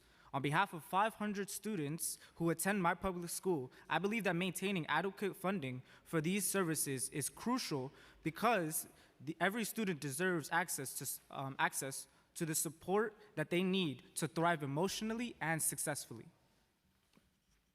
I am testifying today because mental health services are vital for me and my classmates. Having access to trained professionals who provide support and guidance are essential for fostering and developing a healthy school environment. I would like to also point out the impact of COVID-19 has heightened the need for mental health resources in our school. Many students, including myself, have experienced increased anxiety, isolation, depression, and uncertainty during times of need, or during times in general. While schools have made efforts to support students, there is still a need for additional resources and staffing to address the growing demand for our mental health services. The proposed budget cuts are not only affecting students for the future generations and mine, but as well future students that come after. As an older brother to two siblings, my younger sister, Naila Alcantara, who's in 10th grade, then coming to my grade, and a younger brother who's in the 2nd grade, I'm actually mortified for these budget cuts because I do not want them to be affected because of these things and not having the support that I did growing up. You know, COVID, for my younger brother, he got affected by it. As much as he may be young, he still has issues, and I don't want him to have to deal with this kind of negligence of not being able to find support in these schools. Hearing other students today saying that they couldn't find help from their counselors for months, that would mortify me. I'm lucky that I would be able to support him, but I'm not a professional. I urge the New York City Council to consider the voices of all the students that have spoken today, and mine included. Mental health is a very important matter to not only me, but to all the students around me. Please, please, please hear us. Thank you. Thank you. Hello? Okay. Good afternoon. Thank you for giving me the opportunity to testify at today's hearing. My name is Suri Jite. I'm currently in the 11th grade at the Global Learning Collaborative, where I have also been participating in a semester-long action civics project through Generation Citizen. I'm testifying today because mental health matters, and I don't think funding for mental health services in our schools should be cut. Mental health has impacted our education for so long since we are the COVID and Zoom generation, and there has sadly been no real solution to the increasing depression and anxiety rates amongst teenagers and adolescents. Someone who may be struggling may not even know who to turn to or confide in, or if there's anyone at all to hear them. No one deserves to feel negatively in their school environment, but to feel like there's no one at all at school who can help you or just listen to your problems is even worse.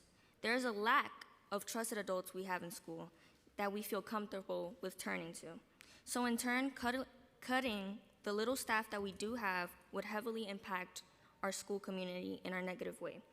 In school, there could always be more people who genuinely care, not just staff who repeatedly ask you the same question of, and how did that make you feel? Someone who genuinely wants to help our community and better it.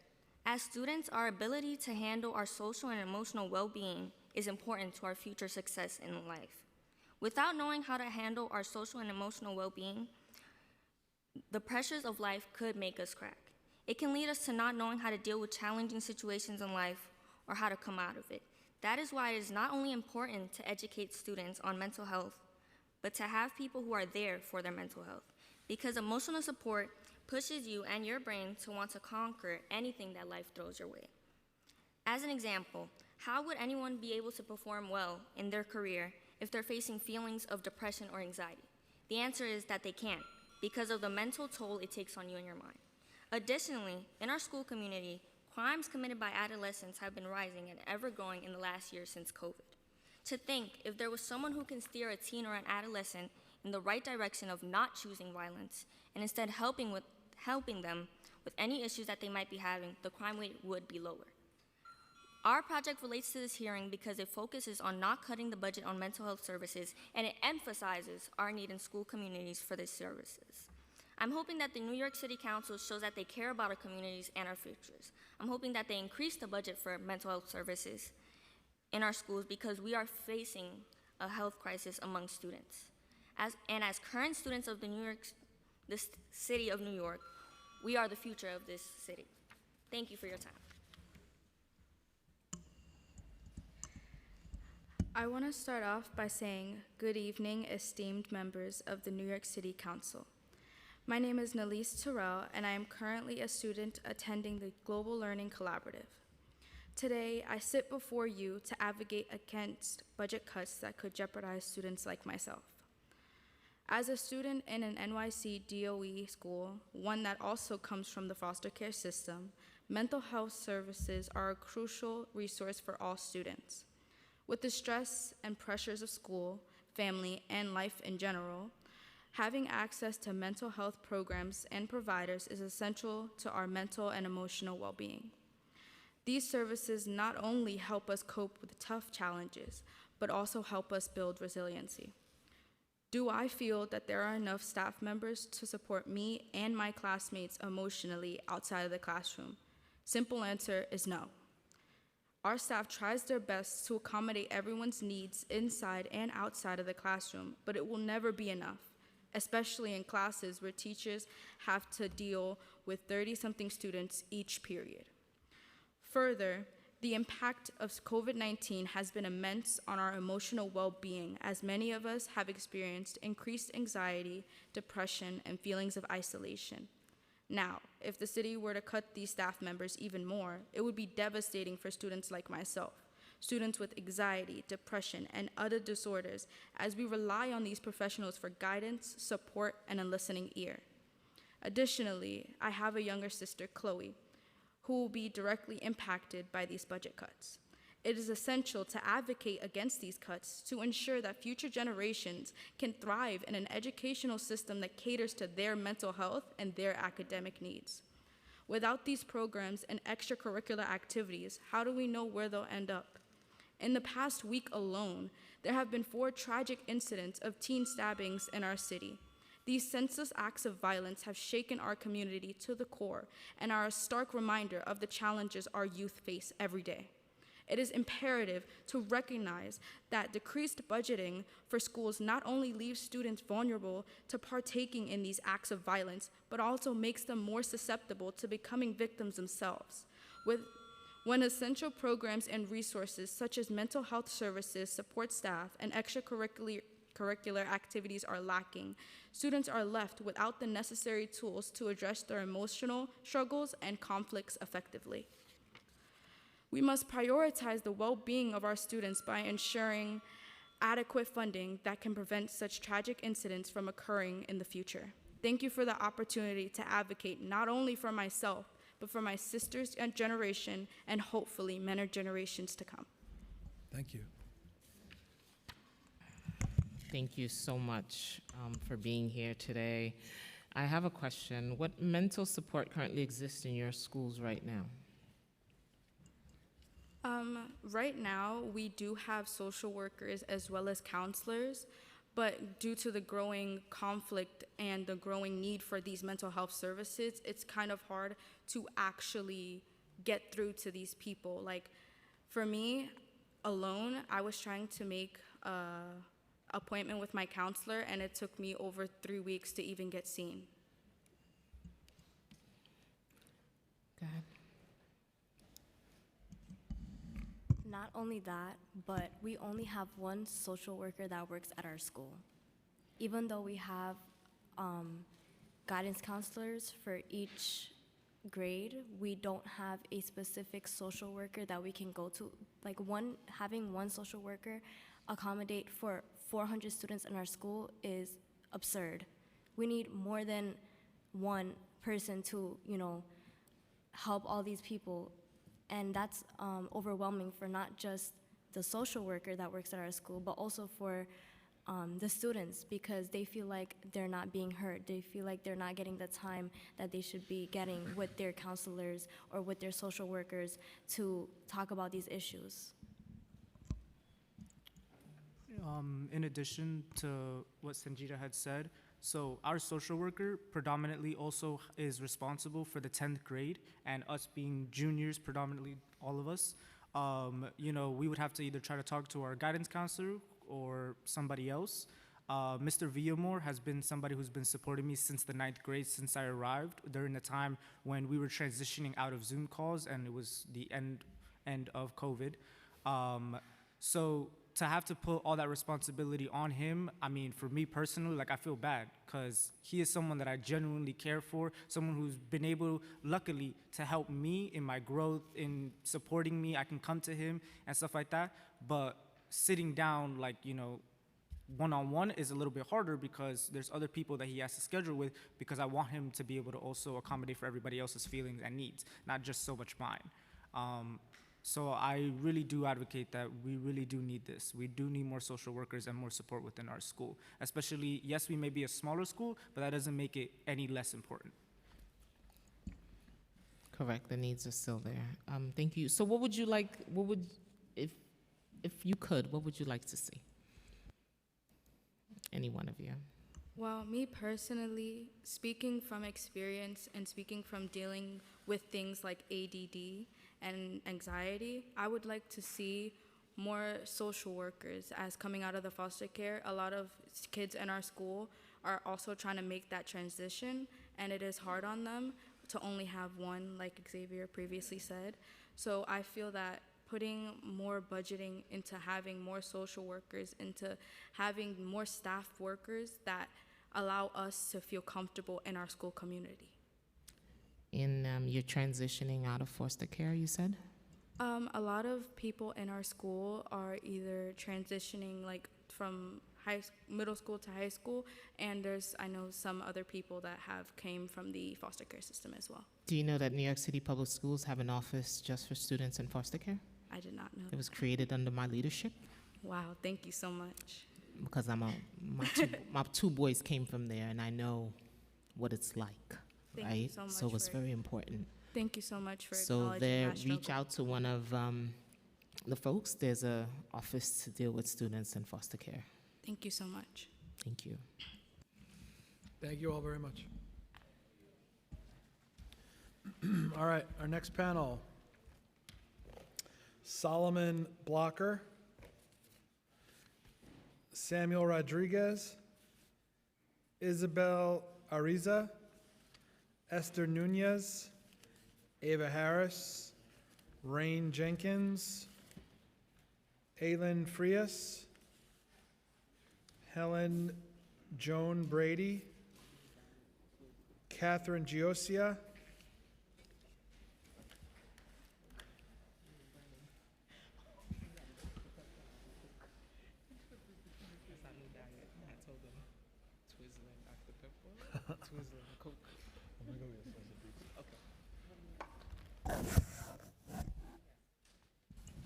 Excuse me, there's two young people who had to leave, but we were wondering if two people could be added to the panel to read their testimony in place of them. Nahu, Did they fill out a form already? yeah, they Okay. did, but, And we gave the testimonies already to you. We handed out. and, All right, bring them up. and Pamela Vasquez. Bring them up.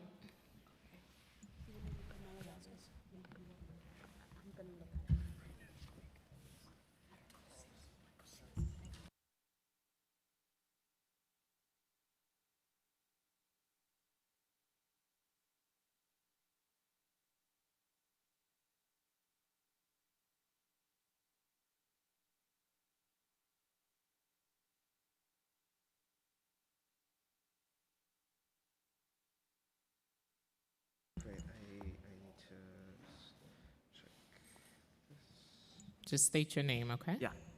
Okay, great. Are we ready to start? Yeah, okay. Yeah. Good afternoon, Education Chair Joseph and the Education Committee. My name is Solomon, and I am 17 years old. I go to Nest, and I live in Manhattan. I'm also a member of CB3. I would like the city to fund $600 million in the capital budget to electrify and upgrade 500 schools by 2030.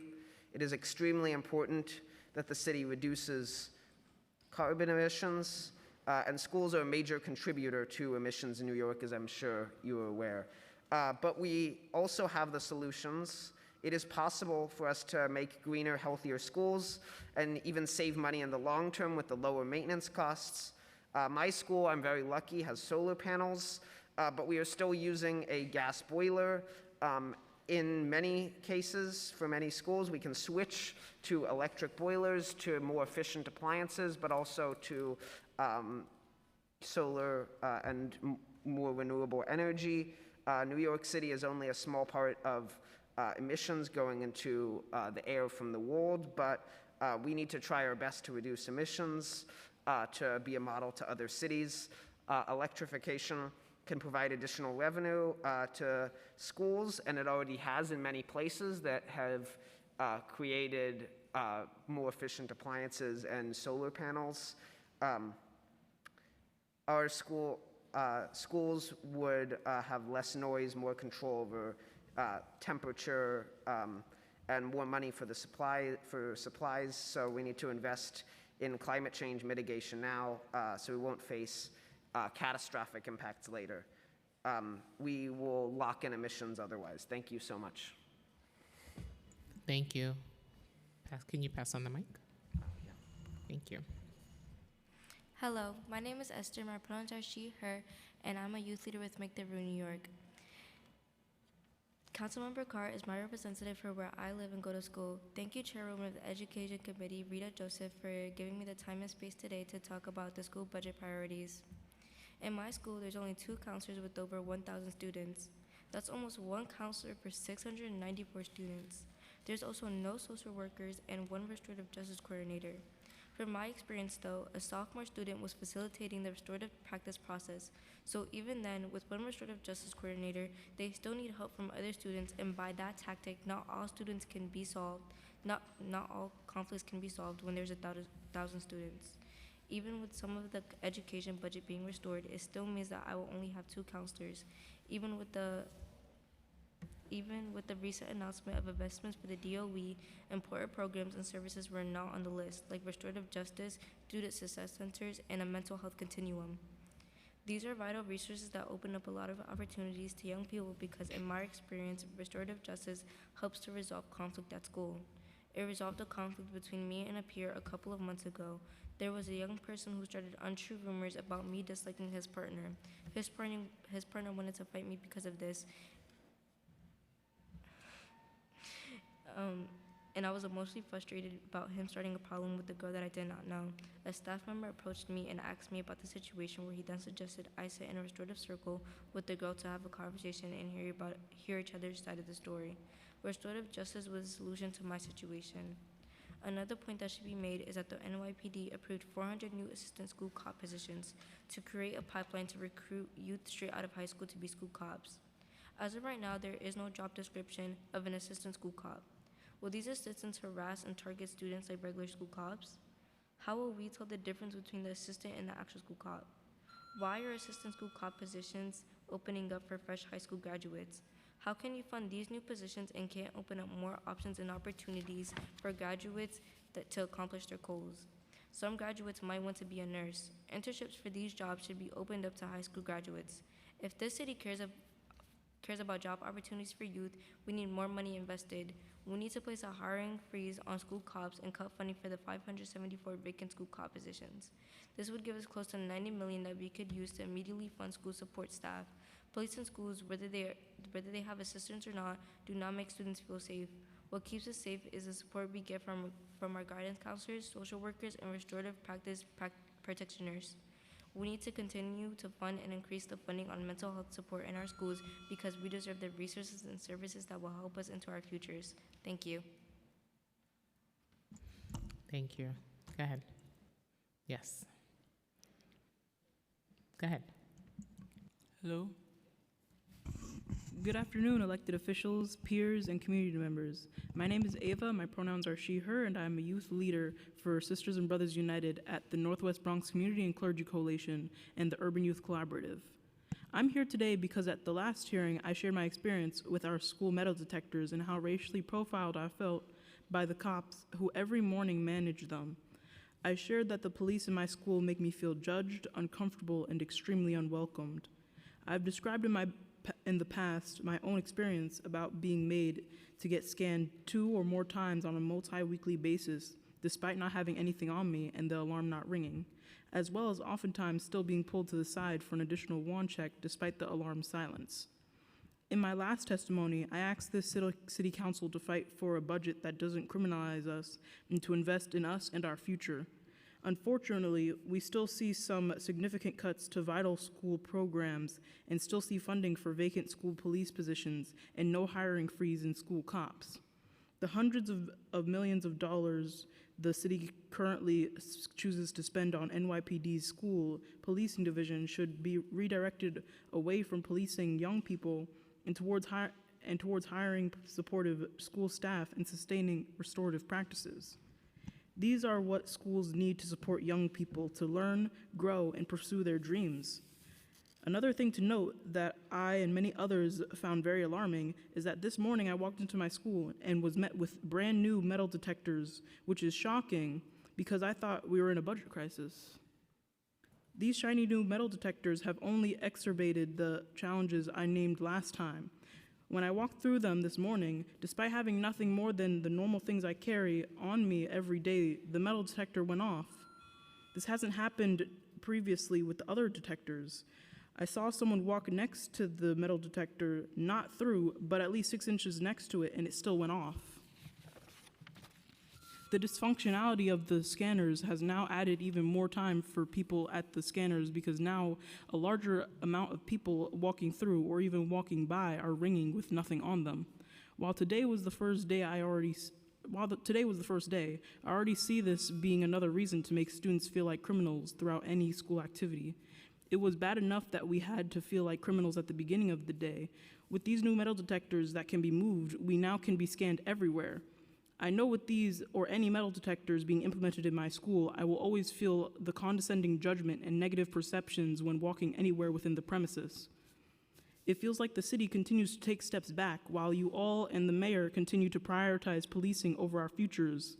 We the students have to pay the price. Next year, our school counselor will be transitioning out of her role and soon making this ratio 12 cops to 0 mental health counselors. With this, it feels evident that schools are only prioritizing police, and I fear that the students in the school won't have a counselor who can support them. This doesn't and never has felt like the right thing to do, especially because in many cases that I've seen, policing as well as metal detectors in schools has been shown to not be effective, also not help students with what they really need, and instead make them feel uncomfortable and threatened. I've witnessed many times, at a minimum 2 times a week, where a student isn't in a mentally stable position due to the one counselor in our school often being with another student during those moments. The student is left without support in an environment that adds more stress to them and are unable to access mental support. This can lead to outbursts as the students aren't able to get what they need to support them. Outbursts that could have easily been prevented with more counselors, conflict mediators, and restorative justice practices.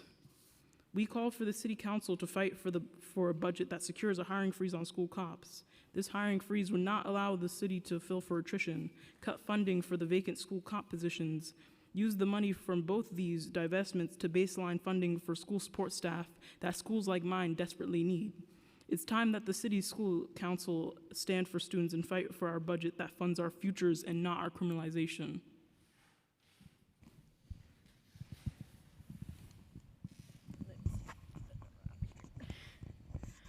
Good evening, elected officials, and all those who join us today. I'm Rain Jenkins. I am part of Sisters and Brothers United and Northwest Bronx Community and Clergy and Coalition and the Youth Urban Collaboration. As a student who has attended public school for all my life, I am here to testify today because I believe students like me know best how our schools could improve. We know the things we need and most, and the things that would make us feel supported, safe and supported. As a student, I'm always looking for a brighter future. However, I feel like it's hard to achieve when we don't often have all the things that we need to succeed. But we always have all the things things to criminalize us, while the programs that help us grow and thrive are at risk of disappearing. The school is buying school cops pointless new materials, directors, and bulletproof vests at my school. Policing practice impacts our learning on a daily basis. For example, in the morning, I'm often late to school because the long line of metal detectors. Even if I come about 15 to 30 minutes early, you could walk in late, meeting often missing part of early classes, and can impact your grade. As a student, I think there is better investments than police in our school. As a sophomore, it is important to me to have more opportunities that help prepare us for the future. I believe resources like extracurricular activities, job opportunities, and cultural competent counselors will give us more real-world experiences and chances to succeed in the long run. The safest schools have more resources, not the most police.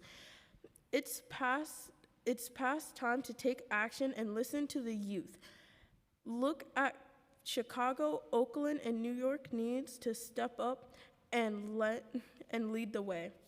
Today, my peers and I are calling for the mayor and the city to prioritize our care, not criminalization, with the following budget demands. 1, secure and freeze hiring on school cops and allow them to fill, or not allowed to fill for, what's it called? I can't say it. I'm sorry. Attrition. attrition. 2, cut funding for the remainder vacant school cop positions. 3, use the funding for both these divestments to protect the expand restorative justice, mental health, and other staff and practices that would help the students learn and thrive. Thank you. Go ahead. Good afternoon, elected officials. My name is Samuel. I'm in the 10th grade, and I'm a youth leader at Make the Road New York. I go to a community school in Brooklyn. Our school should feel safe, not like prisons. Students like myself deserve a true investment in our education, not more school cops. That's why I'm here today. Every day I enter my school building, I see cops screaming at us, as the students, while we're going through the metal detectors. Every morning is chaotic. There's always a long line of students trying to get to class. Sometimes I get late to my class, which leads to a phone call to my family saying I was late, and at the end being in trouble for no reason. A couple weeks ago, my school received a new scanners, and earlier in the year, school cops received new bulletproof vests, in which cost $3 million. But where our new counselors, our new therapists, restorative justice, and nurses, that's what we truly need. Cops in our schools don't make us feel safer. They only add to the injustice of our policing in black and brown neighborhoods and schools. We're calling for a freeze on hiring more police officers because their presence makes us feel watched when we're done nothing wrong. We want to walk through our school door feeling like students, not like suspects. Having more police in school make us more likely for young people like myself to fall into the school to prison pipeline. Restorative justice will help us talk things out and find solutions together. There are 574 vacant cop positions in our schools. That's a whole lot of money just sitting there, wasted. Instead of pouring cash into filling those positions, let's cut the funding and put it where it matters, into our education. Put it into programs that help us, such as restorative justice, support services, and staff trained to be in those roles. More counselors, nurses, and therapists means more support for us when we need it the most. We're not just numbers in the system, we are real people too. It's time that our city and mayor recognize that and give us the help we deserve. The money we are using to fund cops in our schools could be start of addressing those lack of resources. It's time for a change. It's time for Mayor Adams and the City Council to listen up and take action for investing in students' futures. Let's make our schools a place where we can learn, grow, and thrive without over-policing and surveillance of students. We can build a future where students feel safe, supported, and empowered. Thank you for your time.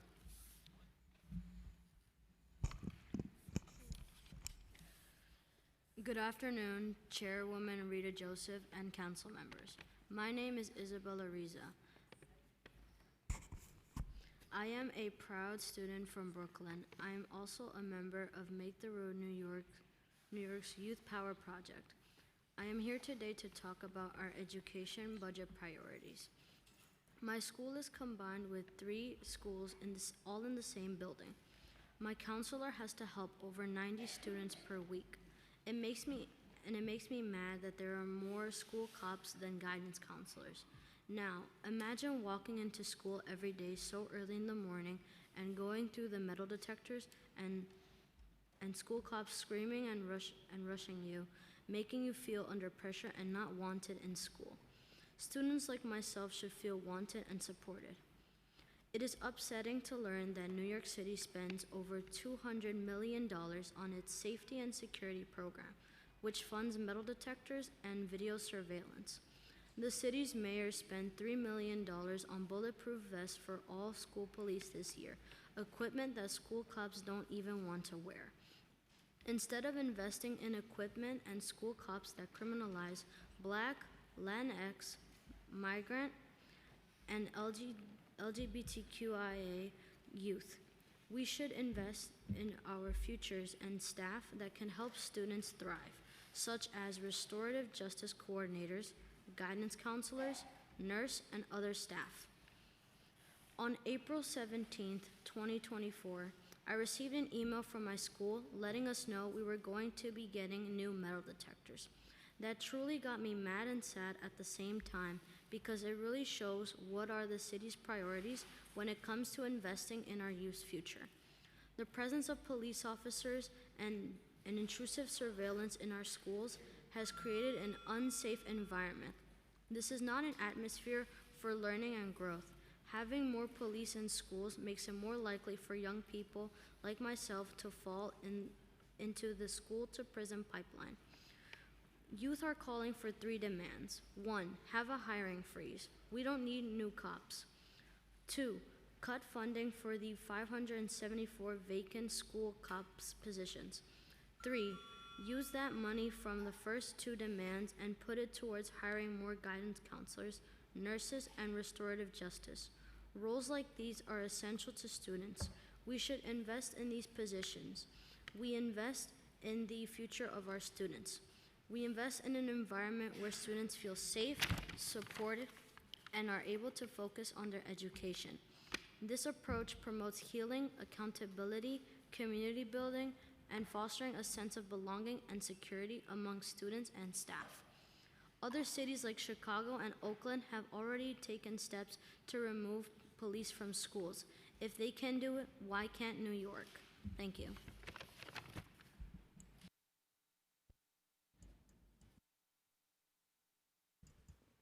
Good afternoon. My name is Eileen Frias.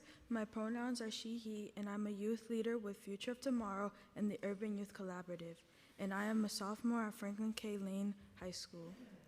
I'm here today to demand the City Council to say no to taking more money out of resources we need and putting it into policing our schools, and instead invest that money in our schools and resources we need and prioritizing students. School policing makes my school feel like an unsafe place, filled with stress and constant intimidation and discrimination against students who look like me. Every morning I wake up and I feel discouraged going to school. My mind goes over every item I have in my backpack to make sure I don't have a hairpin misplaced. I feel uneasy. Just the thought in my mind that my hair, my blackness, and my mother's background could be a trigger that causes a school cop in a bad mood to disturb my learning process. All the time we see in the news how police regularly arrest, beat, and even murder Black and Latinx youth who very often are going through mental health processes and just need someone to talk to, who are often screaming for help. Recently, I was chosen for a program at my school called Peer Leading. It's a program that lets you talk to your peers who are in conflict and with them think of solutions to de-escalate the problem before taking disciplinary actions. Programs like this help de-escalate conflicts between students and offer them support-based and long-term solutions that would help the students come out of these conflicts, thrive, and head towards success. I urge you today to say no to the mayor's budget, to prioritize our mental health and provide us with real resources that will help us thrive. Today, I want to make sure that students' voices are heard and that our city invests in programs like peer mediation and restorative justice that we get the support we need from counselors and social workers instead of school cops. I urge you to secure a hiring freeze on school cops that does not allow for attrition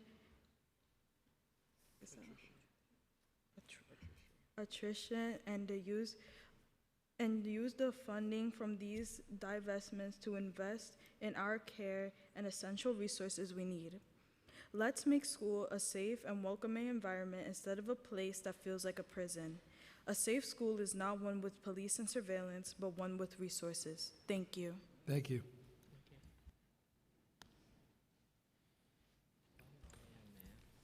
Hello, I'm speaking on behalf of Nuha Hatter, who was here but had to leave earlier. Good afternoon, everyone. My name is Nuha Hatter.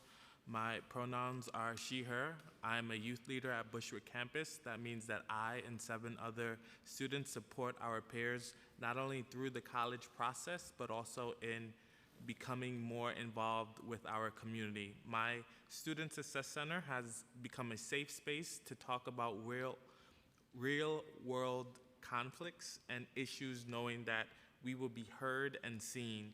Our Student Success Center is always full with students who come to decompress at lunch or get help with scholarship applications. I've seen proof that the SSC works because one of my teachers was a student at Bushwick campus who worked as a college advisor while in high school for the Student Success Center. And now she teaches a class on career readiness that I am in. I can see that the SSC gave her a space for her passion of assisting others in answering the questions of what happens after high school. She works with the SSC in the creation of her own class, and I have found it to be so helpful. By being a while, I'm a point person for students in my school who need advice, and it's always so cool to be taught by someone who went through what I am experiencing right now. As a YL youth leader, I have learned to give career advice, counseling, social, emotional counseling, advocacy, and when I don't know something, I know who in the SSC to go to. I have taken the resources that I've learned at my SSC, and I have shared scholarship opportunities, CUNY, SUNY events, and Common App Insight with my friend who goes to high school in Manhattan. She doesn't have an SSC in her school, and I wasn't aware of how lucky I was to have one, a designated space in my school that is dedicated to my success. If the SSC was not here today, I would not have been as involved in my community as I am now. Without the SSC, I would have been lost in my college process and would have probably not cared as much. Now I'm a senior who has her post-secondary plan all figured out, and I was upset when I heard that the city spent $3 million on bulletproof vests for school police this year, when that money could have gone to supporting SSCs and students in figuring out their future and following their dreams. This choice the city made makes me feel like a criminal rather than a student, because of the environment that the city enforces and funds is scary and intimidating. I believe that the only reason police need bulletproof vests is due to the city's lack of funding to schools and programs. If the city properly funded schools, then there would not be any need for extra police protection. Treat the students you want to be treated, because after all, students are also humans. In conclusion, Student Success Centers are important to our growth and success. They improve grades and prepare us for college and careers and change our lives for the better. Please invest in our futures and fund SSCs. Thank you. Thank you.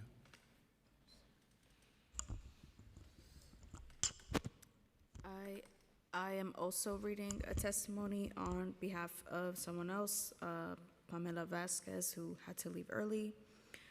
Good afternoon, Chair Joseph and members of the City Council. My name is Pamela Vasquez.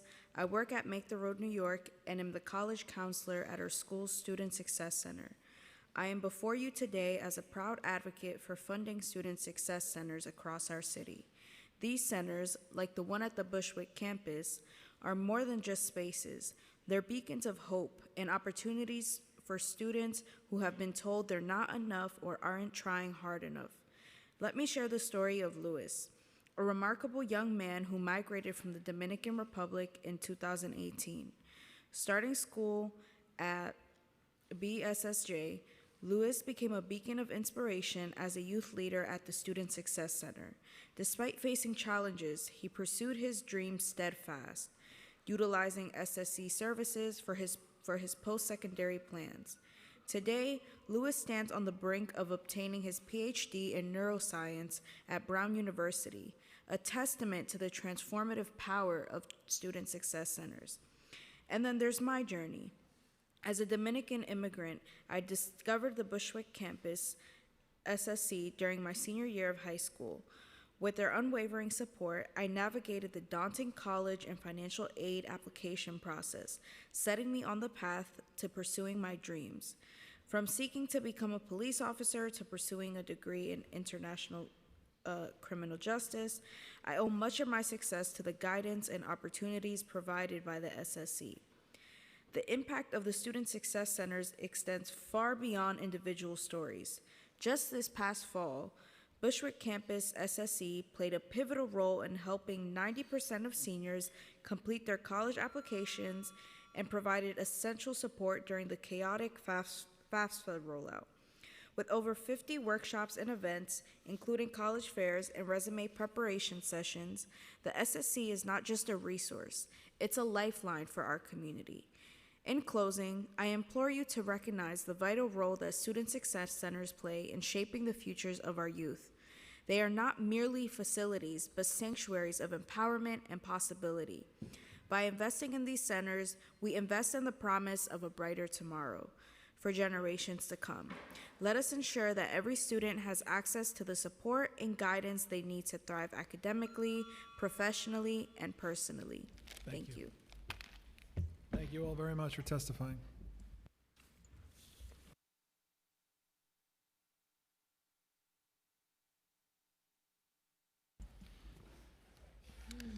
Okay, next panel, Crystal Alcock, Armin Khan, Umaida Ibragimova, Safawana Islam, Simran Begum, Faith Jones, Liz Akalekis,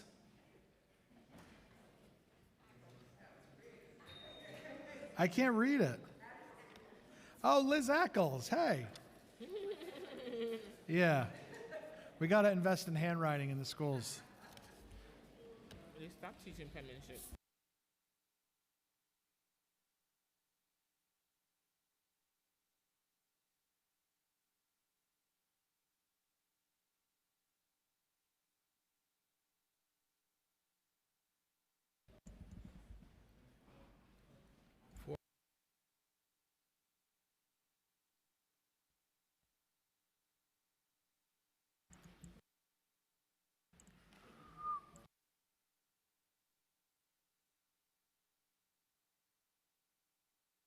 Okay. You want to start? You want to start? Thank you, Chair Brannon and Chair Joseph. My name is Liz Ackles. I'm the Executive Director of Community Food Advocates, and I'm here to speak on behalf of Community Food Advocates and our Lunch for Learning Coalition. I'm submitting written testimony, so I'm going to keep this very brief because I know you're deeply familiar with this topic. We are at an amazing moment in the school meals program, with Chancellor Banks including full funding for cafeteria enhancement in his 5-year capital plan for all the remaining high schools and middle schools. This will mean a warm, welcoming student center cafeterias for every high school and middle school student in New York City. This has been a real team effort with our Lunch for Learning Coalition partners, Youth Food Advocates, the Mayor, Chancellor, and of course the City Council and the Office of Food and Nutrition Services. I want to take this moment to acknowledge this and the Council's special role in championing school meals and cafeteria redesign. I just want to thank you both and the Speaker for supporting this in the Council's responses to the preliminary budget, and we look forward to this being finalized in the June budget and experiencing the rollout and transformation of all high school and middle school cafeterias in New York City. Thank you.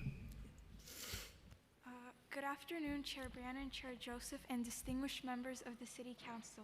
First of all, I would like to thank you all for allowing us the opportunity to testify. My name is Umida, and I'm a student at FDR High School and a youth food advocate for about a year now. Today, I stand before you not only as a representative of my school, but as a young advocate passionate about modernizing our school environments and integrating sustainability into every facet of our education system. The proposed $150 million investment for cafeteria enhancements, as as outlined in the Chancellor's 5-year capital plan and supported by this council in response for the fiscal 2025 preliminary budget, is a groundbreaking step towards modernizing the facilities that play a critical role in our daily school life. This commitment is crucial for schools like mine, where the cafeteria not only serves as a place for meals, but also a community hub for interaction and engagement among students. Since the implementation of cafeteria upgrades in some schools, we have observed a significant improvement in student participation during lunch.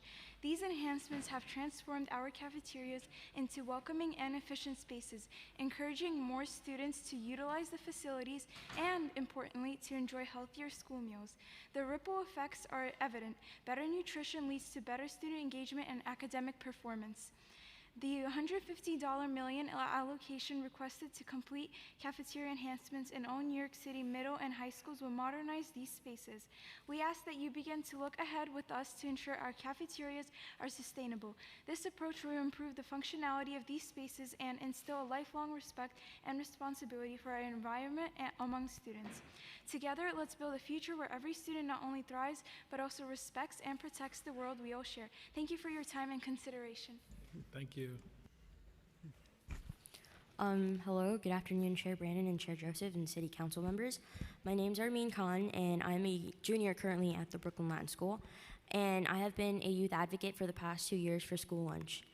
Today, I come in support of the proposed $150 million cafeteria redesigns in the Chancellor's 5-year capital plan, and this Council's response to the fiscal 2025 preliminary budget. While I may be the sole representative of my school here, I assure you that I carry with me the unwavering support of my entire campus's student body, comprised of over 800 students. Accessing school food is difficult for many students due to limited options and scheduling issues. At Brooklyn Latin, since the enhanced cafeteria update, more students have come in and out of the cafeteria to get lunch. I remember specifically walking into the cafeteria when it reopened for the first time, and my friends were so shocked by the results. As of an entire year of this update, the cafeteria has been seeing a consistent increase in students taking and eating lunch.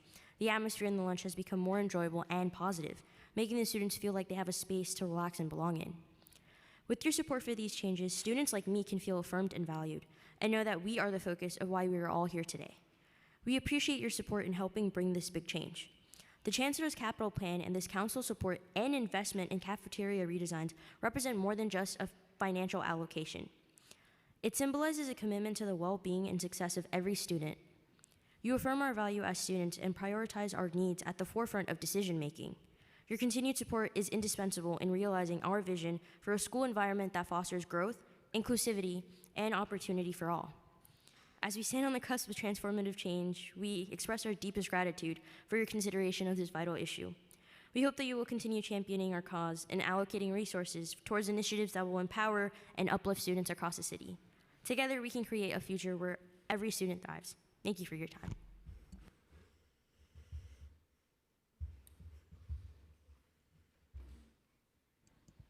Good evening, members of the NYC Council. My name is Faye Catherine Jones, and I'm a junior at Brooklyn Technical High School located in District 13.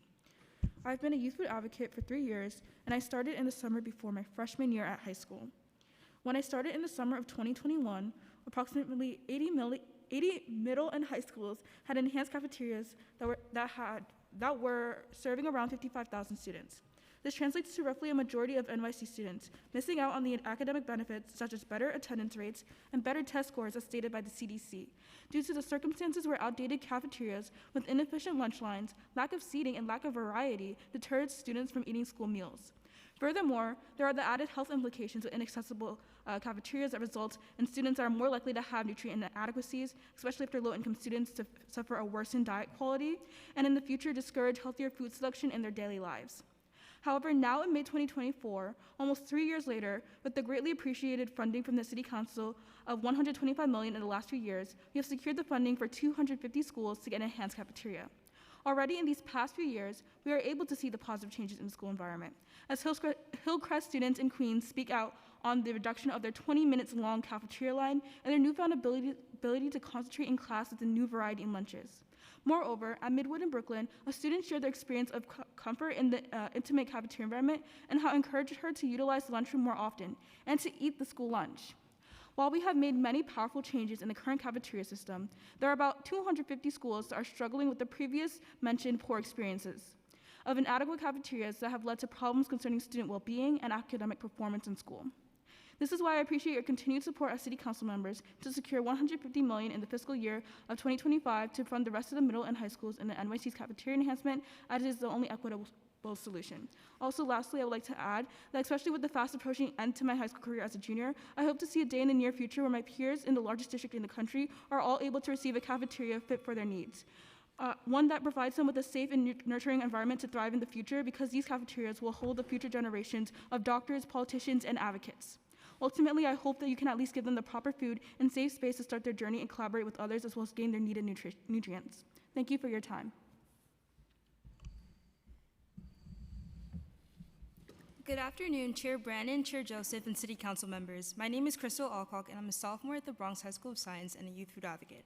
I come before you today to support the $150 million for enhanced cafeterias, including Chancellor Banks' 5-year proposed capital plan and the City Council's response to the fiscal 2025 preliminary budget. Like most students in the New York City public schools, I don't have the most positive relationship with school food. In fact, for the majority of my 11 years as a student in the system, I often refused to eat school lunch. I would go without eating due to the stigma associated with school food, the school menu not having options I liked, and the unwelcoming environment at the cafeteria. This would, of course, negatively impact my concentration and attitude in school. However, since my school received the serving line part of the cafeteria enhancement, my relationship with the school food has significantly improved.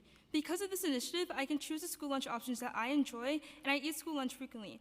I no longer have to stand in the lunch line for more than half the period, giving me more time to de-stress from school and spend time with my friends. As a student athlete balancing other extracurriculars after school, this makes all the difference and sustains me until I get home. The cafeteria enhancement has made a positive difference in my life and for thousands of other students' lives as well. I've seen people who refuse to eat school lunch at all eagerly join the lunch line with a smile on their face because of this experience. Chair Brandon, Chair Joseph, and City Council members, the $150 million for enhanced cafeterias in the capital plan and the City Council's response to the preliminary budget is an absolute necessity. With your support, all of New York City's middle and high school students, including students who come from low-income homes and are struggling to get by, and student athletes like me who were put off by the cafeteria before, will have access to nutritious meals of their choice and an engaging cafeteria that will help them get through the day. Thank you for your continued support and for paving the way for a better tomorrow for the current and future generations of students. Thank you. Thank you. Just a quick question. When your cafeteria was upgraded and meal participation increased, were there an instance where food was running out or not available?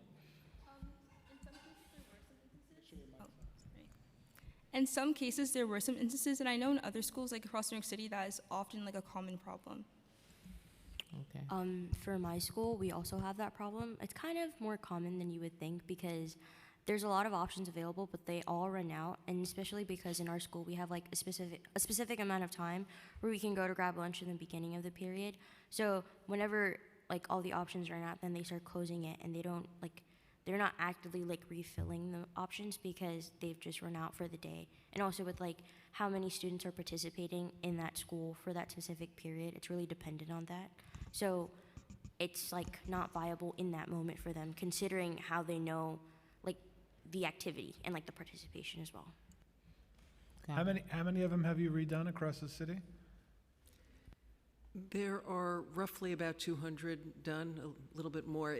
They're constantly, OFNS has really accelerated since the last 2 years has been significant investment, so the process is really expedited. So it's over 200, and then there's about 250 or so in the balance. So the funding would cover all other schools. And I hear elementary schools are also asking for them. I think it would be good for elementary schools. Yeah, we're definitely looking at going forward and talking with OFNS about a model that's appropriate for elementary school students. So starting that experience in a positive way young. Thank you. Chair Brennan and I, we were commenting on your T-shirts. Double X, what are we doing? Come on, guys. We'll get you some. Okay. All right. Thank you, guys. It's really an impressive program, and it's really opened our eyes for what cafeterias should look like. But like Chair Joseph said, if we're redoing these cafeterias now, you also have to stock them. So if more people are eating, which is the point, you can't be running out of food. So that's something we gotta fix. That's our new direction. We see you on a mission. All right. Thanks, guys. Thank you. Okay, next panel, Randy Levine, Maggie Maroff, Jackie Oken-Barney, Lori Podvesker, Maggie Sanchez, Mark Gonzalez, Susie Gomez,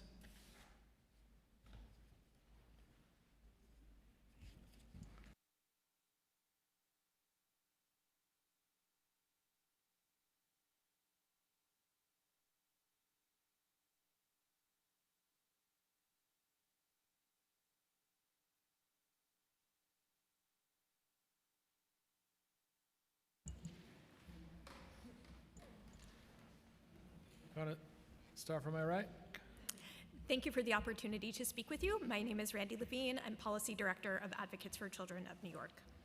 We appreciate that the executive budget includes around $600 million for critical education programs that were at risk of drastic cuts or elimination due to the expiration of federal stimulus funds. These initiatives benefit hundreds of thousands of students every year, and their loss would have been devastating. Yet a number of important education programs included as priorities in the City Council's response to the preliminary budget remain on the budget chopping block. With respect to early childhood education, we urge you to ensure that the final budget rejects the $170 million proposed cut to 3K and pre-K. The final budget must also include sufficient funding to meet the city's legal obligation to provide preschool special education classes and services to all children who need them. These services are not optional, but currently more than 700 children are waiting for a seat in a preschool special education class, and thousands of preschoolers are waiting for their mandated services. And DOE testified today that they requested $125 million from OMB, but received only $25 million in the budget. For K-12 education, we urge you to ensure that funding is restored and baselined for restorative justice practices to reduce the use of suspensions, address students' underlying needs, and keep them in school. The mental health continuum to help students with mental health needs access the mental health care they need. The mayor highlighted this model in a press release last month before its funding was left out of a budget just 1 week later. Immigrant family communications and outreach to help immigrant families get needed school-related information, community schools to provide wraparound support to students, and student success centers. While the funding for these programs is set to expire in June, the needs are not going away. The city must also address the long-standing inaccessibility of school buildings. Our written testimony has more information about each of these priorities. Thank you for the opportunity to speak with you and for the work you have already done to help ensure the continuation of important education programs funded with soon-to-expire federal funds. Thank you. Thank you for your patience and the chance to speak briefly. My name is Maggie Moroff, and I'm the coordinator of the Arise Coalition. Our members have been working together for 16 years now to address systemic concerns affecting the city's more than 200,000 students with disabilities. I also work as the Senior Special Education Policy Coordinator at AFC. I'm here today on behalf of Arise. The vast majority of the city's public school buildings have historically been inaccessible to individuals with physical accessibility needs. Students with accessibility needs have far too frequently been excluded from the schools their siblings and their friends attend and have had to travel sometimes significant distances to school. Parents and other family members with physical disabilities have had trouble joining PTA meetings and attending school performances and community meetings. They've been unable to visit their students' classes for family days and parent-teacher conferences. Staff with accessibility needs are limited as well. That's the case despite the Americans with Disabilities Act having been enacted over 30 years ago. 3 decades is a long time to wait for change. Ahead of the development of the last capital plan, when only 18% of public school buildings here were fully accessible, members of the community advocated for improvements, and with the help of the City Council, the 2020 to 2024 capital plan included $750 million to make schools more accessible. And with that, the city will have moved to 31% full accessibility in public school buildings at the end of the current 5-year plan. That's progress that we should be excited about, but it still leaves around 2/3 of school buildings less than fully accessible. Arise members are calling for $1.25 billion in the 2025 to 2029 capital plan to improve school accessibility, an increase of $450 million from the current proposal. With inflation, the current proposal actually represents less of a commitment than that of the last plan. An investment of $1.25 billion over these next 5 years could and should bring our schools to at least 50% full accessibility. We appreciate that the council's response to the preliminary budget included the need to increase funding beyond the proposed $800 million to make schools more accessible. And we urge you to ensure that the final budget includes $1.25 billion over the next 5 years to improve school accessibility. Thank you. Thank you. Good evening. Thank you so much for staying here so late to listen to all of us. I know you have more to listen to after us. My name is Jackie Marnie. I'm here at Parents for Inclusive Education. We are an organization that advocates for inclusion in the city school system. I'm here today, like Maggie and others, to talk to you about the accessibility of our city schools, and to urge you to support a capital plan that makes real difference in the accessibility of our schools. As we all agree, all students deserve access to all our schools, but as you just heard, only 34% of our schools are compliant with the ADA. That means many students with disabilities, physical ones, don't have the same choice as all other students in the city, and that is not equal and that is not fair. Additionally, the approach to schools that are partially accessible, but the truth of it is they're not totally accessible, and there are various areas within the building that students with disabilities cannot access. Again, I'm here to ask you to adopt a capital plan that makes even more of a difference in the accessibility of our schools. As Maggie said, 30 years is a long time to wait for accessible schools.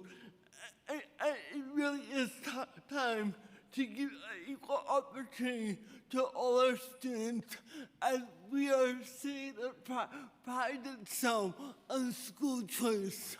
But with the inaccessibility of buildings, so many students don't have the choice that their peers have. Thank you so much. Thank you.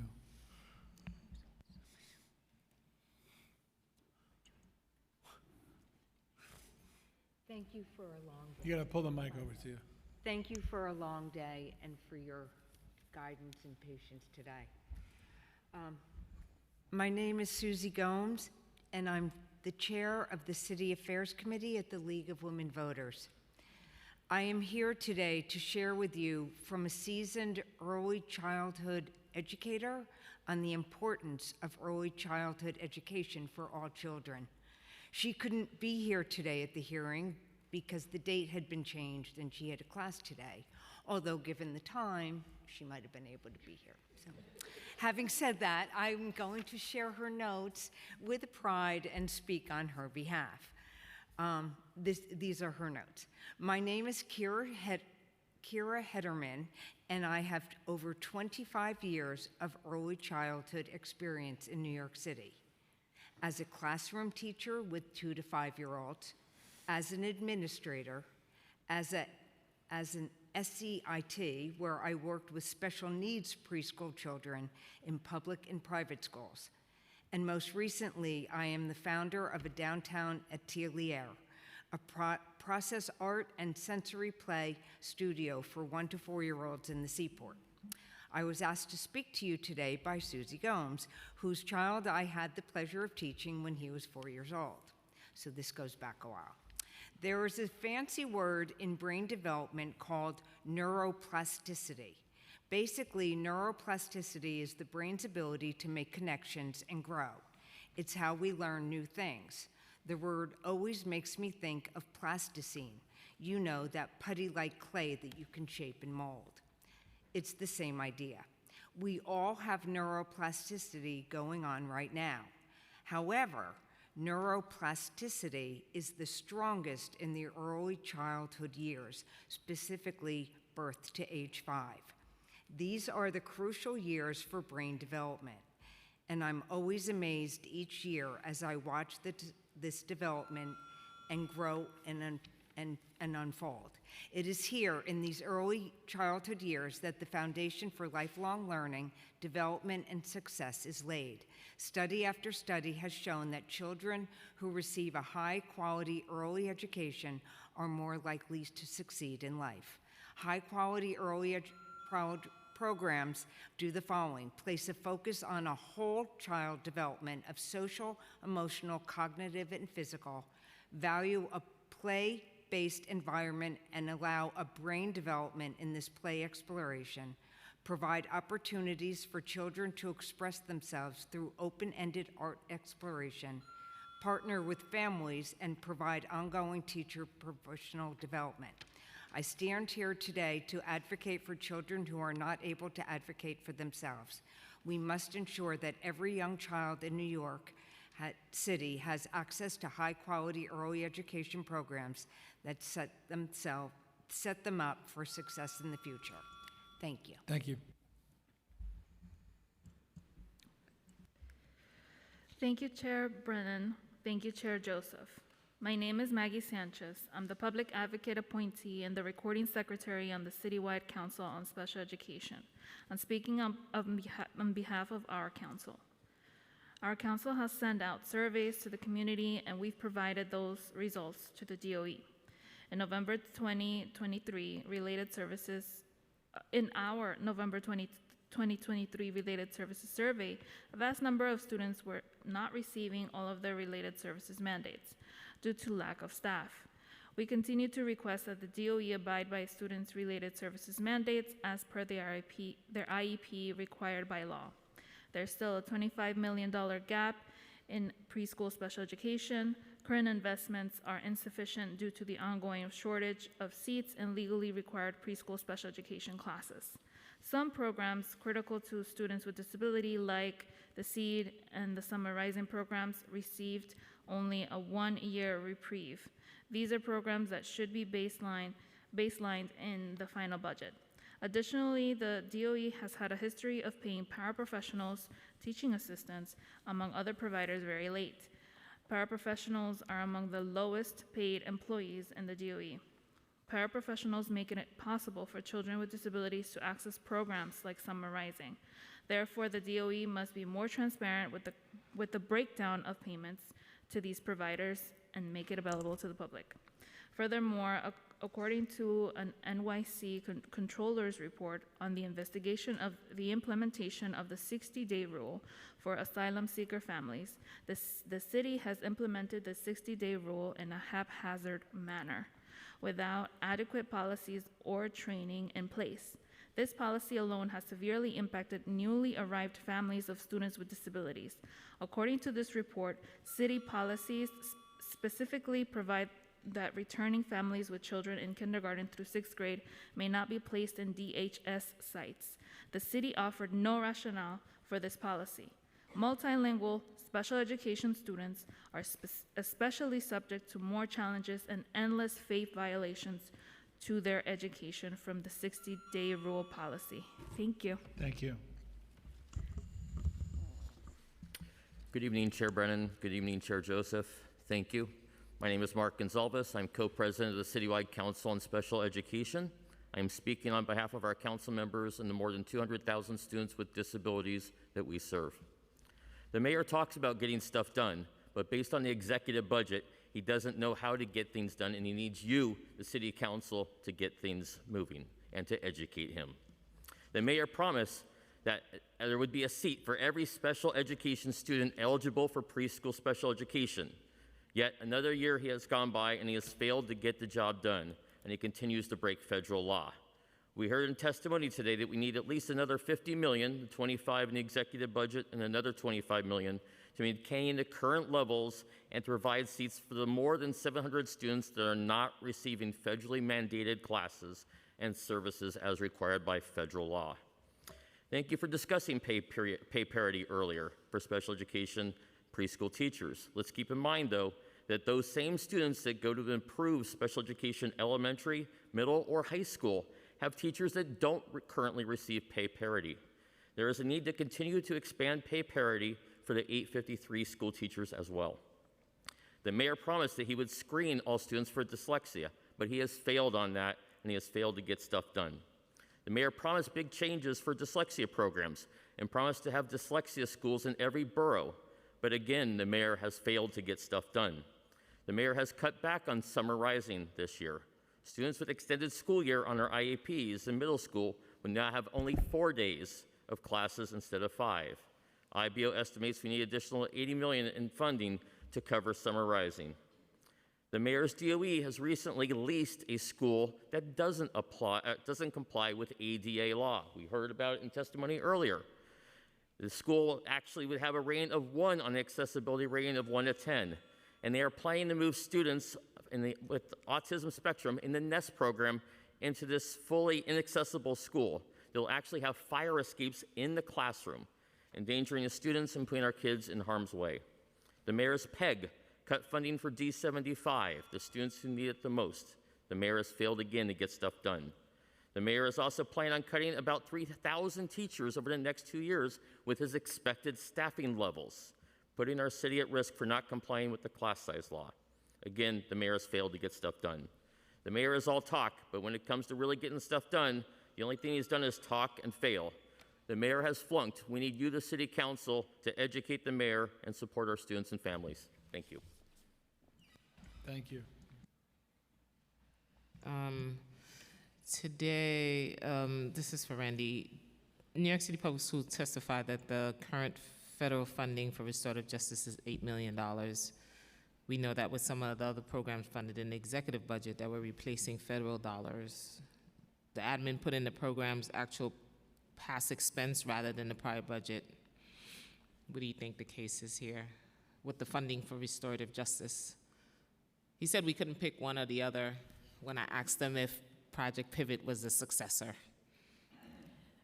Please let me know if I'm misunderstanding the question, but there is no doubt that we need to ensure that the final budget includes funding to continue restorative justice practices that have been funded with the soon-to-expire federal stimulus funds.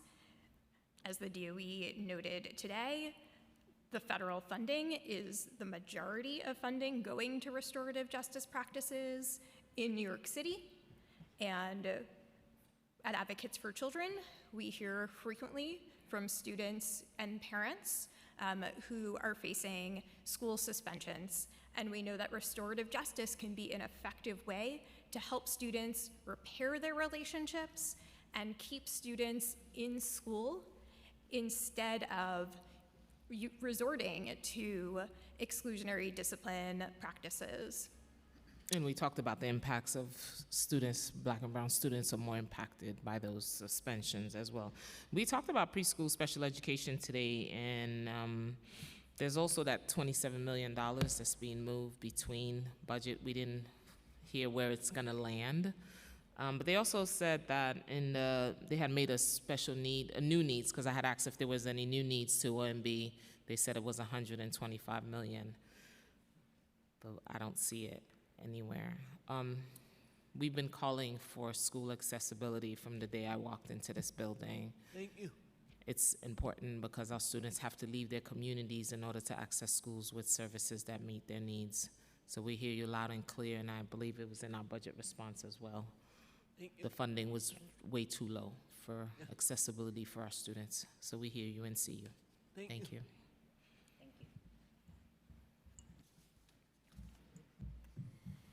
Thank you all very much. Okay, next panel, Kai Gordon, or Kessie Gordon, Claire Sylvan, Micah Dicker, or Dictier, Natasha Quiroga, Amin Elkuli, I'm sorry, Razan Albiyat Alat, They're calling up two people. Kadem El Samav, No? I think they're calling up two people who aren't here, Casey. Two of our members dropped off. Two of our members dropped off, so I don't know if you want to. Okay. You want to start from my left?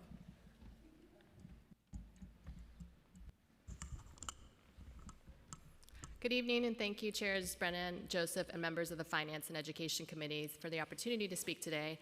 My name is Natasha Quiroga. I'm Director of Education Policy and Inside Schools at the New Schools Center for New York City Affairs. For 20 years, Inside Schools has served as a vital resource for millions of families throughout their children's public school experience by serving as the one-stop shop where families can better understand New York City public schools. Since last summer, Inside Schools has been helping over 600 newly arrived migrant families navigate the New York City public school system through workshops and shelters and office hours at community-based organizations. We are accompanying West African 17 to 21-year-olds to family welcome centers to help them enroll and have called schools on their behalf. And not a single one was given the option to enroll in an EL transfer school. They were told the transfer schools were full this school year and summer, or the student is too old or doesn't have enough credits so that they should enroll in a Pathways to Graduation program despite their desire to attend high school. After going through this process, one 17-year-old said, "I'm very discouraged. I want to learn, but the schools don't want me." Those who are referred to Pathways to Graduation programs find out that these programs are also full. We took a group of students to a Bronx referral center, and they were all placed on a wait list of over 200 people for an ESL class, not a GED class, since GED classes are only available in English or Spanish. After 2 months of waiting while not in school, they were finally able to register for a District 79 ESL program. Our immigrant families struggle to navigate programs for older youth and programs for the youngest learners because the processes are not user-friendly and there isn't enough outreach. Even if 3K seats won't be cut further next year, it doesn't do any good if families don't know the program exists, how to apply for a seat, how to navigate My Schools to accept an offer or get into a wait list. If a parent calls the My Schools helpline, they hear 2 minutes of an English message before hearing a prompt for only Spanish or Mandarin. The City Council must ensure DOE has sufficient funding to support our most vulnerable students and fund new English learner programs at 6 transfer high schools, professional development to 10 high schools to build their capacity to serve immigrant youth, and increase outreach to immigrant families, especially to limited English proficient and digitally disconnected families through funding organizations with the expertise to support these efforts. All students, including immigrant students, deserve good schools. Thank you. Thank you. Good evening. Thank you, Chairs Brennan, Joseph, and members of the Finance and Education Committees for holding this hearing and allowing us to testify. My name is Micah Dicker, and I'm an outreach worker and communications specialist at Siana, the Center for the Integration and Advancement of New Americans, a community-based organization in Astoria, Queens, a member of the New York Immigration Coalition and its Education Collaborative. Through my work, I am regularly exposed to the needs of newly arrived migrant youth and the support they are lacking. We ask that the city invest $800,000 to increase the number of high schools prepared to teach and support recently arrived asylum seeker and immigrant youth through flexible classes, internship opportunities, and mental health services. Schools such as Lower East Side Preparatory High School, one of the original ELL schools, transfer schools, offer the education that all newly arrived migrant youth need. Intensive English as a new language classes, flexible class schedules, internships, and learn-to-work programs that enable students to work without prematurely ending their education. Prior to the current influx of asylum seekers, Siana hosted interns from Lower East Side Prep, who not only supported Siana through their service, but supported their fellow immigrant community members and began building their own careers and futures. In spite of the challenges that they did face, these particular interns had English proficiency, they had the time and the social emotional ability to complete their semester at Siana. I'm not sure if we can say the same for all the newly arrived youth who often have very little to no English proficiency, who don't have stable housing, very little to no money, and have endured enormous trauma. Many of them might benefit from the same programs and services that are offered at schools like Lower East Side Prep, not only the connections with jobs and internships, but potential mental health support and language accessibility. The problem is that many of these schools are often at capacity, leaving many youth without a plan on how to continue their education. Recent data shows that English language learners have the highest dropout rate of all students at 17% compared to their non-ELL peers at 5.4%. I have personally interacted with newly arrived teenagers who contemplate giving up on school entirely due to inconsistent support from schools and difficulty navigating the system. Investing in ELL transfer schools will reverse these discouraging numbers and trends.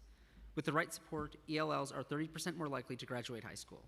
We joined the New York Immigration Coalition in urging the City Council to invest $300,000 for new English language learner programs at 6 ELL transfer high schools and $500,000 towards comprehensive educator development at 10 high schools to build their capacity in supporting older newcomer ELLs. Immigrant students deserve good schools. Thank you for the opportunity to testify today. Thank you. Does this work?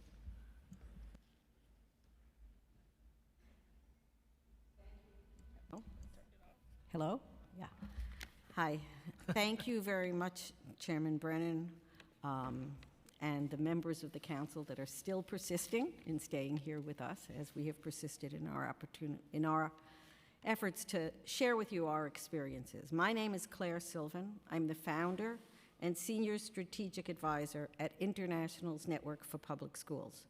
Internationals Network for Public Schools is an organization that was founded in 2004 on the basis of the work done in 4 original schools. 11 schools were added to that over the years in partnership with the DOE, and we now have 15 district high schools in New York City and one middle school, which serve almost 6,000 newcomer MLL, ELLs in New York City. On average, within our schools, which are not considered transfer high schools except for one, 57% of the students in our schools are overaged and undercredited. As we work with immigrant advocates and Internationals Network for Public Schools, while a partner with the Department of Education to open schools, also as a member organization of the New York Immigration Coalition and also part of the Education Collaborative, we are working with them to enroll an influx of newly arrived students in temporary housing particularly.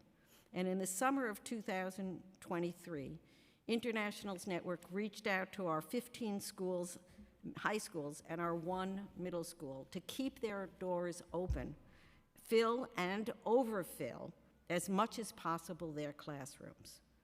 Still, even with the addition of the ELL seats in 6 more transfer high schools, which was happened 2 years ago, and our school's efforts, we knew that there would not be enough room for all the newly arrived refugees, immigrants, asylum seekers. So starting in August, we rolled out free resources on our website for both district and school leaders and teachers.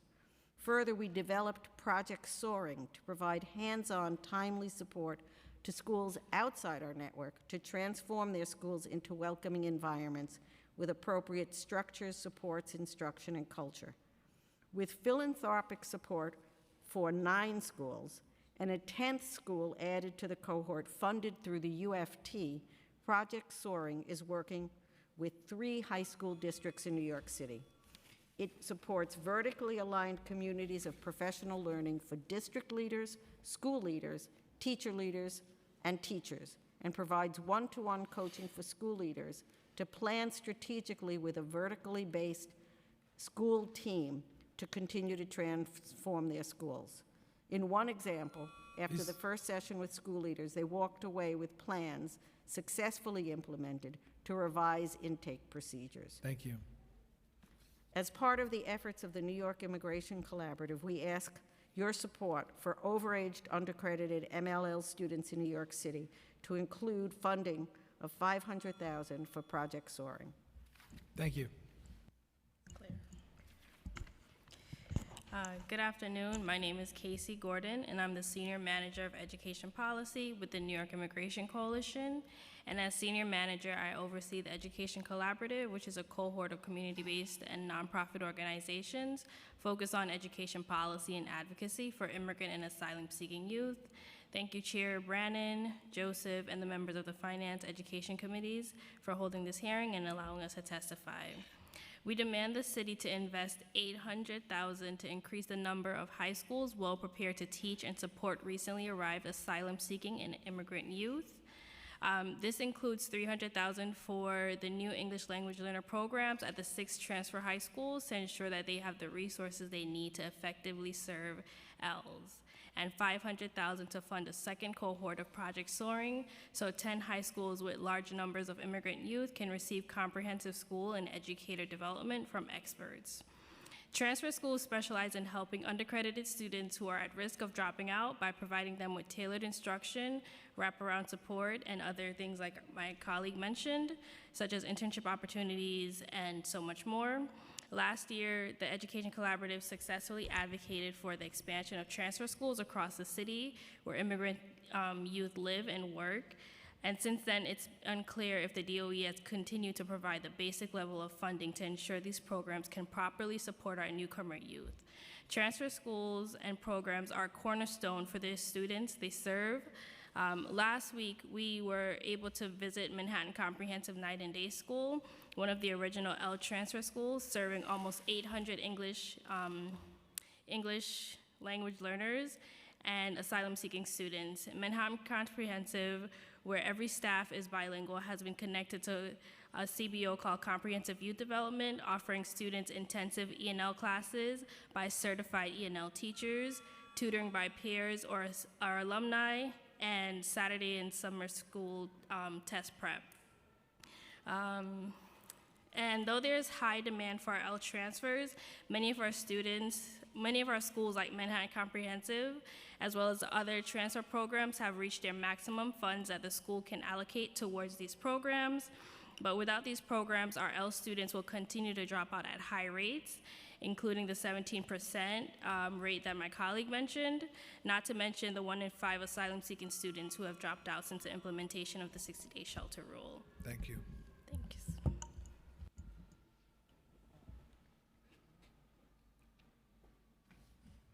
Currently, how many L transfer schools do we have citywide? Citywide, there are about, I believe, 10. There's the 6 new transfer L programs, and I think 5 of the original L transfer programs. There are 50 in total transfer schools. How many fall under D79? I'm not sure how much fall under D79, actually. Okay. Because the Manhattan Night School, I know they're having a crisis with a huge amount of influx of students. 800 is understated. Yeah, there's not a total of 800, there's almost 800 students, and that's just the ones, like you said, that are accounted for. Correct. Yeah. And they struggle with everything from language access to food insecurity. Yeah, and they're one of... I spoke to Principal Williams. She reached out. Yes. Thank you. So thank you for that. We appreciate your advocacy. Thank you. Thank you all very much. Okay, next panel. Annie Minguez, Nikisha Francis, Marie Alsis, Jenny Velez, Paula Enargu, Shelley Lohr, Sarah Ader,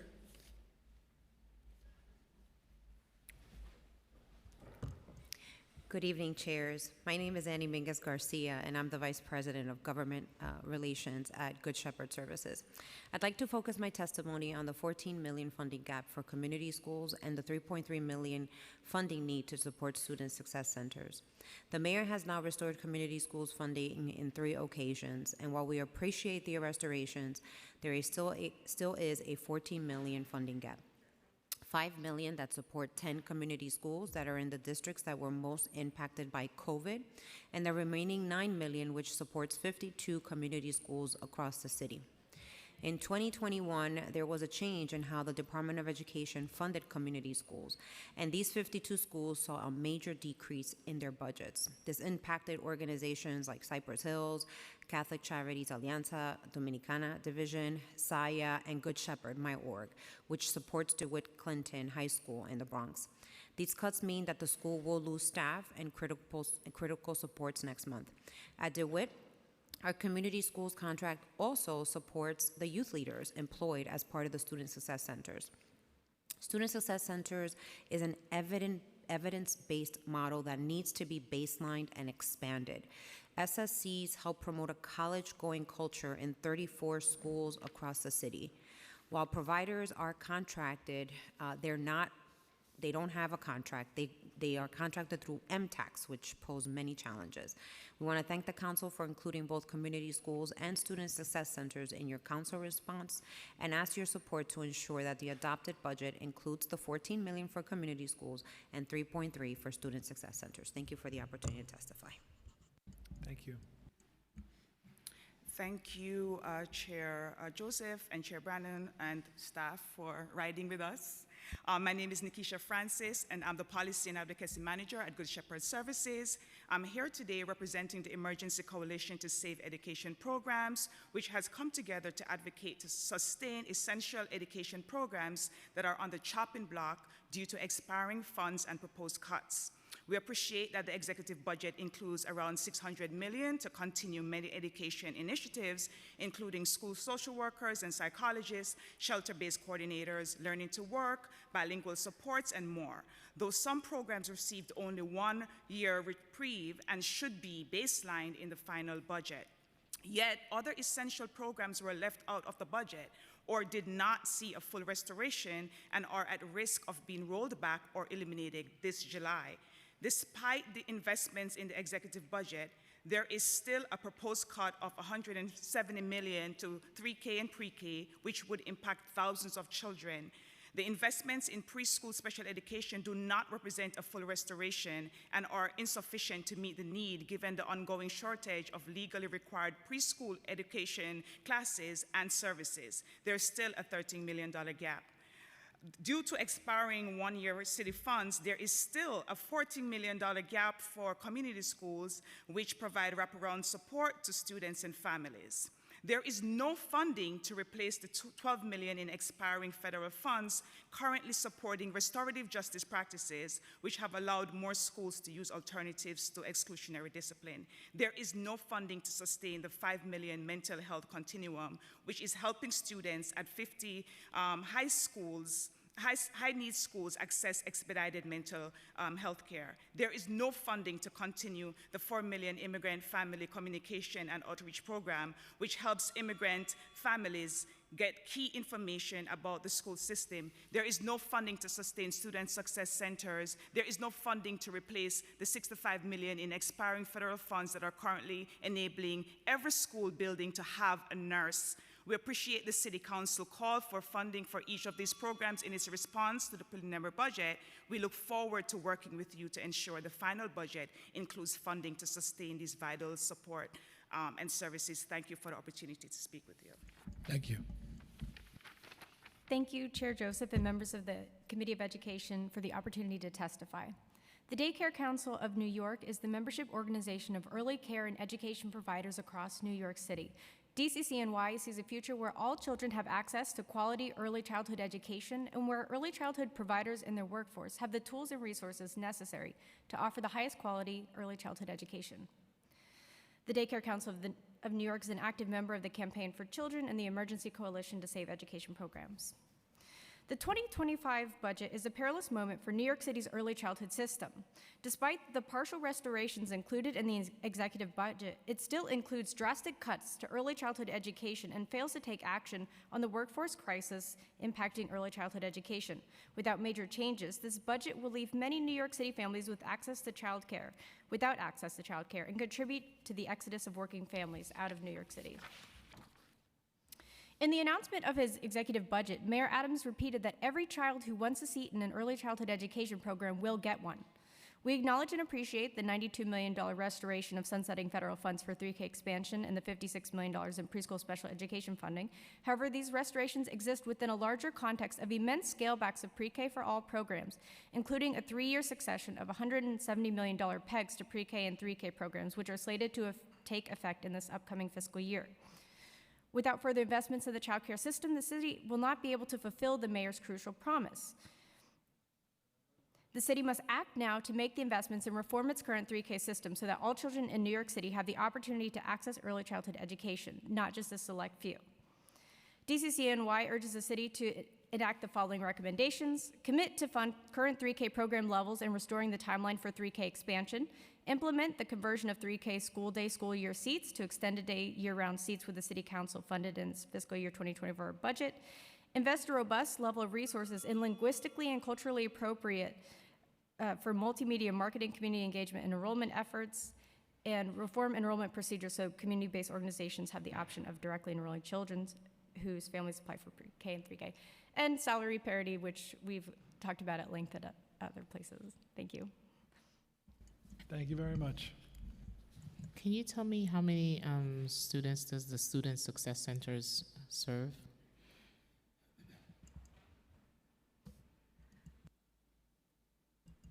Chair, I'll get back to you specifically on the entire, because I know, for example, at Randolph High School, we're supporting over 700 students, juniors and seniors, and at Clinton, we're supporting a school that has over 1,000 students, and so I can get you the number for the entire coalition. And the $40 million gap you talked about in community schools, how many community schools does that cover? That's the 52 that were impacted by the funding formula, and then 10 that are in the high COVID need areas, both of which the council really has been the prime advocate for, and is the only reason why we were able to get the funding for them for 1 year. Okay, thank you. Okay, next panel.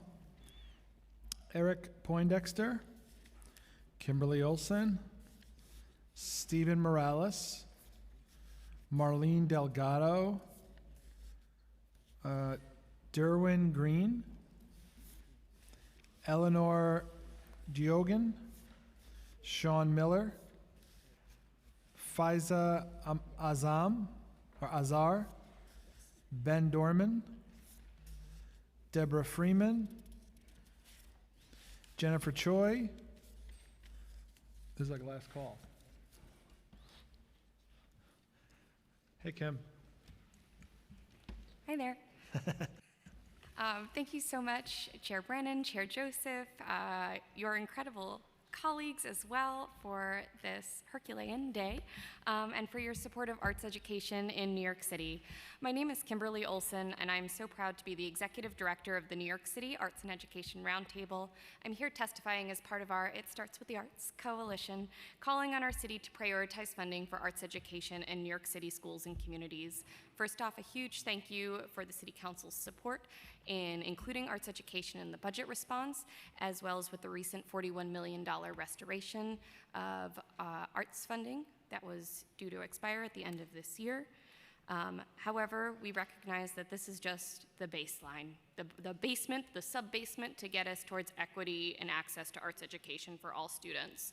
Because unfortunately, arts education in New York City is historically underfunded, inconsistent, and inequitable. Only a third of middle schoolers are meeting arts learning requirements. Instructional hours in the arts vary greatly at the elementary school level, and for the first time since 2016, there were high school students high school graduates who did not meet state arts learning requirements before graduating. Most concerning is that we learned at the last hearing that 307 schools do not have an arts teacher. To put that into context, in 2014, the city released a State of the Arts report from then Comptroller, which was the first ever school-by-school breakdown of the state of arts in our schools. In that report, 10 years ago, it said that 306 schools did not have an arts teacher. So we're now 10 years later and at the same number of schools that lack an arts teacher. Our young people deserve better. Something that is different from then compared to now is back then we had a geographic breakdown of where those schools were. And unfortunately, access was disproportionate. The lack of access, rather, fell disproportionately on our city's lower income neighborhoods, especially the South Bronx and Central Brooklyn. Now, we do not know what schools are impacted unless transparency in policy is introduced. A bright spot is that there are more than 600 arts and cultural organizations that partner with New York City schools last year. It shouldn't be a surprise, this coincides with a $45 million add-on to Department of Cultural Affairs budget. My full testimony is included in the written response, but I'll end by saying arts teachers and cultural organizations are essential partners in the delivery of arts instruction, but they can't do that without sustainable funding. Otherwise, we stand to only widen the access gap for years to come. Thank you so much. Thank you. Go ahead. Thank you for the opportunity. Just turn your mic on. One more time. Okay. All right. Thank you for the opportunity to provide testimony. My name is Deborah Freeman, and I'm testifying on behalf of For Freedom's Democratic Club. As an emergency coalition member, For Freedom supports increased funding for public schools and sustaining vital education programs. Public schools need increased funding and supportive programs to help students recover from the pandemic and the related mental health challenges. We're pleased that the budget includes around $600 million for sustaining critical education programs that were at risk due to expiration of stimulus funding, including arts programming, social workers and psychologists, and much more. Yet we remain concerned that essential education programs remain at risk of elimination or cuts, since they were left out of the budget or not restored to current funding. These programs excluded from the budget include the Mental Health Continuum, which supports mental health in high-needs schools, school nurses, ensuring the school nurse in each school, restorative justice programs. The students have made it clear how critical these programs are and how loss or cuts to these programs would be devastating at this time of a mental health crisis. In addition, programs at risk include 3K and community schools with huge cuts. The budget must include full funding to sustain these programs. In addition, some vital education programs were given just one-year funding, including arts programming and 3K. Those programs must be baselined. The city must also close the equity gap in access to arts education, ensuring that every school has at least one certified arts teacher with an investment of $38 million. Arts education provided by arts teachers is necessary for a well-rounded education, and it must be provided by certified arts teachers. Arts education supports social emotional learning, and yet 307 schools do not even have one arts teacher. We appreciate the City Council calling for this funding. This investment must be included in the budget. We urge City Council leadership to provide sufficient funding to meet public school needs, prioritize funding for public education, including arts education and mental health in the budget, since New York City students are the future of our city. Thank you very much. Thank you. Hello, my name is Marlene Delgado, and I'm the director of our college and career programming at the Kingsbridge Heights Community Center, and I'm here to talk on the behalf of the SSC Coalition. Though they're not here anymore, thank you to all the young people that took the time to come here and advocate for yourself and your peers. You're all amazing. At KHCC, we have student success centers at the JFK and Walton campuses in the Bronx in the respective districts of Councilmember De La Rosa and Dinowitz. We were able to establish our SSCs 3 years ago through the stimulus funding, which has not been reinstated for fiscal year 25. Without this funding, we will not be able to continue operating our SSCs, and our private funders have told us that they will not fund the work that New York City Public Schools should be doing. At the JFK campus, we assist over 1,000 students through our services. At the Walton campus, we work with a middle high school for English language learners. We are only funded to work with the high school, but make sure to also work with the middle schoolers as well. To answer your previous question to Annie, the SSCs work with over 16,000 students in 41 schools, and we hire over 130 young people to be peer college leaders. Last week, one of our principals even said that what she loves is that when she goes into our college office, she can't tell which student specifically attends her school because all the students feel extremely comfortable in that space. Students stand to lose a lot due to the loss of this funding. The CBOs running these SSCs aren't just helping with college apps. We have students explore career options, write resumes, we take them on overnight college trips to HBCUs, and provide jobs for our students at our CBOs. One of our KGC's first youth leaders from 8 years ago is now a full-time staff member with us at as the operations coordinator of our Bronx Theater After School program, which is also at stake, by the way, due to the DUICD budget cuts. We provide mental health support since many schools don't have funding for social workers, so KHCC provides those services with our own social workers and our social work interns. Many of our students see the positive experience their friends get through therapy that they start seeking us out to get their own therapists. Our students are generally anxious about the possibility of us not being in their schools next year. They ask us, but who's going to help me with my college job? Who's going to listen to me? They're sad that they'll miss out on our college trips, our special events. Like today, most of our students couldn't be here because they had a decision day event, and they're sad they couldn't be here to advocate for themselves. It's unethical to take these services away from our neediest students who are already experiencing so many hardships on a daily basis. If the funding isn't reinstated, who will continue our work? It's also unethical to put CBOs in the position of laying off staff due to the loss of this funding. Staff that grew up in and continue to reside and work in these communities, nonprofit staff that already don't make a huge salary. Why are all these budget cuts affecting those that need these services the most? Why are we collateral damage? Thank you for listening to my testimony. Thank you.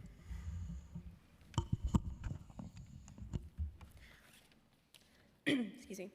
Good afternoon, council members. My name is Eleanor Gagan, and I am an alumni of and a staff member at the Kingsbridge Heights Community Center, which works with 3 different success centers in the Bronx. In our official capacity, we serve about 700 students, and as my boss said,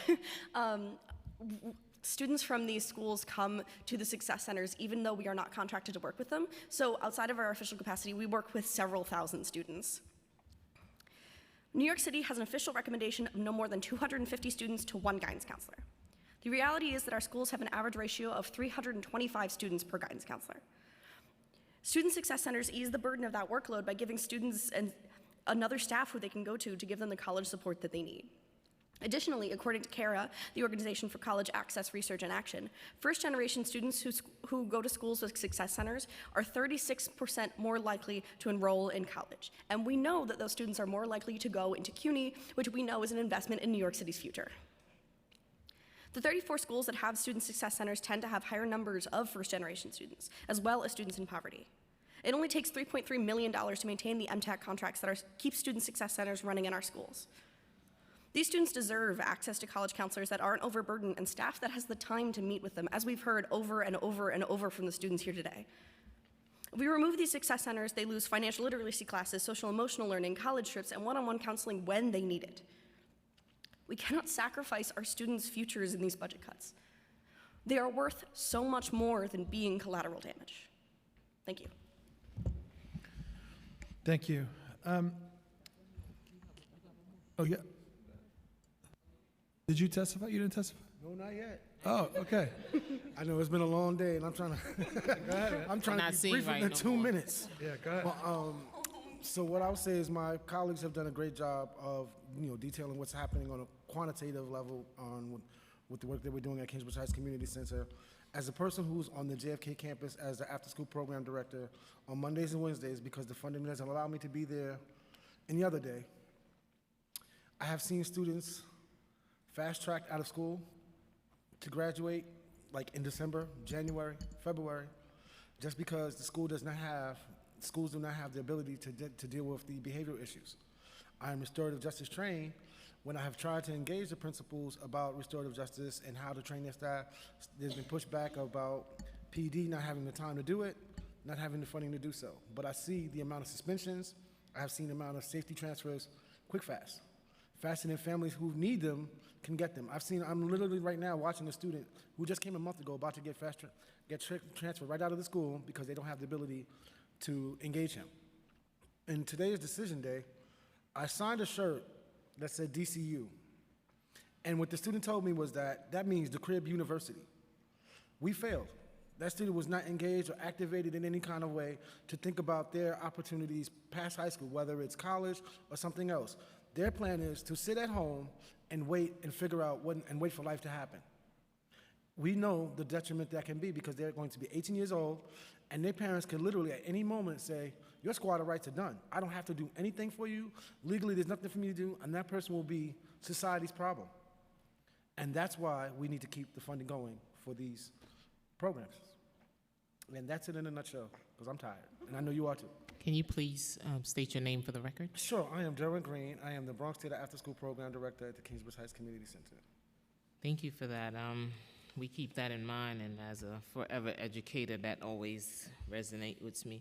The chancellor stated today that some schools don't have art teachers, but they have CBO programming, and it has more expansive arts program. Where do you think certified teachers, I know he was trying to balance it out, but we still need certified art teachers. Yeah, of course. So we at the Roundtable always say it's certified arts teachers in partnership with cultural organizations. While we are so excited to see the most ever cultural organizations partner with schools last year with 607 organizations, we know from the Arts and Schools report that only 74% of schools actually partner with arts and cultural organizations. Yet we don't know what the overlap is of certified arts teachers and cultural partners. I'll also say that due to how the data is gathered around this, a cultural partnership could be one workshop, it could be a robust year-long educational curriculum. That information isn't gathered, and so that is why we advocate for a baseline of an arts teacher in every school, because we know that there will be sustained education across the year, and ultimately we find that they end up inviting and bringing in arts and cultural organizations, recognizing the resources that they bring, not only in terms of money, but curriculum and access to other art forms that that teacher might not have the background or ability to teach. Why do you think there's a shortage in art education teachers? There's also a shortage as well, across the board. As a teacher prior to my role here now, I understand that teacher shortage is real. I also teach at the CUNY level, and unfortunately my classes, I teach for theater teachers pre-service. My classes haven't been able to run. That I think it really is a mix of, unfortunately, folks being removed from their roles, and I think it's also sort of a systemic issue around ensuring that folks are able to be there to take those jobs.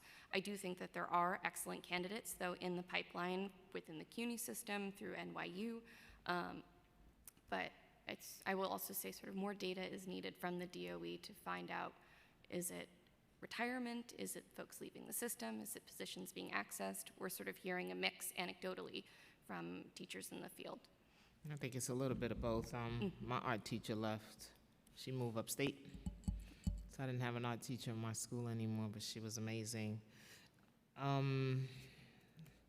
Thank you so much for what you do for young people. And we have one more testimony. Hello. I get to go last. So excited. Thank you. My name is Jennifer Che. I am a special education advocate and the founder of a 1,500-member group called NYC Parents of Teens with Disabilities. I'm here to ask you to remember the billion-dollar payments for impartial hearing costs, and we believe the Fair Student Funding Formula is to blame. At the last budget hearing, I presented a graphic which shows that a school will not be given more funding despite one child, Ruth, needing about 50% more special education teacher human resources over another, Amanda. Since then, I have received email from a top-level special education official confirming that based on the Fair Student Funding Formula, indeed, Ruth's school would get only the same funding as Amanda's. If that's the case, how can the school pay for Ruth without tremendous pain? And if they don't, which they probably won't, how can Ruth's parents not file an impartial hearing request? And that is the chicken and the egg of New York City special education. Here's a true story.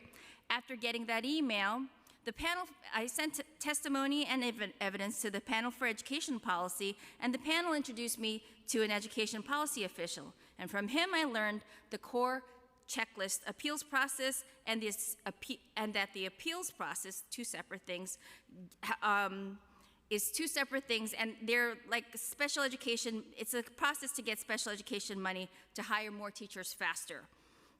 What's the core checklist? It's an appeals process where principals ask the district for money because the Fair Student Funding Formula is not enough to pay for IEP-mandated teacher services. And if that's the case, the principals have to provide names of multiple students and their IEP dates and grades, IDs. They have to list unscheduled funds. I'm almost done. List funds, allowable thresholds, and also funds in their set-aside services. I presented all of this testimony to you. If that is the case, with this appeals process that's supposed to be faster, how is this okay? How is this not discriminatory? And, so basically, At the end of the day, what I came here to tell you is that this chicken and egg cycle has to stop because it is causing damage to not just New Yorkers, but it is causing damage to New York City students with disabilities and their families. Please help us. Thank you. Thank you. Kim, I wanted to ask, I think we asked the chancellor today, but they didn't have an answer. What do we think it would cost to actually mandate that every school had a licensed art teacher?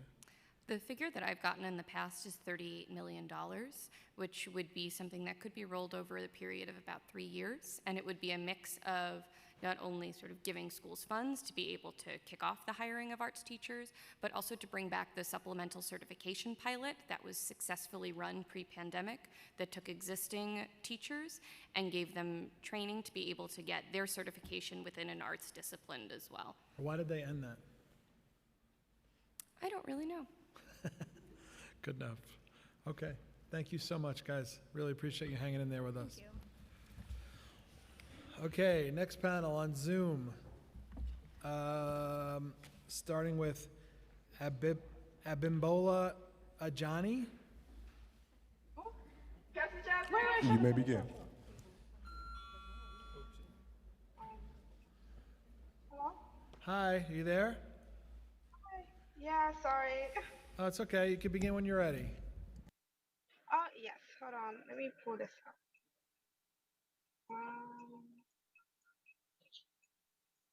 Hello. Thank you, Chair Joseph and the Education Committee and the members of the council for the opportunity to testify this afternoon. My name is Abimbola Ajani, and I'm currently a senior in Transit Tech High School, and I live in Brooklyn. I love my school's encouraging staff members who try their hardest to push you to the right directions. But however, in all my 4 years of being in the school, I've seen the school deteriorate drastically. The walls are chipping, there are electrical wires exposed, and the overall environment of the schools feel more like a jail cell than a learning space. There is poor heating within the school, where typically inside the building feels more frigid than outside. This poorly affects students like me who are anemic and are shivering due to the poor heating and distracting me from focusing on my assignments. The water fountains are also undrinkable due to the poor filtration, causing many students to revert to being dehydrated and possible health risks for those who don't have access to water by means of buying it from the school store. These are two examples of issues that arose in my school that don't encourage us students to become the leaders and the world changers we're meant to be. I'm asking the city to fund $600 million in the city's capital budget to electrify and upgrade Transit Tech CTE and prioritize the other schools Triage has identified for official year 25. Investing in green, healthy schools can make a positive difference in my community by creating a habitat that pushes the younger generation into the right path. Learning how to recycle, seeing how their actions can improve their surroundings, and many more can motivate many students who have a bleak view of the world. However, how can this be possible when the school feels like a confined space where growth is discouraged due to its infrastructure? The world around us could be better by having gardening programs and recycling programs that students could interact with Time has nature. expired. Thank you. Thank you. Now we have Andrea Archila. Time starts. Thank you, Chairs Brandon and Joseph and members of the committee for the council's long-standing support of New York Edge. With the city's finances in much better shape than expected in January, we ask that the council increase our funding in the fiscal year 25 budget. We're seeking $1.2 million under the council's after-school enrichment initiative, an increase of $200,000 over last year. This would be our first increase in 16 years. We are also seeking $250,000 under the council's social and emotional supports for students initiative. SEL is integrated into every element of our programming. Increased funding is vitally needed. Unlike contracts with DYCD and other agencies, council discretionary contracts are not eligible for COLA increases. This is making it increasingly difficult for New York Edge to attract and maintain quality staff and to continue to offer the wide array of programs that we are known for. New York Edge is the largest provider of school-based after-school and summer programming in New York City, serving almost 30,000 students in over 100 schools and 37 of the 51 council districts throughout the 5 boroughs. We have been as the largest after-school provider in the nation offering SEL supports. We are also one of the city's largest providers of college access programs across all educational levels and have been a leading community school partner for over a decade. Our mission is to help bridge the opportunity gap among students in underinvested communities. Council city-wide funding has enabled us to enrich and expand our school year and summer programs and has allowed us to develop and implement new unique, and engaging programs. New York Edge, its students and families are extremely grateful for the Council's 32 years of support and partnership. We are now looking to you to meet the needs of the next generation of young people by supporting our FY25 funding requests. Thank you. Thank you. Now we have Marie Altus. Time starts. Did I say this in here? Marie? No. You want to share again? No, but everything is fine. Oh, I see, yeah. Yeah. Oh, I see. I probably would put, Marie, are you there? not put, like, just put yes. Okay. Back to Marie. Now we have Suba Habib. Time starts. Suba Habib. Hello. Hi. Okay, hi. Okay. Thank you, Chair Joseph, the education community, and members of the council for the opportunity to testify this evening. My name is Suba Habib, and I am currently a sophomore at Transit Tech Career and Technical Education High School in Brooklyn. Growing up in East New York, I've seen firsthand the disparities in our education system and the neglect of essential services in our communities. Our schools are struggling with outdated infrastructure, from inefficient heating and cooling systems to poor ventilation, exacerbating health issues like asthma among students and staff. Mayor Adams' decision to cut essential services from the New York City budget only worsens these conditions, prioritizing real estate interests over the well-being of New Yorkers. Our school, built 90 years ago, suffers from old ventilation systems, dim lighting, and outdated electrical wiring. We lack basic resources like modern science labs and energy-efficient shades. Classrooms and gymnasiums have inefficient heating and cooling, making it difficult to maintain a comfortable learning environment. During the summers, our facilities should be accessible to community members, offering resources for youth and elderly programs. Additionally, we need updated fields, safer gated communities, and modernized room where critical thinking is highly encouraged. Investing in these improvements is not just about maintaining buildings, it's about fostering innovation and supporting the growth of our students and community. I'm here to demand action. We need $600 million allocated in the city's capital budget to electrify and upgrade Transit Tech High School and other schools identified by Triage for fiscal year 25. Investing in green, healthy schools isn't just about improving infrastructure. It's about investing in our future. It's about creating a learning environment where students can thrive, free from the health hazards of outdated buildings. It's about addressing the climate crisis and ensuring a sustainable future for generations to come. Mayor Adams, we're counting on you to prioritize the needs of our communities over the interests of developers. Investing in green, healthy schools isn't just a choice. It's a necessity for the well-being of New Yorkers and the future of our city. Let's build a better world together, starting with our schools. Thank you for your time. Thank you very much. Now we have Tanisha Grant. Time starts.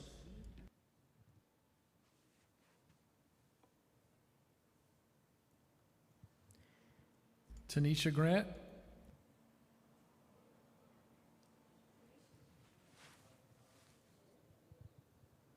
Okay, Lupe Hernandez. Time starts.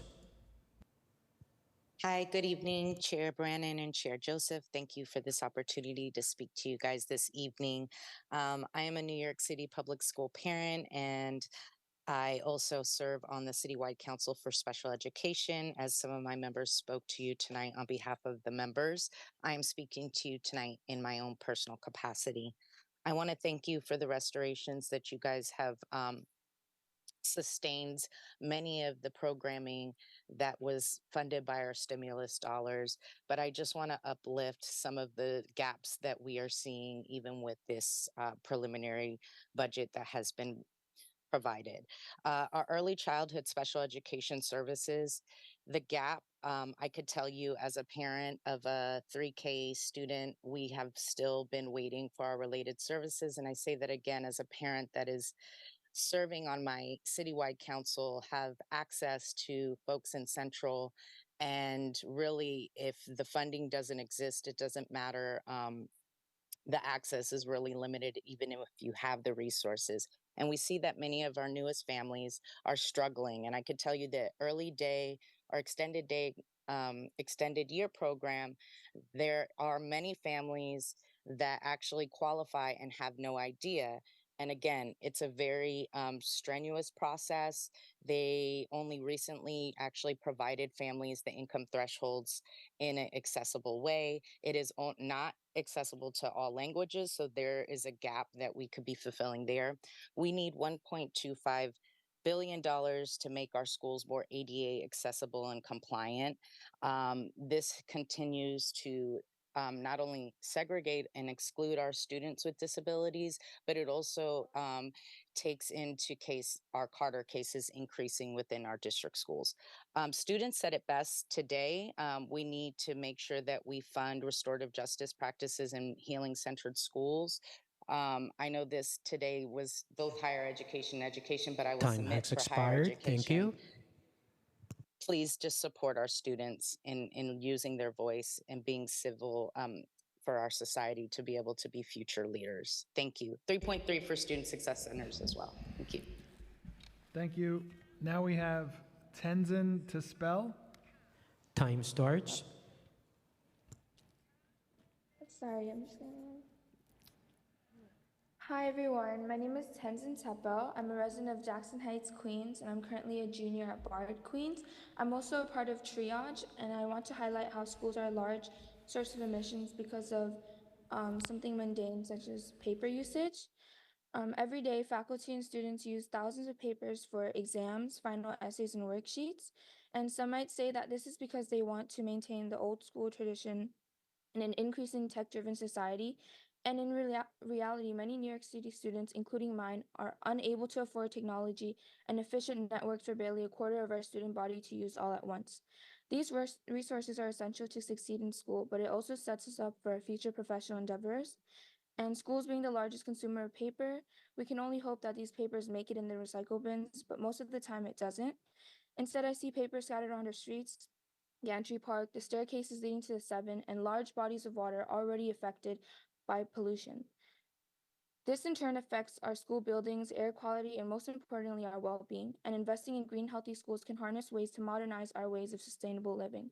This is the reason why I'm asking for the city to fund $600 million in this year's capital budget to electrify and upgrade Bard, Queens, and prioritize other schools Triage has identified for fiscal 25. I want to see steps towards a greener future starting right now, where lawmakers listen and show up to current climate issues of our environment that are already showing us a desperate need for change. As a student, I want to rely on my school to be able to thrive without the need to doubt accessibility and safety. And I thank you for listening to my voice and countless of other students here today. Thank you. Thank you. Now we have Anwen Paul. Time starts.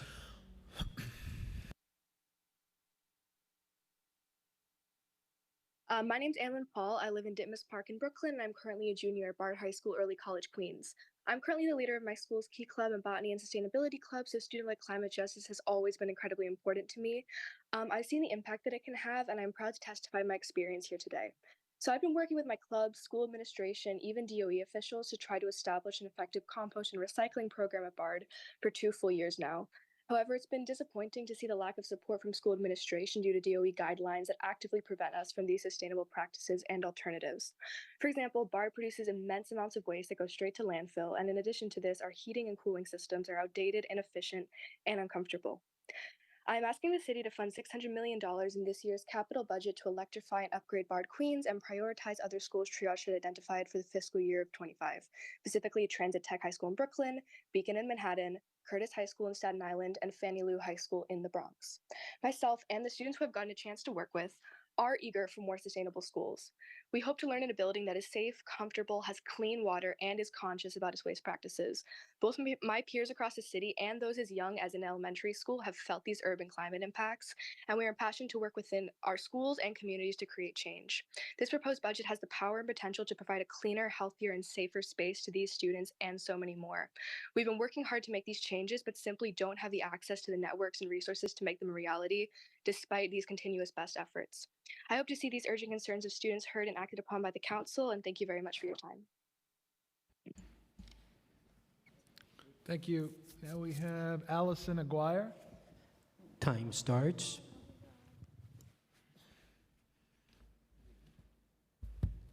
Hi, my name is Allison Aguirre, and I'm a member of Triage, a student-led climate justice organization with over 1,000 high school students across all the 5 boroughs fighting for a greener future in New York City and state. I am also a junior at Bard High School Early College, Queens. Throughout my time in high school, I've witnessed the drastic effects of climate change on our planet. Last year, in 2023, New York City was faced with a devastating flood that flooded many homes of my classmates, teachers, and family members. I remember students and teachers walking into school with their wet socks and shoes in their hands. Last year, we also experienced air contamination, causing the skies to turn orange and air quality to become a safety hazard. As students and citizens of New York, we should not have to experience these events, which not only put a pause on our education and work, but also threaten our health and safety. I'm asking the city to fund $600 million in the city's capital budget to electrify and upgrade Bard High School Early College, Queens, and all other schools Triage identified for the fiscal year of 2025. I'm fighting for green, healthy schools because fast changes must be made. We owe it not only to our generation, but all the future generations that are coming after us. Providing them with the proper resources and creating a cleaner world will allow them to strive in an uncertain future. Thank you for your time. Thank you. Now we have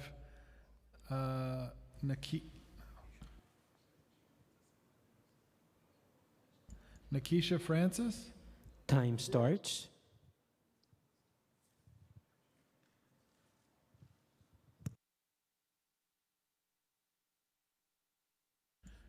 Marie Elsis. Time starts. Hello. Hi, go ahead. Thank you so for having me here. Thank you, Chair Joseph and the Education Committee for the opportunity to testify. My name is Marie Alsis, and I'm an education advocate at Good Shepherd Services and a former foster youth who had the privilege to access education programs that allowed me to be successful and led me to where I am today. Albert Einstein once said, "Everybody is a genius, but if you judge a fish by its ability to climb a tree, it will live its whole life believing that it is stupid." This quote is a direct insight into what will happen to our children if these programs are excluded from the budget. Educational programming tailored to young people's varied and specific needs should be widely accessible. Out of 400,000 children in foster care, nearly 270,000 of these foster children are school age. Foster youth are more likely than their peers to experience a host of barriers that lead to troubling outcomes, including but not limited to low academic achievement, high dropout rates, and higher rates of mental health disorders. Now more than ever, we need to have a holistic understanding of what it takes for children to be successful. It is these programs such as the Student Success Centers, Restorative Justice, and Mental Health Continuum that are tailored to these academic and behavioral needs that will enable our children to prosper and thrive. I'm speaking today to fight for these programs. The age group which the programs are tailored to is a critical junction point where development and centered milestones can be assessed and we work. Our brains at the age have this incredible ability to create new pathways and change the trajectory of success. A school can and should be a community to raise up our children. It was for me, and I work in this field to do the same for others, so they can grow up to be young individuals who create their own sense of purpose and pride. We are doing a disservice to our future generation and our children by excluding these programs out of the budget. The less resources for individuals with mental barriers, special education needs, and trauma, the less we can protect them from the negative outcomes that are likely to occur. As an employee in the foster care field, our duty is to recognize what can be done. But without the funding and the access to these programs to provide to our young people, we are at loss. Thank you for the opportunity to testify. Thank you. Now we have Brianna Abad. Time starts.